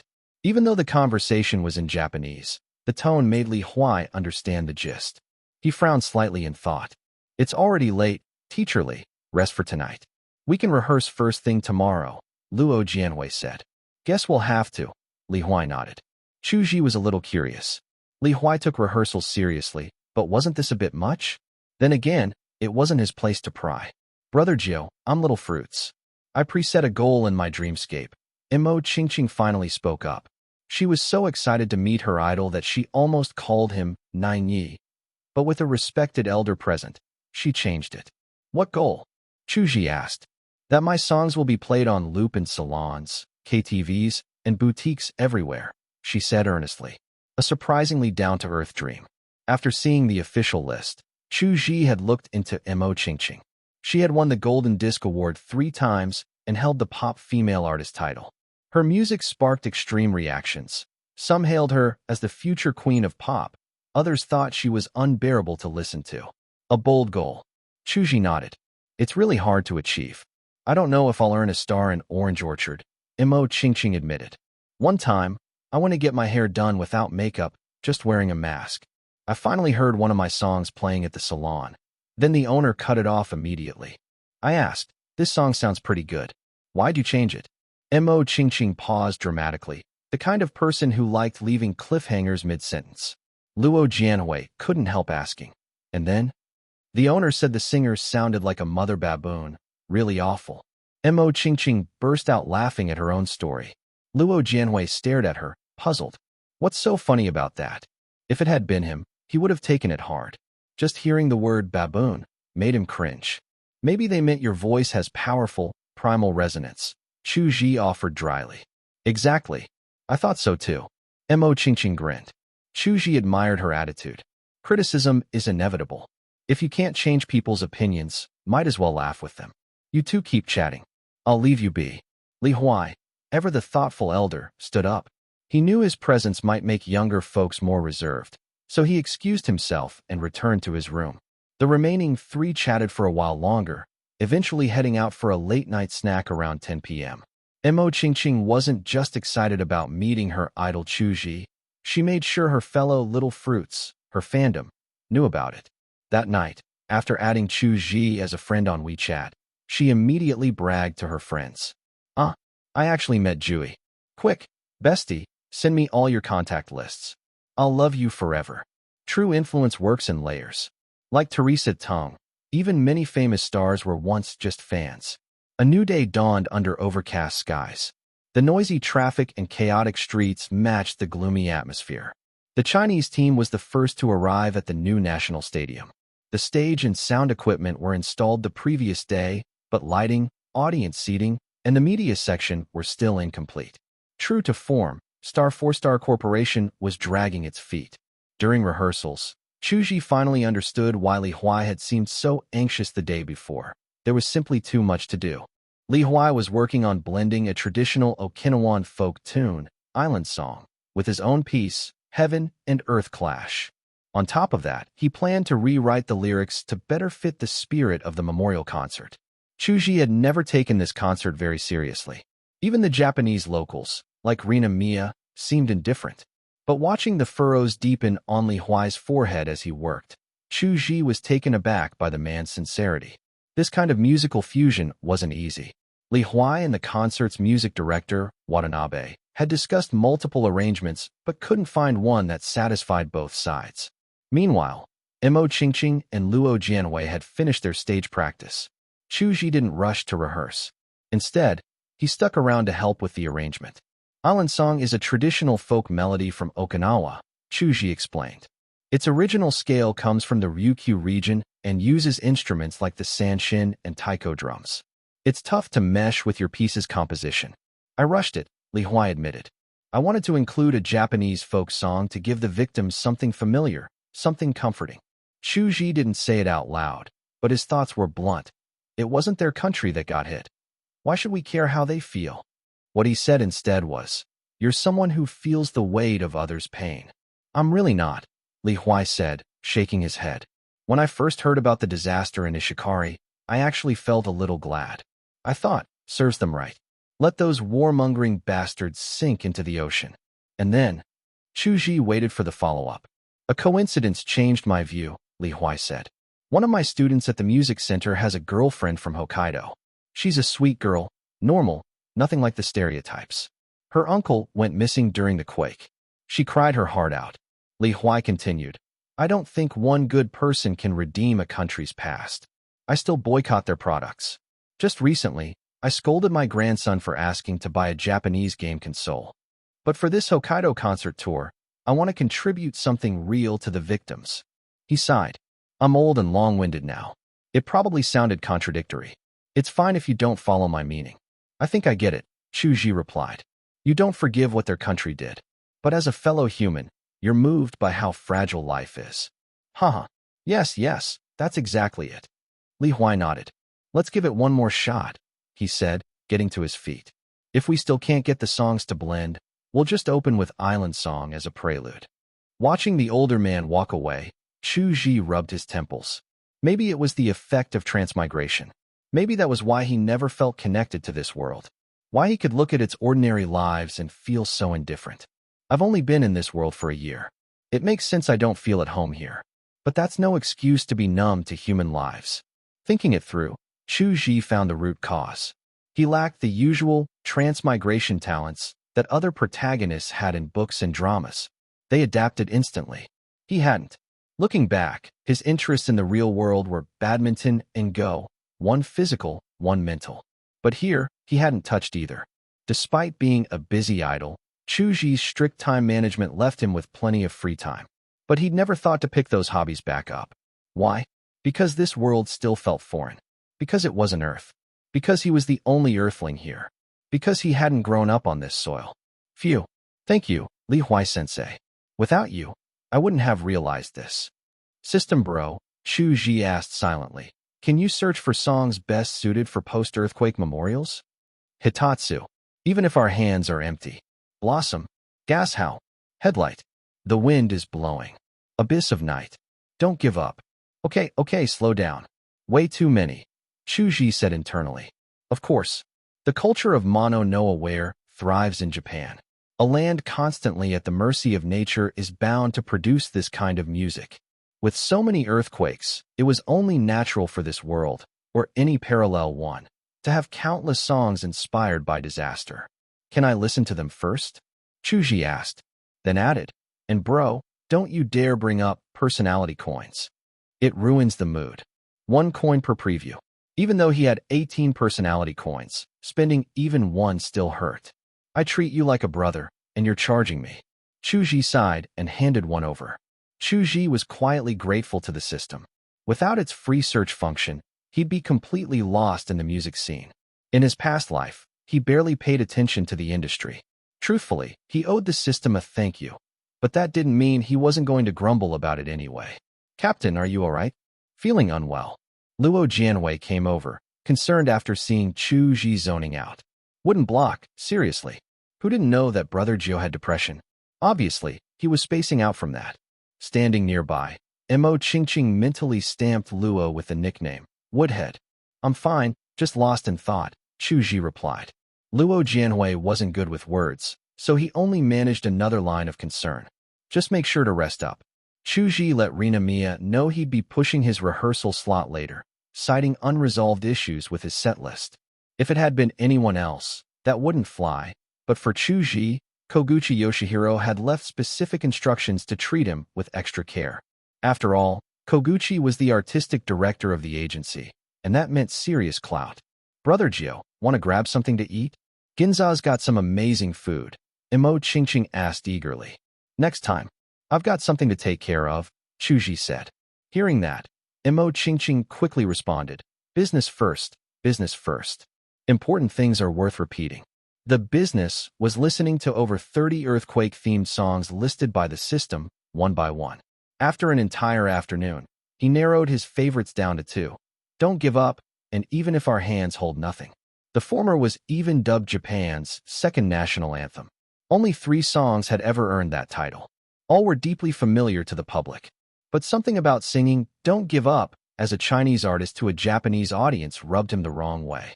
So that left one real option. Chu Zhi activated the grand prize lottery, hoping to draw a voucher for that specific track.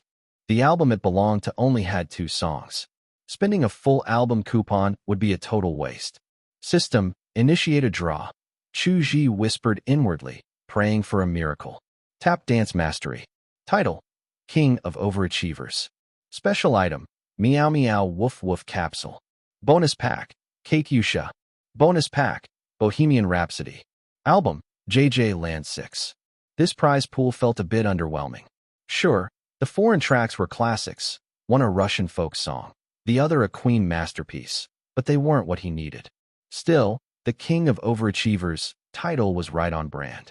Chu Zhi checked the details. While covertly outperforming others, stamina and learning efficiency increased by 50%. A legendary title. Not bad. The Meow Meow Woof Woof capsule? Apparently, taking it boosted your affinity with cats and dogs.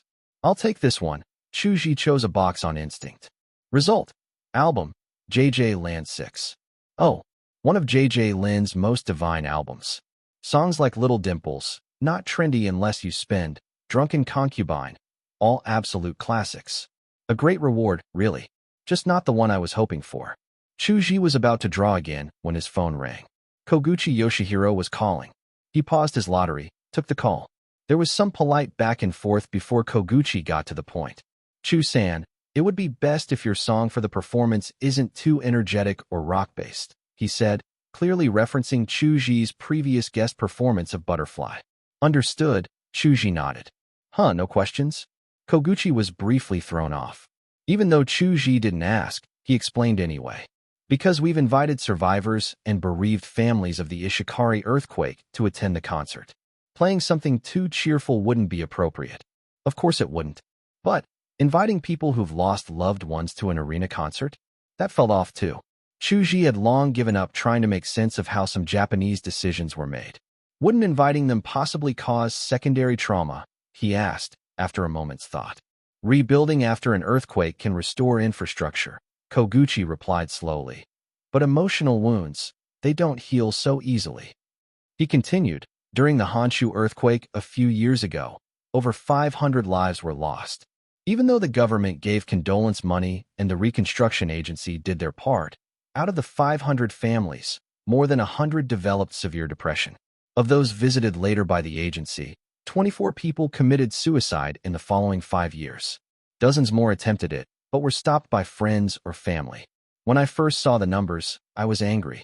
I thought they were cowards. If you survive a disaster, shouldn't you live even harder for those who didn't make it?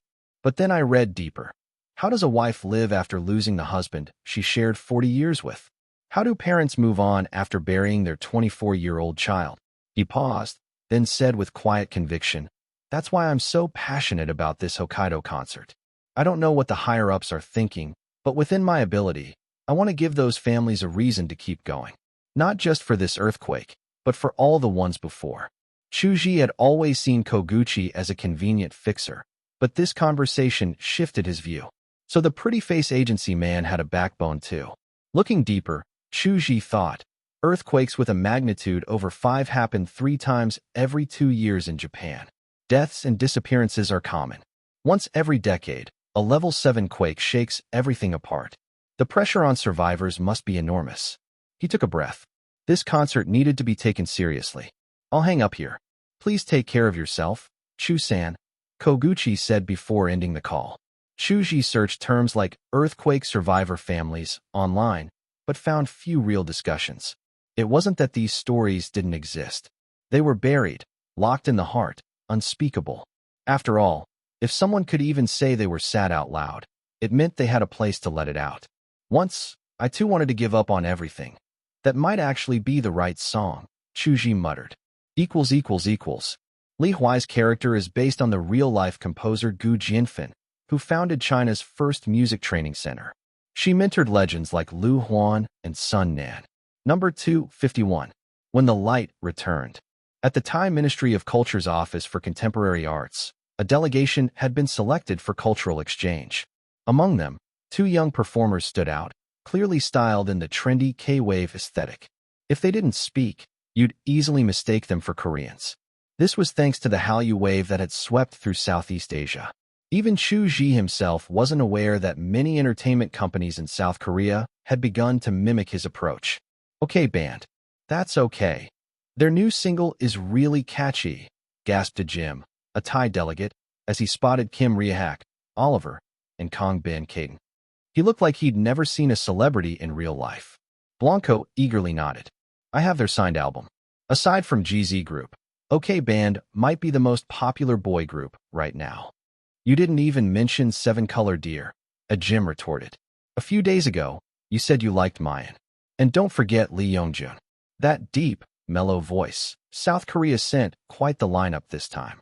In truth, the most technically skilled among them was Sung Yoon, but he was virtually unknown in Thailand. The two of them had automatically left him out. Stop shouting. You two are making a scene. A voice cut through the room like a whip. Both Jim and Blanco instantly stiffened, their faces shifting from cheerful to sheepish. Sorry, Nai DeLong, they said in unison.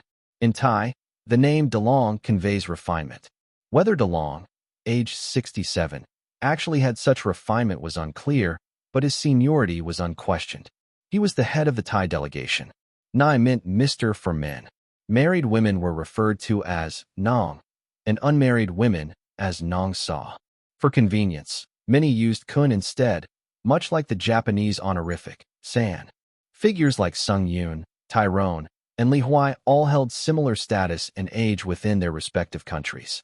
The outlier was Koguchi Yoshihiro from Japan, clearly a few ranks below. As the guests from China, Korea, and Thailand arrived, staff gradually guided them to their designated lounges. Thankfully, the event sponsor, Star4 Corporation, didn't mess things up this time. Rooms were allocated strictly by nationality. Nice setup. There's even a live broadcast on the room TV, said Mo Ching, noting the small screen on the wall. Normally, arenas didn't provide real-time stage feeds in backstage lounges. Like during Rock Night events, if guests wanted to check on performances, they had to head to the front. I can't take another bite of Japanese food. I've lost 5 pounds in 2 days, she sighed. First thing I'll do when I get back home is eat 5 hotpots in a row. She was from Zhejiang, a city famous for its fiery cuisine. Chu Zhi, Mo Ching, Li Huai, and Luo Jianwei were casually chatting. Well, 3 of them were. Luo Jianwei mostly gave quiet MMs and nodded occasionally. Since arriving in Tokyo, Li Huai had been focused on refining his stage performance and hadn't paid much attention to anything else. Listening to Ching's banter now, he found it all somewhat alien. Hokkaido concert, huh? He thought. Thank the heavens I'm Chinese. Even in such a delicate moment, the Hokkaido benefit concert had managed to stir controversy. Spending over 300 million yen to host the event was one thing, but raising ticket prices to 100,000 yen was outrageous. Japanese concerts rarely inflated prices like in China. Reserved seats usually cost around 8,000 yen, with premium tickets capping at about 12,000 yen. That's only a few hundred RMB. Yet the tabloid Bunshun Weekly, known for its relentless exposés, had revealed that of the 60,000 tickets printed for the Hokkaido tour, over 50,000 had been scalped at several times the original price. The head of Star4 had given numerous official statements, most of which were useless. The only remotely relevant line was, "Scalpers are a normal market phenomenon. We strongly oppose ticket reselling." With 80% of tickets ending up in scalpers' hands, no one with half a brain believed that. Li Huai could accept people making money during national crises. In a big crowd, you'd find all kinds of fools. But this blatant, crude looting of public funds, would it really go unpunished?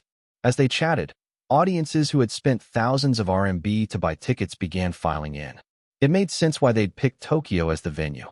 Other cities wouldn't have been able to sell out with such high prices.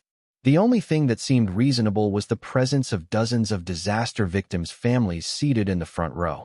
They had been half-forced to attend by the Japan Reconstruction Agency. What did half-forced mean? Well, the government offered condolence payments to the bereaved.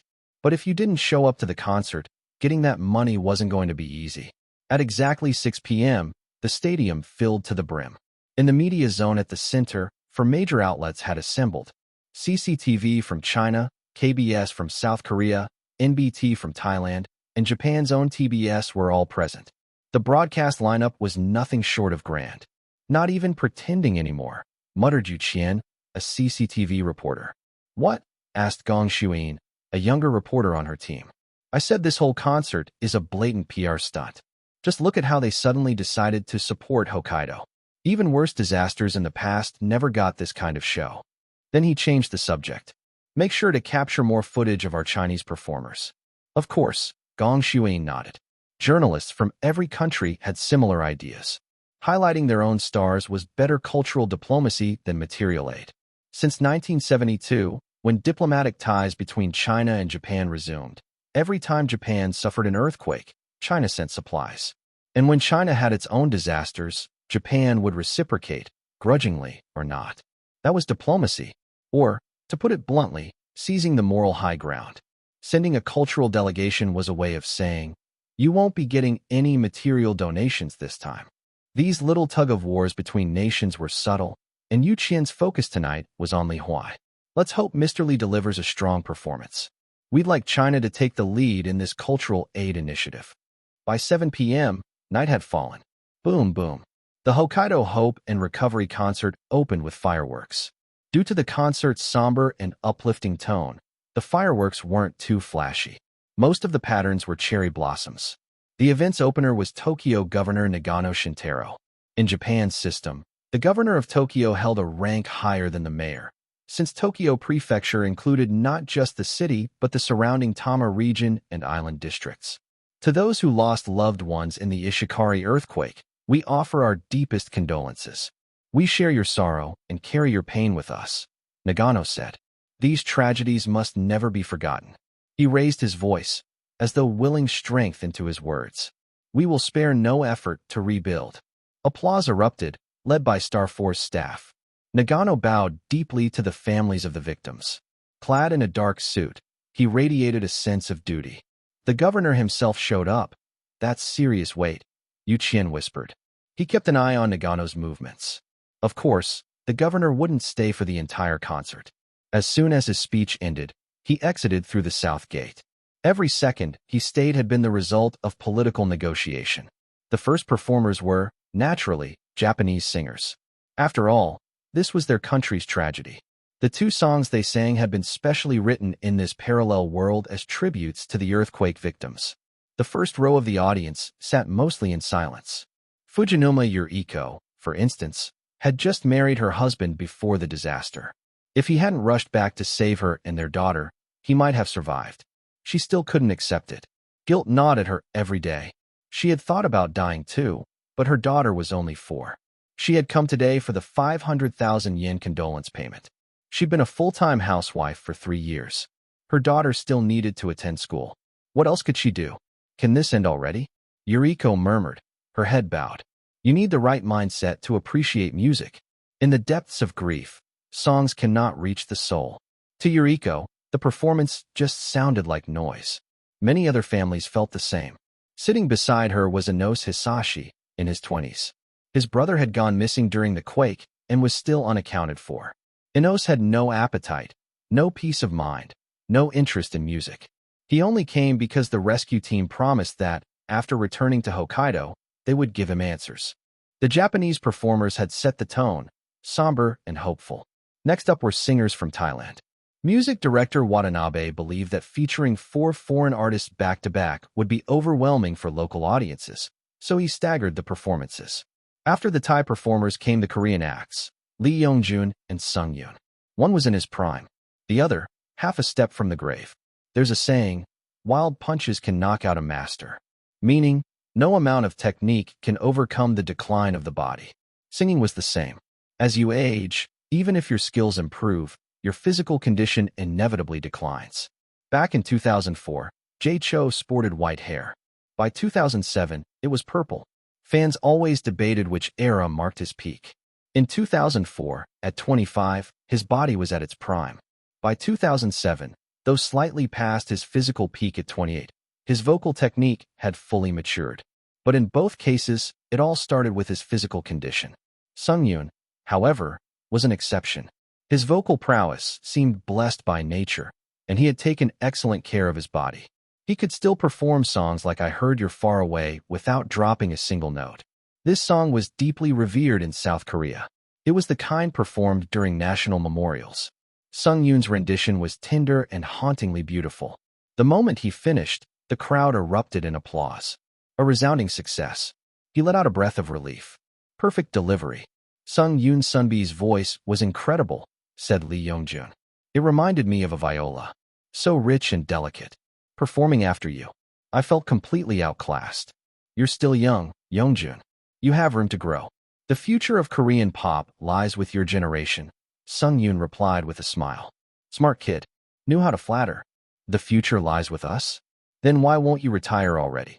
Lee Youngjun thought bitterly, though his face remained lit with the glow of a junior receiving praise. The next artist composed a brand new song specifically for the Hokkaido Hope and Recovery concert, announced the MC. Please welcome, from China, Chu Zhi. On their way back to the dressing room, Sung Yoon and Lee Youngjun heard the introduction. Why is that jinxed guy performing after me? Sung Yoon frowned.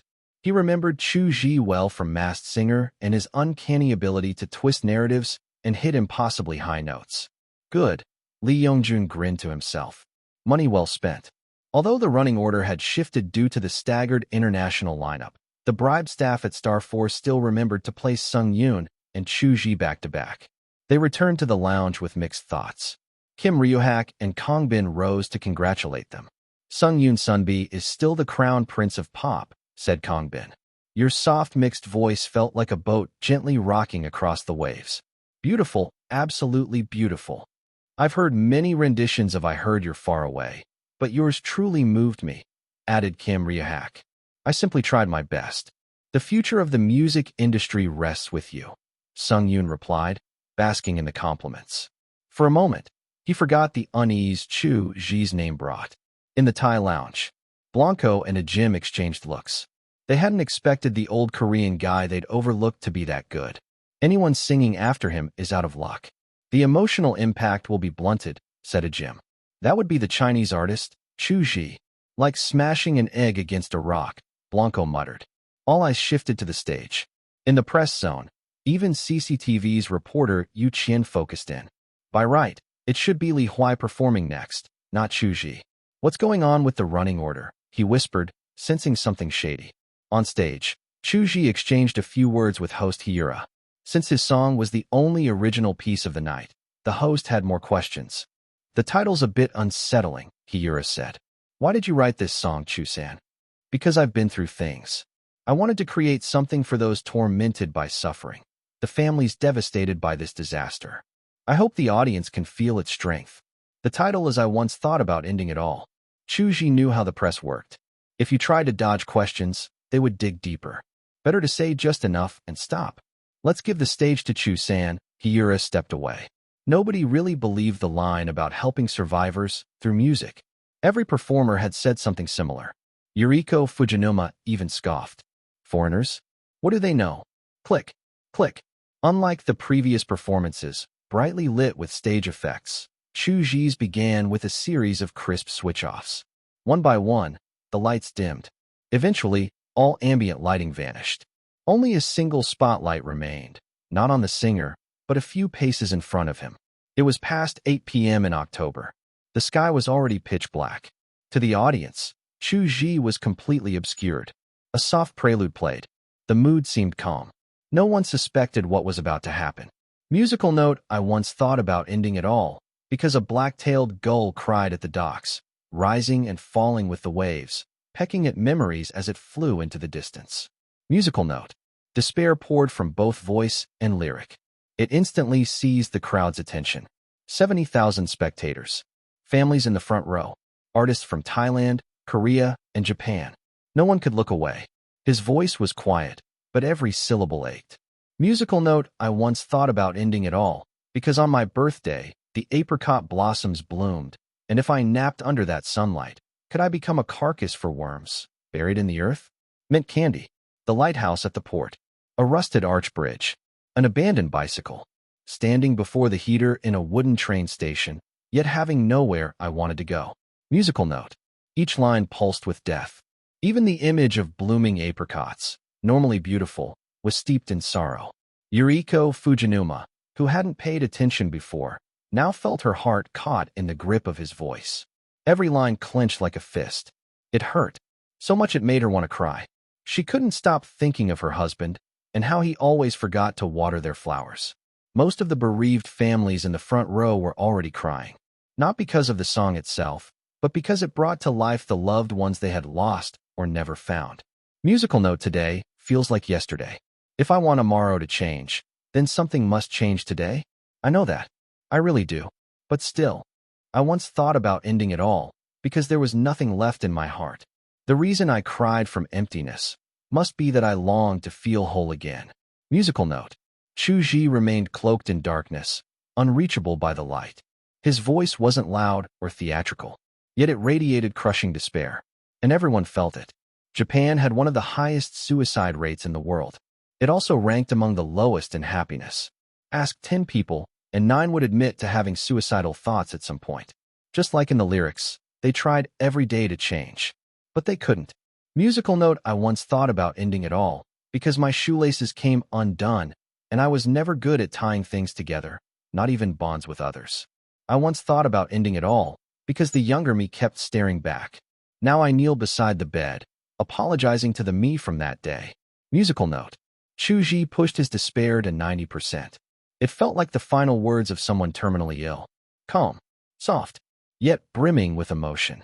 The audience couldn't hear any sobs, but the lyrics and melody tore through hearts. Even the camera operators from Tokyo Broadcasting were visibly shaken. Yu Qian and Gong Shuyin from CCTV, though they didn't understand the lyrics, felt an unbearable sorrow, as if they were drowning in it. Musical note: the glow of the computer screen, the noise from the room upstairs, the ring of the internal phone line, a boy in a birdcage, ears covered, battling invisible enemies. He was Don Quixote in a 3-mat room, and his ending was nothing but shame. Musical note: Koguchi Yoshihiro, who had initially just been admiring Chu Zhi's good looks, now wore a pained expression. This song isn't just for the victims of the Ishikari quake, he whispered. It's for survivors of every disaster. For anyone who has ever carried pain. And for those who've thought about dying, including himself. Yoshihiro blamed himself. It had to be those late-night conversations that inspired Chu Zhi to write this. On stage, Chu Zhi took a step forward. Out of the shadows, the despair lifted. A new message emerged. Musical note: I once thought about ending it all because people said I was cold. The reason I cried from the need to be loved was because I had tasted warmth. I once thought about ending it all because your smile was just that bright. Musical note: 20% angelic voice, 30%, 40. Chu Zhi began to escalate the emotion in his performance, not in a sudden freefall kind of way, but with each lyric lifting the mood by 10%. 2 more spotlights lit up on stage, and the darkness gradually gave way to light. It was like the sky clearing after a long storm. The deeper the gloom in the first half, the brighter the sunlight in the second. All 70,000 audience members felt it, a driving force that pulled them forward. Musical note: the reason I kept thinking of dying must be because I lived too earnestly. There was a time I thought of ending it all, because I hadn't met you yet. But someone like you exists in this world, and I began to like the world just a little more. Because someone like you exists in this world, I started to look forward to it. Musical note: the final lyric came gently, fading from a strong mix to a subtle one.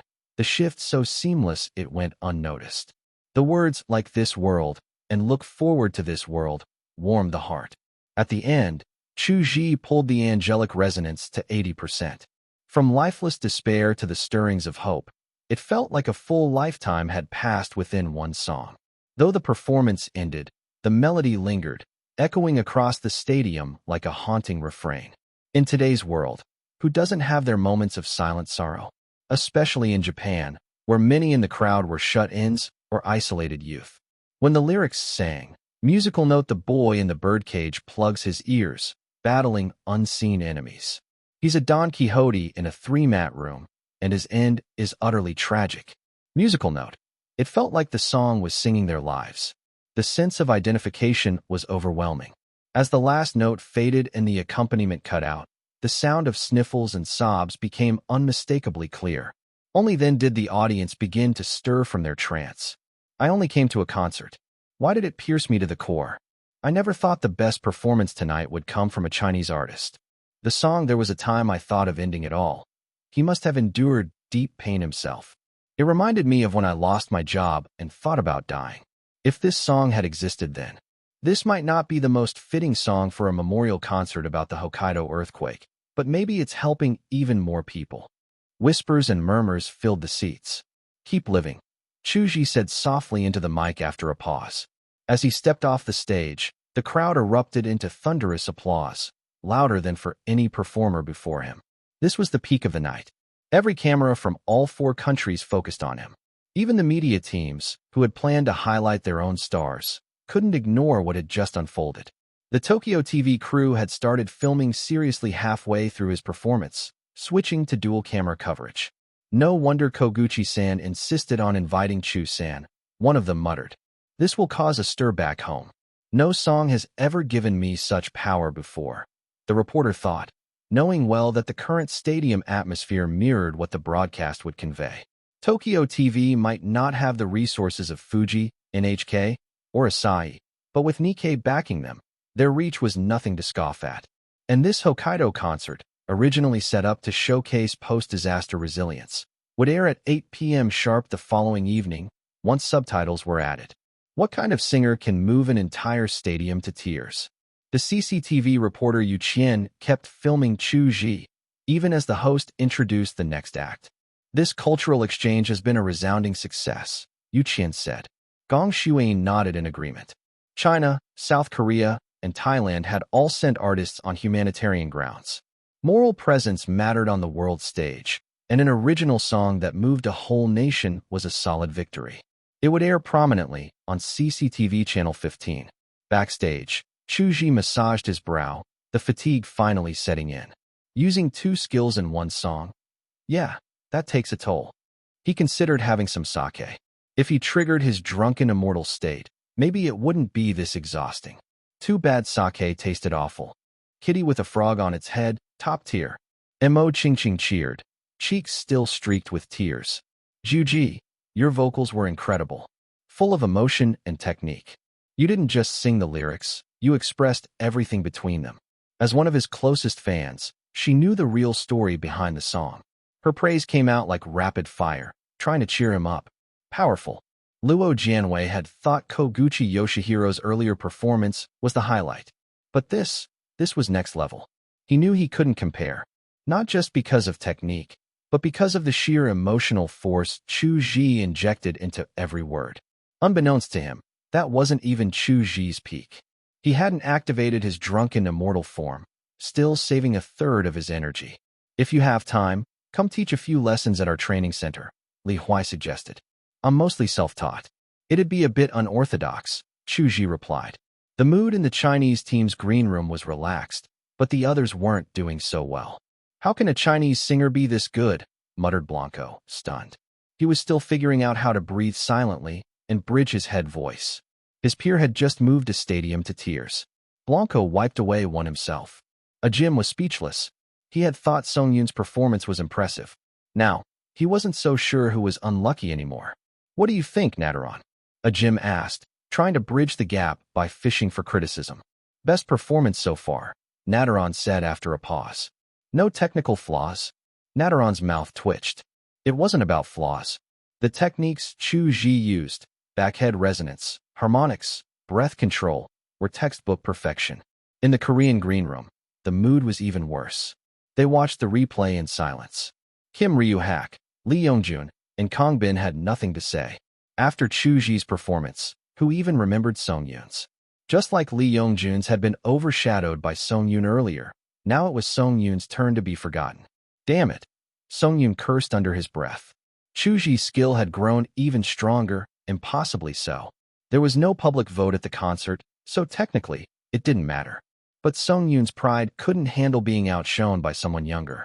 Why was Chu Zhi placed right after him? He began blaming the organizers.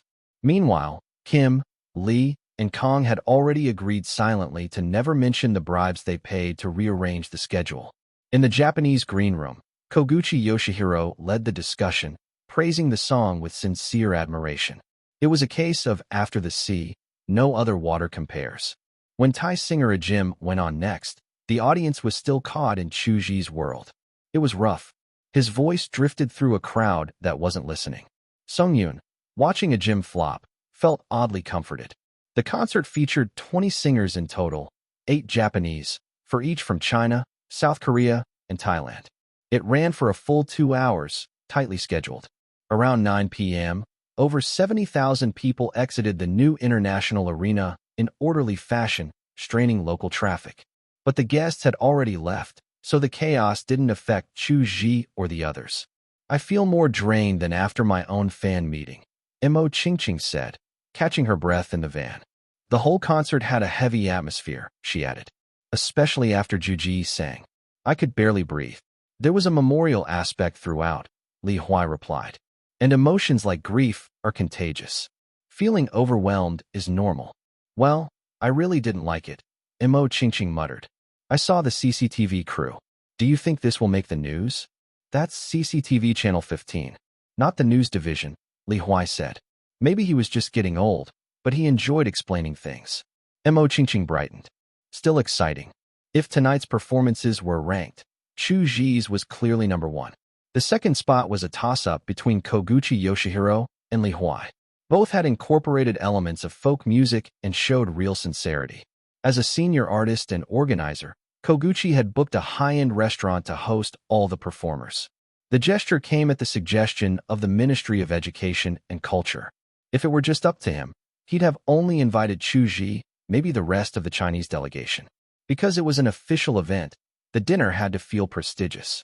An evolved form of kaiseki cuisine, each dish more delicate than the last. High EQ, refined. Low EQ, fussy. Mo Chingching barely ate. Her eyes were red, likely dreaming of spicy hot pot. The one who adapted best was Luo Jianwei. Chu Zhi liked to call him the silent foodie. He ate enough for 4. He was low profile, but always eating. Just last week, he finished a leftover 2-tier birthday cake no one else wanted. Not a crumb of frosting left. Even on this trip, while everyone noticed how much Chu Zhi ate, Luo quietly matched him bite for bite. Chu-san is releasing a Japanese EP, right? He already has 3 songs. 1 more, and we can release a full disc, Koguchi said after the banquet, more eager than the artist himself. We have to strike while the iron is hot. The buzz is real. Sales will follow. Number 252. Just a little hope for the world. I've thought it over, and I think it works. The album can be free, but we should still release an EP. Besides, it'll be in Japanese. My suggestion's the same as Miss Neo's. The album's free, but an EP isn't a full album. More importantly, Chu Zhi is going into music now. He can't debut without a single physical disc, right? Leaving the Japanese fans money on the table would just be wasting resources. Aegyo's Butterfly and I Once Thought of Ending It All are both great tracks. Good music deserves to be heard. A Japanese EP is a must. It was already late at night when the team got pulled into a spontaneous video call, sparked by a sincere suggestion from Koguchi Yoshihiro. To Chu Zhi, it was surprisingly tempting. During the meeting, Niu Jiangxue, Brother Fei, Lao Qian, and Wang Yuan each gave their take. As always, Brother Fei got straight to the point. Right, digital singles and albums are fine, but a singer needs at least 1 physical release. What if something massive happens and the servers go down? Only physical copies would survive, added Niu Jiangxue. Hopefully it won't come to that. Chu Zhi had no plans to die early. Butterfly, Lemon, I Once Thought of Ending It All. That's 3 so far. Let's see if I get inspired and pull together 5 tracks for an EP, Chu Zhi said. Take care of your health, Aegyo, Wang Yuan chimed in. She remembered Chu Zhi had mentioned he wrote songs when he couldn't sleep. I will, Chu Zhi nodded. Wang Yuan suddenly felt the nutritionist and massage therapist she had hired were doing only half the job. The massage helped with fatigue, sure, but the nutritionist, not so much. After the call ended, Chu Zhi stretched and mulled over the idea of a Japanese EP. Lao Qian's words might have been crude, but the logic was sound. If Japanese fans were like wild-growing leeks, not harvesting them would be a shame. There are 2 reasons for releasing an EP.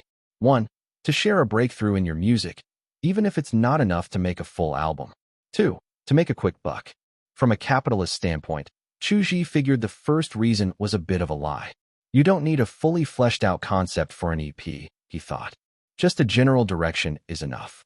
His account still had 12 personality coins left. He was in the zone. Time to spin the gotcha wheel. Alright, system bro, show me my amazing prize pool. The reward pool that popped up far exceeded his expectations. Fluency in Sinitic languages. Voice of the First Emperor. Deluxe Pack. The only flower in the world. Deluxe Pack. Kawa no Nagar no Yo and I. Album. Naruto Original Soundtrack. Album. Detective Conan Original Soundtrack. China's vastness made for a huge diversity in regional dialects. The Sinitic Fluency reward included every dialect across the land, plus the minority languages too. Instantly, he would become a true linguistic master. If I pull this box, I might get Korean for free, Chu Zhi mused. After all, there are Korean Chinese people in China, and while Korean, North Korean, and Korean Chinese dialects differ, they're essentially one language. Right now, I only know Hokkien and Cantonese. He learned Hokkien from the album Poetry of Post-Adolescence, specifically the track Chut Thou Thin. Cantonese came from JJ Liu's Concert Bonus, a Cantonese version of Small Dimples. After unlocking angelic voice and despair's sound, Chu Zhi saw another voice attribute, voice of the First Emperor, rumored to be even stronger than the Earth Emperor's voice, famously used by the powerful singer Han Lei. Is that Kawa no Nagar no Yo and I by Mizora Hibari? If you're ranking historical Japanese singers, Mizora Hibari would be number one, no question. Reading the prize descriptions, Chu Zhi learned that Japan had 3 unofficial second national anthems, Don't Give Up, Kawa no Nagar no Yo and I, and The Only Flower in the World. The last one, by the way, was the best-selling single of the Heisei era. No contest. System bro, I just wanted to drop an EP and harvest some Japanese fans. No need to go this hard. The last 2 prizes were anime soundtracks. Chu Zhi made his draw. All 6 boxes looked good. Open, open, open. Prize, Detective Conan Original Soundtrack. The Little Grim Reaper in a school uniform. I remember a few of the songs were iconic. Let me check what's in the OSD. Wait, what? System bro, this is fate. Today is clearly a lucky day. Let's just burn incense, slaughter a chicken, and swear brotherhood. His reaction was justified. The soundtrack included over 180 tracks, dozens of opening and ending themes, and songs from the movies. It was basically winning the lottery. Sure, the quality varied. Some were just short instrumentals or remixes of the same lyrics. But there were certified classics too.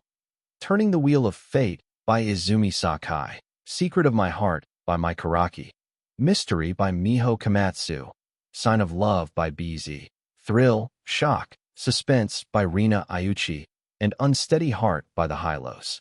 These were childhood staples for anyone who grew up in the 90s. This isn't just enough for an EP. I could release 2 albums and still have leftovers. Chu Zhi felt a little uneasy. With a prize this generous, there had to be a hidden cost. But he shook it off. If the system had anything shady in mind, it wouldn't wait until now.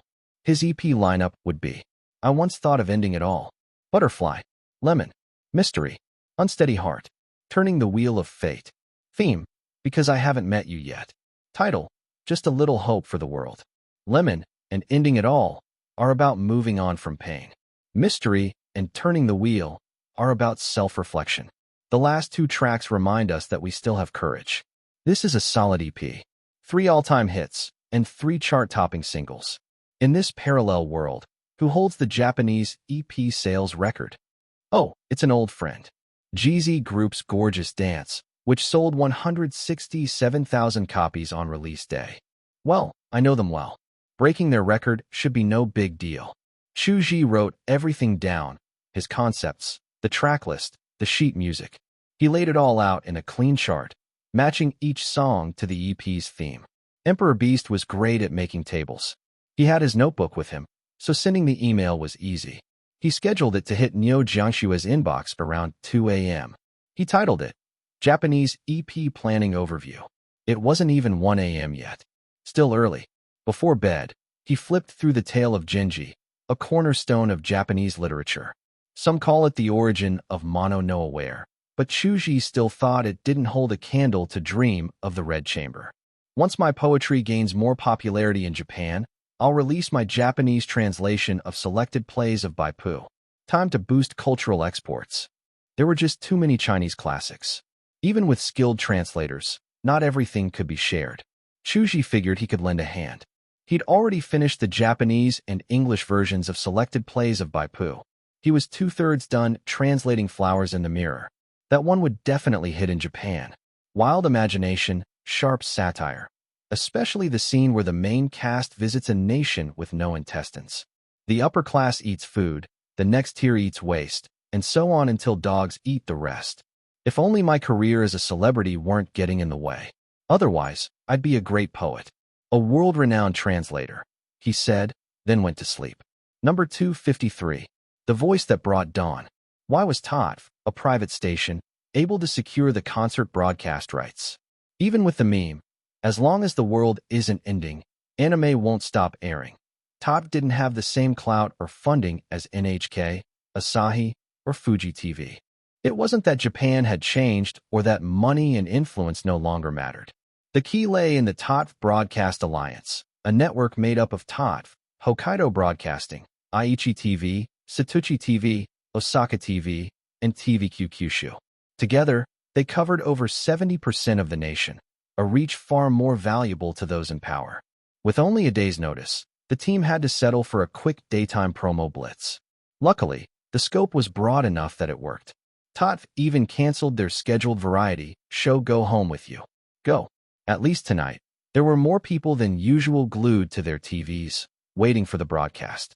Unlike in China, televised concerts were still quite popular in Japan, largely due to a thriving idol culture. On platforms like Amoeba and Mixi, netizens were actively chatting about the Uplift Japan concert. OK48 is on the guest list. My favorite group ever. I hope Kansan and Kim-san perform first. So many singers I love. I'm genuinely moved. Jack is performing too? I thought he was still in training. Koguchi's most handsome friend is coming too. That man's face is a national treasure. Most posts focused on which stars were performing, showing how the Japanese audience didn't see the concert as anything more than a celebrity showcase. Korean idols drew the most attention. Since the 2000s, Japan's entertainment market hadn't shrunk, but its dominance had waned. K-pop had essentially taken over. Even so, for the 60,000 attendees who had paid hefty ticket prices, the concert meant something special. You have to watch it, okay? Promise me, watch on. Okay, I will. I'll wait for you to join us at. No time. Have fun, everyone. I can't make it, I'm sorry. Ishii Yoshinobu hung up, as if escaping something. He stumbled to his feet. Thick curtains blocked out all daylight, turning the room into something out of a vampire flick. That Chan, at the end of the caller's name, it spoke volumes. In Japan, only children or the closest of friends used it. The caller, Arasu Nobu, had been his close friend since high school. Nobu had all but begged him to watch the earthquake relief concert on TV. Ishii wanted to refuse. He didn't want to watch anything, least of all a concert. But hearing Nobu call him Watch On, a name only used back in their high school days, made it impossible to say no. Fine. He'd watch. It wouldn't make a difference either way. With that numb acceptance, Ishii glanced at the time. Just past 7. Still over an hour to go. First, food. His 7-tatami apartment held only a low table with a TV, a wardrobe, and a futon on the floor. In theory, it should have felt spacious, but one corner of the room was piled high with trash, making it feel cramped. In Japan, garbage disposal wasn't simple. It cost money, and specific waste could only be thrown out on certain days. Plastics on Monday, burnables on Tuesday, and so on. Each building had a designated bin outside, and someone came by to collect it. Back in China, people could sell their old electronics for cash. But in Japan, getting rid of a broken appliance could cost a small fortune. Thankfully, with the internet, many people just listed their junk online. Some would even give things away for free, as long as you paid for transport. Ishii hadn't left the house in over 6 months. Taking out the trash wasn't even on the radar.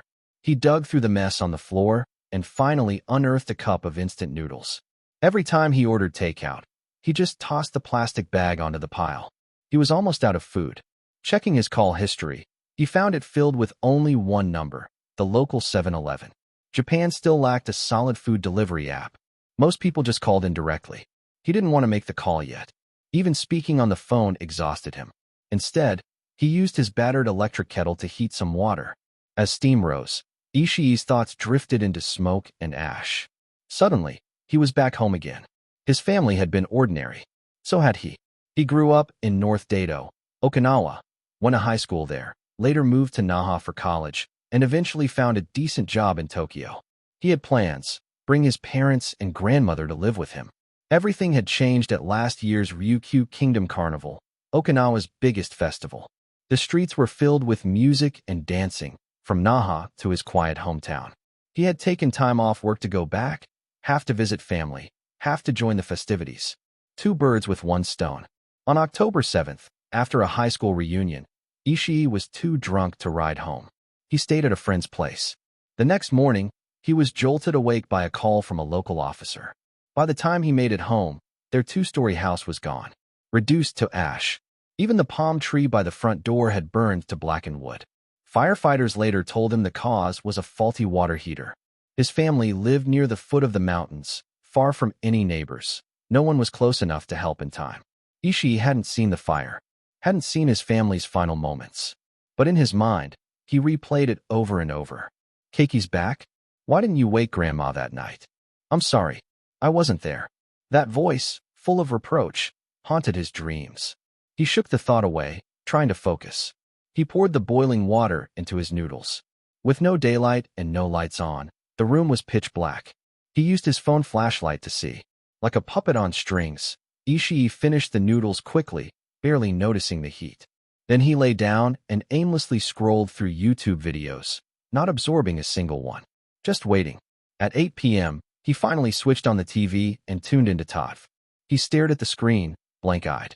Anyone paying attention would have noticed his pupils weren't even focusing. The first two performances didn't move him. Then came a set by Thai artists. He didn't understand the language, but at least it was something different. His attention sharpened slightly. The screen was packed with accolades.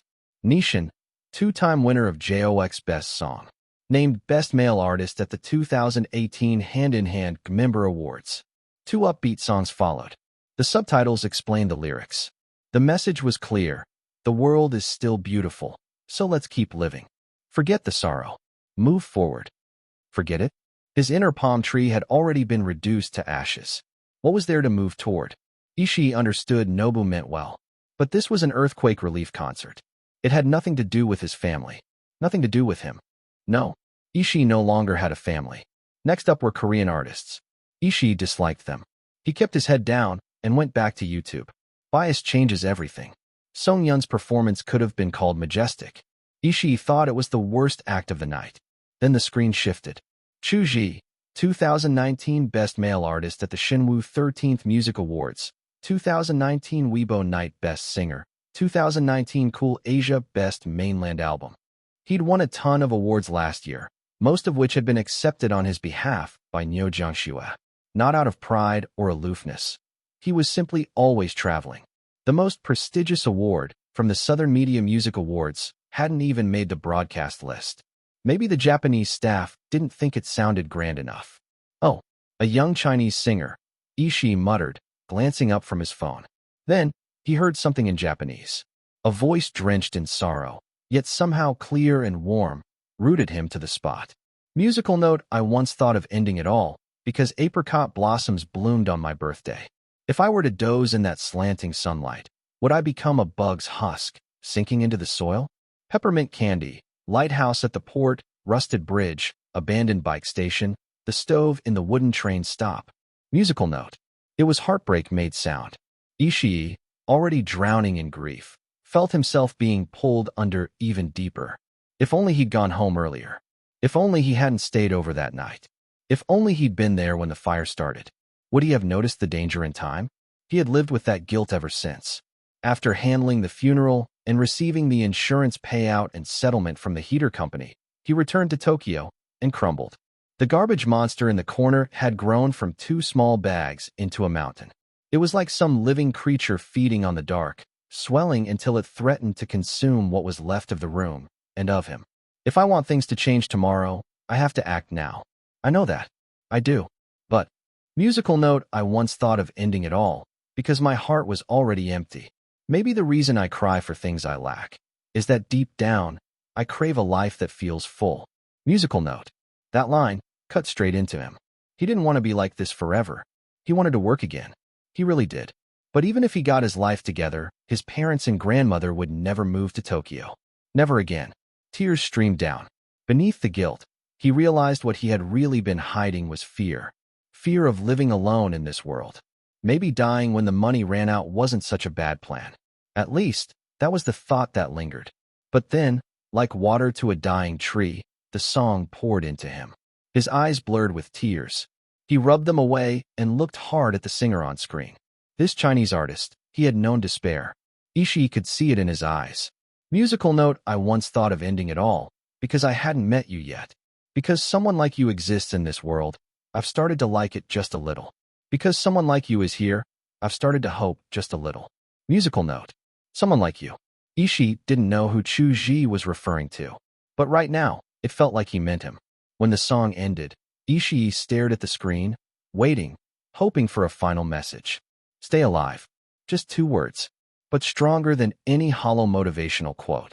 Ishii whispered, Am I really alive right now? Do Mom, Dad, and Grandma want me to stay alive? Then came a foul smell. Strong. Rotten. He twitched his nose. The odor got worse.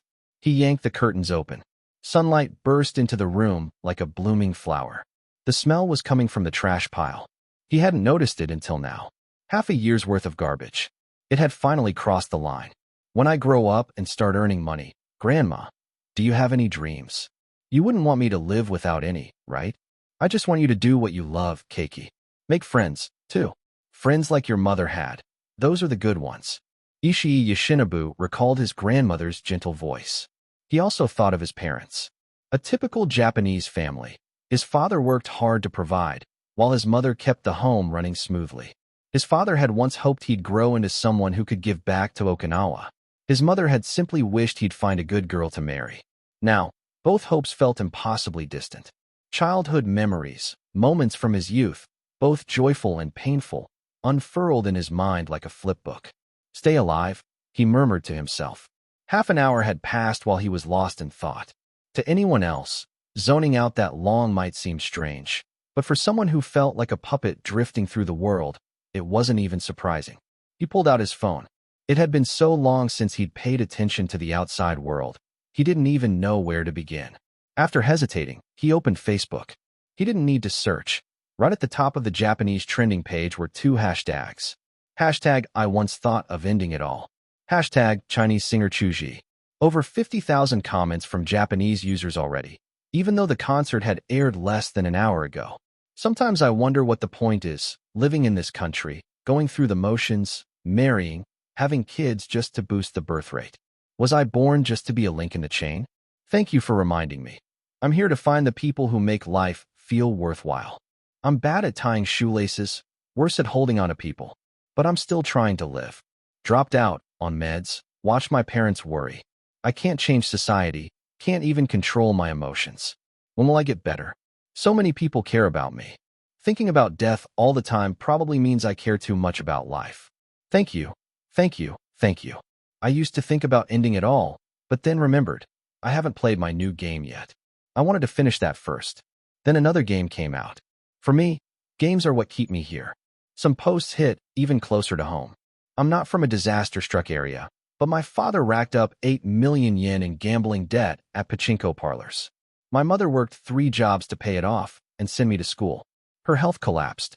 I graduated and started working hard, even picked up side jobs during holidays. I never wanted my mother to worry, but I've thought about dying more times than I can count. I felt like I existed just to work, like a money-making machine. Exhaustion, angry bosses, a stolen bike, the little things piled up. But this song reminded me there's still hope in my life. I just hadn't noticed it, buried under everything else. I can pay off 100,000 yen a month. 40+ months to go. Less than 4 years and my mom and I can finally live a normal life. I'll hang in there. So many people are trying their best to live, Ishii whispered. He had never realized. Chu-san is truly a remarkable singer. Scrolling through more posts, he noticed a pattern. People resonated with the sorrow in the first half of the song, but found strength and hope in the second. The entire online conversation shifted. Earlier buzz about idol groups and K-pop stars disappeared. PR departments that had planned to promote their celebrities' performances went radio silent, drowned out by the wave of emotional reaction. Even the president of Star 4 Company, Kojima Yasutomo, was stunned by the internal feedback report. He reread it several times. The summary rating? Overall, Class B. So this was kept quiet, he muttered, tossing the report onto his desk. In Japanese, saying something was kept quiet could either mean praise or, like now, subtle reproach. His assistant hadn't informed him in advance. President Kojima, we haven't even used any of our standard enhancement methods yet. Still got a Class B, Secretary Yokota said quickly. Star 4 Company handled many government-related projects and had internal metrics for gauging public response. When reports were less than glowing, they'd often apply assistance methods, inflated metrics, cooked stats. Raising a D to a B was standard practice. They'd publish the optimized data in newspapers or magazines to satisfy government oversight. Whether it reflected the truth never really mattered. That's how the Japanese government's budget spending always appeared neat. Kojima's expression darkened. He knew the game well. Out of the 300 million yen budgeted, his company had pocketed just 80 million. It was still over 4 million yuan, more than enough to stage the concert, even in Tokyo. But no way had they spent the whole sum on the event. The plastic chairs alone were the cheapest rental model. Kojima had seen everything in this business. Yokota wouldn't dare lie over something like this. Which meant, the people really were this easy to please now. That cheap lighting and sound setup was enough to earn a B? Maybe they'd gone too far this time. Maybe it looked too good. Regret stabbed him. Should have shaved a bit more off the top. We looked into the feedback. Many of the Class A responses praised one performer in particular, Yokota said quickly. Specifically, the Chinese artist Chu Zhi, sent by their Ministry of Culture. Would you like to take a look, sir? No need. What's so special about a Chinese singer's stage? Kojima waved it off. But since public satisfaction is so high, push the promotion. That singer's success is good for Star 4. Understood. That night, Star 4 Company reached out to several news outlets. Meanwhile, Chu Zhi landed in Beijing after 10 p.m. He had a film audition the next day for director Wang Ani's new project. Wang Ani was a classic case, a domestic filmmaker better known abroad, likely because of his time studying overseas. The film, titled The 11th Young Master, bore a faint resemblance to Farewell, My Concubine. A parallel world might follow a different entertainment path, but some echoes always found their way through. Chu Zhi had received a partial script in advance, thanks to his reputation. The role demanded a strong background in traditional opera, something his performance in Drunken Concubine, New Edition, had shown off. Though he had often said he wasn't looking to become a full-time actor, he wasn't opposed to starring in a few films that could etch his name into cinema history. If you land this role, Chu Zhi, that'd be incredible, said Niu Jiangxue. We'll see. Director Wang has extremely high standards. Giving a great script to a weak actor is a waste, Chu Zhi replied. He knew his limits. But he had one ace up his sleeve, his gift for portraying the emotionally unwell. The next day, Japan was still reeling. The Hokkaido Uplift Japan concert brought hope to thousands. Performances by overseas guests Chu Zhi, OK48, and more. Tokyo Morning News. Who would have thought the year's best Japanese song would be written and performed by a Chinese artist? Excite News. Stay Alive, the most powerful voice of the year. Hokkaido Shimbun. Despite the small size of the nation, Japan had an incredibly strong print industry. 2 of the world's top 10 newspapers by circulation were Japanese. The 5 major papers, Asahi, Sankei, Yomiuri, Mainichi, and the Nikkei, dominated the landscape. A voice that brought redemption to millions. Chu Zhi, singer from China. Nikkei, front page. That was unexpected. Nikkei focused on financial and political reporting. Why cover this? Because Nikkei was the largest shareholder of TOTF. That alone made the article significant. And the nickname Japanese netizens gave Chu Zhi, the voice of salvation. To be blunt, no Chinese singer had made this big a splash in Japan since the millennium began. Even China's own Ministry of Culture had been surprised. They had just sent a few performers as a formality. No one expected any real impact. But Chu Zhi had broken through diplomatic decorum. His song had touched a nerve. Suddenly, China stood at a moral high ground. With attention surging, TOTV announced an immediate rebroadcast of the concert. Viewership soared. Curious fans began digging for information. After watching the Hokkaido Uplift concert, I found myself most drawn to Chu Zhi, the Chinese singer. I wanted to understand the source of that deep sorrow in his voice, so I searched Chinese forums. Chu San is one of China's most extreme cases among young artists. A year ago, he was falsely accused and slandered online. The phrase, "I once thought of ending it all," wasn't a metaphor. Chu San was diagnosed with severe depression. He once attempted suicide by overdose and nearly succeeded. He only stopped because of a recording left by his mother. To this day, Chu San still suffers from intense psychological issues. He takes multiple medications daily just to function. This is not rumor. It's more real than the Golden Pavilion Temple. "I once thought of ending it all" was a cry from the depths of despair. And that's why it reaches us as a song of hope. The one who saved millions is someone who still needs saving himself. A gentle world, because of you. Even if my light is faint, I want to shine for someone lost in the dark. Hard to believe, but even 3- or 4-year-old kids in Japan can speak fluent Japanese. Ahem. All right, that part doesn't really matter. What matters is, the comment section exploded. Rumors often start off simple, but the more they're passed around, the more fantastical they become. The legend of Chu Zhi's life began with Japanese netizens making up stories. Just imagine it. A soul trapped in the abyss, yet still dragging itself to the Torii Gate, knocking until the gods open the shrine and let it in for a baptism. That alone would be stirring enough. But then imagine the man is absurdly handsome on top of it. He has to take meds every day just to stay stable? I can't even imagine. No wonder his singing sounds so full of despair. I heard about Chu Zhi before the concert. I thought he was just another Chinese idol, the same as Korean stars, all pretty faces selling illusions to girls. I figured the only difference was maybe Chu Zhi's face was even more perfect. But after hearing that song today, I get it now. He's not like them. There's depth, attitude, gentleness. This is what a real star from China looks like. Not like those Korean copycats with no soul. I was diagnosed with depression half a year ago. I know how much courage it takes just to stand on stage and sing. Because you exist, I found a little more reason to keep going. How can someone like Chu San exist in this world? He lives in the gutter, yet still finds a way to bring others light. From the Like Smoke music video to Koguchi Yoshihiro's concert, to this most recent live performance, Chu Zhi's popularity had finally erupted. Even anti-Chinese trolls tried to attack him for his nationality, but that didn't matter. On a smaller scale, Chu Zhi was the poster boy for 4-star entertainment. On a larger one, he was the Ministry of Education and Culture's distraction for the botched Hokkaido rescue response. If America has political correctness, Japan has what people call official correctness. And in this case, official correctness couldn't stop Chu Zhi from becoming a national sensation. Just like it couldn't stop the K-pop wave from entering the music scene. Japan doesn't have Korean-style fan clubs, but communities like Mixi, similar to Tieba, now had active Chu Zhi discussion groups. In just half a day, over 100,000 users had joined in. Last week's foreign celebrity I most want to marry.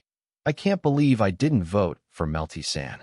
If I could redo it, I'd vote for him without hesitation. Are there other songs by him I can listen to? I want to know more.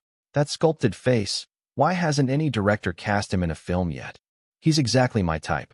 Like a piece of delicate, perfect crystal, beautiful and fragile. In Japanese, Chu Zhi's name phonetically sounds like Hyuzu, which also means fuse or circuit breaker. So Japanese fans started calling him the fuse that stops people from ending their lives. The nickname Melty or Melty-san became a sweet way of referring to him. You can underestimate the Japanese government. You can underestimate their bureaucrats. But you should never underestimate Japanese entrepreneurs. Even Korean business people know how to chase trends. So of course, the Japanese weren't far behind. While the internet was still ablaze, some companies had already sent endorsement offers to Chu Zhi's team. These were tentative, low-paying deals, but they were a start. While some people in Japan were grumbling, people in China were celebrating. One of them was Che Luan, vice president of iQIYI and producer-director of Journey Among the Stars. At that moment, he was absolutely delighted. The sudden natural disaster had hit iQIYI's revenue hard, and profits had taken a dive. But just days ago, Tokyo Broadcasting System, TBS, called to offer 30 million yen for exclusive broadcast rights to Journey Among the Stars in Japan. Tokyo Broadcasting System and TV Tokyo may sound alike and have their own rivalry, but they're not the same network. We ordinary folk have reason to smile today. Che-Lun grinned. They wanted to pay 30 million yen before. Back then I thought, who the hell do you think I am? Tokyo TV also sent a bid, right? He asked his assistant, Xiaotang. Sure enough, with Chu Zhi's surging popularity, 3 of Japan's 6 major private TV networks had expressed interest in the show, and 2 had made offers. Xiaotang brought the update within minutes. Tokyo TV offered 20 million yen. That's 10 million less than TBS. Che-Lun rolled his eyes. Typical. People familiar with Tokyo TV knew that no matter what emergency struck, they would stick to broadcasting food shows and anime on schedule. The reason? They were broke. Getting them to cough up 20 million yen was already a miracle. Leak it to TBS, Che-Lun said to Xiaotang. Tell them Tokyo TV's also bidding. See if they'll raise their offer. He was definitely selling. These days, Chinese TV exports were rare, especially for variety shows. 2 or 3 million yen was barely over a million RMB. That was nothing to Che-Lun. What mattered was getting the show overseas. With proper promotion, Ichi could easily earn tens of millions of yuan.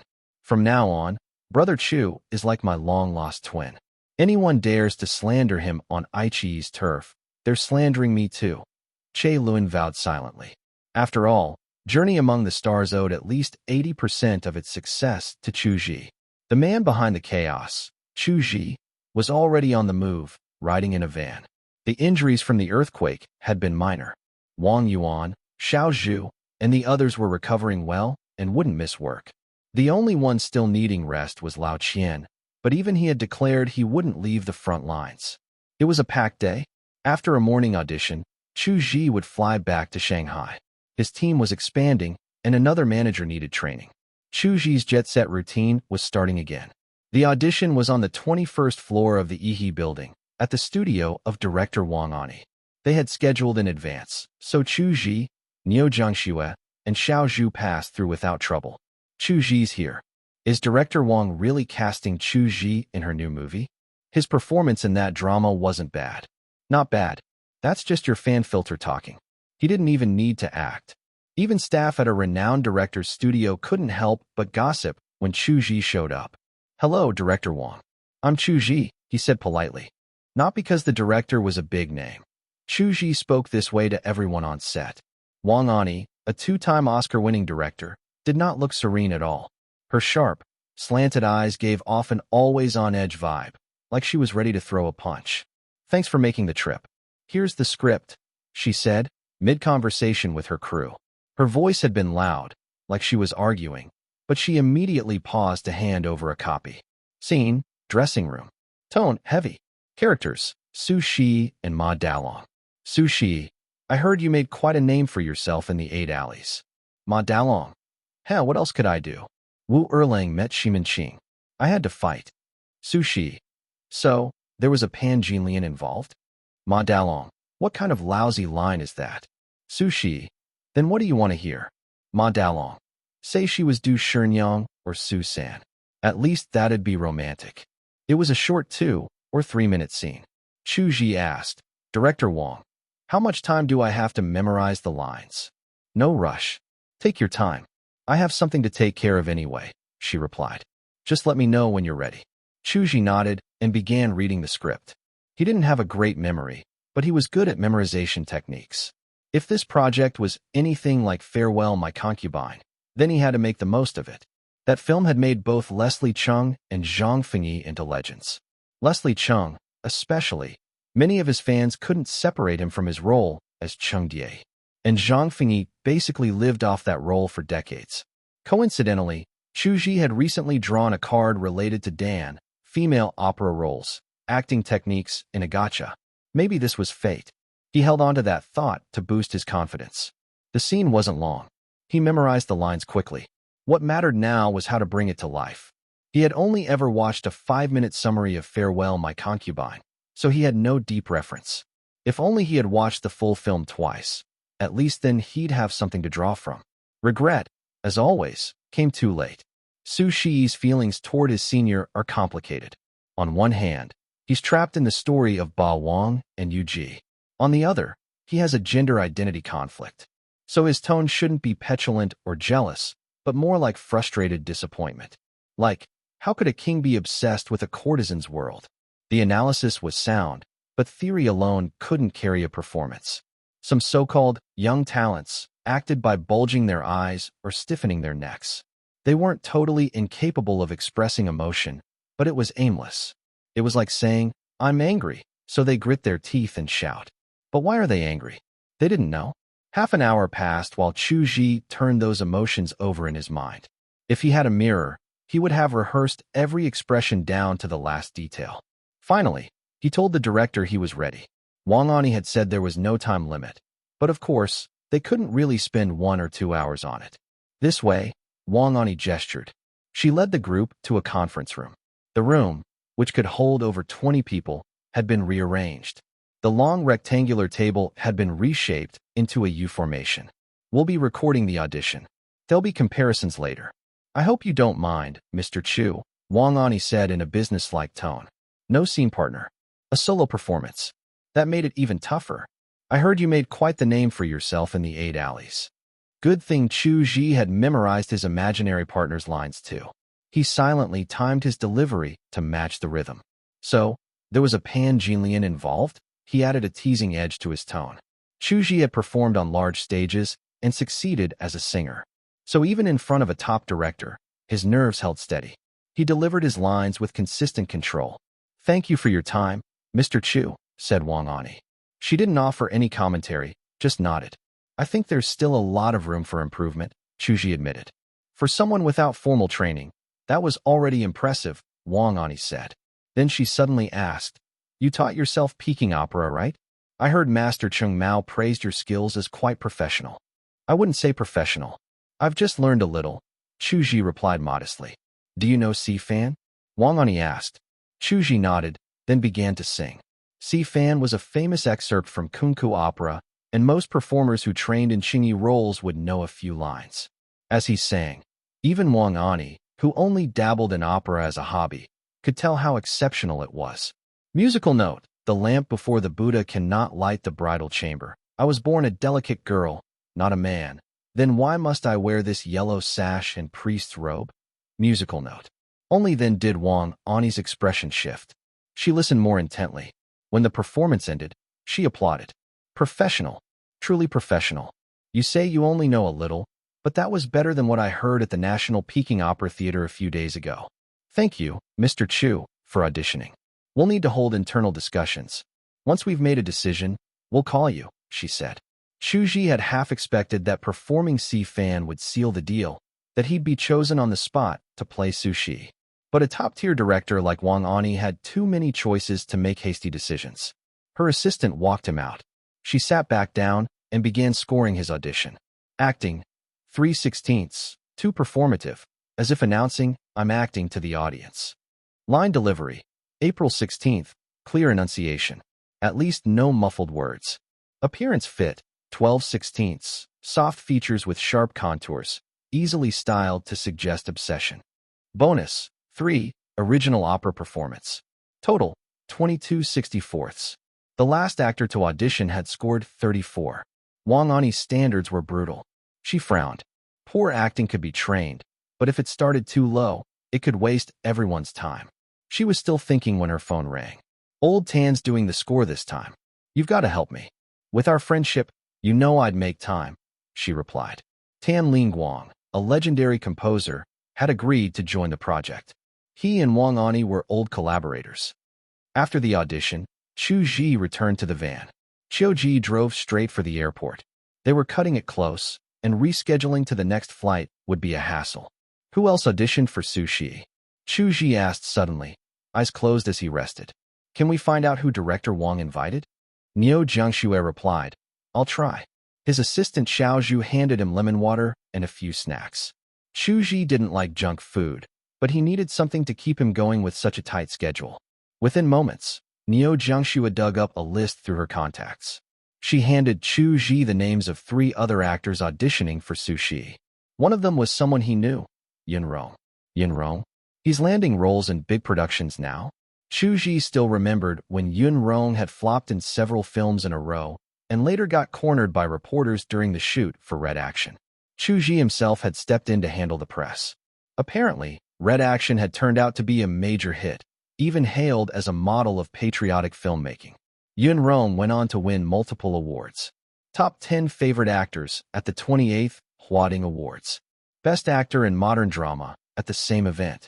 Outstanding actor at the 1978 Excellence Awards, celebrating the 70th anniversary of the PRC. Clearly, he'd made it by leaning into nationalistic roles. Still, with his strong features and bold look, he seemed a better fit for Ma Dalong than Su Shi. The other two actors were multi-time Best Actor winners. The pressure was real. With a director like Wang Ani, investment influence meant nothing. So even Niu Jiangxue couldn't pull strings. Wang Yuan moved her lips, as if she wanted to say something, but eventually stayed quiet. They reached the airport parking lot. Chu Zhi and the team headed inside. Qiu Ji would return the rental car and take the next flight. Why bring a driver everywhere? The cost of extra tickets and hotel stays seemed excessive, but it wasn't about convenience. It was about privacy. Today, though, privacy had failed. Their schedule was already tight, and somehow, someone had leaked it. About 30 fans had gathered discreetly near security. They weren't loud, just waiting, quiet and respectful. Naturally, no security guards intervened. But as soon as Chu Zhi appeared, there he is, Agio. Ninth Master, I love you. Chu Zhi. Even with a mask on, they recognized him. His first reaction was shock. His second was, why are there so many of them? Chu Zhi, you go ahead. Lao Qian and I will take care of this, Niu Jiangxue said. There are over 30 people here. It could disrupt airport operations. This place is already crowded at this hour. Chu Zhi's first instinct wasn't to run away and leave the mess to his team. He stepped forward instead. This is the airport, everyone. Little fruits, please, don't disturb the other travelers, he said, approaching calmly. It was a risky move. Fans might get too excited, run up for hugs, or create chaos. Thank you all for coming. Or rather, for sending me off, Chu Zhi smiled. I'd like to say a few words. Will you give me the chance? Chu Zhi raised his hand in a gentle shushing gesture. The fans, affectionately known as Little Fruits, quickly quieted down. Their loyalty made them obedient, and that was exactly what gave Chu Zhi the confidence to step forward. Loving an idol is a freedom that should never be restricted, he said, scanning the crowd. But if that freedom comes at the expense of others' comfort, I don't think that's the right kind of freedom. His gaze stopped on a familiar face, a girl he was sure he had seen before. All of you are probably fans, so why would I find a fan familiar? The only place I interact directly with fans is during the fan festival. If I recognize you from there, it must be from one of the activities. Oh, right, the talent segment. The realization clicked into place. He turned to her. You're Xiao Qiong, aren't you? This is the second time we've met. He Qiong, standing among the fans, felt like she'd been struck by lightning. Her idol remembered her. That was something she'd never even dared to dream. Those around her were equally stunned. One of them knew the idol personally. You remember me? She asked in a small voice. Of course. You sang Against the Light at the fan festival. It was beautiful. Chu Zhi smiled. Unless my memory's failing me, I'm not always great with names. During the festival, she had exchanged a performance for a signed gift. Chu Zhi hadn't made an effort to memorize every name. It would have been impossible, but he had a trick. Whenever he heard a fan's name, he'd make up a short rhyme to help him remember. He couldn't recall her full name now, but the Qiong had stuck. Yes. You're right, Jiu Ge. He Qiong nodded, so hard she looked dizzy with joy. The other 30-plus fans watched with glowing envy. What could be more magical than being remembered by your idol? Since I got that right, Xiao Qiong, do you remember what I said at the fan festival? Chu Zhi asked. I said, I hope the world is gentle. Gentle, because it has both you and me, she replied instantly. That moment had been engraved in her heart. In a public space, disturbing others isn't gentle at all, Chu Zhi said. I know you're here to support me. You want to see me. I'll try to appear more often for you. But can we promise to be mindful of others around us? How could any of them say no to a request like that? All of them agreed in unison.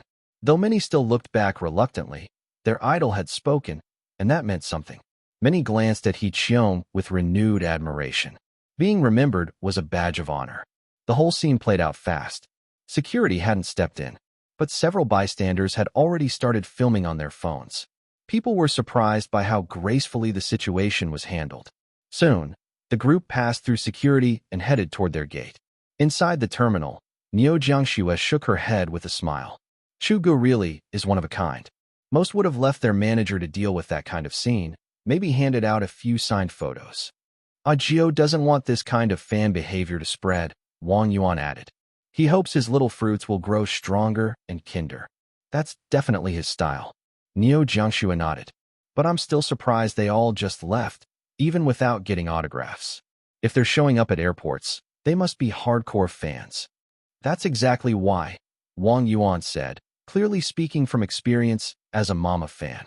Hardcore fans have the strongest sense of honor. Because of Chu Zhi's example, the whole fan base has developed a warm, supportive culture. Online or offline, they're always talking about how to be better and how to treat others kindly. You won't find that in any other fan community. That's what cohesion looks like, she added. The most loyal fans are the first to step back when necessary. Niu Jiangxue nodded again, this time more slowly. She'd always known the Little Fruits were among the most powerful fan bases in the entertainment scene, but she hadn't realized just how deep the culture went. Still, our itinerary was confidential. How did this leak? Wang Yuan suddenly asked. I'll find out, Jiangxue replied seriously. I'll get in touch with the group admins. It was a serious matter. Fan leaks could easily spiral out of control. Jiangxue would take it up with the appropriate people. That afternoon, around 4 p.m., they returned to the Shanghai studio. A newly recruited advertising agent was waiting. His name was Chi Qiu, 35 years old, but with skin so smooth, he looked fresh out of college. If not for his slightly crooked nose, small eyes, high hairline, and less than perfect jawline, he might have passed for an idol himself. Chi Qiu hadn't transferred from their parent company, Teo Chuanha. He'd been headhunted personally by Sister Niu from outside, previously serving as media director at Hua & Hua, one of China's most prestigious branding consultancies. Anyone who studied marketing would know that name, especially through their iconic book super symbols or super creativity. Chi Qiu had been part of their core team, so he clearly had skills. Finally, I can rest a little, said Fei Gu, who had been handling publicity until now. Chu Zhi's been working me like an ox. Chu Zhi chuckled. That's because you're capable. Fei Gu was one of the busiest in the team, but also one of the best paid, second only to Jiangxue. The core team was all present. Chen Shu, visual director, Wang Yuan, executive agent, Lao Qian, agent, Fei Gu, PR manager, and Niu Jiangxue, chief agent, along with Ma Weihong and Winston from headquarters, plus over 20 assistants. 30 people in all. Chi Qiu greeted everyone politely, already assessing his future colleagues. Jiangxue was younger but radiated ambition, almost as if it had taken shape behind her eyes. One woman looked plain but had a quiet grace that hinted at a wealthy upbringing. Then there was the stylish older man, and the perpetually grumpy-looking guy in glasses. To welcome Chi Qiu to the team, let's celebrate with hotpot tonight, Chu Zhi said. I remember Jiangxue and Chu Zhi were craving it back in Japan. The two women looked at each other in surprise. They'd only mentioned it once in passing, and yet he remembered. Sometimes it felt like Chu Zhi was the one taking care of them. I need to head out early. Lao Qian raised his left hand. His right was still in a bandage. Got a little date tonight. Can you even manage in your current condition? Wang Yuan teased. Middle-aged men have one rule, Lao Qian said solemnly. Never admit defeat. Once the joking ended, Chu Zhi got to business. Let's schedule the Japanese EP. We'll start recording tomorrow or the day after. No objections there. They had to ride the momentum of his rising fame in Japan with a mini-album. We'll go with your concept, Chu Gu, Jiangxue said. About the MV, should we cast a Japanese actress or someone local? That was a genuine question. Since Japanese MVs were usually simple in concept, Chu Zhi decided to keep it domestic. We'll go with one of the company's own actresses, he said. A company's top talent ought to support its roster. Lao Qian raised the next item on the agenda. Let's move to the first point, renewing the contract with Helen Keller Sunglasses. The meeting wrapped up after more than an hour. Photographer Chen Shu got straight to work, Photo updates were overdue. Both the app and Weibo account were long starved for content. While Chu Zhi's team stayed busy, others had their own plans. Episode 3 of Journey Among the Stars airs tonight. I was gonna stay in. There's a hot guy in it. Okay, but I'm a little fruit now. There are lots of hot guys. Hold on, let me put on some makeup. I can watch Journey tomorrow. This conversation took place between two close friends, Chu Zhi and Bai Tuanchuan. Chu Zhi, the cheerful one, was excited for tonight's episode. After all, the show had been teasing it for days with the slogan, Chu Zhi's most romantic gift to fans. Chu Zhi had studied the teaser over and over, but still couldn't figure out what the surprise might be. The gift wasn't going anywhere, but the handsome guy at the bar might. With that thought, she dashed off in a hurry. Her nickname, Chu Zhi, didn't come from a pun on her name. It matched her cute aesthetic, with cheeks naturally pink like a ripe peach. At 8:30, when Journey Among the Stars went live, Chu Zhi and Bai Tuanchuan were already out having fun at a bar on Hengshan Road. It was a lively night. Bars like this were famous across different cities. Hengshan Road in the Magic Capital, Geo Street in Mountain City, Silk Pipe Road in Banyan City, Liberation West in Star City, Yinjiang West Road in Goat City. Every place had its own kind of charm. Bai Tuanchuan hadn't lied. There really were some good-looking guys here. Her favorite was an older man, handsome, witty, and charming. His name was Qian Xiuxiang. The name came from a classic saying, draw meaning from Qian, round on the outside, square on the inside. The only downside was that his hands looked a little injured.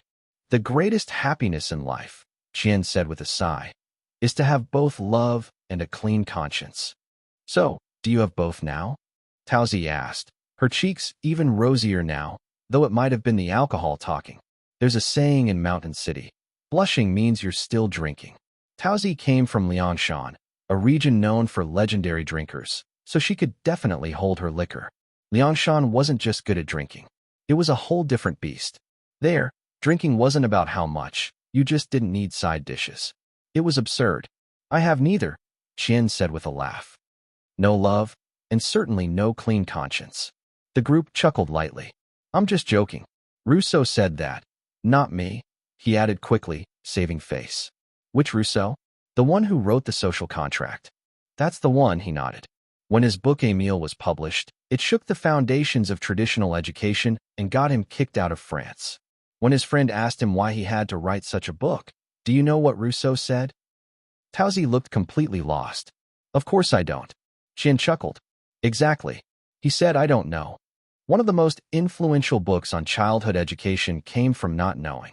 I like girls who are well-read, he added with a smile. Everyone could tell he'd just delivered a pickup line, but no one minded. The atmosphere was warm, the drinks were flowing, and the group was enjoying themselves. Bai Tuanchuan, however, had to excuse herself. Maybe lunch hadn't sat well with her. She went to the restroom. The three great modern warriors, watching adult films without speeding up, pooping without a phone, and falling asleep immediately at night. Unfortunately, Bai Tuanchuan couldn't manage any of those. A little dizzy, she pulled out her phone and decided to look for something to distract her. Oh right, Journey Among the Stars. Time to see why her gamer girl bestie had suddenly turned into a fangirl. The show started off with an anti-scam awareness bit. Pretty boring. She sped it up. Then Chu Zhi appeared on screen, heading towards Shufeng Nanyue in the middle of the night. The show began to take a turn. Something about it felt mysterious. Why was Chu Zhi climbing a mountain alone at night? No one knew. The production team just filmed his grueling hike, condensing a 3 to 4 hour trek into a few minutes. He barely spoke with the cameraman, Kobayashi. Even when handing over water, there were no words. Who had the energy to talk when exhausted? The editors were bold. Long minutes passed in silence. What kept Bai Tuanchuan watching were the viewer comments. Why is he not talking? What's he doing climbing a mountain at night? Is this a hobby? Because this stamina is worse than mine. Boring. Skip. Why show this? Just cut back to the hotel. She wasn't interested in idols, not even the good-looking ones. She specifically picked comments criticizing Chu Zhi to read. Her taste in men was different. Normal pretty boys bored her. She liked the kind who looked a little wrecked, wounded but beautiful. Perfection was dull. Only the moment when perfection is shattered reveals true beauty. Of course, that kind of aesthetic only existed in 2D. So that's what she usually chased. When Chu Zhi reached the summit, the view was barren. Barely any trees or flowers. Even looking down offered nothing but pitch black. There was no sense of conquest or awe. Then the camera tilted up, and the sky exploded into stars. For 2 full seconds, Bai Tuanshuan forgot how to breathe. So beautiful, she whispered. To someone who lived in a city, such a sky was a rare sight. I've said it before. My fans are the stars that keep me going. Tonight, I want to share this sky with you. Chu Zhi's voice echoed. Bai Tuanshuan froze. An idol hiked a mountain for 3 to 4 hours in the middle of the night just to show this to his fans. She saw the gear in his bag, professional nighttime camera equipment. He set it up, found the perfect angle, and a stunning celestial panorama unfolded. Damn, he's kind of romantic. And kind of hot, Bai Tuanshuan muttered. The view from the cameraman's lens showed Chu Zhi soaked in sweat, his lips pale, his face even paler, like delicate calligraphy left soaking in ink. Bai Tuanshuan's heart tightened. Damaged beauty? Her eyes lit up. The comments section exploded. He's so romantic in his own way. The best idol I've ever seen. The sky's beautiful, but he's even more so. My boyfriend's never done anything this sweet. I've always been proud to be a little fruit. Tonight, even more so. Why is he so good to us? The flood of comments made it hard to read anything. Bai Tuanshuan shut them off. Now she understood why Tauzi had stopped playing King's Glory, PUBG, and hadn't logged into Genshin in ages. She only had eyes for Chu Zhi. What kind of idol would do all this? Wasn't being a top celebrity supposed to mean treating fans like cash cows? Then a soft singing voice came through. Musical note: the brightest star in the night sky. Do you know where the one who once walked with me has gone? Oh, brightest star, do you care whether dawn will come or disaster will strike first? Whenever I lose my way in the dark, oh brightest star, please guide me forward. I pray for a clear heart and eyes that know how to cry. Musical note. The 3rd episode of Journey Among the Stars was all over the place, but for more than 20 minutes, it was just Chu Zhi alone. The starry sky, his soft voice, and that gift to his fans, it was overwhelming. Even non-fans like Bai Tuanshuan couldn't resist. Just as the episode ended, her phone rang. It was Tauzi. Tuanshuan, are you okay? You've been in the bathroom for half an hour. Peach, I shouldn't have dragged you out tonight, Bai Tuanshuan said, hesitating. Missing that moment when Chu Zhi gave his fans such a gift felt like a loss. Huh. Tauzi was confused. Everyone expected episode 3 to do well, but no one expected it to blow up this much. No, not the show, Chu Zhi did. Boom, boom, boom. Explosion. Spinning shuriken combo explosion. The episode aired on iQIYI at 8:30 and ran for 2.5 hours. Normally, the buzz wouldn't hit until after midnight. But by 11, Chu Zhi had already shot up to the top of the trending list. Many hadn't even finished the episode yet. People were tweeting, posting on TikTok while watching. Hashtag the most romantic gift. Hashtag brightest star in the night sky. Hashtag Chu Zhi night climb. There were more hashtags, but these 3 alone hit the top 5 on both Weibo and Douyin. If you weren't watching Journey Among the Stars, you had no idea what was happening. Then, suddenly, your whole feed was Chu Zhi. Yi_Zui. I used to think it was fake when Chu Zhi said he didn't need antidepressants because of his fans. But after hearing him sing tonight, maybe we really are his stars. I want to be a little fruit too. For the first time, I want to be someone's fan. Tian Lalu, I'm not a fan. I'm not a fan. I'm not a fan. Said it 3 times. I've never followed any celeb. My favorite artist is Garcilaso de la Vega. But tonight, this man hit me with such romance, I couldn't escape. The stars, the sincerity. I'm done. Rain. Came in just to roast this most romantic gift to fans gimmick. Had over 1,000 snarky lines ready. But after watching, that kind of romance, it's only for someone who truly matters. Sound of torn silk. Cried twice during a variety show. My boyfriend calls me a crybaby. First tear fell when Ajo gave us that gift. You could see how much it took out of him. Climbing that mountain just to show us the sky. I'll be his fan for life. And many more. The buzz spread fastest on Douyin. Short videos could capture the entire narrative in seconds. Weibo required too much reading. They're coming.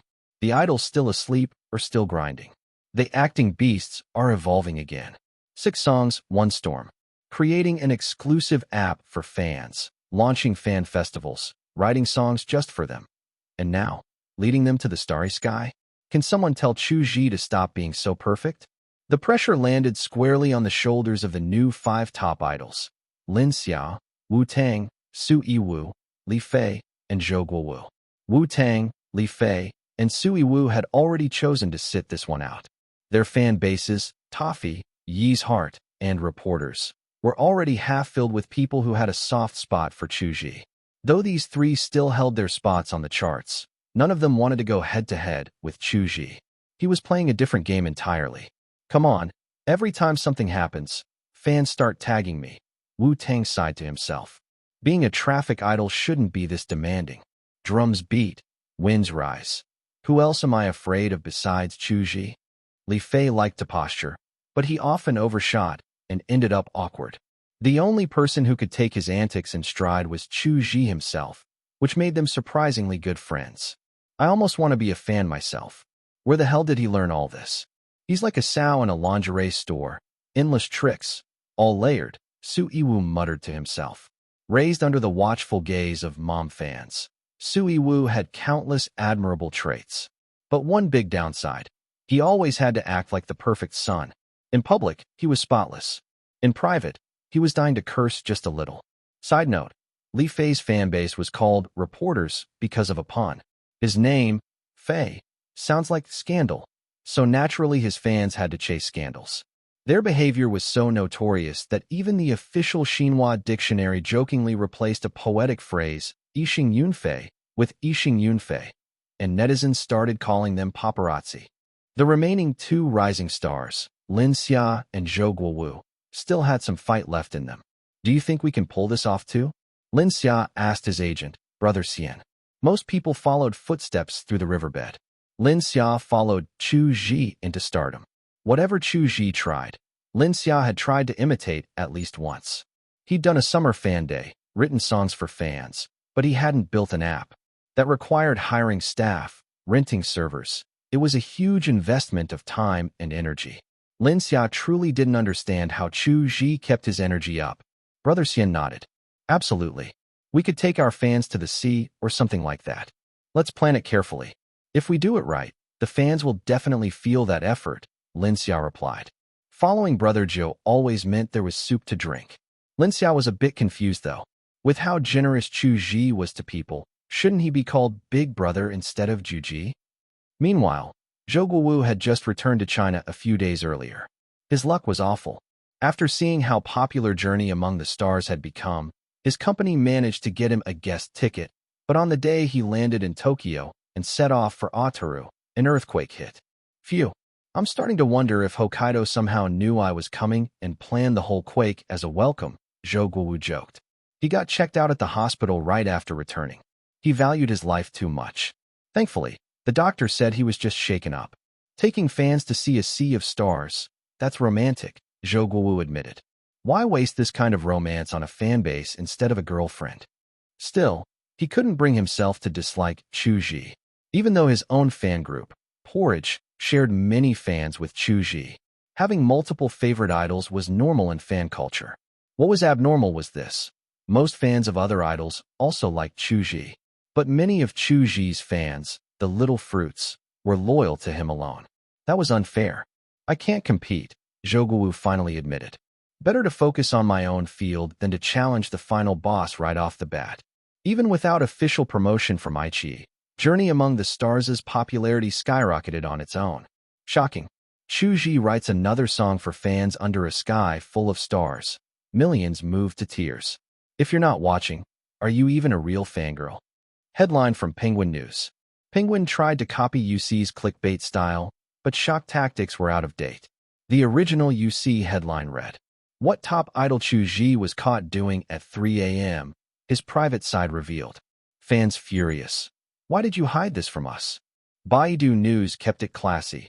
Under a sky witnessed by millions, Chu Zhi says fans are his forever stars. Sina focused on personal stories. Why I became a little fruit. 3 years as Chu Zhi's fan. One day passed. The heat didn't drop. It only grew. Every time Chu Zhi made a move, Orange Home, his official fan app, saw a surge in new signups and activity. This time was no exception. Oh my god, I laughed like a pig. My bestie's in some mainland boyband fandom and was so jealous of me today. Fan culture basically equals Orange Home now. I'm certain. I'm proud to be a little fruit. I spent the whole day watching Chu Zhi clips on Bilibili. They even gave him his own channel. Wait, are you Chi Chi? Weren't you the one who swore you'd get into Fudan next year and muted yourself in the group so you wouldn't get distracted? Huh? What are you talking about? I think you got the wrong person. Same name, maybe. Same name your butt. Your username, in the name of the red cup, is way too specific. Still want your star back or not? Wah, stop rushing me. I'm studying again, I swear. Little fruits were celebrating. First-time users of the app were stunned by the energy. Post got buried by the second. The registration numbers jumped by another 2 or 300,000. These were real users too, not bots inflating data for fake reports. If fandoms had tiers, Little Fruits were solidly S-rank. High combat power, high cohesion, and still room to grow. Aside from iQIYI and Orange Home, another app also felt the impact. After Journey Among the Stars Episode 3 aired, the price of star pattern Weibo usernames soared. These IDs normally cost around 4,000 yuan, but after Chu Zhi sang The Brightest Star in the Night Sky, they shot past 6,000. There were only around 8 million star IDs in circulation, and most were tightly regulated. Few ever hit the market. At Yinhua Shui, I'm dying to get a star Idaho. Please, I'll pay 6,500 yuan through WeChat. Save this child. Hashtag star ID wanted. I don't get it. What's the point of buying someone else's old username? Seriously, isn't that a waste of money? Could this be fake hype from insiders? At Yinhua Shui replied, I can't speak for others, but I'm just an ordinary worker. 6,500 is a month's salary for me. But I want to be by Chu Zhi's side. This account may not have always been mine, but it will be from now on. I want to be his star, protecting him through wind and rain. It's like spending on a front row concert ticket. You grit your teeth and do it. Some people agreed. Others didn't. Those who disagreed said a concert gave actual audio and visual payoff. A username felt empty. But Yinhua Shui didn't reply again. Empathy was hard enough in real life, let alone online. Weibo execs once proposed giving star pattern and vine pattern accounts special badges, something like a custom background or charm. The idea had potential. With visible markers, the price would rise, and implementation would be easy. They could even track when each user followed a star. But the plan was shot down without mercy. The reason? Simple. Chu Zhi was a ceiling-breaking idol. He stood apart, but he wasn't untouchable yet. If they gave his fans special privileges, what about the others? In blunt terms, Chu Zhi's ceiling wasn't high enough. Not yet invincible. The idol beast still had work to do.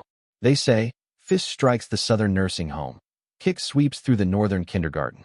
Anyone under a meter tall goes down. One stomp in the morgue, and if anyone dares to stand up, I'll take them on. But Fist Girl didn't see anyone move. Yeah, if someone did, they'd probably cry from fear. Damn, that was insane. My follower count hit a plateau, but Chu Zhi just blasted me into the stratosphere with this one. Fist Girl beamed with satisfaction. Xiaoma just stared at her, speechless. Fist Girl didn't seem to realize she had said anything strange at all. You've got to stream this afternoon. Get yourself ready, Xiaoma said as she turned to leave. But Fist Girl reached out and grabbed her arm. I got you the full Helena Rubinstein set. Black bandage cream, white bandage toner, green serum, vitality cream, the whole lineup. It's all yours, Xiaoma. Xiaoma paused. She knew Fist Girl too well. That kind of generosity only meant one thing. She wanted something.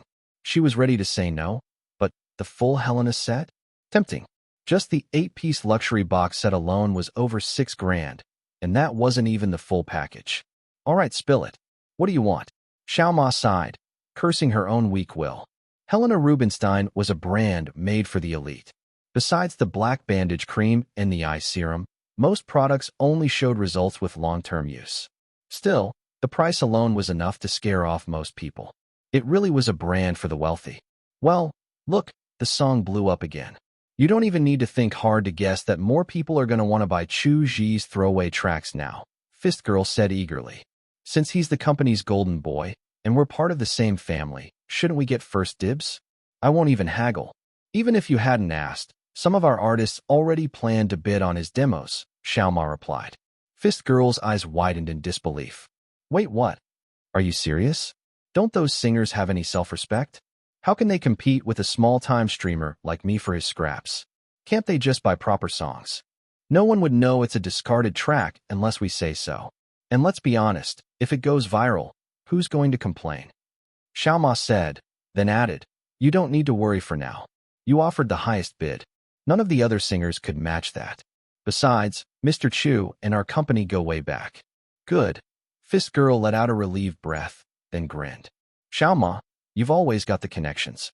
If you have time, can you ask around and see if Chu Zhi has dropped any new gems in the trash lately?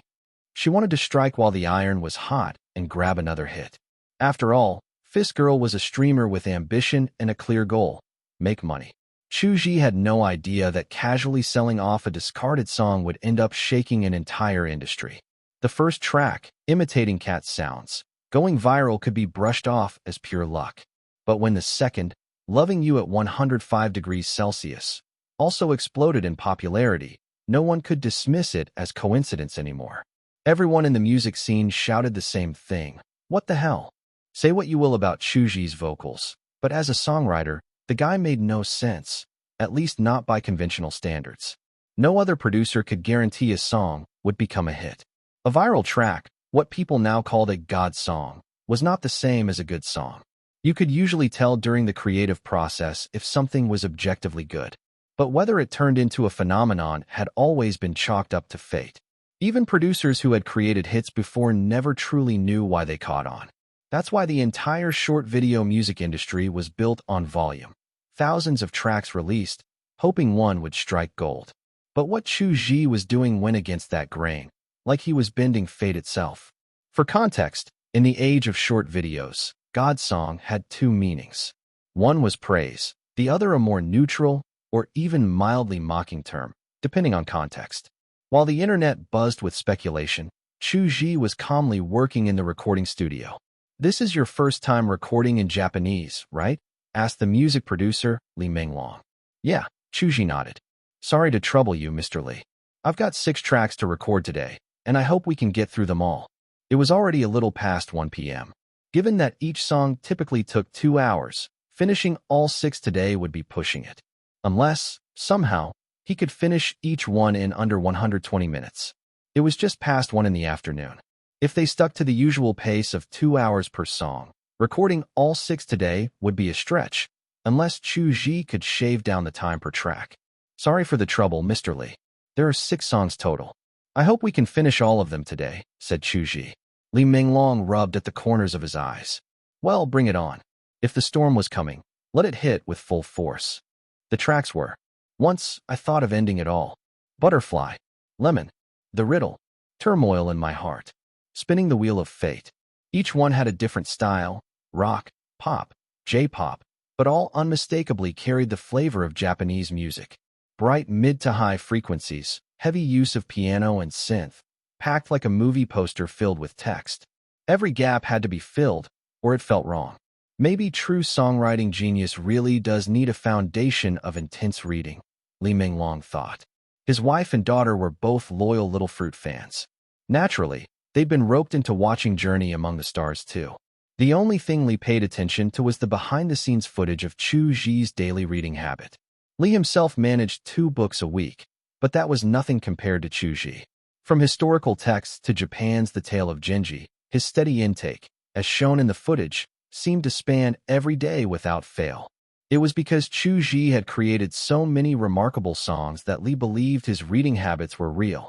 With that kind of daily input, the wide stylistic range in his music actually made sense. He wasn't the only one who thought so. Many industry insiders said Chu Zhi's reading habits rivaled those of top literary figures: 3 to 4 hours a day, every day. Let's run that section one more time. Sure. Do you want to tweak the intro a bit? I think the chorus could go even higher. After recording several tracks, Li Menglong realized Chu Zhi's live vocals were excellent. All those online rumors about him needing top-tier tuning were flat-out false. The improvement is insane. Is this what they mean by a hard-working genius? Li muttered. Back when they recorded The Lone Warrior, he had to guide Chu Zhi note by note. But with this Japanese EP, all he needed to do was offer broad suggestions. Surprisingly, The session wrapped earlier than expected. By 10:30 p.m., they were done. Li had already finished 2 full thermoses of chrysanthemum tea. If someone had looked closely, they might have noticed that his thermos was the exact same model as Chu Zhi's. A birthday gift from his daughter, who insisted Chu Zhi was a sales genius. "Thanks for the hard work, Mr. Li. If you have time tonight, dinner's on me," Chu Zhi offered. Despite hours of singing, his throat didn't hurt at all.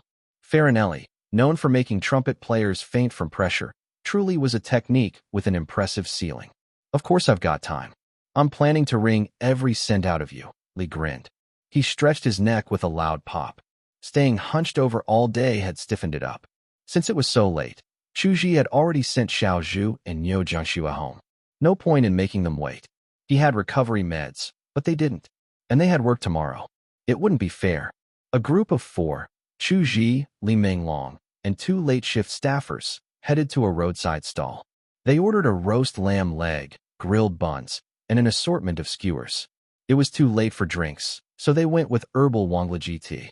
Even with 4 grown adults, it was hard to finish everything on the table, even with Chu Zhi among them. "Should we get this packed up?" Li asked. "There's still a lot of lamb left. There are 2 stray dogs near my complex," Li added. "Winter's coming. A little lamb might help them stay warm." "That's great. No point letting it go to waste," said Chu Zhi. The shop owner helped break down the bones and pack them up. Everyone parted ways after the meal. Li Menglong got home past 1 a.m. He opened the door quietly and closed it just as softly, like a thief. His apartment had decent soundproofing, but he still didn't want to wake his wife and daughter. He tiptoed into the kitchen. Inside the fridge, he found a flat bowl covered with plastic wrap. A label read, "Strawberries saved for you by your daughter." Li Menglong smiled. With his income, he could afford any fruit. But that wasn't the point. What made him happy was being remembered. He bit into a strawberry. Sweet, with a slight tang. Keeping his movements quiet, he scraped the leftover lamb off the bones and simmered them into a broth. Once it cooled, he fed it to the 2 strays outside. Li Menglong wasn't the charitable type, so he couldn't take them in, but he did what he could. He'd been feeding them for months. Meanwhile, without Xiao to drive him, Chu Zhi hailed a Didi on his own. Luckily, he always carried a mask, so nothing unusual happened. Sometimes, even Chu Zhi found himself wondering if he was getting a little narcissistic. After being a celebrity for so long, it was easy to think people recognized him. But if he ever got careless and actually was recognized, it wouldn't just be a few glances. With even a small crowd, chaos would follow. Back home, Chu Zhi finally checked his phone. He rarely looked at it while out dining with others. There were several messages from De Mao's protege. "Heard something, not 100% confirmed. Chu Zhi might be getting a Ministry of Culture award. Or maybe not an award, but at least he's made it onto their official watch list. Still a big deal. You're probably asleep now, so no rush to reply." A Ministry of Culture award? The only link Chu Zhi had to them was the Hokkaido Song Festival. Had the performance really been that impactful? He wasn't well versed in the cultural sector, but the truth was, the influence of "Once I Thought of Ending It All" reached further than he'd imagined. Originally meant to encourage families of disaster victims in Hokkaido, the song ended up resonating across society. Most importantly, Chu Zhi had officially been sent by the ministry, which meant this counted as a political achievement. Of course, they'd take notice. If only he had a few more years of experience, the award would be a lock. For now, though, he was still a bit too young. All right, I'm feeling lucky today. Time for a spin." Chu Zhi's sentence trailed off as he noticed something. He had 7 personality coins left. Where did all his coins go? He knew, of course. He'd been spending them himself. Still, it felt just like real money. No matter how much you had, it never seemed enough. Any of my achievement badges getting close? Chu Zhi settled in to check. The Face King badge for appearing barefaced and the Fairy Boy badge for rejecting invites both seemed within reach. Forget it. I'll wait to draw until I unlock a couple more. He decided to do his daily reading before bed instead. Elsewhere, Niu Jiangxue hadn't gone to sleep either. Chu Zhi had told her to clock out around 10 p.m., but she stayed up to trace the source of a privacy leak. Eventually, she tracked it down to a flight attendant who was a little fruit fan. Leaks of celebrities' personal info were common. For bigger stars, it was practically routine. But Chu Zhi's team had been lucky, thanks to his mom fans. Still, luck only went so far. In the internet age, leaking personal data was too easy and too cheap. Some mom fans, like those of Sui Wu, would even buy the info themselves. But Chu Zhi's fan group was unusually protective of him. Little Fruits really are the most loyal fan group in entertainment, Neo Jiangxua muttered. Not a single hired photographer. Usually, leaked info would lead to fan-sponsored paparazzi. Sometimes even pros would camp out for footage to sell to fan sites. These weren't real fans. They were in it for the money. They'd block elevators, shove cameras in faces. No line was sacred. Neo Jiangxua figured she needed to take extra precautions.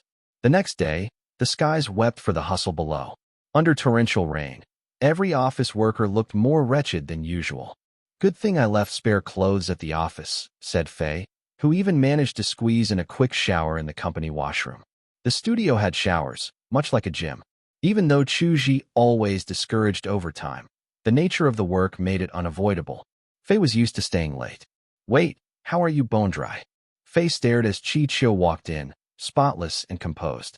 Given the morning's storm, even with a car and umbrella, most people were at least a little soaked. I checked the forecast. Rain started at 7.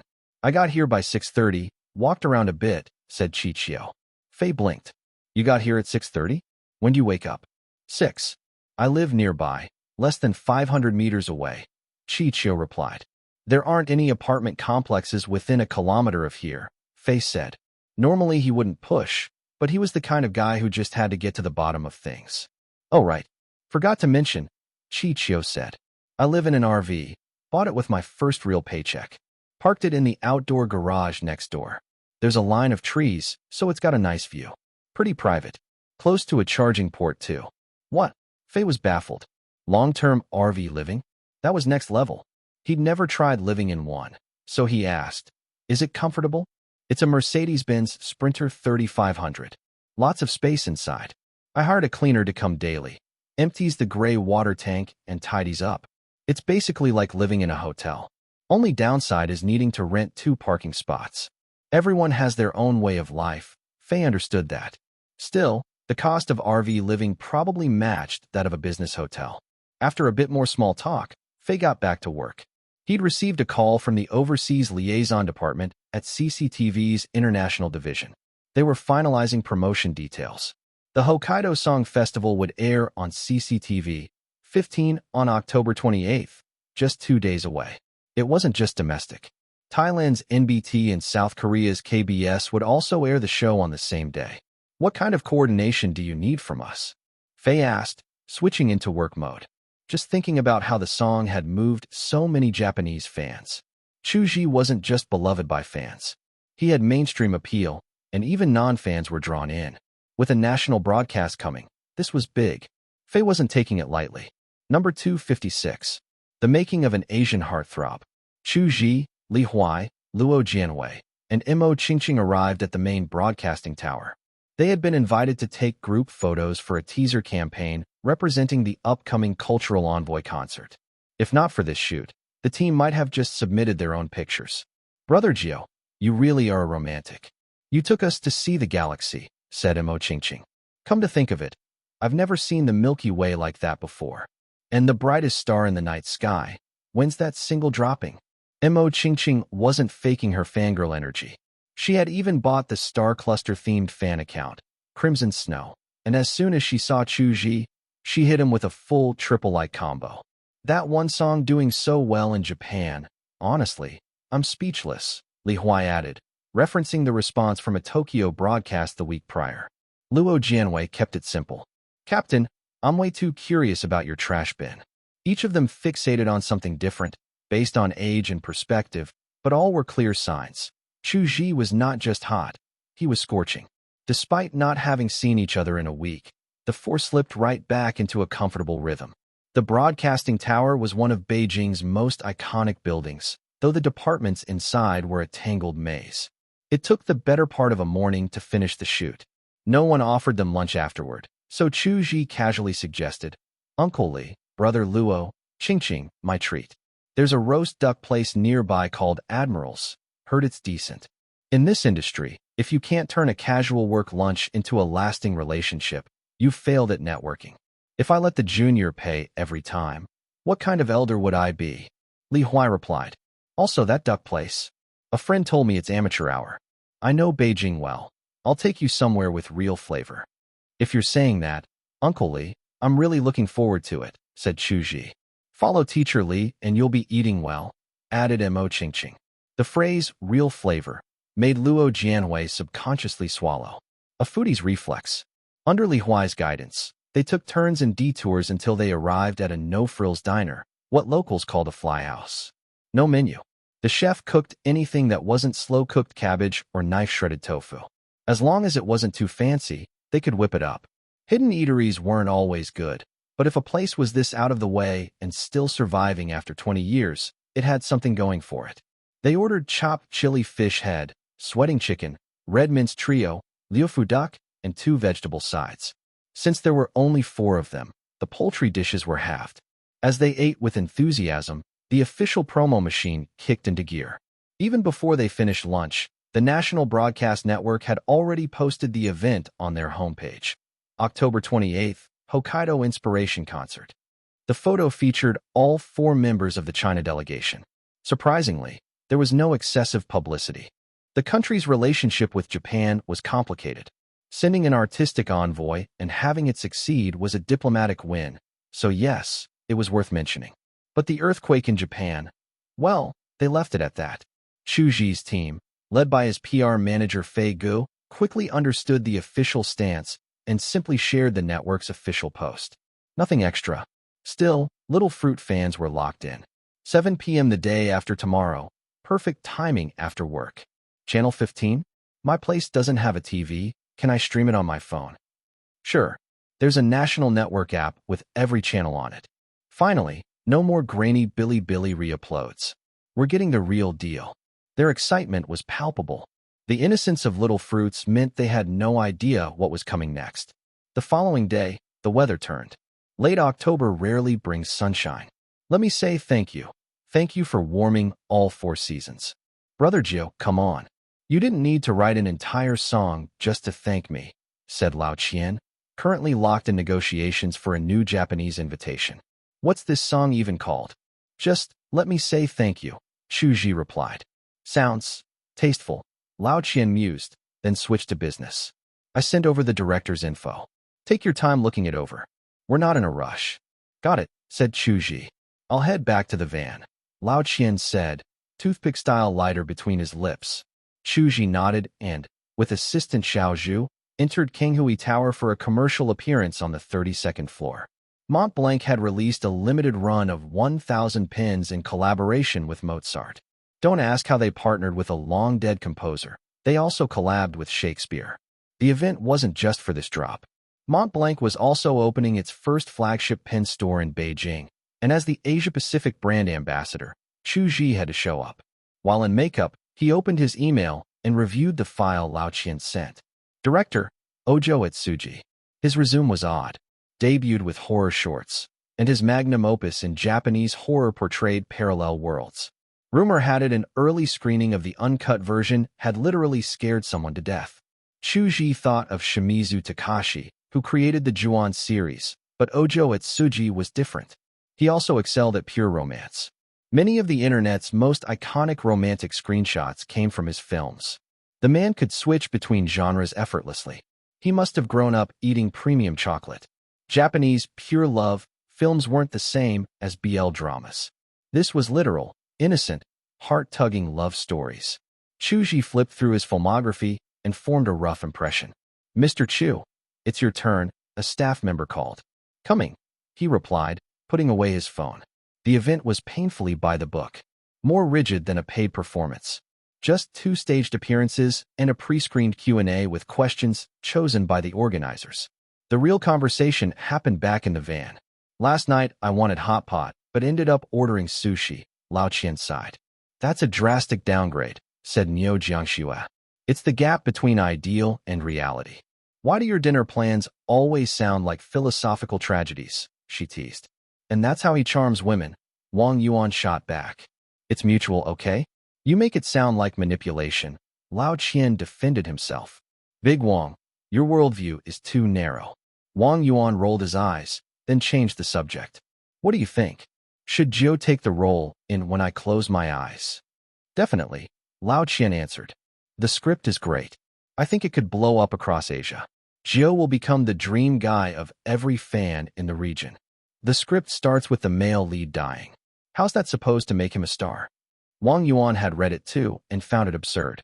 Come on, Jiu's looks alone will carry the role. I mean, even I have to admit he's in a different league, Lao Qian said with a grin. Wang Yuan fell silent. Lao Qian's face had the texture of weathered bark, and yet here he was making such bold claims. Lao Qian was one of those men with charisma rather than perfect features. His skin was bad, but if you swapped it with Chi Chio's, he might genuinely have movie star potential. The team was no longer thinking just domestically. Their sights were set on Asia. Time to sharpen the blades and aim them at the Korean and Japanese markets. In this world or any parallel one, few Chinese stars had managed to break into the Japanese mainstream after 2015. In the 2000s, there were stars like Jay Chou and Fei Wong, but in recent years, nobody with real dominance. Chu Zhi's Japanese EP was a golden opportunity. The team knew it. That was why Fei Gu had already flown to Tokyo on the night of the 26th. Thanks to an introduction from Koguchi Yoshihiro, he had a meeting with Sony Music executives on the 27th. The thin ice of fame. The top brass at Sony Music Japan had long enjoyed a close personal relationship with Koguchi Yoshihiro. To describe just how close, you'd only need to say this. His tendency to befriend people based on looks? That was something he picked up from Amori Haruto. Back when he still had hair and no need for hats, Koguchi really was a handsome man.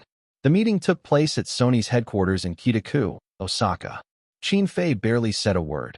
Koguchi handled the talking, sounding more like a real estate agent than a music rep. The EP has arrived. As a creator, Mr. Chu possesses a level of artistry comparable to Matsuo Basho, Koguchi declared with flair. Please, Amori-san, listen carefully. In Japan, Matsuo Basho is revered as the saint of haiku, one of the three great haiku poets. Koguchi's stream of praise never repeated itself, each compliment more florid than the last.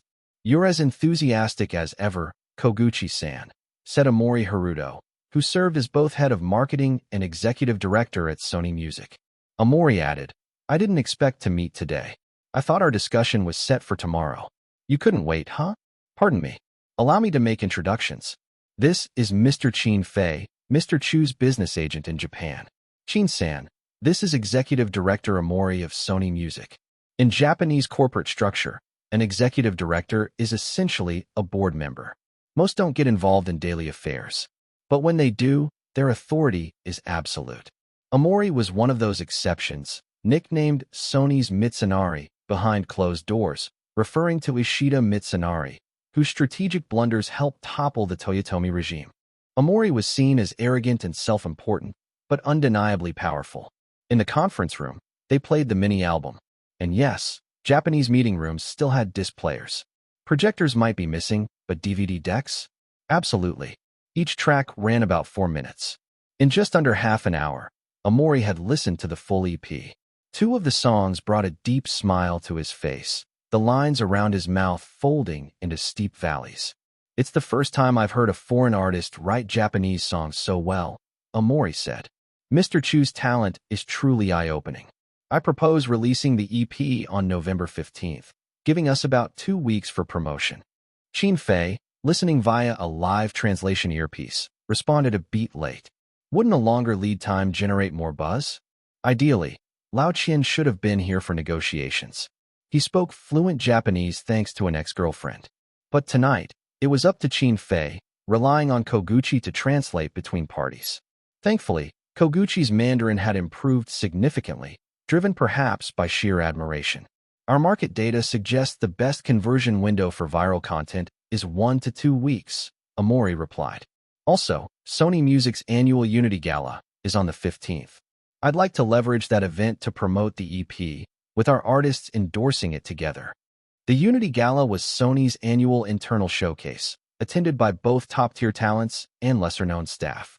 Fans could also vote for their favorite performance, creating a buzz not unlike a televised competition. Qin Fei ran some quick calculations. Sony Japan housed several Pan-Asian stars.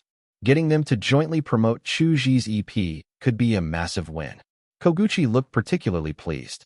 He had pulled strings with Amori to secure this opportunity for Chu Zhi. Everything from revenue shares to logistics had already been ironed out. With Koguchi's support, negotiations went smoothly. Later, Koguchi even arranged high-end accommodations for Qin Fei, not out of hospitality, but because Chu Zhi's growing stardom brought privilege. Once the two had left Sony, Amori leaned back in his chair and muttered, "They really think breaking into Japan's music scene is that easy?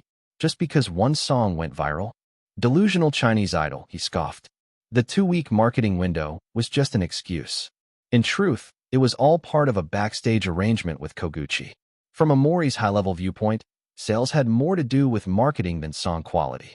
He found the EP, titled A World Worth Hoping For, just average. His earlier praise had been polite filler. "Koguchi hasn't changed," Amori said. He called in his assistant. "I heard TBS and TV Tokyo are both negotiating to buy Chinese variety show rights." "Yes, TBS made a higher bid. They're already in talks," the assistant confirmed. The acquisitions weren't secret. Anyone paying attention in the industry already knew. Idolizing some Chinese celebrity, Amori scoffed again. Spending tens of millions of yen for one Chinese variety show? What ROI does that bring? TBS would be better off renovating their busted-up conference room. TBS was notorious for its rundown facilities. Their conference chairs looked like hand-me-downs from a war zone. Meanwhile, in Thailand, news of the upcoming broadcast of the Hokkaido Uplift concert made waves. Chu Zhi's friend, Su Shangbai, was there on serious business. He wasn't just traveling. His actions mirrored George Soros's attack on the Thai baht decades ago, although with far less capital and a more targeted agenda. Sugar. Thailand, one of the world's top 3 sugar producers, accounted for 5% of global supply. Its sugar industry was vital, even hosting the world's largest candy expo. But Su Shangbai wasn't alone. He had backing from Singapore's Sugar King, an Indonesian cane dynasty, and several domestic allies. Together, they aimed to collapse Thai sugar exports by exploiting systemic loopholes in Thailand's trade policies. "I wonder how many people will lose their jobs when this plan goes through," Su Shangbai murmured. Walking through Bangkok's Klong Toi slums, he saw firsthand the cheap labor powering nearby sugar factories. If his shatter the sweetness plan succeeded, even these meager incomes would vanish. Domino-like shutdowns would ripple across the country. He wasn't heartless, but he believed in China's dominance in the Asian sugar market. And to achieve that, he needed to treat Thailand and India with 5 years of economic pressure. The plan was his own creation. Thinking about the consequences depressed him. Su Shangbai lacked the ruthlessness of a true capitalist. Thankfully, seeing news of the Hokkaido concert cheered him up. Chu Zhi would be performing, and that was a comfort. In Thailand, the concert promo focused on the Dalong 4, with Chu Zhi only briefly mentioned. Japan's narrative control was effective. By emphasizing international rescue teams, they softened public backlash while dodging accountability. In Korea, the reaction to the concert was even more explosive. First, the OK Duo, a popular local act, had major pull. While not as dominant as top-tier K-pop groups, they still had fans. More importantly, there was Chu Zhi. Though his popularity in Korea had waned, his fanbase remained passionate. The mainstream media's constant criticism only strengthened their loyalty. Cafe Chu Zhi, a Korean fan forum, erupted. Fans were thrilled to finally see their idol again. But why hadn't the concert taken place in Korea? Wasn't Korea also plagued by frequent earthquakes? We have multiple tremors each year. Why hasn't the Ministry of Culture hosted a similar event for our victims? Do our people not deserve comfort? Chu Zhi definitely speaks Korean. His first overseas appearance was on Masked Singer. That proves he cares about Korea. It's the media. They've blacklisted him. They're afraid. The old men running our networks are cowards. Soon, their frustration turned outward. They invented enemies where none existed. The Korean internet blew up, and Chu Zhi-related terms trended across the board. OK fans accused Chu Zhi's fans of being traitors who idolized foreigners. Chu Zhi's fans fired back, mocking OK for their mediocrity. The argument spiraled. Chu Zhi had taken too much attention and resources in Korea. Despite a stronger start, his Korean fanbase now faced coordinated pushback from other fandoms. What's so great about some Chinese singer crooning wordless melodies? What's with all this highest vocal range in Asia talk? If high notes made you a star, why not worship sparrows? Chu Zhi is a plague on the industry. His fans are viruses. We have Sung-yoon sensei. Compared to him, Chu Zhi is a piglet. He only beat a fellow rookie on Masked Singer. Sung-yoon was a judge. Hateful comments poured in. Some fans lost faith and fell silent. Not everyone had the nerve to fight the whole industry. In Korean, piglet is not a cute nickname. It's a vicious insult. One could only imagine how Shin Yong-woo, the veteran singer Chu Zhi defeated, felt reading such venom. Despite these storms, the world didn't stop spinning. Night followed day. The sun still rose. And soon, it was the 28th. October 28th, the day hearts broke. October 28th. With time zone differences taken into account, China was the first to air the broadcast, followed by Thailand. The Korean peninsula came last. I haven't watched Central TV in ages. The last time was probably 2 spring festivals ago. I feel like I can't connect with the New Year gala anymore. Mo Ching-Ching sighed, her mind drifting to thoughts of her mother. Whether the show had changed, she didn't know. What she did know was that she had changed. She used to laugh beside her mom in front of the TV every New Year's Eve. Now, when the festival came, her mom spent it arguing over the phone, probably over another failed investment. Either way, all of Mo Ching-Ching's income as a singer ended up in her mother's hands. Today, she had no work. Holding her tablet, she flipped between apps, refreshing Weibo while waiting for the concert to begin. For once, she was just like any other fan, just another little fruit. Except she had stood on that very stage. She had heard, up close, the way despair gave way to something divine. This time, Chu Zhi is going to prove once and for all that his singing is top tier. I want to see what anyone dares to say after this, she muttered. The seconds ticked by. As the show aired, the live stream chat was full of fan messages. Reporting in, where there's Chu Zhi, there's me. LMAO Chu Zhi is getting better and better. This must be an A-list Asian stage, right? Of course it is. Darren and Sung-yoon are international stars too. Chu Zhi's fans had practically taken over the screen. Their focus was funny, though. Career fans were quick to analyze the concert's prestige and confirm that their idol was, indeed, of the highest rank. Mo Ching-Ching quietly posted a comment herself. Go, Chu Zhi. You're the fattest. Around 20 minutes into the broadcast, she noticed something odd. The performance order had been rearranged in post-production. She was supposed to go after Chu Zhi, but her segment aired first. Who's this girl? Her voice is kinda amazing. That's Mo Ching-Ching, you cultureless louts. Triple Golden Disc winner for Best Pop Female Vocalist. She's slaying me with that tone. I'm into it. Like, really into it. Hee hee, you guys know how to talk. Keep it coming. Mo Ching-Ching felt genuinely happy. She had given her best on stage, inspired by the serious dedication of her mentor, Li Huai. But then, her most anticipated performer appeared. Musical note. I thought about dying because the seagulls cried at the pier, floating and vanishing with the waves. Musical note. The Chinese subtitles were perfectly placed, readable size, clean color, just right. Mo Ching-Ching read the lyrics while listening. She hadn't felt particularly emotional on sight, but now, watching it on her phone, something was different. She could feel the weight of every syllable, every pause. It wasn't just performance. Chu Zhi sang like someone who had walked through fire, who had seen the other side. That kind of pain couldn't be faked. Musical note. I can't tie my shoelaces well, they always come loose. Musical note. There was a tremor in the delivery. Even if you didn't understand the language, you could picture it. A little girl, shoes caked in mud, stumbling along. Her laces keep slipping, but she rushes to tie them anyway, because her mother, holding a black umbrella, won't stop or wait. I used to wish I had that level of vocal skill, Mo Ching-Ching murmured. Now, I'm not sure I want it anymore. Because she knew now, some voices came from wounds too deep to want. During the song, even the live stream chat fell quiet.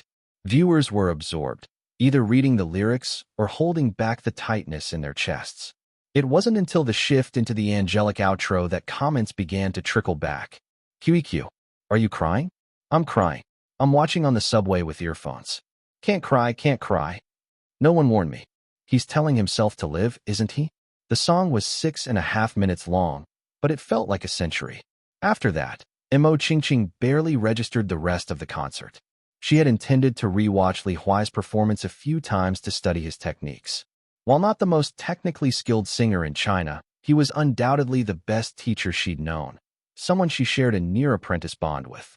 But after what she'd just seen, even the Japanese audience was won over. How could someone like Mo Qingqing, who knew Chu Zhi's career inside and out, not be affected? Feeling emotionally drained, she opened the Orange Home app to check the fan comment section. "Let's see what chaos the little fruits are stirring up," she said aloud. She loved their wild, ridiculous comments. Every one of them was a character, sweet, hilarious, sometimes a bit too fast on the innuendo. Like frowny face meeting Chu Zhi is like being a northeasterner eating noodles. No garlic left behind. Chu Zhi and I are both pilots. We're supposed to take turns flying in sequence, per HQ protocol. But today I wasn't feeling well.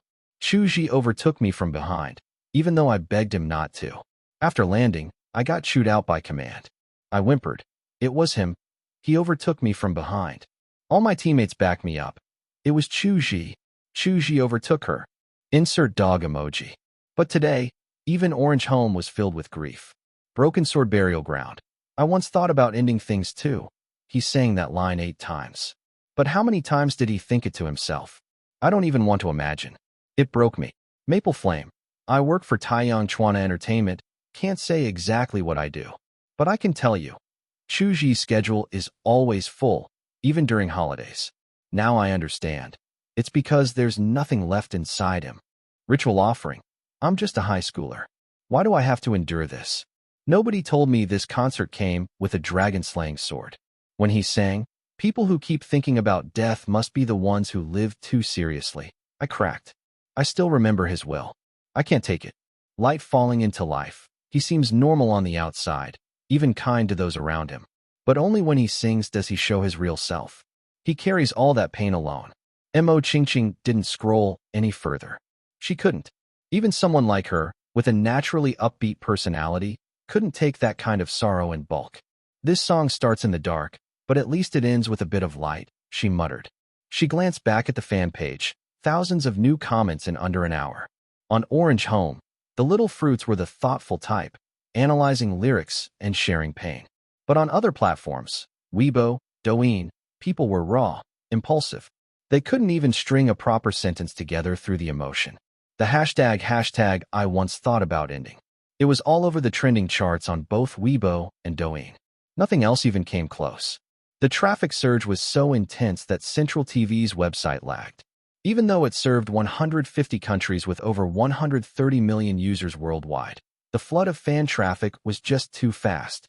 On the site's real-time ranking, the #1 slot read, "Chu Zhi, I once thought about ending it, Hokkaido Uplift Concert." The rest of the top 5 looked like this. 2. 7th National Census announced for next year, News 1+1. 3. This weapon is the poor country's atomic bomb, weapon showcase. 4. In the deep mountains, the 5-legged pig, what's on your plate? 5. The most modest tomb of the 13 mausoleums, history speaks. That #1 listing felt so out of place, it was almost absurd. Central TV never had to lean on celebrity culture before. But this time, they couldn't ignore it. And they weren't the only ones affected. Another artist who dropped his album today, Gu Beixing, with passerby/passing through, had his entire launch buried. Even with paid promotion, he couldn't break through. Anyone who crossed paths with Chu Zhi today ended up unlucky. I knew it. I freaking knew it. Back in Japan, Fei Ji, still deep in negotiations for another deal, had been refreshing his phone all day. The moment the broadcast began, he braced for impact. And now, his WeChat Moments feed was filled with identical posts. Because someone like you exists in this world, I've begun to like it just a little. Because someone like you lives in this world, I've started to look forward to it just a little. Both posts had the same picture, Chu Zhi's performance on stage. One was from Hiyu, the other from his cousin, Jing Jing. Fei Ji scrolled further. 3 more friends had posted the same message. 5 people in total, 3 of whom were industry insiders, like Hiyu, a mid-tier singer. The remaining 2? One was definitely a relative. The other was an old college classmate. Fei Ji had never separated his work account from his personal one. Brave man. What's going on? Why are they all posting the exact same thing? He frowned. Even coincidences didn't stack 5 in a row like this. A quick search revealed the source. Chu Zhi's fanbase, the Little Fruit, had launched a social media campaign called Because of You. The message was simple. Copy and post this single lyric to your feed to let Chu Zhi know he was that kind of person. Chu Zhi's popularity is no joke. I've got 5 fans in my friends list alone. Fei Ji chuckled to himself. Anyone willing to take the time to post this clearly wasn't just a casual fan. These were diehards. The Because of You campaign revealed just how far Chu Zhi's reach extended, quietly but widely. This wasn't targeted emotional manipulation. It was a clean hit, and the pre-launch planning had been solid. Even a simple move from Chu Zhi felt like a finishing blow. As the whirlwind stirred again around him, Chu Zhi was preparing to reject Lao Qian's latest offer. The script for When I Close My Eyes was still sitting on his desk. On the surface, it looked like a supernatural thriller. Wait a minute, Chu Zhi muttered. This plot feels familiar. Isn't this a little too similar to Farewell My Concubine or even Sue 11? Has this kind of script appeared on Earth before? He asked mentally. Hey, system bro, help me do a search. You're fast anyway. Just zip and we'll have the answer. Search fee, 1 personality coin. The system replied curtly. Oh, Chu Zhi tapped his chin. So there really is a similar script, huh? Question mark. The system sent back a question mark, confused. If there wasn't, you'd have just said no. But asking for a fee means the data exists. And if it were a flop with limited info, you'd say so outright. The fact you're charging me tells me this has potential. The system went silent. It clearly didn't want to argue. Chu Zhi smirked. The system was still young and naive. He had dealt with too many interns like this in his past life as a boss. Don't worry, system bro. We're tight. I won't trap you with weird questions. You see, I'm honest with you, right? He added. The system gave no reply. And no reply was the best answer. It meant agreement. Chu Zhi nodded with satisfaction.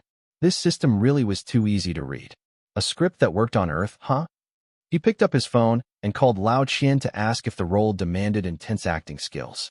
After reading through it, he didn't think there were any dramatic emotional peaks. Lao Qian had anticipated this question. He had already asked around and responded. The reason director Atsuru wants you is because of the fragility and purity you showed during the concert. You give off a clean youthfulness. Clean youthfulness? Chu Zhi raised a brow. That sounded like a polite way of saying, you've got the looks. One thing to note, Lao Qian added. The role is a high school student. I'm 22. Playing a teenager feels a bit of a stretch, Chu Zhi frowned. I think I look a little mature for that. Mature? Lao Qian nearly rolled his eyes. He hated it when people had no sense of their own attractiveness. Chu Zhi had great skin and youthful features. Their team's makeup artist always had to age him up for photo shoots. Now he was saying he looked old? For this role, the makeup would make him look younger. Put him in a school uniform, and he'd drop 5 years instantly. 17-year-old? Easy. Lao Qian nearly rolled his eyes. He hated it when people had no sense of their own attractiveness. Chu Zhi had great skin and youthful features. Their team's makeup artist always had to age him up for photo shoots. Now he was saying he looked old? For this role, the makeup would make him look younger. Put him in a school uniform, and he'd drop 5 years instantly. 17-year-old? Easy. Still, Lao Qian didn't bother to argue. We'll set up a trip to Tokyo. Try on the look, take a few photos. If it works, then we'll sign. Filming will take 2 months, and it's not a closed set. You'll be able to come and go, he reassured. The terms were good. Chu Zhi agreed to test the look. Meanwhile, the broadcast hit Thailand. Their network had edited the episode, clearly trying to downplay Chu Zhi's appeal. They cut his opening remarks and the live-on message at the end of his stage, but thankfully left the performance intact. In the face of true talent, these little tricks were useless. Chu Zhi still gained fans in Thailand. With his skill and looks, it was impossible not to. The last country to air the concert was South Korea. The state broadcaster, KBS, had stronger reach than MBC, who had previously worked with Chu Zhi. KBS paid better too. With shows like 2 Days, 1 Night and Invincible Youth, plus their flagship music program Music Bank, their audience base was solid.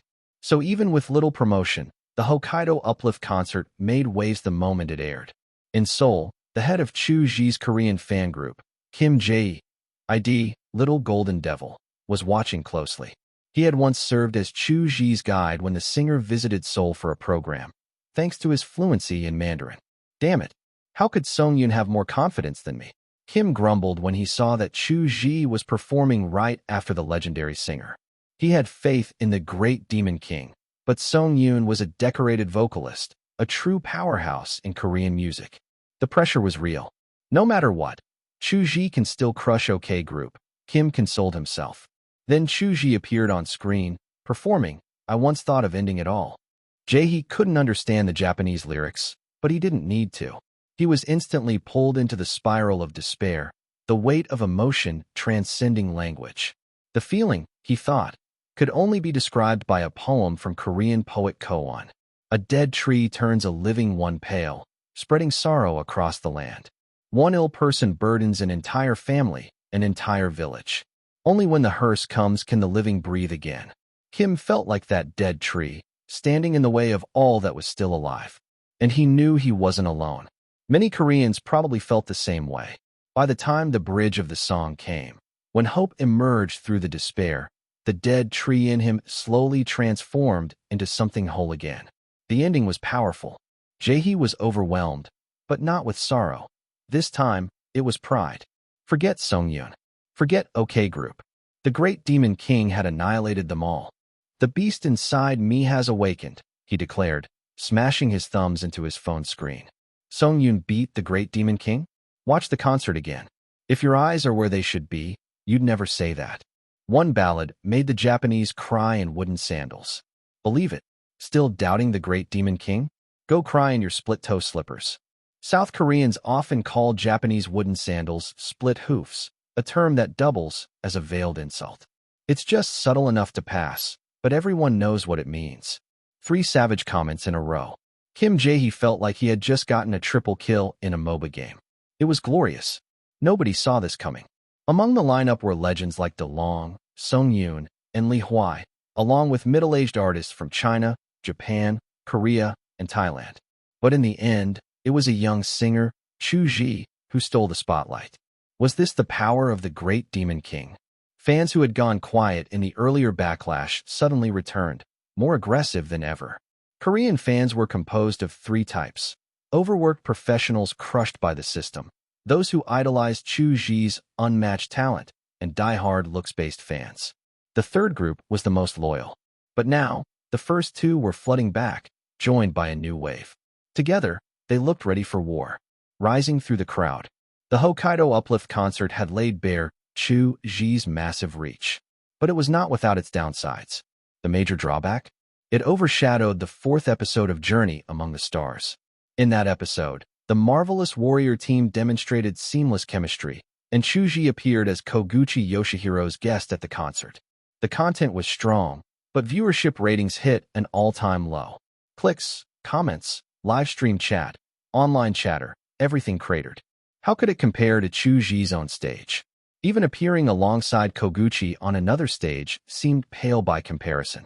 Producer Che, here is the new budget proposal. Assistant Xiao Tang handed over the documents, speaking cautiously. After 2 years working for him, Xiao Tang knew producer Che's nature well. Everyone's a brother when things go smoothly, but when they go south, who's left? Still, he had to try. A friend of his at iQIYI had finally scored a small independent project, but the budget needed approval from Che Lun, iQIYI's vice president and head producer. Che Lun reviewed the budget quietly. 20 minutes later, he signed and said, "Looks good." This was typical. Despite his tough reputation, Che Lun never let emotion intersect with work. If it was good, it passed. Xiao Tang was surprised. He expected a grilling, but instead found calm acceptance. Before the storm, there is always calm. Anything else? Che Lun asked, noticing Xiao Tang was still lingering. Well, our episode 4 rating. Xiao Tang began, then cursed himself inwardly. Why bring it up? Of course, it was dumb. Che Lun waved it off. Episode 3 featured Brightest Star in the Night Sky and that concert from Central TV. 2 big events. It's no wonder episode 4 dipped. But episode 5, Earthquake Response, Chu Brother Saving People, we've held that offline for 2 weeks. That will bump the ratings. Calming the assistant, he added, no need to worry. Just focus on your work. Yes, understood. Xiao Tang departed, relieved at being spared scolding. Che Luan returned to planning journey among the stars. Japan was off the table, too much bad luck. He mused about filming a survival special in a remote wilderness, then quickly dismissed it. We need another country, he told himself. Italy or France would be beautiful but expensive. Sponsors were still backing them. That's why he stayed calm. He asked the team, "Is there a country that feels like Europe but costs less?" They answered, "Russia." Russia could offer exotic visuals without the European price tag. Plus, it gave better production value. Che Luan smiled. Chu brother speaks Japanese. Maybe he can learn Russian too. They debated locations. Finally landed on St. Petersburg, the artistic capital, home to ballet, fine art, classical music, and the world's top academies. He pushed the team into action. With episode 5 covering earthquake rescue, they had no buffer. It was go time. Outside, the weather reflected their urgency. Light rain with wind in the morning, pouring down by afternoon. November was ushering in its season. At Yuehua Entertainment Company, the atmosphere was heavy. 60% of staff wore sullen expressions. 2 of their top stars had been poached by Dahua Entertainment. The 2 companies were embroiled in conflict. Still, Gu Beixing showed no signs of distraction. Reviewing his album sales report, he saw strong numbers. Over 40,000 physical copies and 140,000 digital sales in the first 24 hours. Those are good figures, his manager, Mian Tiao, reassured him. But if not for being overshadowed by Chu Zhi, you'd have sold an extra 10,000. Beixing shook his head. I can't blame Chu Zhi. My music did well, but not well enough. Next album, I'll push for growth. He forgot the favor Chu Zhi had done for him. Sometimes revenge did not need fireworks. Chu Zhi wanted Dahua to fail slowly, not collapse overnight. So the board couldn't just dump the company and run off wealthy. That's why he sabotaged them subtly over time. Any rival giant can be worn down. Chu Zhi had quietly orchestrated a slow decline for Dahua, breaking their boy group GZ, targeting their stars, causing stock prices to slip, forcing them to sell off subsidiaries and absorb loans. Even Hunan Mango TV felt the ripple. One of their cameramen said, "I just don't like Chun Nan." "Why?" asked a new production assistant. "Not because of who Chun Nan is, but he's from Dahua Entertainment." "You know Chu Jio?" said the cameraman. "Chu Jio. Top star Chu Zhi. Because he has PTSD, he drinks before performing to ease stress. They call him Chu Wine. But he doesn't drink much, so they also call him Chu 9. Why 9?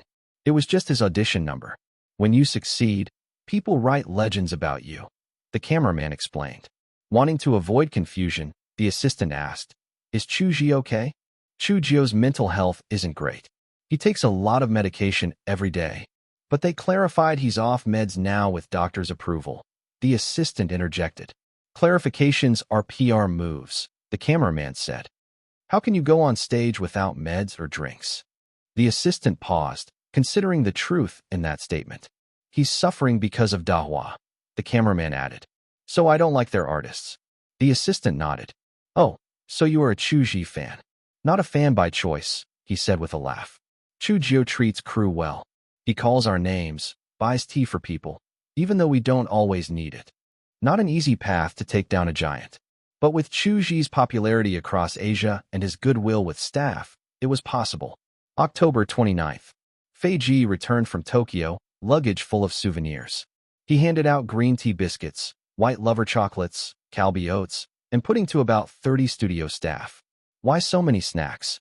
Lao Qian asked. "Won't security think you're a domestic reseller? First-class baggage allowance is 80 kilos. I only bought 40.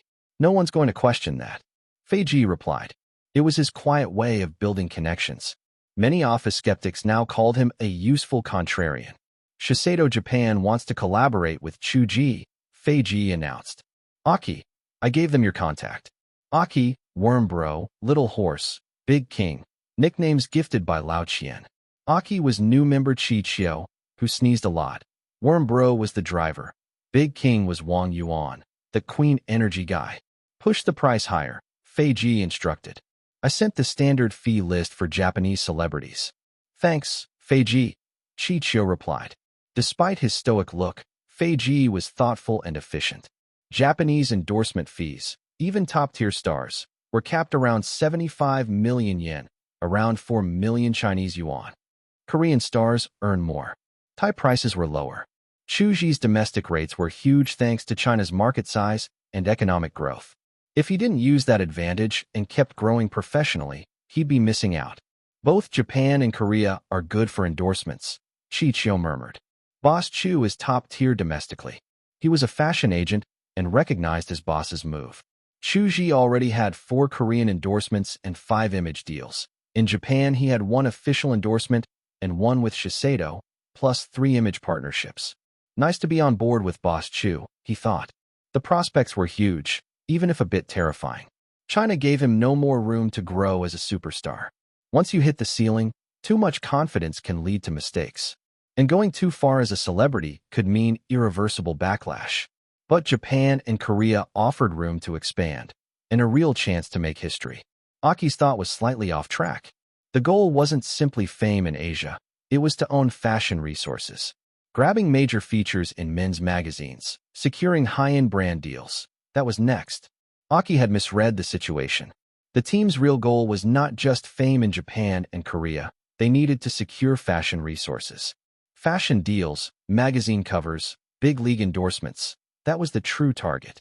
All day, Chu Zhi focused on the fashion world, fitting in extra appointments even though his schedule was tighter than usual. His office buzzed all day. By night, returning to his minimalist home, a single bed in a small space, he was wired. Yes, the place was a bachelor pad. Though orderly, no one lived with him. A true dog's den. Today he had walked the bizarre super influencer runway. Afterwards, he politely declined multiple peer invitations, earning 2 achievements. Appeared barefaced in public once equals 120 personality coins. Turned down peer invite 20 times equals 5 personality coins. I promised. I'd draw from the reward pool when I reach these achievements. Let's go. He cued the blind box draw. Rewards. Peacock Dance Mastery. Oddity, WPS Master Cookie. Master of all Indian languages. Song voucher ×3. Album, After Tomorrow. Album, Hot Hits. Hot Hits referred to Leslie Cheung's album, an old favorite, with memorable tracks still replaying in Chu Zhi's mind. He did not want the album prizes. He already had many copies and didn't need more After Tomorrow either. Mastering Indian languages was useless to him. Peacock Dance. He associated that only with Yang Liping's legendary version. The WPS Master Cookie intrigued him. It let a person become WPS. Type mentally and sync to your phone. Fancy, but a bit absurd. Definitely a novelty for writers or programmers. Song vouchers were useful. With 3 coupons, he had backup for urgent song production needs. He reached in again. Xiang pill. A scented pill. Worthless. The pill cost 3 coins on sale, but cost 5 to draw. He lost 2 coins. Bad luck day. He paused with 9 coins left. The pill smelled faintly floral. He popped it in and sniffed. Nothing. The system explained. The scent was so light only others could smell it. That was fine. He checked tomorrow's schedule. Jam-packed, but a break from 15 to 15:40. Perfect timing for a badminton match. Since Tokyo, Li Huai had encouraged Chu Zhi to revive old hobbies. Every week he spent time on them, and even Fei Ji had no objections this time, fed up with Chu Zhi's previous workaholic ways. Once tasks were done, Chu Zhi slept early. His discipline surpassed most students. He had no weekend off. Results spoke for themselves, not just in his bank account, but in influence. His actions carried weight. Backstage at the mall gym. Zhangji, what's this schedule? Snatched hard, huh? Asked Zhou Yui, a new trainee at Taiyang Chuan Entertainment. He was 19, in junior year, a top 16 contestant on a singing show, and seeing his manager eyeing a spot got him curious. Good fruits coming your way, Zhangji patted him. What? Yui looked confused. Means you're in luck. I know you were praised for basketball, swimming, badminton. Your younger brother is on the provincial badminton team, right? Oh yeah? My dad pushed sports over art. I played school basketball, swam, and practiced badminton with my brother, Yui explained. Great. Your good times start now, Zhangji smiled.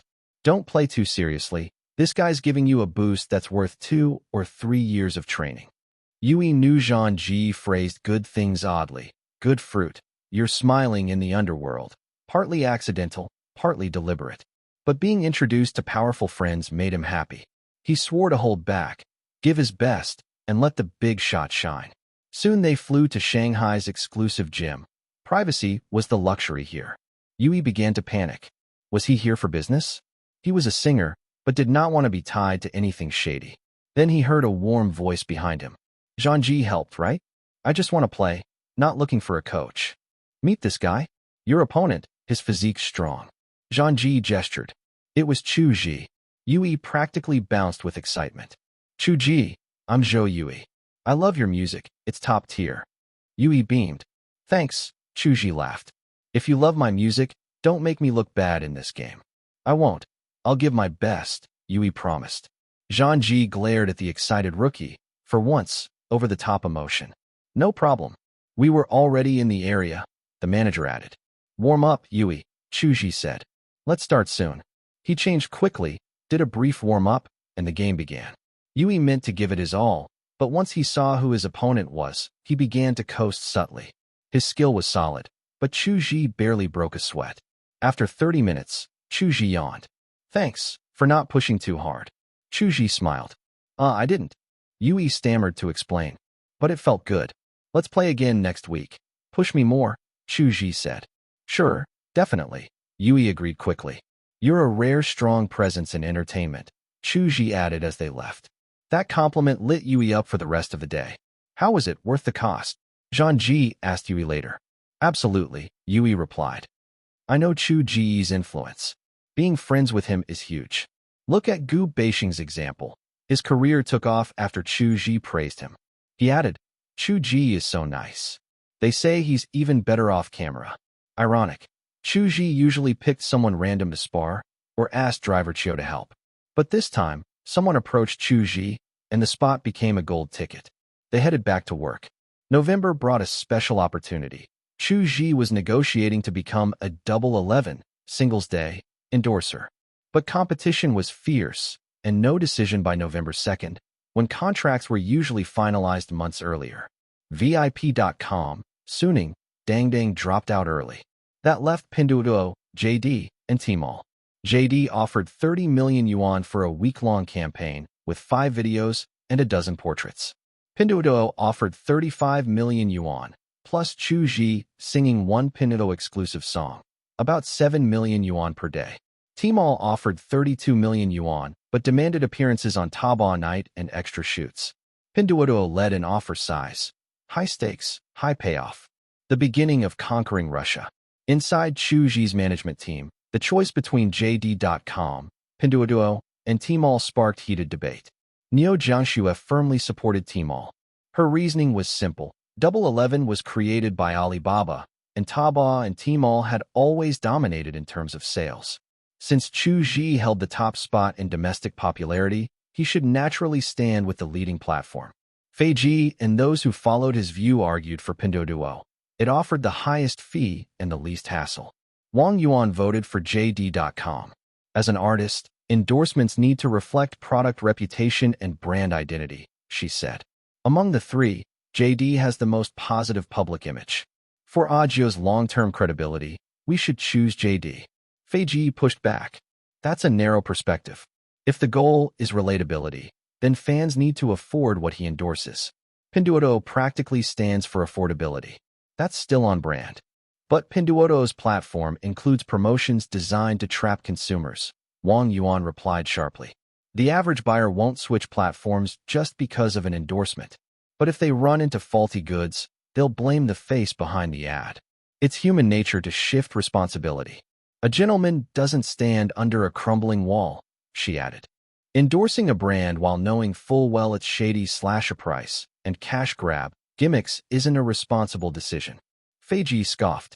By that logic, any brand could explode in scandal. Nothing is 100% safe. Their back and forth left Neo Jiangxue speechless. She realized she couldn't find a good counterpoint. After weighing everything, Chu Zhi sided with JD.com. Originally, he had leaned toward Tmall too, but the schedule clashed. He simply couldn't fit in the Tmall Double 11 night recording.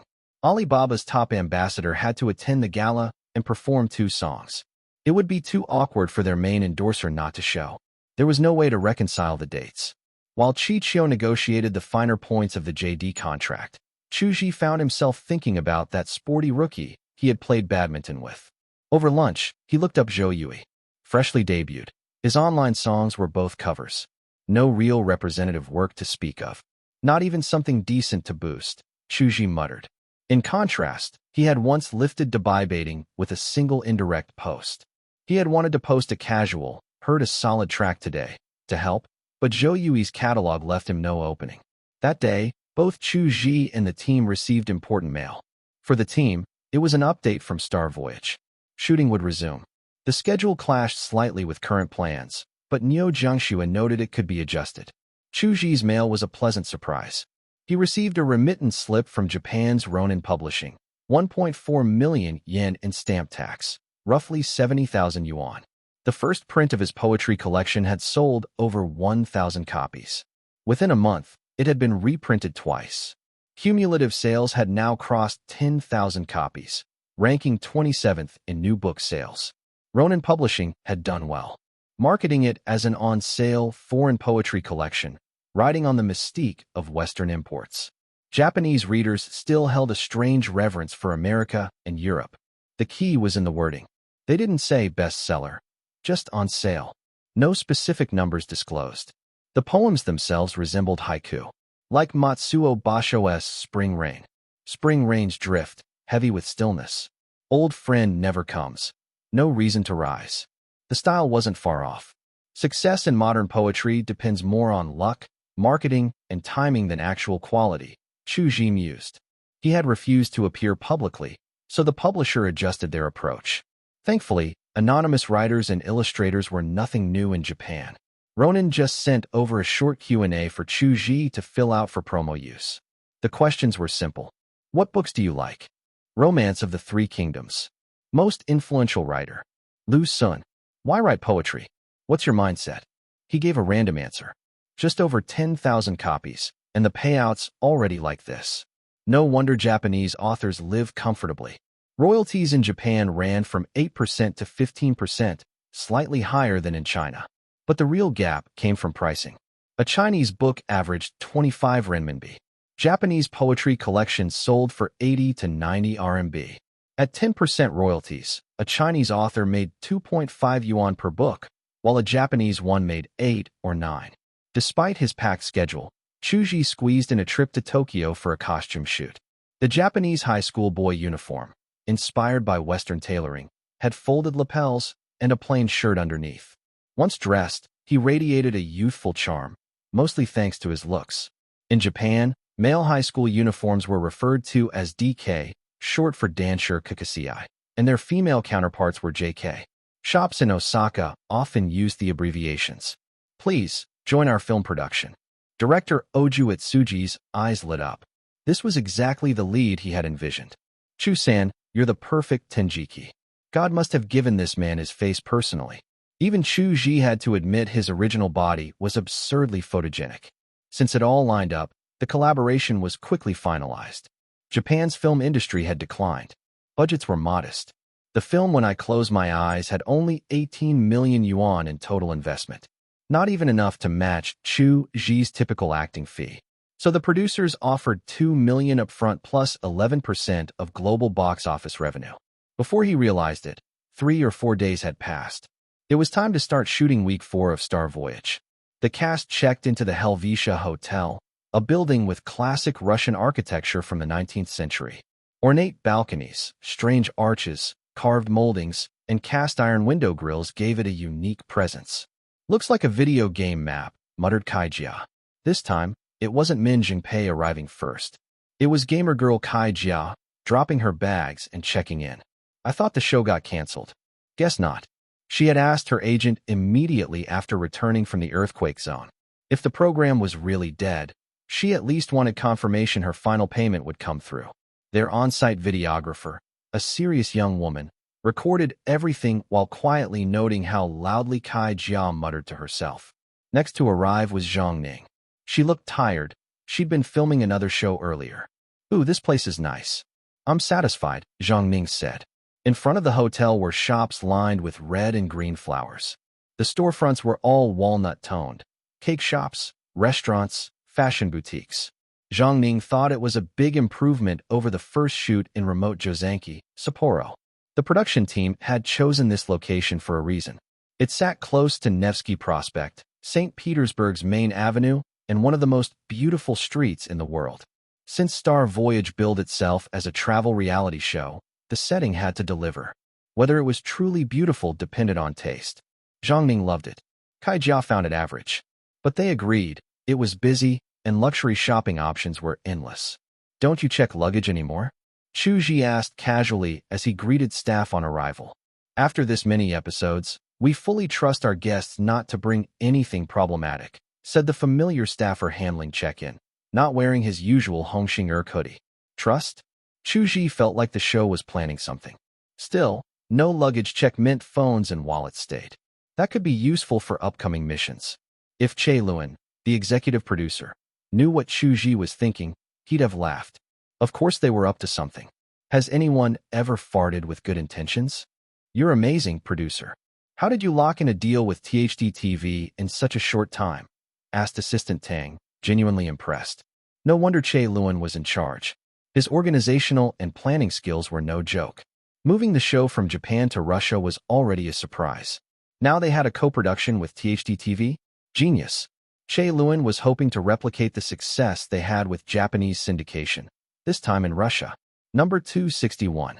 When translation matters. THD TV, short for Your New TV, had become hugely popular online in Russia. Their hit show in China had been Psychic Showdown, which was oddly more compelling than Mysteries of Science, largely because there was no regulation against seances abroad. After many days apart, the Marvel Warriors, elite tier team, have arrived in Russia to assist the local branch. First, find the local branch. A familiar mission letter arrived with a string of Cyrillic text, the mission hint. Kai Jia was fastest. She whipped out her phone and used offline translation mode via camera. "I don't know why they didn't take our phones. I downloaded the Russian language pack just in case," she explained. The translation popped up. "Eat pineapple, chew pine chicken. Your end is here, bourgeoisie." Kai Jia read the results aloud. "This sounds like the Soviet poet Mayakovsky's Eat Pineapple. I won't read the entire analysis, but this poem was used as a battle song during the Winter Palace uprising. Could the clue be at the Winter Palace?" Min Zhongbei guessed immediately. "They didn't take our phones, so we could research. They opened Google Maps." Kai Jia nodded. "It's only 2 or 3 kilometers from our hotel. Not far." Zhang Ning at her teammates. "Wait, what's pine chicken?" Across the room, Lo Jianwei lit up. "In China, pine chicken is a protected species. In Russia, they used to eat it. It was even in a famous Russian salad, along with crayfish. But they've replaced it now with carrots and chicken," he added. Suddenly, everyone understood. Kai Jia and Zhang Ning spoke over each other with excitement. That's why Chu Zhi commanded such warmth. He never let the atmosphere falter. Chu Zhi waited for a pause before speaking quietly. "Logu, you were saying something?" "Yeah. When I scoped the hotel after check-in, I saw 2 wings, the soak wing and the basting wing. We're in soak, which has a Western menu. Basting serves Russian food. Their signature is pineapple stew with pine chicken. Staff recommend it to every guest. The pine chicken is farmed, not the wild species." Chu Zhi caught the clue. If both wings were open for filming, staff must have been briefed. Then it must be basting wing. "Jia, look up Mayakovsky's birth and death dates." Kai Jia used her reflexes as a gamer. He was born July 19, 1893, and died April 14, 1930. Our hotel has 13 floors. Room numbers are 3 digits, so 719 and 414 match. Maybe also 893 or 930. "Let's go now." Zhang Ning jumped up. "Take it slow." Chu Zhi noticed Zhang Ning's left arm was still plastered. "Bones take 100 days to heal." Zhang Ning shook him off. "I've had heavier injuries filming. And it's not my leg, you're fine." They rushed toward the basting wing. Inside a room, 2 guest performers lounged bored, just like on Otaru Island. THD TV always introduced its guest stars early. To everyone's surprise, these were 2 Russian singers, a man and a woman. The male singer, Mikhail, was 32. Not the stereotypical burly look, but handsome with prominent eyebrows, a strong nose, and a lean figure. The female, Aurora, was 28 with dark brown hair and striking blue eyes, translucent as a gemstone. Both had won the Victoria National Music Award. Where are the others? Aurora asked. Mikhail, playing Minecraft, replied calmly. We've only been here 30 minutes. Aurora impatiently pulled up the bios of the 5 Chinese celebrities, in Russian. She focused on Kai Jia and Chu Zhi. Of course, Kai Jia caught her eye first, as Aurora was openly a lesbian. Girl meets girl, right? They had a THD videographer in the room. Meanwhile, Chu Zhi and Kai Jia reached room, that's 719. They knocked on 414, no answer. Then 719, nothing. 893 and 930, also silent. Kai Jia felt panic creeping in. Had they been wrong? Lo Jianwei was quiet and tense. Chu Zhi sensed his concern and took responsibility. It was my conclusion. Your information was sound. Kai Jia reevaluated her logic. Suddenly, the door at Basting Wing restaurant opened. No cryptic coordinates, just a direct reveal. Aurora and Mikhail sat there. The Russian meal with pine chicken and pineapple confirmed the clue. The puzzle was simpler than they thought. Kai Jia inwardly groaned at overthinking. Back at the control center, Che Luan was smug. He replayed the failure of logic, because Chu Zhi never followed standard logic. He saw the full picture first. High emotional intelligence, or zero adherence to rules. Zhang Ning asked, so the pine chicken and pineapple clue was pointing to that restaurant. Kai Jia nodded. Previous puzzles were easy. This fits. Chu Zhi quietly noted. If they hadn't had real-time translation, this whole exchange would be a headache. He needed to bring out the interpreter. Moments later, after the two groups struggled through a few awkward phone translations, a staffer, no big cat sweater, so they called him Blue Man, stepped forward. Would you like to exchange your phones for Bluetooth translation earpieces? That explains why they didn't confiscate phones, Kai Jia said. But can we exchange only half? Blue Man replied firmly. No, all or none. A reminder, you'll need to hand in phones during a mission. Think carefully. Chu Zhi tilted his head. That feels unfair. Blue Man paused. Why? Phone for earphones is reasonable. But I speak Russian, Chu Zhi said. At this, Min Zhongbei gasped. The team leader speaks Russian? Chu Zhi turned to Mikhail and Aurora. Miss Aurora, Mr. Mikhail, is my Russian understandable? Of course, Mikhail said, surprised. Fluent enough. Did you study here? Aurora nodded. Yes, the pronunciation is so perfect I thought you studied abroad. Flattery multiplied. His interest in their culture elevated the connection. You're Russian. If unseen, I would think you are Russian, she said. In Russia, people include the patronymic when addressing formally. Call someone by their first name to be polite in daily life. The two artists addressed him respectfully. Min Zhongbei jumped in with a grin. I knew you weren't human. Come out, shapeshifter. Kai Jia groaned softly. Why pull both Japanese and Russian? Are you trying to be our translator? Zhang Ning laughed. Chu Gu, would you like to be my daughter's godfather? Chu Zhi quietly smiled. Some might think a single person can't be that exceptional. But others, like Lo Jianwei at Chu Zhi's age, could hardly finish 2 bowls of rice. The crew from Journey Among the Stars and THD TV filmed the scenes simultaneously, doubling the coverage. The feeling returned. Exactly that moment when as a producer you lose control of the show's direction. Chu Zhi, aren't you slacking off again? Che Luan rubbed his forehead. He'd studied abroad and learned languages casually. It wasn't normal for a star to self-teach multiple tongues. Chu Zhi was not a normal celebrity. You can call me Aurora. Aurora reached out to Kai Jia in friendly Russian.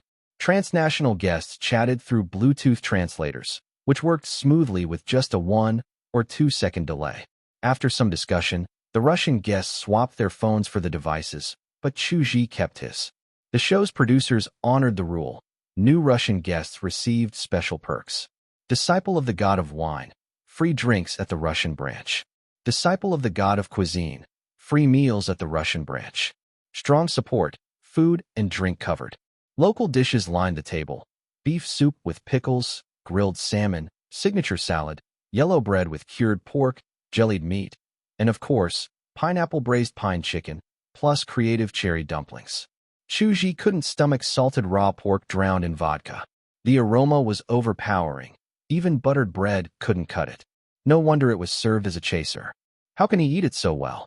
Chu Zhi looked at Lo Jianwei in wonder, who happily ate everything, even fine kaiseki and ataru. Lo had a pirate's appetite. Chu Zhi's favorite dish that night was the salad with creamy potato and diced ham. Night fell. On a silent, freezing November evening, Chu Zhi opened the window and listened to cold air sharpen his senses in near-zero St. Petersburg. He queued up the new album by Gu Beisheng, yet to be released, for a listen. A songwriter with real chops, he thought. Without training, he wouldn't distinguish chords or production quality, but with his creative background now activated, he could. 7 noticeable originals out of 11 tracks. He smiled and shared on Weibo. In the Mandarin pop scene, we need more singer-songwriters like this. Then he posted a casual update. Heard a lovely song, sharing it now. Hashtag SodaNight, hashtag goodnight. He forgot they were 5 hours ahead. His 10:30 p.m. was 3:30 a.m. back home. After posting, he closed his phone to read. Even on the road, his nightly studies never paused. The next morning, under a low, chilly sky, commuters bundled up. A drone delivered a mission briefing, followed by a remote-controlled toy car weaving through chairs and stopping in front of them.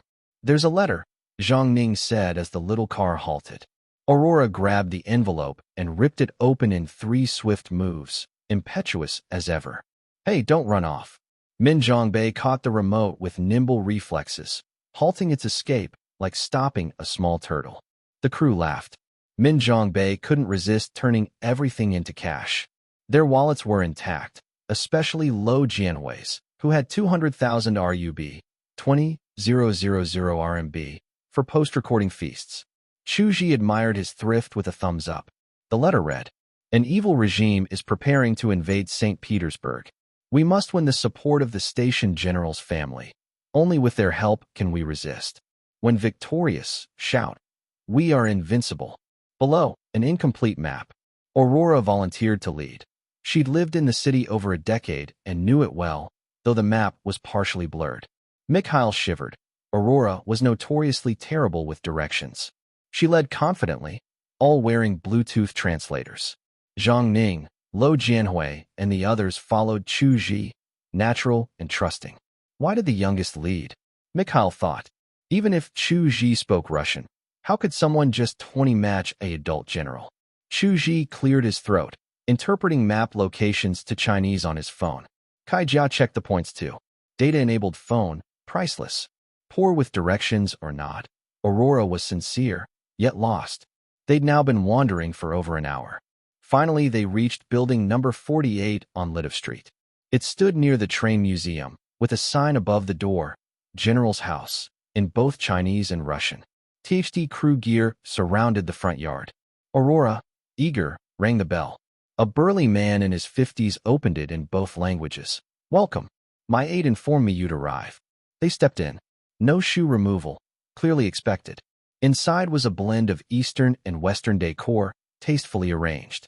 They entered the living room to find the general's wife and their teenage son. Zhang Ning recognized the woman immediately. Lin Feifeng, a famous Chinese actress from the 80s to 90s who married abroad. Her husband, Fedotov, was a sturdy Russian painter and professor. It's been so many years. Lin Feifeng greeted them warmly. Her Chinese still perfect, with an accent of a mother's care. She seated everyone and served tea. "This is my son, Onegin," she introduced. Fedotov entered solemnly, adopting a commanding tone like reciting opera. "If you wish to earn the support of General Petrov's family," he said, "you must show your sincerity." He paused dramatically. "Through music. Music speaks best to the soul. Sing for me, General Petrov's wife, and young Onegin. If all 3 of us are moved," he raised his voice, "General Petrov himself will aid you."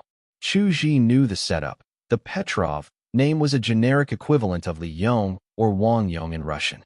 Using a Chinese mother, Russian father, and biracial child created believable authenticity. A song for justice.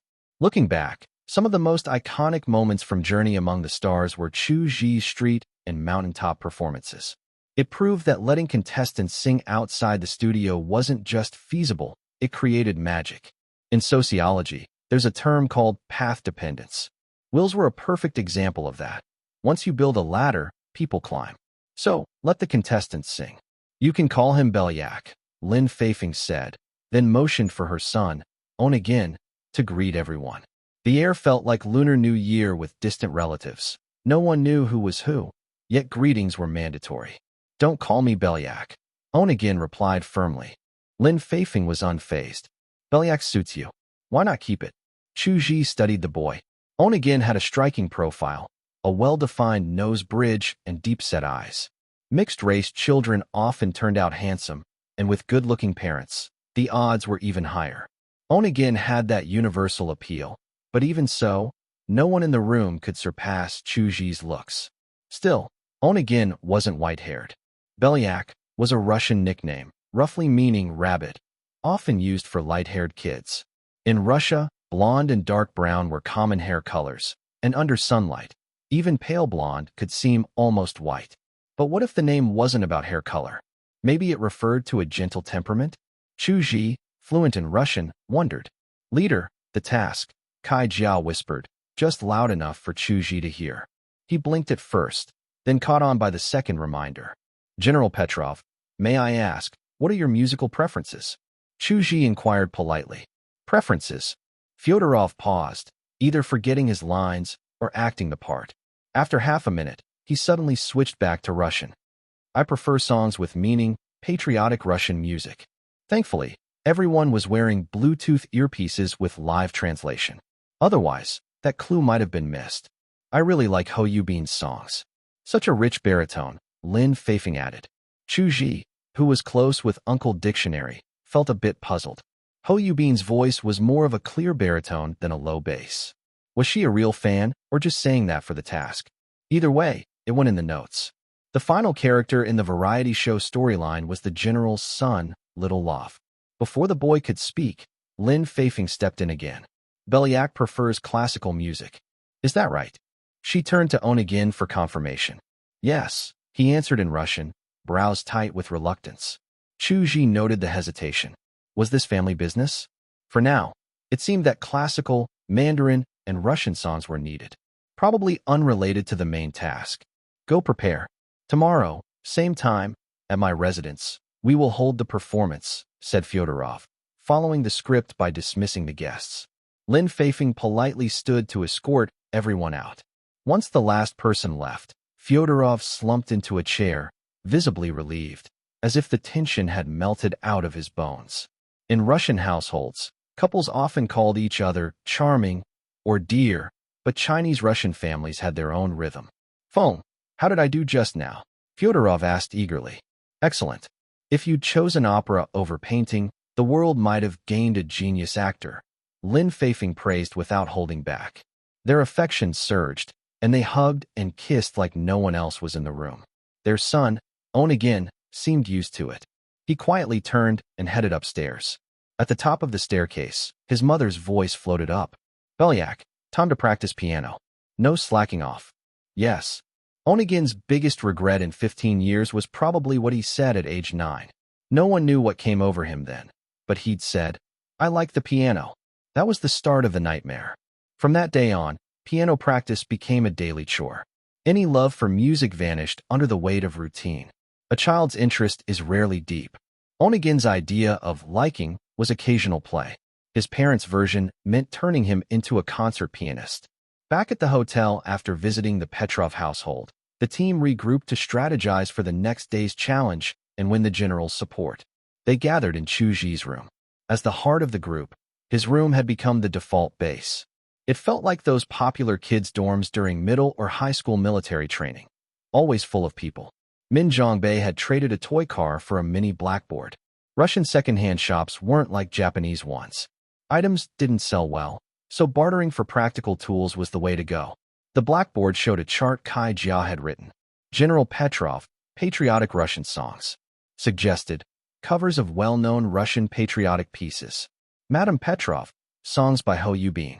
Suggested, just sing Ho Yubin's classics. Little Love, classical music. Suggested, Tchaikovsky, Stravinsky, Rachmaninoff. Uncle Ho's songs. Luo, you can handle that, right? Chu Zhi asked. You should sing them, leader, Luo Jianwei replied. After 2 live shows, he knew he wasn't as good as Chu Zhi. Come on, Luo. Don't push everything on me, Chu Zhi said. I remember you covered Uncle Ho's hit, Riding a Camel. You're perfect for Madame Petrov's performance. No slacking. More stage time meant more screen time. Zhang Ning and Min Zhongbei both saw through it. Chu Zhi was giving up the spotlight to let others shine.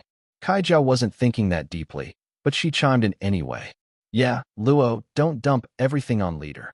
I'll give it my best, Luo Jianhui nodded, feeling the unspoken support. As for Russian patriotic songs, Chu Zhi turned to Aurora and Mikhail. He could sing in Russian, but patriotic songs were tricky. If he had to sing one, it'd be My Motherland and I. I can sing Ode to Glory, or For You, My Motherland, said Mikhail. If I take the task, I'm confident. Aurora stayed silent. The only Russian song she knew was the national anthem, O Russia, our sacred homeland. Then the job's yours, Chu Zhi said. Sing your best piece and wow us. Mikhail looked determined, like it was a mission he'd gladly accept. That just left classical music. Don't look at me. I took piano lessons at 11, but haven't touched it in over 10 years. No way, Zhang Ning said, waving his hands. I don't even know how many keys a piano has, Min Zhongbei added. I know. It's 88, Kai Jia said with a proud grin. Chu Zhi spoke up. I can play a little, which was modest. He was proficient in violin and piano. I studied piano and viola. Should be fine, Aurora said. Wow, viola? There's an old joke. A kind horse gets ridden, and a kind person plays the viola. Aurora must be truly kind. In that case, can you play the Nutcracker Suite? Chu Zhi asked, referring to Tchaikovsky's famous ballet. Tchaikovsky was the most well-known Russian composer. Even those unfamiliar with classical music had likely heard his work. In sheer volume of lasting compositions, he could rival Beethoven. Of course, Aurora nodded. Then let's do a piano duet. Dance of the Sugar Plum Fairy, Chu Zhi said. Is that all right? Yes, Aurora replied. But we'll need to rehearse. Of course. I already asked. The hotel has a music hall, Chu Zhi said. We can rehearse there. Meanwhile, behind the scenes, the production team scrambled. Wills arranged for a piano to be rented and delivered to Lin Feifeng's home. Even if Onegin already practiced, no household kept 2 pianos. A proper stage had to be prepared. The plan's great, but plans never keep up with change, old buddy, Wheels said with a grin. Up to now, it seemed Aichi was doing most of the heavy lifting in their collaboration with THD, but the truth was, THD had been saving its firepower. A surprise was coming the next day. While Chu Zhi's team worked tirelessly in Russia, they had no idea that Chinese pop fan circles were in chaos. At 3:30 a.m. Beijing time, most people were asleep. But for those pulling all-nighters, a trending post had lit up social media. Hashtag Chu Zhi recommends soda hashtag. LOL, double win. My 2 fave singers are Chu Zhi and Beishing. If Gu Beishing and Chu Zhi fell into a river at the same time, who would you save? Whoa, what a death trap question, haha. Got hooked. Soda is actually pretty good. Chu Zhi has great taste. If Chu Zhi likes a singer, they're definitely good. No debate. Thousands of comments poured in between 3:30 and 5:30, humanity's sleepiest hours. Some fans focused on odd things. For instance, Jim Garfield posted, still awake at 3:30? Chu Zhi's health is worrying. True, that mattered. Why was he still awake? Please take care of yourself, Chu Zhi. Sleep early. Even if I know depression causes insomnia. Please try. Love yourself, please. I want to tell Chu Zhi to rest, but I realized I haven't been resting either. Concerns snowballed in the replies. In 2020, Weibo didn't show location tags. In 2 years, that feature would eliminate such misunderstandings. One glance would show that Chu Zhi was in Russia. Among those immortals cultivating through the night was Zhou Yui, who had just played badminton with Chu Zhi. Because he had Chu Zhi on special follow, he witnessed firsthand what it meant to be a top-tier celebrity. Gu Beishing's new album Passerby/Passing Through had just launched, with its lead track barely making the top 10 across platforms. But the moment Chu Zhi recommended Soda, it shot into the top 3 like a rocket. When will I be this famous? Wait. No.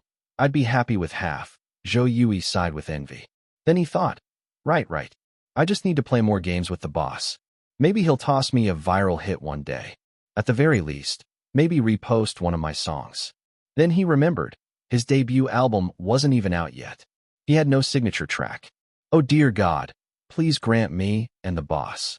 Zhou Yui had meant to say, grant us the same creative talent, but the word stalled in his throat. Online, people were already analyzing why Chu Zhi hadn't shown such powerful songwriting skills before his comeback. Part of it was the restrictions from his previous agency. The other part, well, Chu Zhi had been through too much. He had something to say now. To put it bluntly, he had nearly died once. And the world was just too beautiful. Zhou Yui had no desire to leave it early. No more talking. Back to binging, Zhou Yui muttered, eyes glued to his screen. He wasn't sleeping because he was completely absorbed in a show. He never watched hype dramas right away. He'd wait until the full series dropped, then binge the whole thing in one sleepless night. Sleep schedule? Bed at 5, up at 6. In the ICU but still scrolling on his phone? That would be Zhou Yui.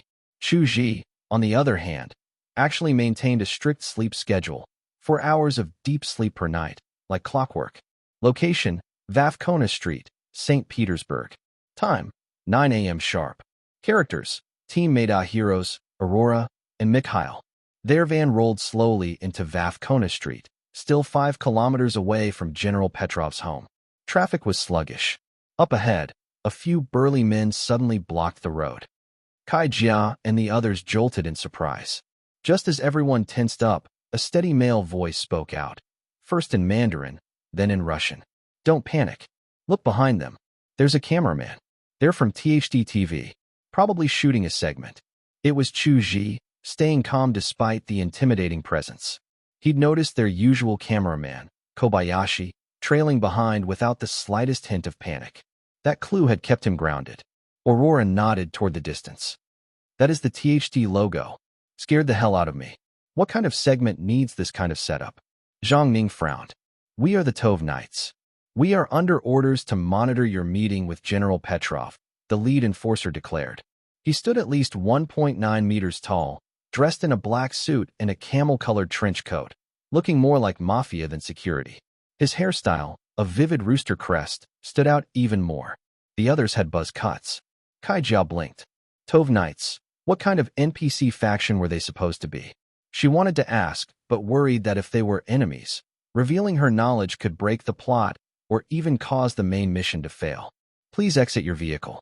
You'll take our transport to the general's residence, the rooster-haired man ordered. No real reason to resist. After all, the destination was the same. Chu Zhi kept his attention on the situation as they boarded the large transport van. During the ride, Kai Jia subtly probed for information. She pieced together that the Tove Knights were part of the show's storyline, a righteous force investigating a suspected conspiracy. The Meda heroes weren't the only group operating in St. Petersburg. The Tove Knights had taken notice, hence the surveillance. Not bad at all. Had the scriptwriters been replaced? This plotline felt far more coherent than the Chrysanthemum Thieves arc back in Japan. Once they arrived at General Petrov's house, Chu Zhi could instantly feel the benefits of choosing the Lin Feifeng household. The basement had been converted into a professional-grade karaoke lounge. Apparently, Lin Feifeng and Fyodorov liked to sing occasionally, so they built one during renovations. Tove Knights, why have you appeared now? Because justice demands it. But I, General Petrov, stand for justice. Do you understand? Music carries both righteousness and corruption. We, the Tove Knights, must verify it. This exchange between Roosterhead and Fyodorov felt a lot like an unskippable pre-battle cutscene from a game.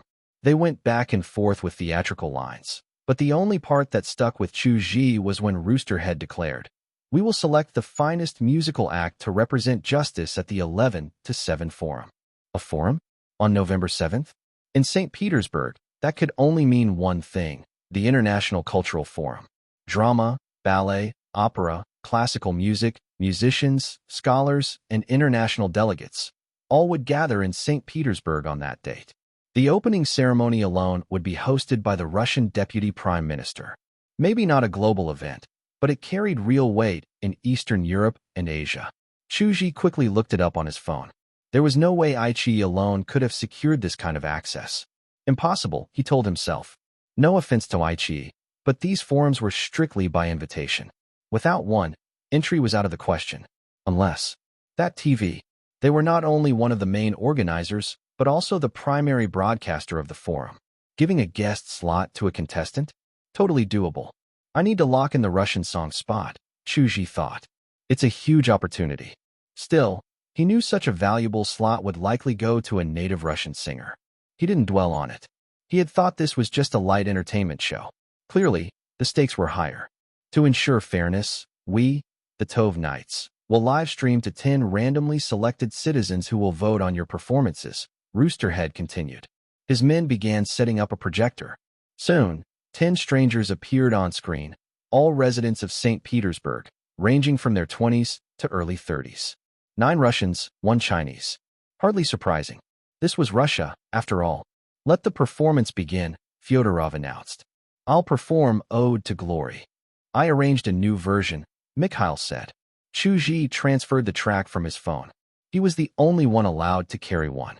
Originally a soaring segment in Glinka's opera Ivan Suzanin, Ode to Glory was adapted into one of Russia's most widely sung patriotic songs, second only to the national anthem. Mikhail's version didn't butcher the original.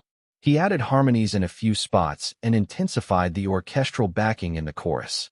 This Russian song has my full endorsement, Fyodorov said with exaggerated clarity, reminding everyone of his role. Mikhail let out a quiet sigh of relief. Even if he'd appeared confident, the pressure was real. Chu Zhi, in particular, had placed great trust in him, helping fine-tune the instruments during rehearsal, making it clear how much he cared. That trust weighed on him. Why did he feel so determined not to disappoint this young Chinese man? Mikhail shook off the thought. If not for him, the team might have failed this task. The 10 civilian judges cast their votes. 7 gave positive scores. I don't like this type of song. My grandpa played it non-stop when I was a kid. No specific reason, but for songs like this, I want a tank-like voice. His was too soft. No vote. It didn't leave an impression. The feedback was strict, but not unfair. Next up was Luo Jianhui, who took Chu Zhi's advice and sang Ho Yubin's signature piece, Riding a Camel. Like Mikhail, he had lightly reworked the arrangement without changing its core. Over-arranging wasn't innovation. Sometimes, it just showed disrespect to the original. Luo Jianhui wasn't as seasoned as Ho Yubin, but he was a powerhouse vocalist. He captured the song's desolate, windswept feel. Beautiful. Really well done, Lin Feifeng said. I approve. Clap, clap, clap. Mikhail was the first to applaud. Talent deserved respect, even if he didn't understand Mandarin. Musical skill spoke for itself. I did it, leader, Luo Jianhui said under his breath. Of course. I never doubted you, Chu Zhi replied. Luo Jianhui smiled. The judges gave 5 out of 10. The comments from the rest were, not my style. Just didn't connect with it. Ho Yubin's version was better, so no vote. I love Chinese songs, which is why I won't vote. The singer's voice was good, but I'd vote for a different song. Music tastes were subjective. No big deal. Still, Chu Zhi found one comment odd. Why would someone say they love Chinese music, and then not vote? The final act, Chu Zhi and Aurora performing a two-piano rendition of Dance of the Sugar Plum Fairy. He had low expectations. Mikhail had probably already secured the forum slot. Unless something drastic happened, that position was his. Classical music had fewer fans. If Chu Zhi had drawn something flashy, Chopin, Liszt, he could have shown off. But this piece only required piano teacher-level skill. Still, they began. Dance of the Sugar Plum Fairy followed an ABA structure. The key to playing it well was precision. Chu Zhi's fingers moved like a puppeteer, every keystroke distinct, almost jerky, just as it should be. In the B section, the tempo picked up. Here, Chu Zhi's technique clearly outshone Aurora's. Her transitions faltered slightly. Thankfully, Chu Zhi's dazzling piano run at the end of B masked the issues, pulling the audience back into the magic. The return to the A theme, now an octave higher, painted the image of the Sugar Plum Fairy reappearing. The performance had been for On again, but the ones leaning forward, visibly engrossed, were Lin Feifeng and Fyodorov. Chu Zhi and Aurora complemented each other well. More precisely, he covered her flaws smoothly. Aurora, who took pride in everything she did, was quietly upset. Both of you performed better than many, Lin Feifeng said. Though she addressed them both, her eyes were on Chu Zhi. Lin Feifeng had intended to say she was satisfied, but then remembered the show's rules. She turned instead to her son. Belyak, did you enjoy it? Again with the Belyak. When close friends visited, the nickname was fine. But during a public show, did they want the whole school to hear? Onegin hated the name. He had told them so many times. No one ever listened. They claimed he was obedient, so Belyak fit him. I didn't like it. I'm not happy at all. Onegin snapped. He turned to his mother. Just because I study classical music, does that mean it has to be my favorite? The entire room fell silent. Chu Zhi's team, the production crew, even the Tove Knights, all stared in shock. This wasn't in the script. Not even Lin Feifeng and Fyodorov had expected their son to raise his voice. For the one who listens. When the unexpected happened, the first to react were the background actors hired by THT. In the variety show, they were cast as the powerful and overbearing Tove Knight Order, supposedly able to influence decisions in St. Petersburg. Should we score them? One of the night actors asked, looking at the man with the rooster comb hairstyle who led them. The leader thought for a moment, then shook his head. Without the approval of the key figure, it doesn't count. Forget surpassing Mikhail for a slot in the International Cultural Forum. They wouldn't even be getting a score. Lin Feifeng recovered quickly from her surprise. She smiled and turned to the boy. Onegin, are you playing a joke on them? By them, she meant Chu Zhi, Aurora, and the others. The tension in the room was sharp enough to cut through. The camera crew from Xinglu hesitated, unsure whether to avoid filming the awkwardness. Meanwhile, THT's crew looked like they wanted to shove their lenses right into the drama. Onegin, if you have anything to say it privately, said Fedotov, trying to keep calm. This isn't the time for stubbornness. But trying to suppress a spring only made it bounce harder. I won't say it in private. Since I'm the general's son, I'm speaking as the general's son, Onegin declared. His voice was tight with restrained anger. He looked straight into the camera. I like songs that are emotional and rhythmic. Those are the only ones that satisfy me. I want to hear something in Russian too. The way he described the kind of music he liked immediately reminded Chu Zhi of an old friend, Uncle Chun. That guy used to say, top lane fighters don't need love. Women only slow down my blade. That's why I only listen to sad songs with a beat. This kid might just have the makings of a top lane king. Fedotov tried to intervene again. Our little general just doesn't understand his own taste yet. As his parents, we can help him make those decisions. He clearly enjoyed the dance of the sugar plum fairy earlier. Parents, no matter where they're from, often think they know best. But for teenagers, dignity is as vital as air. I didn't explain myself clearly before. Let me try again.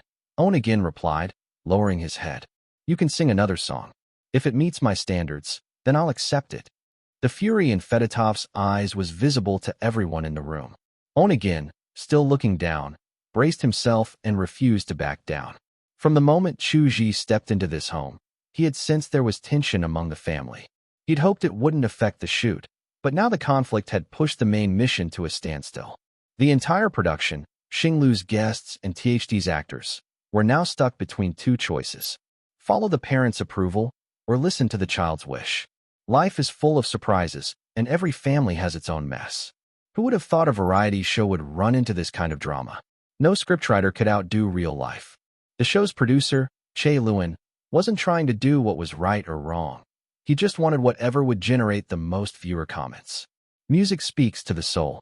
Whether it's satisfying or not, we should listen to the person it's meant for, said Kobayashi, the cameraman.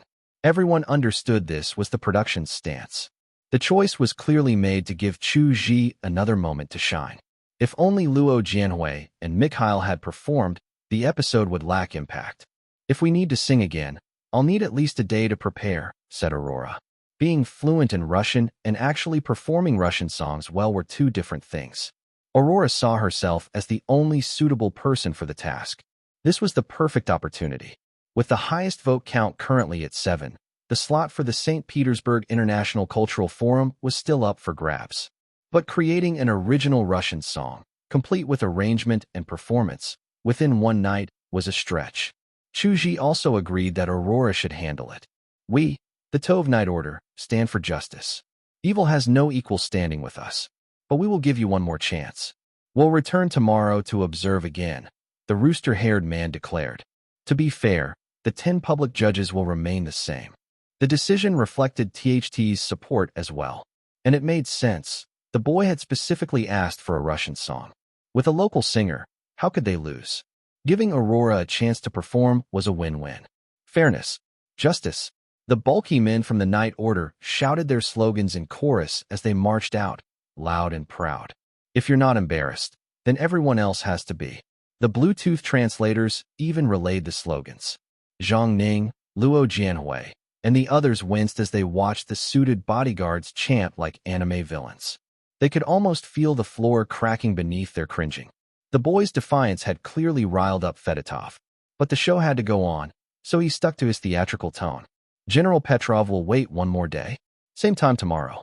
I hope you can satisfy Little Lov's wishes then. With that, the main task was postponed.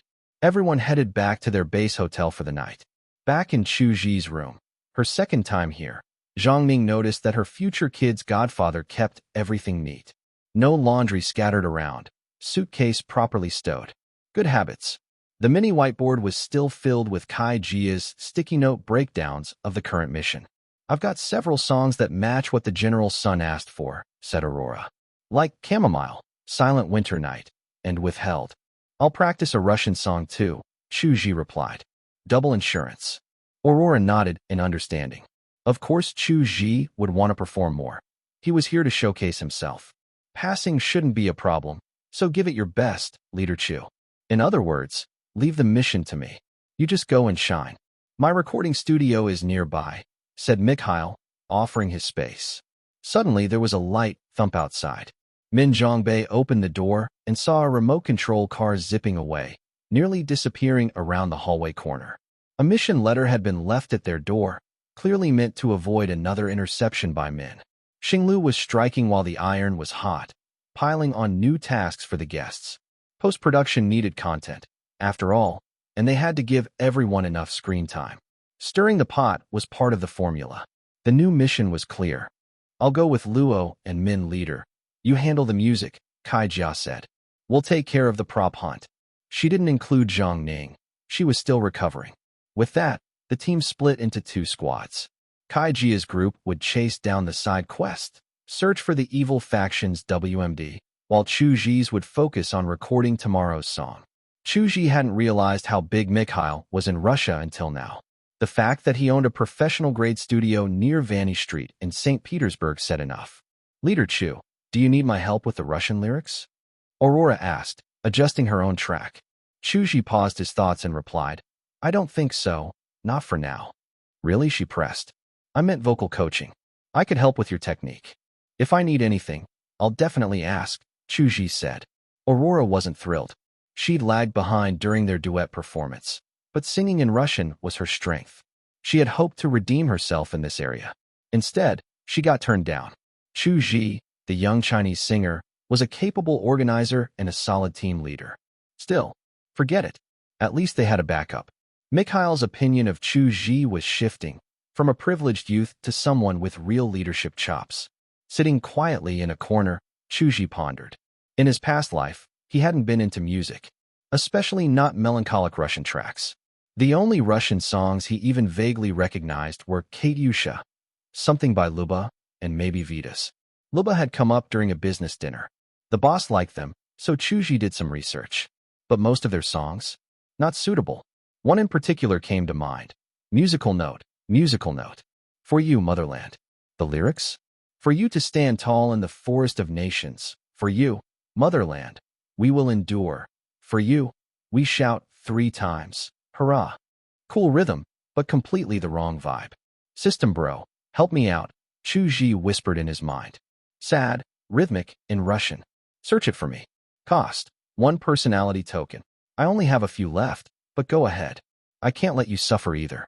The system followed protocol, but somehow still felt like it was being taken advantage of. A long list of Russian songs appeared, overwhelming Chu Zhi. Give me the most popular ones. Make sure they're recent. Onigin's only 15. He'll want something trending. Recommendation, Ralph and Fake, Lullaby. Chu Zhi frowned and checked their info. Twin brothers from Azerbaijan who became a hit online with self-produced music. Huge in Russia, Finland, Sweden, even China. Lullaby had gone viral on Chinese social media. A viral hit. Why haven't I heard it? That's what makes something a viral background track. You've heard it a dozen times without knowing the name. He played a preview in his head. Technically, that would cost another token, but the system hesitated to even ask. The piano intro started, followed by the vocals. Holy crap, he had heard this before. If you've spent any time on short video apps, there's a 70% chance you've heard it too. Used in sad romance clips, breakup edits. Very familiar, but impossible to name. Perfect. System bro, you're a legend. A song that's both beloved in Russia and recognizable back home? It's got everything. He used 1 voucher and 3 more tokens to get the full song data. He had 5 tokens left. Lullaby would be his ticket to the International Cultural Forum. And later, maybe he'd bring out Vitas's opera too, The Star, or Dedication. Time to burn the midnight oil. Chu Zhi immersed himself in the arrangement, lyrics, and composition. From 3 p.m. to 2 a.m., he didn't stop until the entire backing track was done. Back in the hallway, he bumped into Aurora. "Leader Chu just finishing up?" she asked. "Yeah, just wrapped the arrangement," he replied. "You haven't slept yet?" "Woke up from a weird dream, so I hit the gym. Just heading back now." She had a lot she wanted to say about his decision to write and perform a Russian song solo. But in the end, she said nothing. They returned to their rooms. Chu Zhi made a mental note to make up the 2 hours of missed reading time over the next couple days. By morning, the sky hung low and gray, like a ceiling you could reach if you stretched your hand. Thanks to Aurora and Mikhail's special skills, the team never had to worry about food or drink. After finishing breakfast, they set out with full bellies. On the road, but not the road to the underworld. They encountered the Tove Knights again, this time in a completely different location. The Mohawked leader's hair wasn't standing quite as tall today. The bus fell into a moment of silence. And you can always count on Min Zhongbei to break the quiet. "Captain, you know I could have gone to Peking University on a guaranteed admission, right? Ever wonder why I didn't?" Min Zhongbei leaned over to whisper to Chu Zhi, although his version of whispering was loud enough for most of the bus to hear. Chu Zhi could already tell this was going to be nonsense, so he focused in. Min Zhongbei said solemnly, "Because I thought the character for north in Beijing wasn't south enough." "Then I guess you didn't go to Tsinghua, because Hua isn't Chinese enough." Kai Jia shot back, sharp as ever. "Hey, cut that. This can't be aired. That sounds borderline offensive," Min Zhongbei immediately replied. "Sometimes, you've got to investigate things yourself," Chu Zhi said, steering the conversation. "Like when you hate a celebrity. It's fine if you hate them even more after learning the truth, as long as you aren't boxed in by the algorithm's feed. Anyway, let's shift topics. Yesterday, you guys went on a side quest. So, what was the weapon of mass destruction the evil forces were hiding?" "Siberian Huskies," Kai Jia answered without skipping a beat. "Huh." Chu Zhi blinked. "The show says the 2 Huskies are the Felin's death hounds, capable of breaking down castle walls." Kai Jia sounded very unimpressed. With his knowledge of Russian mythology, Chu Zhi knew that Felins probably referred to Veles, the Slavic god of death. If the show said they were death hounds, then these Huskies must be the ultimate form of that. This was their 3rd visit to General Fedorov and Lin Feifeng's house. By now, they were so familiar with the routine that putting on shoe covers at the door felt automatic. The Tove Knights once again projected the 10 citizen judges onto the screen. Some had changed clothes, others hadn't, but the people were the same. The atmosphere inside the house had changed since yesterday. Whatever had happened overnight between Lin Feifeng, Fedorov, and their son, Onegin, left the mood far less friendly. It was like looking at a sandcastle, still beautiful from a distance, but up close, the individual grains were starting to show. Chu Zhi transferred the instrumental to the computer and signaled to the next performer. "I'll be singing a song called Chamomile. It's mine. I truly hope you like it," Aurora said, locking eyes with Onegin. Chamomile, also called matricaria, is Russia's national flower. Online rumors once claimed the sunflower was the national flower, but that was the USSR, not modern-day Russia. The ideologies aren't even close. Both Russian singers had previously received the Victoria National Award for pop music. Mikhail was a bit older, but in terms of vocal skill, the two were evenly matched. Aurora's Chamomile told a love story between a man and a Russian female soldier. Sung from a male perspective, yet performed by a woman. It made the song all the more intriguing. When she finished, applause rang out. Clap, clap, clap, clap. I liked it. I really liked this song. Onegin said, clapping right away. Success. Mission complete. Aurora felt genuinely pleased. All that nervousness, even the late-night workout to relieve stress, had paid off. Then let's proceed to scoring. The Mohawk Knight said with professional seriousness. The 10 citizen judges cast their votes. 7 gave positive scores, matching Mikhail's previous result. The remaining 3 explained their reasons for withholding votes. I just don't like the name of the song. It's good, but not my thing. My ex-girlfriend used to like it. We broke up, so yeah. What does a breakup have to do with this song? Seriously? Aurora was baffled. She had been so close to winning the popular vote outright. I also prepared a song. An original, in Russian, Chu Zhi said, casually stepping forward. No sign of fear or hesitation. Everyone's expression shifted slightly. Was this guy always this bold? After that performance? And still daring to sing? We've already completed the mission, Lin Feifeng reminded gently. Exactly. That's why I feel free to just sing casually. Chu Zhi said modestly. Besides, Aurora's already scored the bullseye for us. I'm just here for a side shot. Ah, so this was just for show? A casual performance, not part of the competition. Lin Feifeng, Fedorov, Onegin, the Tove Knights, and even the THT-TV crew all nodded in understanding. Fluency in a foreign language is always something worth showcasing. The ones who actually had faith in Chu Zhi were Zhang Ning, Luo Jianhui, Kai Jia, Min Zhongbei, and the StarQuest camera crew. They had witnessed enough of his miracles during the Japan arc. Captain Chu was up late last night working on this song. Clap louder later, all right. Aurora whispered to Mikhail. She admired Chu Zhi's steady presence. Whether she messed up directions or fumbled during the piano duet, he always covered it smoothly. A dependable guy. To her, he was a solid friend. Mikhail nodded on the outside, but inside, he was amused. Writing an original song in Russian? That's not something you just do. Young and overconfident, he thought. Chu Zhi loaded the track. The opening volume was set to 40%. He didn't want to emotionally wreck the boy with the first few notes. Musical note: carry me, cherish me, wrap me up in the blanket we wove together. Carry me, cherish me, wrap me up in the blanket we wove together. Carry me, cherish me, wrap me up in the blanket we wove together. Musical note. The first few lines were the same, but Chu Zhi's delivery gave them distinct emotional layers. The first was a question, could you carry me? The second, a quiet hope. The third, a plea. And finally, a prayer. Why did it change from a plea to a prayer? Because a plea still assumes someone is listening. A prayer is for when that someone is already gone. At first, Onegin wasn't really paying attention. In his mind, he'd already won against his parents. Aurora's song felt like grilled meat. Chu Zhi's. Like cabbage. But one bite in, this wasn't just any cabbage. This was shui zhu bai kai, cabbage cooked in delicate broth. Musical note: I still remember that night. How I covered your eyes. At Grandma's house, we walked down the stairs. There was a park, a scandal, a love story. Memories, and a love song. Please remember me. And stay with me forever. Musical note. Musical note: in the wind, accompanied by birdsong, I walked you home. You lay your head on my lap and fell asleep. I knocked on Grandma's door, carrying you in my arms. Musical note. Knowing Russian and writing lyrics in Russian are very different things. It's not just about grammar, but cultural nuance. Lin Feifeng understood this. She spoke Russian. So did Fedorov. And both were surprised at how natural Chu Zhi's lyrics sounded. This song was actually good. The sorrow in the melody, paired with the lyrics, felt like slow-burning wood, smoke rising into the fog. The blend of smoke and mist carried a strange clarity, even though the emotions were as light as air. They exchanged a glance, thinking of the times they had fought due to language misunderstandings.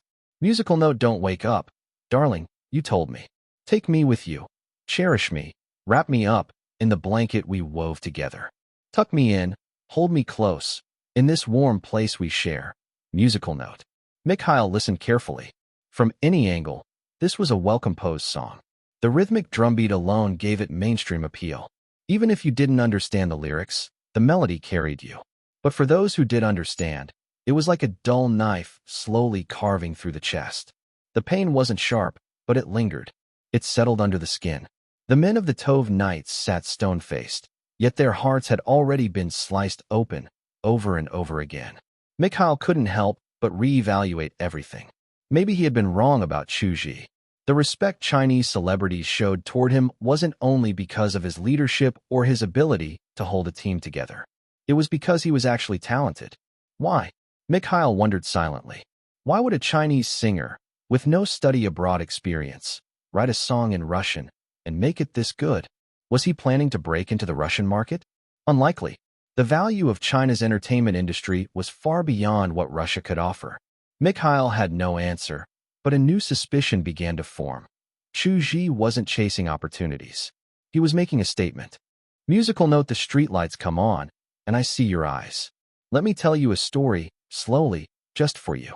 Look into my eyes. I will sing you this lullaby. A song of every good thing in this world. Musical note. Musical note in the wind. With birdsong, I walk you home. You rest your head on my knee and fall asleep. Musical note. Mikhail glanced at Aurora, as if asking for confirmation. She didn't notice. She was completely immersed, held in the quiet power of the song. So this was what Chu Zhi meant by just singing something casually. Aurora stared at him, trying to see through the person behind the voice. She didn't believe her own song, Chamomile, was any worse in composition, but when it came to performance, she had been completely outmatched.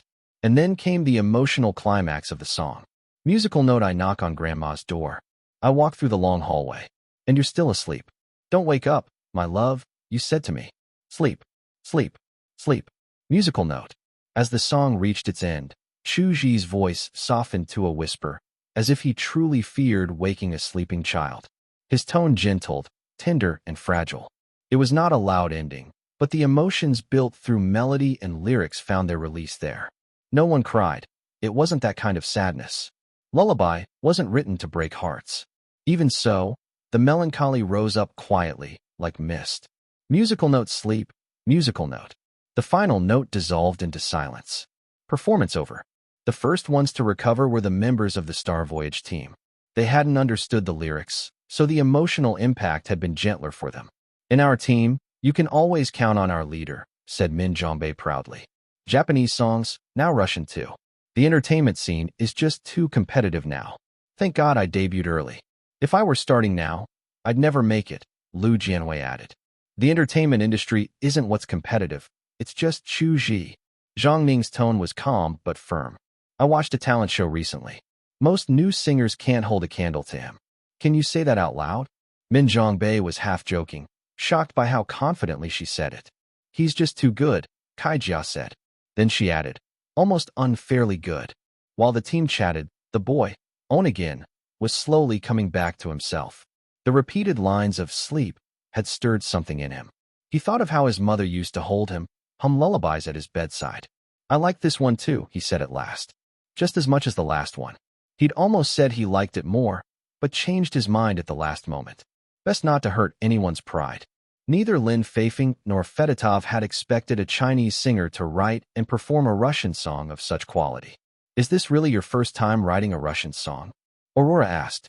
Chu Zhi had performed Vitas's Opera 2 before, but that was wordless, not a real Russian song in terms of lyrics. My first, yes, Chu Zhi nodded. No wonder he hadn't wanted any coaching at the studio. What could I have possibly taught him? Aurora thought to herself. There was no need to cue applause. As soon as the music ended, Mikhail clapped enthusiastically. Well then, said the Tove Knights' mohawked leader. Let's vote. 10 members of the public cast their votes. 9 were positive. The single dissatisfied comment read, I'm not a fan of sad songs. That's all. 9 votes. The highest score yet. Let's release an album in Russia. THD Television had originally hesitated. Both Aurora and Mikhail had received 7 votes each. A tie was tricky to handle. Should they vote again? But now, there was no need. Music can distinguish between good and evil. And your voice scored the highest in the test. You must attend the performance the day after tomorrow, said the mohawked man, each sentence dropping like a drumbeat. THD favoring their country's own singers was understandable. But cheating? No need. After all, the St. Petersburg International Cultural Forum was hosted by their own country. Last year was a rare exception, 2019 marked the 70th anniversary of China-Russia relations, so China was invited as the main guest nation. So, whether this year or last, most artists at the forum were from Russia. For Chinese singers, securing a spot wasn't an issue. The day after tomorrow, Knights of TOF. Be there. On time. The mohawked man repeated, then marched off with his group of muscle-bound men. No joke. Once those bodyguards left, the cramped underground karaoke lounge suddenly felt a lot more spacious. Leader Chu, have you ever thought about releasing an album in Russian? Aurora asked. Russia didn't have the concept of EPs. Given their economic conditions, selling 200,000 copies could land a foreign album in the top 5 of all time. That said a lot. If I get the chance, definitely, Chu Zhi replied. He'd wait and see how the EP did in Japan first. If the response was strong, he was tempted to launch a multi-language EP rollout. In every country, when listing the best songs ever written in their native language, the name Chu Zhi always showed up. You couldn't ignore it. For example, in the top 20 Spanish-language songs, you'd always find La Copa de la Vida. Not to mention, it was a World Cup theme song. Chu Zhi was never absent from major global events. Easy, easy, Chu Zhi told himself. Goals have to be realized step by step. For now, we focus on building popularity across Asia. Expecting too much from the future could blur your vision of the present. Mr. Chu, may I ask how you sing so well? And play the piano so beautifully too? Asked a young boy named Onigin. Because music is universal, Chu Zhi replied, giving a vague answer rather than dishing out motivational fluff. I want to be as amazing as you, Onigin said earnestly. Amazing, huh? There are lots of amazing people. So why can't you be the amazing Onigin? Chu Zhi countered. Lin Feifeng and Fedotov brought everyone to the living room. Tea was served again, along with Russian snacks like honey cake, giant wafer bars, and violet-wrapped candies. Of all the guests, only Luo Jianwei actually ate. At this point, Journey Among the Stars as a variety show wasn't living up to its name. They had visited places like Sapporo, Otaru, and now St. Petersburg, but the landscapes were secondary. What the crew really wanted was for the guests to sing. But did it matter if the name didn't match the content? As long as the ratings were good, no one cared. It wasn't like they were writing an exam essay where everything had to stay on topic. Che Luan, the producer, was pleased. The guests were well chosen. Variety show strategist Kai Jia, scene stealer Min Jingpei, firecracker Zhang Ning, the silent workhorse Luo Jianwei, and of course, Chu Zhi. Producer Che, you're a genius. How did you know teacher Chu would sound good in Russian too? Assistant Xiao Tang gave him a thumbs up. I didn't, Che Lun said. But I know Chu. If he wasn't confident, he wouldn't have sung at all. He'd let Aurora take the lead, just like he let Luo Jianwei handle the Chinese songs. Chu always puts the team first. Che Luan felt like having such an amazing brother made him cooler by association. Birds of a feather flock together. Would a nobody have a friend like Chu Zhi? You're the real mind reader, Producer Che. I now officially call you Old Coin. Xiao Tang hadn't been scolded in days, so he was getting bold. Tone it down, Che Lun said, reining in his grin. How's the broadcast team doing tonight? No problem. The assistant director is watching over it personally, Xiao Tang replied. Good. This episode is our comeback. There can't be any mistakes. I'll call them again, just to make sure, Xiao Tang said. Remember, when it airs, we need to steer public opinion right away. Emphasize the individuals. Don't let people realize the real issue was our choice of location, Che Luan warned. Then he added, with growing frustration, damn it. The whole country has earthquakes all the time. Japan's Ministry of Land even has a specific division for earthquake and tsunami alerts, plus an early warning department. Yet they gave us nothing. Even Neon Ethics did better. Neon Ethics, short for the Japanese Film Ethics Committee. Anyone who watched Japanese movies or adult videos would know that name. Don't ask why Che Luan brought it up. He was just familiar with it and said it without thinking. After ranting for 2 minutes, Che Luan finally cooled off. Only then did Xiao Tang dare to speak. I'll talk to the PR team again. We'll monitor social media closely. The public's doubts aren't a big deal. The issue is those Mango TV fans, said Che Luan. In showbiz, being nice didn't protect you from attacks. If you were trending, someone would always come for you, especially Mango TV fans. Mango fans were exactly what they sounded like, fans of the Mango TV network. Yes, some people actually stan a TV station, and there were a lot of them. They treated viewership and app rankings like shareholder reports. If a drama did well on Mango TV, they'd go support the actors.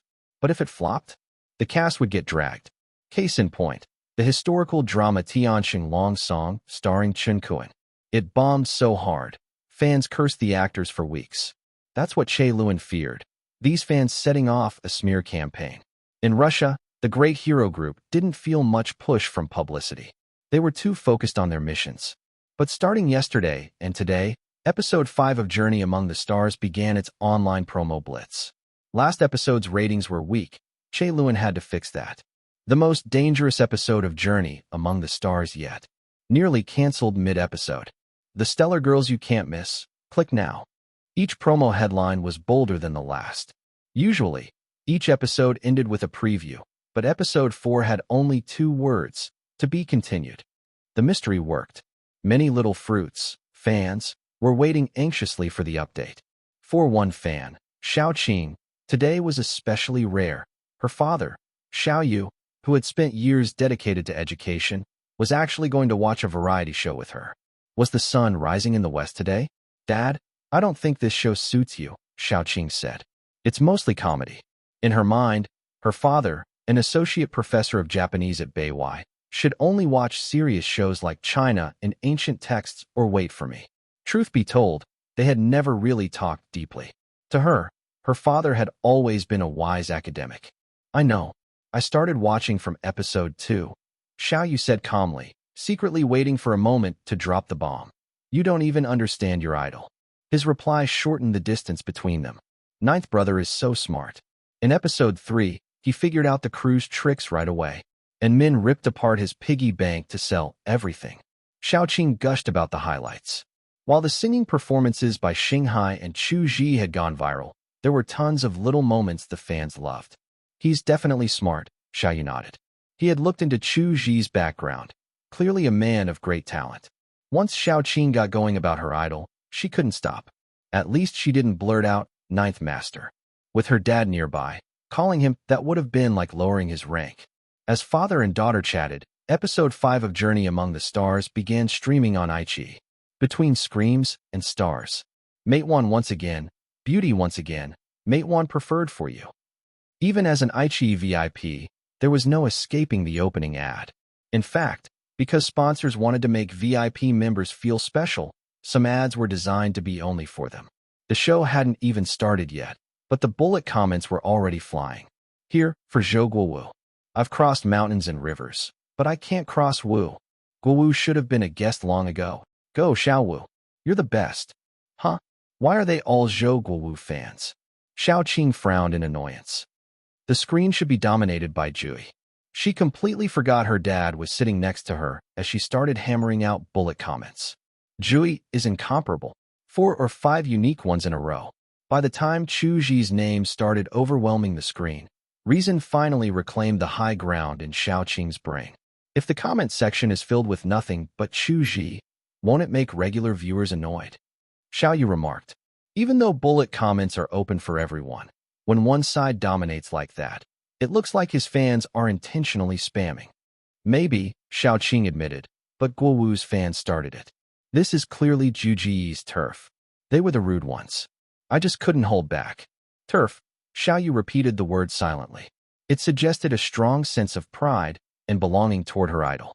And the sudden flood of bullet comments had been so intense, it even caused the ad to stutter for a moment. Which meant, she wasn't the only one who felt that way. Xiao Yu didn't really follow celebrity culture, but he tried to understand. If Chu Zhi does well, does it make you really happy? He asked. Of course. It's an honor for all of us little fruits, Xiao Qing replied without hesitation. Every step Zhu Ji takes is our pride. We've been with him from the start, from nothing to everything. He climbed the peak with his own effort, sure, but we were there too, even if we didn't help much. That caught Xiao Yu's interest. Normally, someone who feels proud and connected also feels like they participated. So when she said he climbed the peak and emphasized we fans, it made perfect sense. Zhu Ji is our pride, so we have to become his pride too, Xiao Qing declared firmly. Xiao Yu suddenly realized something. Before, his daughter was the type to coast through life with occasional bursts of ambition. But after becoming Chu Zhi's fan, she had flipped to occasionally coasting, but mostly ambitious. She talked about graduating and building a real career all the time now. The influence of idols is much stronger than I thought, Xiaoyu thought. He knew a little about Chu Zhi, enough to have heard about the Orange Community Initiative, where fans and idol encouraged each other to grow together. At the time, Xiaoyu had scoffed. Adults couldn't be changed by teachers or parents, and even high schoolers rarely listened to authority. What good could a stranger on the internet do? Turns out, better than a ghost possession. Are there a lot of fans like you? Wanting to make your idol proud? He asked. Definitely. Chu Zhi has fans from 15 to 50. Some made college entrance wishes, others passed grad school exams. They all got little stars for their efforts, Xiao Qing recited proudly.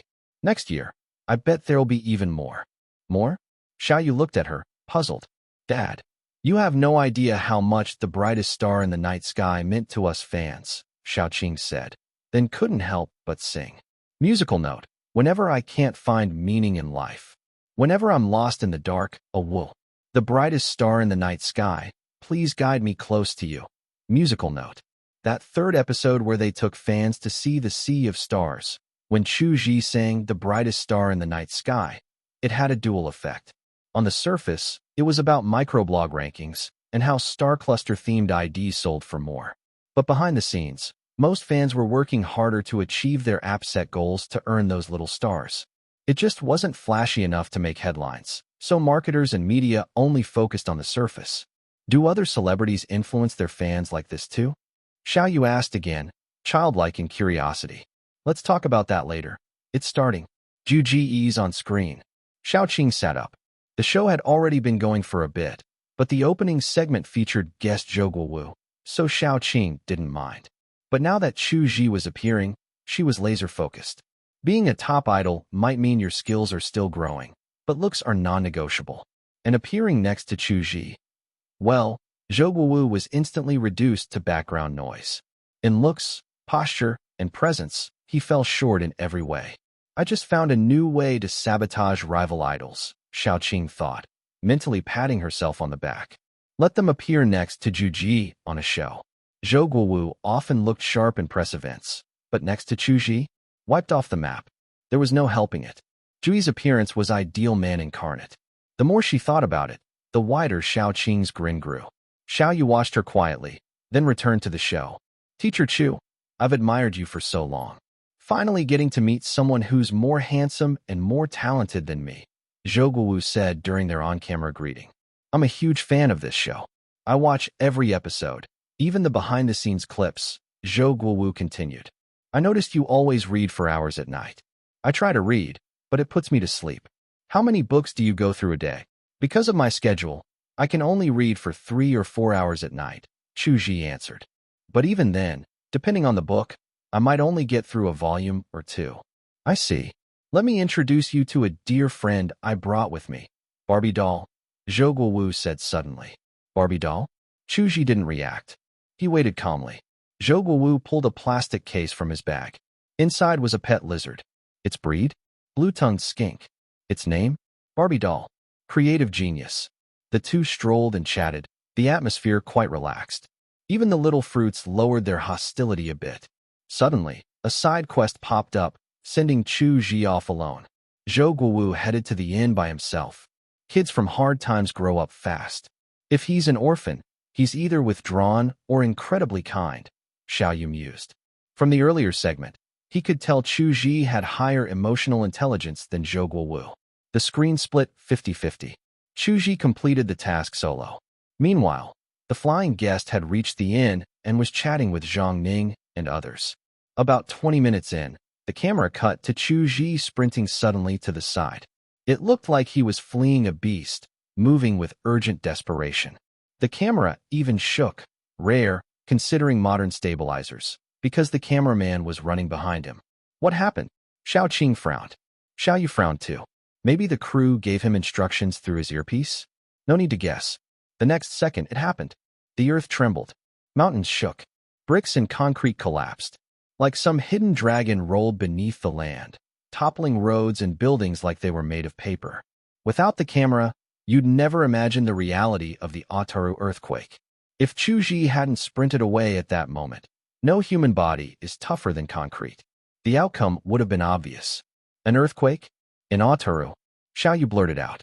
Then he remembered. It was pre-recorded. Backtrack to October 18th. The Ishikari earthquake in Hokkaido. Magnitude 5.9. So the crew was near Ishikari then? Xiao Qing's heart clenched tight. Not a single hint had been leaked before this. She wanted to lash out online, but held back out of worry for her idol. Chu Zhi said he ran because he had a bad feeling. Sixth sense before a disaster? Not that unusual.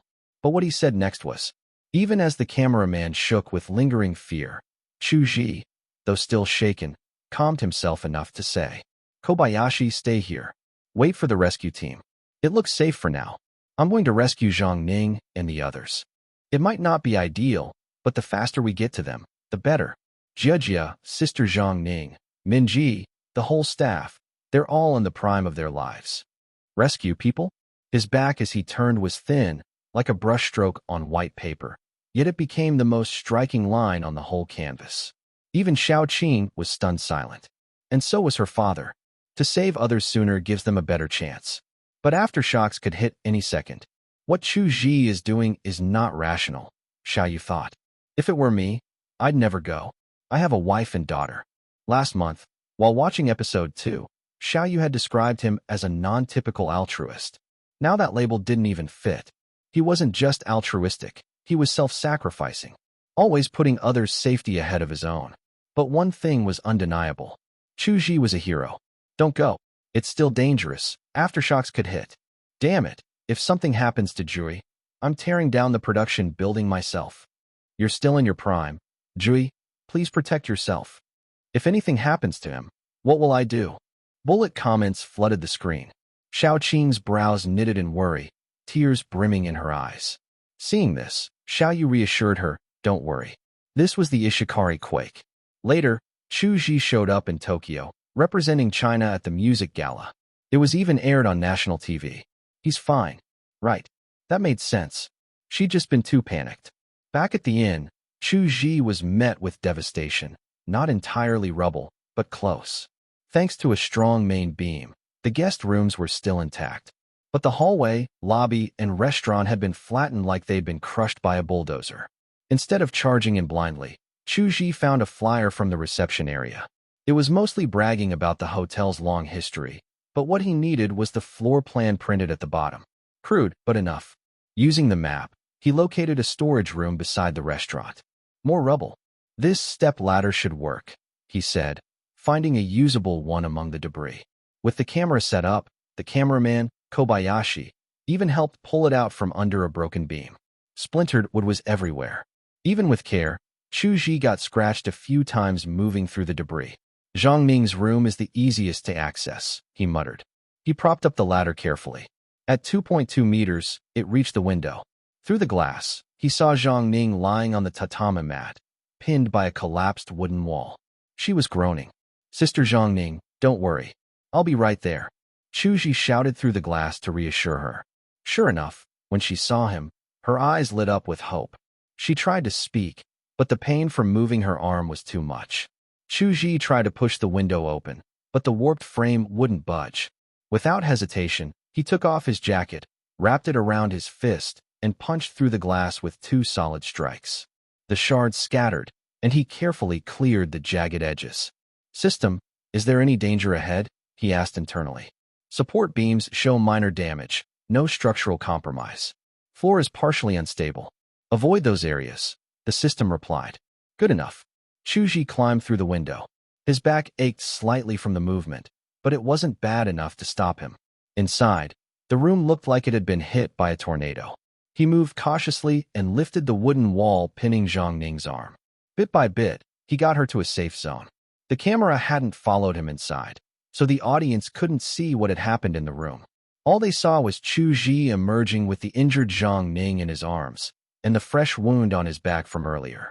Juji, watch your health. I'd crawl in there to help if I could. His back is bleeding. That beam almost crushed him just now.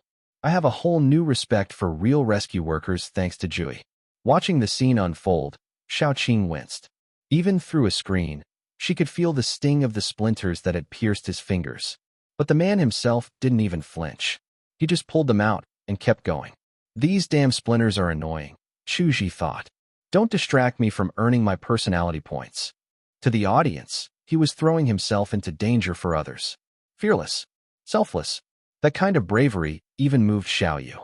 He rescued one person, then another. Never stopped for even a second. Crash. Just 5 minutes after Chu Zhi pulled the assistant director to safety, the southern side of the inn collapsed like a tower of toy blocks under a kid's weight. Wood chips flew in every direction. Bang, bang, clatter. Everything came tumbling down. The assistant director stared in shock at the spot where he had just been trapped. If they'd been a few minutes later, even though it was only wood, those beams would have crushed him. Solid wood is heavy, far heavier than composite boards. That was way too close, whispered Kobayashi, the cameraman. Yeah, too close. Instinctively, Kobayashi took a step back. It was an honest reaction. He had been helping just moments ago. If he'd stepped forward instead of back, facing the threat of death or serious injury, even the brave need time to prepare themselves mentally. But not Chu Zhi. He didn't pause, didn't even blink. He just kept going.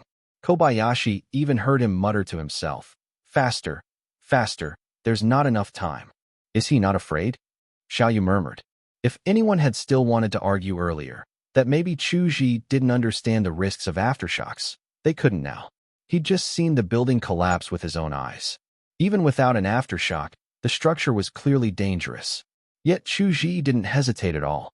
He pressed on, rescuing Lao Qian, Kai Jia, and several staff members. Splinters embedded in his hands, glass cuts on his skin, nails torn from gripping too hard, falling and tripping. Every wound was captured clearly on camera. Xiaoqing cried. Really cried. Not just sniffles, but heart-wrenching sobs. Why does someone who's already been so hurt by the world still throw himself into danger to save others? The show recorded it all. Chu Zhi rescuing 28 people. At the emergency shelter, a medic disinfected and bandaged his wounds.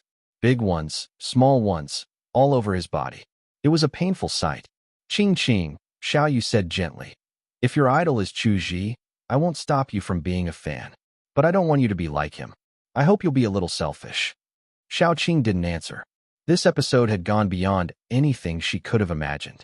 Sacrificing oneself for others, a phrase most people learn in elementary school, traced back to Zhu Shi's annotations of the Analects. Not many remember the source, but the meaning is known by all. How many people can actually do it? That's why it's rare. That's why it's valuable. Chu Zhi's entire rescue effort was captured by the handheld cameraman. There were several moments where collapsing beams nearly crushed him. And yet, despite all the danger, he saved over 20 people. The Buddhist saying goes, saving one life is better than building a 7-story pagoda. If that's true, Chu Zhi had earned the merit of over 100 pagodas. That comparison might sound a bit crude. This 7-story pagoda is meant to enshrine a great Buddha. So to rephrase it, according to Buddhist teachings, Chu Zhi's actions held more merit than building 20 temples. The media exploded. That moment he chose to save lives. Sina News. There will always be someone who turns back. NetEase News. From public enemy to national idol. This video has the answer. The paper. Chu Zhi, a star born in the 90s, with the spirit of the 50s. Tencent News. Among the most emotional reactions were from fans of the other guests. Thanks, Joy. That title is well-deserved. If he hadn't pulled my wife out in time, it could have been so much worse. The hell you talking about? Since when is Kai Jia your wife? Everyone knows she's mine. Juji, thank you on her behalf. When it comes down to it, Chu Zhi's the real deal. Remember when Korean fans attacked that firefighter? Most celebs wouldn't lift a finger. But Chu Zhi, he's different. In an industry full of foodie personas, gamer girls, and athletic queens, Kai Jia stood out. She had stunning looks and real gaming skill. No wonder she had so many male fans. And now, Chu Zhi's actions were naturally gaining him more fans too. Veteran singer Luo Jianwei didn't seem to have much traffic on Weibo. His posts barely got a few thousand comments. But remember, his fans weren't gone.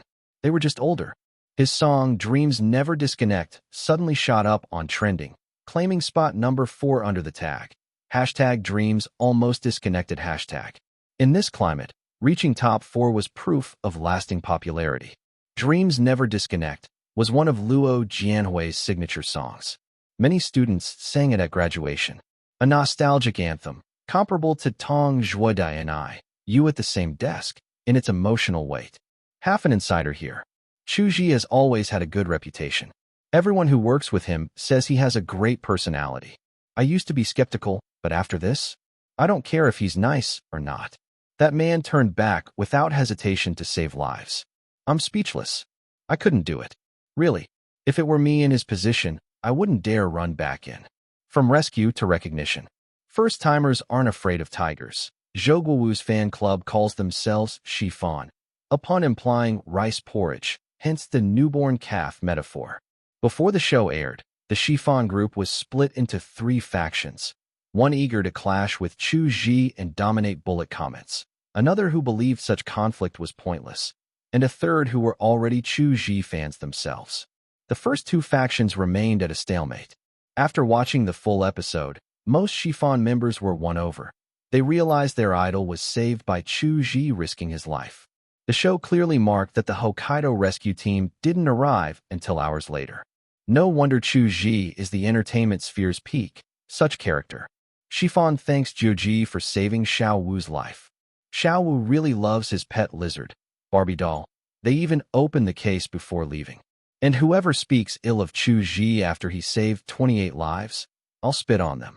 Originally a hardcore chiffon, but watching Chu Zhi rescue, I literally cried sobbing.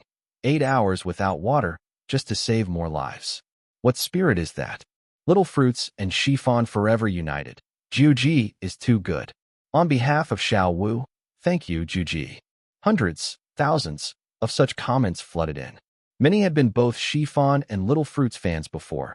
Now more chiffon were joining Chu Zhi's side. This confirmed the fan circle urban legend. There are only 2 kinds of people in fandom, Little Fruits, and those who haven't met Chu Zhi yet.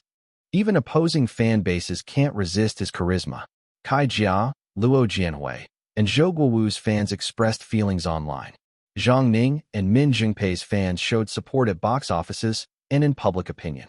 For example, comedian Shin Tung has 15 million Weibo followers, but only a few hundred to 1,000 comments per post.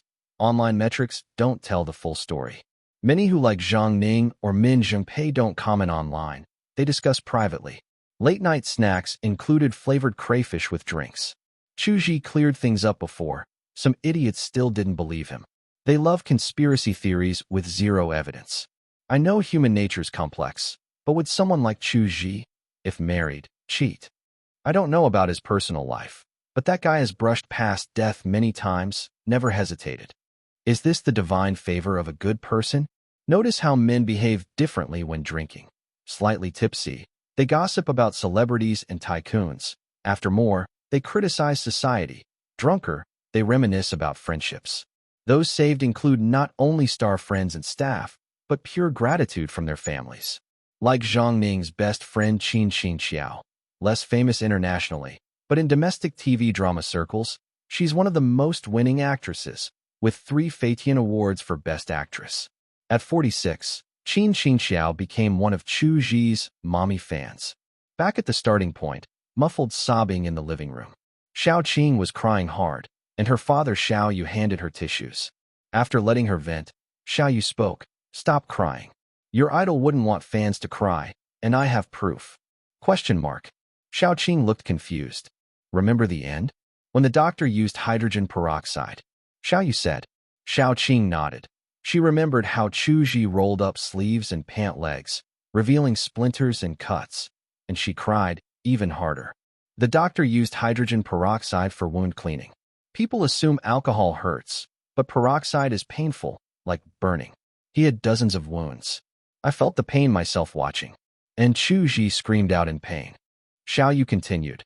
That proves Chu Zhi does fear pain. But what did he do next? He bowed his head and endured it.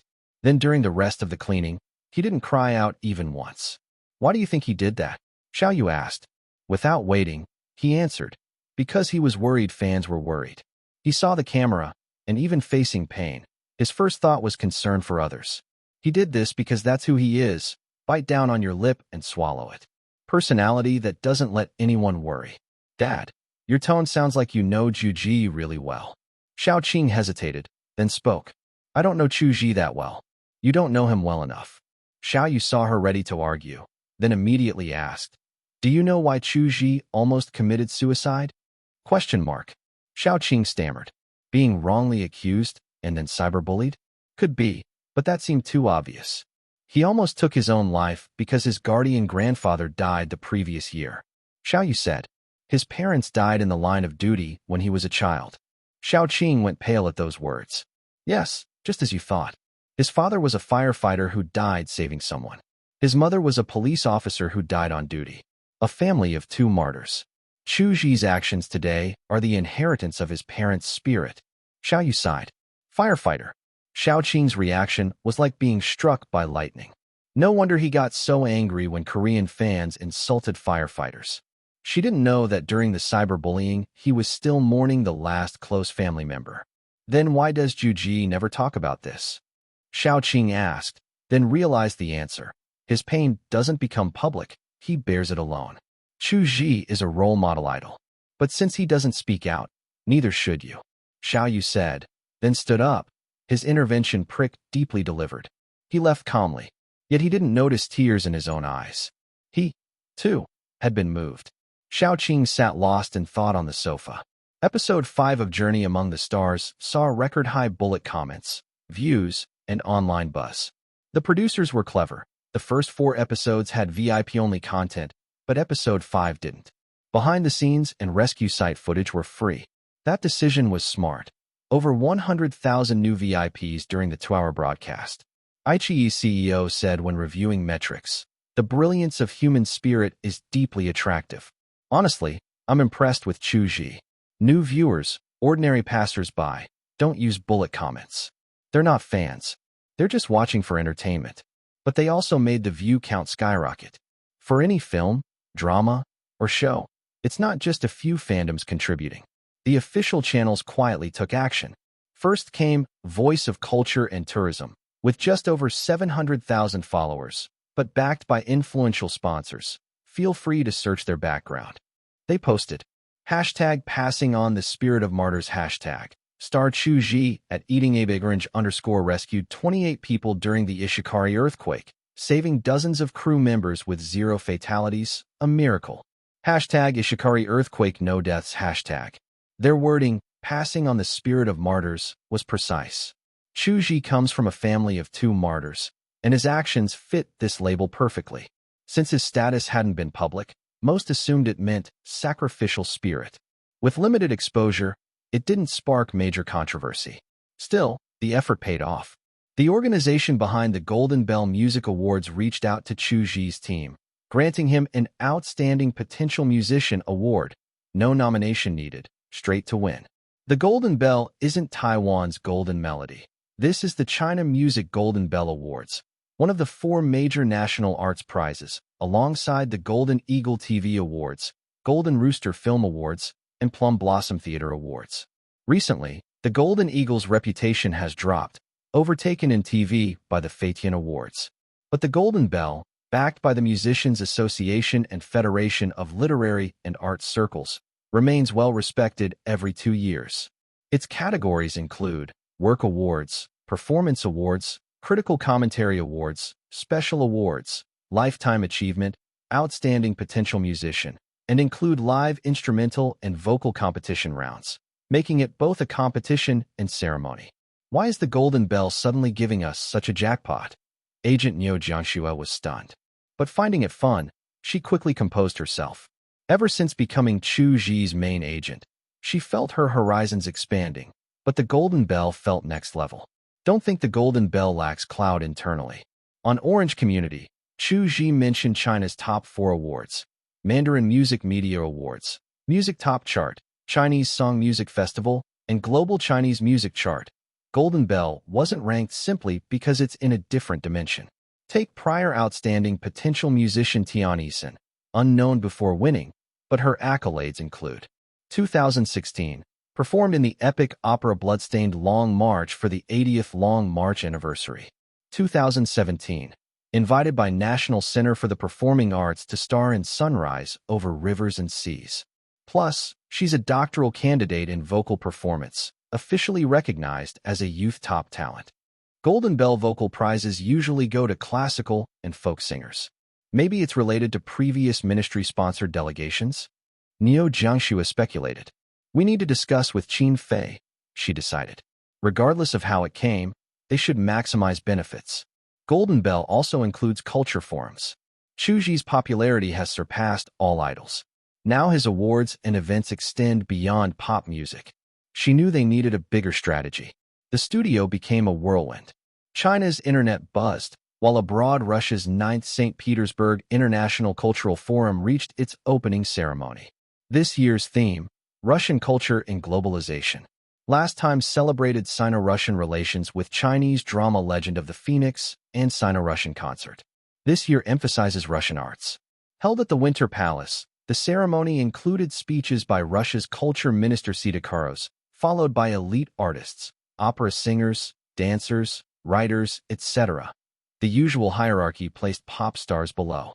But Chu Zhi believed he could stand out. There are 380-plus events, guests from 101 countries, over 40,000 attendees. We'll discuss how our country positions itself culturally in globalization, through film, drama, ballet, music, literature. Sita spoke for over 10 minutes. Major media outlets attended: Labor Gazette, Izvestia, Pravda, and from China, People's Daily, Guangming Daily, Global Times. I feel the power of national strength, Chu Zhi whispered. The speech was in Russian, but subtitles in Chinese, English, and Spanish were displayed. Most vocal performers on stage were classical or folk singers.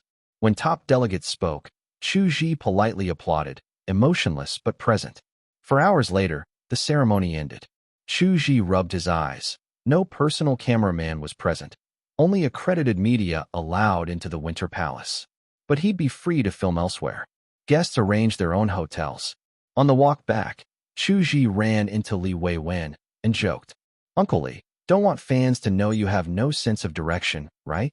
At 55, Li Weiwen holds the Outstanding Expert honor and is a national first-class male operatic tenor in China, famous worldwide. I can't say that, can I? I have to preserve my idol image, Li Weiwen joked. Unlike Aurora, who admits being directionally challenged, he pretended otherwise. Perfect timing. You ate at my place yesterday. Now I'll guide you, Li Weiwen said. No problem.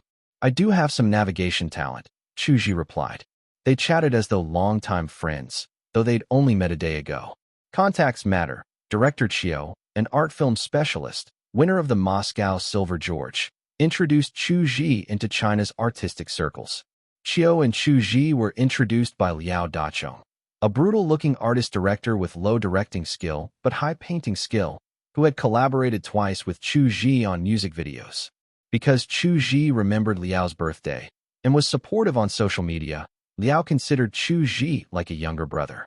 Seeing Chu Zhi attending the forum, Liao asked Chiu to look after him. Chiu and Liao have collaborated for over a decade. Singer Li Weiwen dined with Liao's group last night, meeting Chu Zhi then too. Any exhibits you want to see? Li asked. This afternoon, there are many. I'll probably go to the October Film Cinema and see film exhibitions. Great. I'll go to the design exhibition. Interested in architecture. Soon they arrived at the hotel. Let's go all out. The St. Petersburg International Cultural Forum's exhibition of visual arts was held at Arts Square, a plaza dominated by a statue of Alexander Pushkin. Tourists often gathered there for photos. If the statue had thoughts, it must have been quite smug by now. Without moving a muscle, it got to see people from all over the world. Pushkin lived in the 18th century, so even in this diverging 19th century parallel world, this great poet still existed.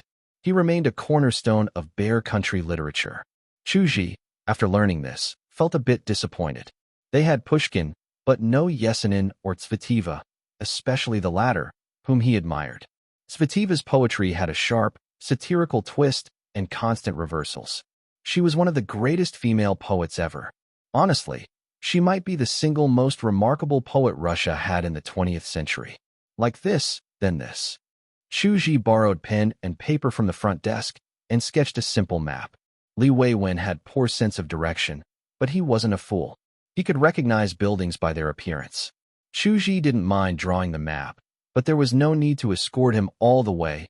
They weren't heading the same way anyway. Goodwill had its limits. He sent the sketch to Li Weiwen and told him to head toward the October Cinema. The October Cinema chain was well known among anyone who had lived in Russia. It was the biggest cinema franchise there, boasting massive venues. While the one in Moscow was the largest, the Yefimova Street branch in St. Petersburg was no slouch either, with 17 screening halls to choose from. Chu Zhi picked a film by a renowned Russia director titled Star Thief. I always thought I had decent comprehension, but today I realized I'm only good in comparison to the director. Even with the opening and closing credits trimmed, the 107-minute film ran for about an hour and a half. Chu Zhi was still unsure who the male lead actually was. The plot was a mess. The male lead's girlfriend suddenly died, and it was hard to tell whether events were flashbacks or happening in real time. Then he started dating someone new. The current girlfriend dug up the ex's corpse, thinking he loved his ex more, so she started doing her makeup to look like the ex. With plastic surgery and cosmetics, the new girlfriend gradually morphed into the old one, while the corpse continued to rot.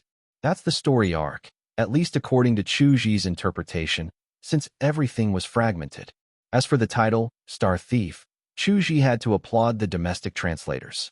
The ex-girlfriend was named Stalachka, which, according to Chu Zhi's Russian knowledge, meant little star. The title played on stealing the corpse and referenced the Russia legend of Kashiai the Deathless. Guess I just don't get art, Chu Zhi muttered. He heard people around him praising the movie. Though he didn't eavesdrop deliberately, bits and pieces filtered through. Apparently, the film was a deep dive into the duality of physical and psychological identity. Highbrow stuff. The forum this year focused on Russia culture, so even the Chinese films shown were related. The second movie, Men of Murmansk, was directed by a Chinese filmmaker and depicted a group of Chinese tourists trekking to Murmansk to see the aurora after 6 months of preparation. Murmansk was visa-free for aurora viewing and a paradise for hikers and anglers. The film was based on a true story. A Chinese hiking group saved a dog and 2 Russians along the way. If you calm down to watch, it's quite good. Slow-paced, but always with a hook, Chu Zhi noted. Anyone invited to this forum had to have real skill. The first day covered ballet, film, and visual arts. The October Cinema closed at 8 p.m. Chu Zhi, uncharacteristically relaxed, watched 2 movies in the afternoon and 1 in the evening, totaling 3 films. On the way, he bumped into Ma Banan, a 28-year-old Chinese dramatic baritone known for wazik. Chu Zhi, you been at the cinema all day? Ma Banan greeted him. Last night, Chu Zhi had drunk him under the table. Chu Zhi nodded. The films are so good I couldn't pull myself away. The arts exhibit at the plaza was fantastic too. Designers' imaginations are off the charts, Ma Banan added, rubbing his nose. Ma Banan's name matched his horse-like face perfectly. Chu Zhi always found it easy to come up with rhymes about him. Tonight, Ma Banan was going to invite Chu Zhi for late-night drinks again, but remembered tomorrow's performance. He corrected himself, tomorrow night. We'll drink on boxes. The Bear Country was famous for vodka, especially in the cold. But they also drank beer, Baltika, and more Baltika. You ready for tomorrow's show, Chu Zhi? Ma Banan asked. I'm under a lot of pressure. Ruslan and Ludmilla isn't exactly my forte. That night role is brutal. That comment was half a vent. The real topic was the second half, his own struggle. Who are you performing with? Chu Zhi asked. All big shots from Bear Country. Except for me, everyone's a star, Ma Banan sighed. You know, I've walked many roads and met many people. Chu Zhi lowered his voice, and Ma Banan listened intently, expecting some profound insight. I've also joined many chat groups, and I learned something. Anyone who says everyone's a big shot except me is usually a big shot themselves. Chu Zhi gave him a knowing look. I'm not being humble, I swear to the light. Ma Banan protested. This opera gathers the top baritones and basses in Asia. I'm just cannon fodder. I swear I'll collapse. Speaking of which, Chu Zhi, a lot of vocal legends are showing up too. Singers from all over the world. You know what that means? Chu Zhi said. Comrades in misery. That line lightened Ma Banan's mood. He had been partly showing off, partly venting. After all, performing with such talents was an honor. Now he had flexed and relaxed. Talking to Chu Zhi really helped. Back in his room, Chu Zhi reviewed the vocal performance list. Some names weren't that famous, but everyone invited was a powerhouse. So was Chu Zhi nervous? Of course not.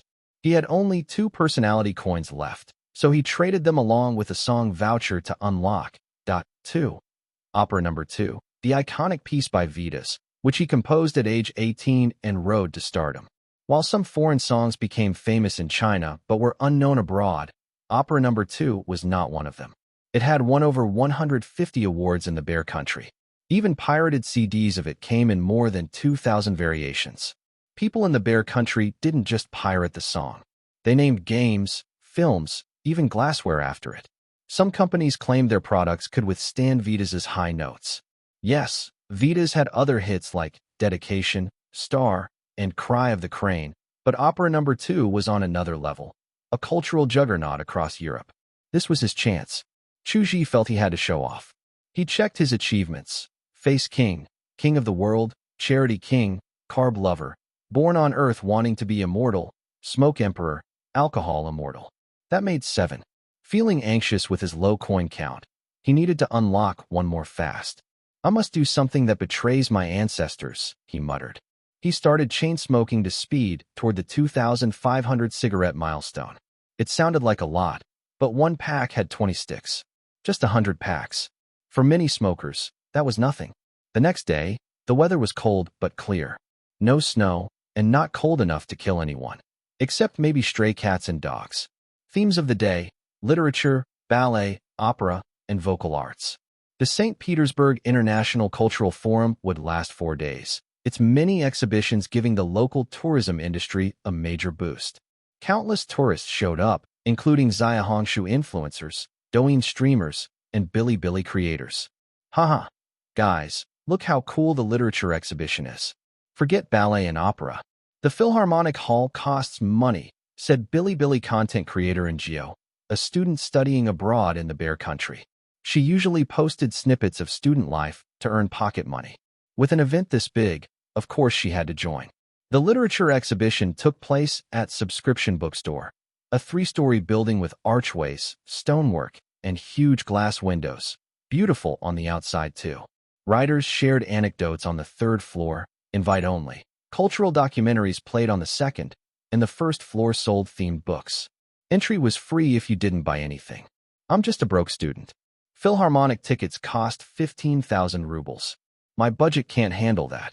15,000 rubles is like 1,500 yuan. That feeds me for half a month. She wasn't pretending to be poor. Studying in Germany, France, Britain, or the US required a different financial bracket than studying in Russia. Her family wasn't rich, but definitely decent. They wired her about 80,000 yuan a year for tuition and housing. But a year at St. Petersburg State University cost around 90,000. She had to earn her own spending and airfare. Don't just say making art costs money. Appreciating art costs money too. Yesterday, I showed you the Plaza exhibit for free. Want to chip in so I can take you all to see something amazing? I'm game. As she spoke, gifts poured in. 3 Guardian Wings, 2 Explorer Voyages, plus love letters, pixel rocks, and cheers. An Explorer Voyage alone was worth over 2,000 yuan. Even with Bilibili taking a 50% cut, she had enough for a ticket and more. Then came the comments. Boss, you're being scammed. Isn't freeloading fun enough? She rushed to number 40, Nevsky Avenue, the St. Petersburg Philharmonic Hall. Ticket in hand, phone at the ready, she was about to go in when the guard hit her with a nightmare announcement. No filming allowed in the concert hall. Unexpected stage. There was no way to record this. So much for the earlier promise to stream the event and broaden everyone's horizons. Refunding the tickets wasn't an option either.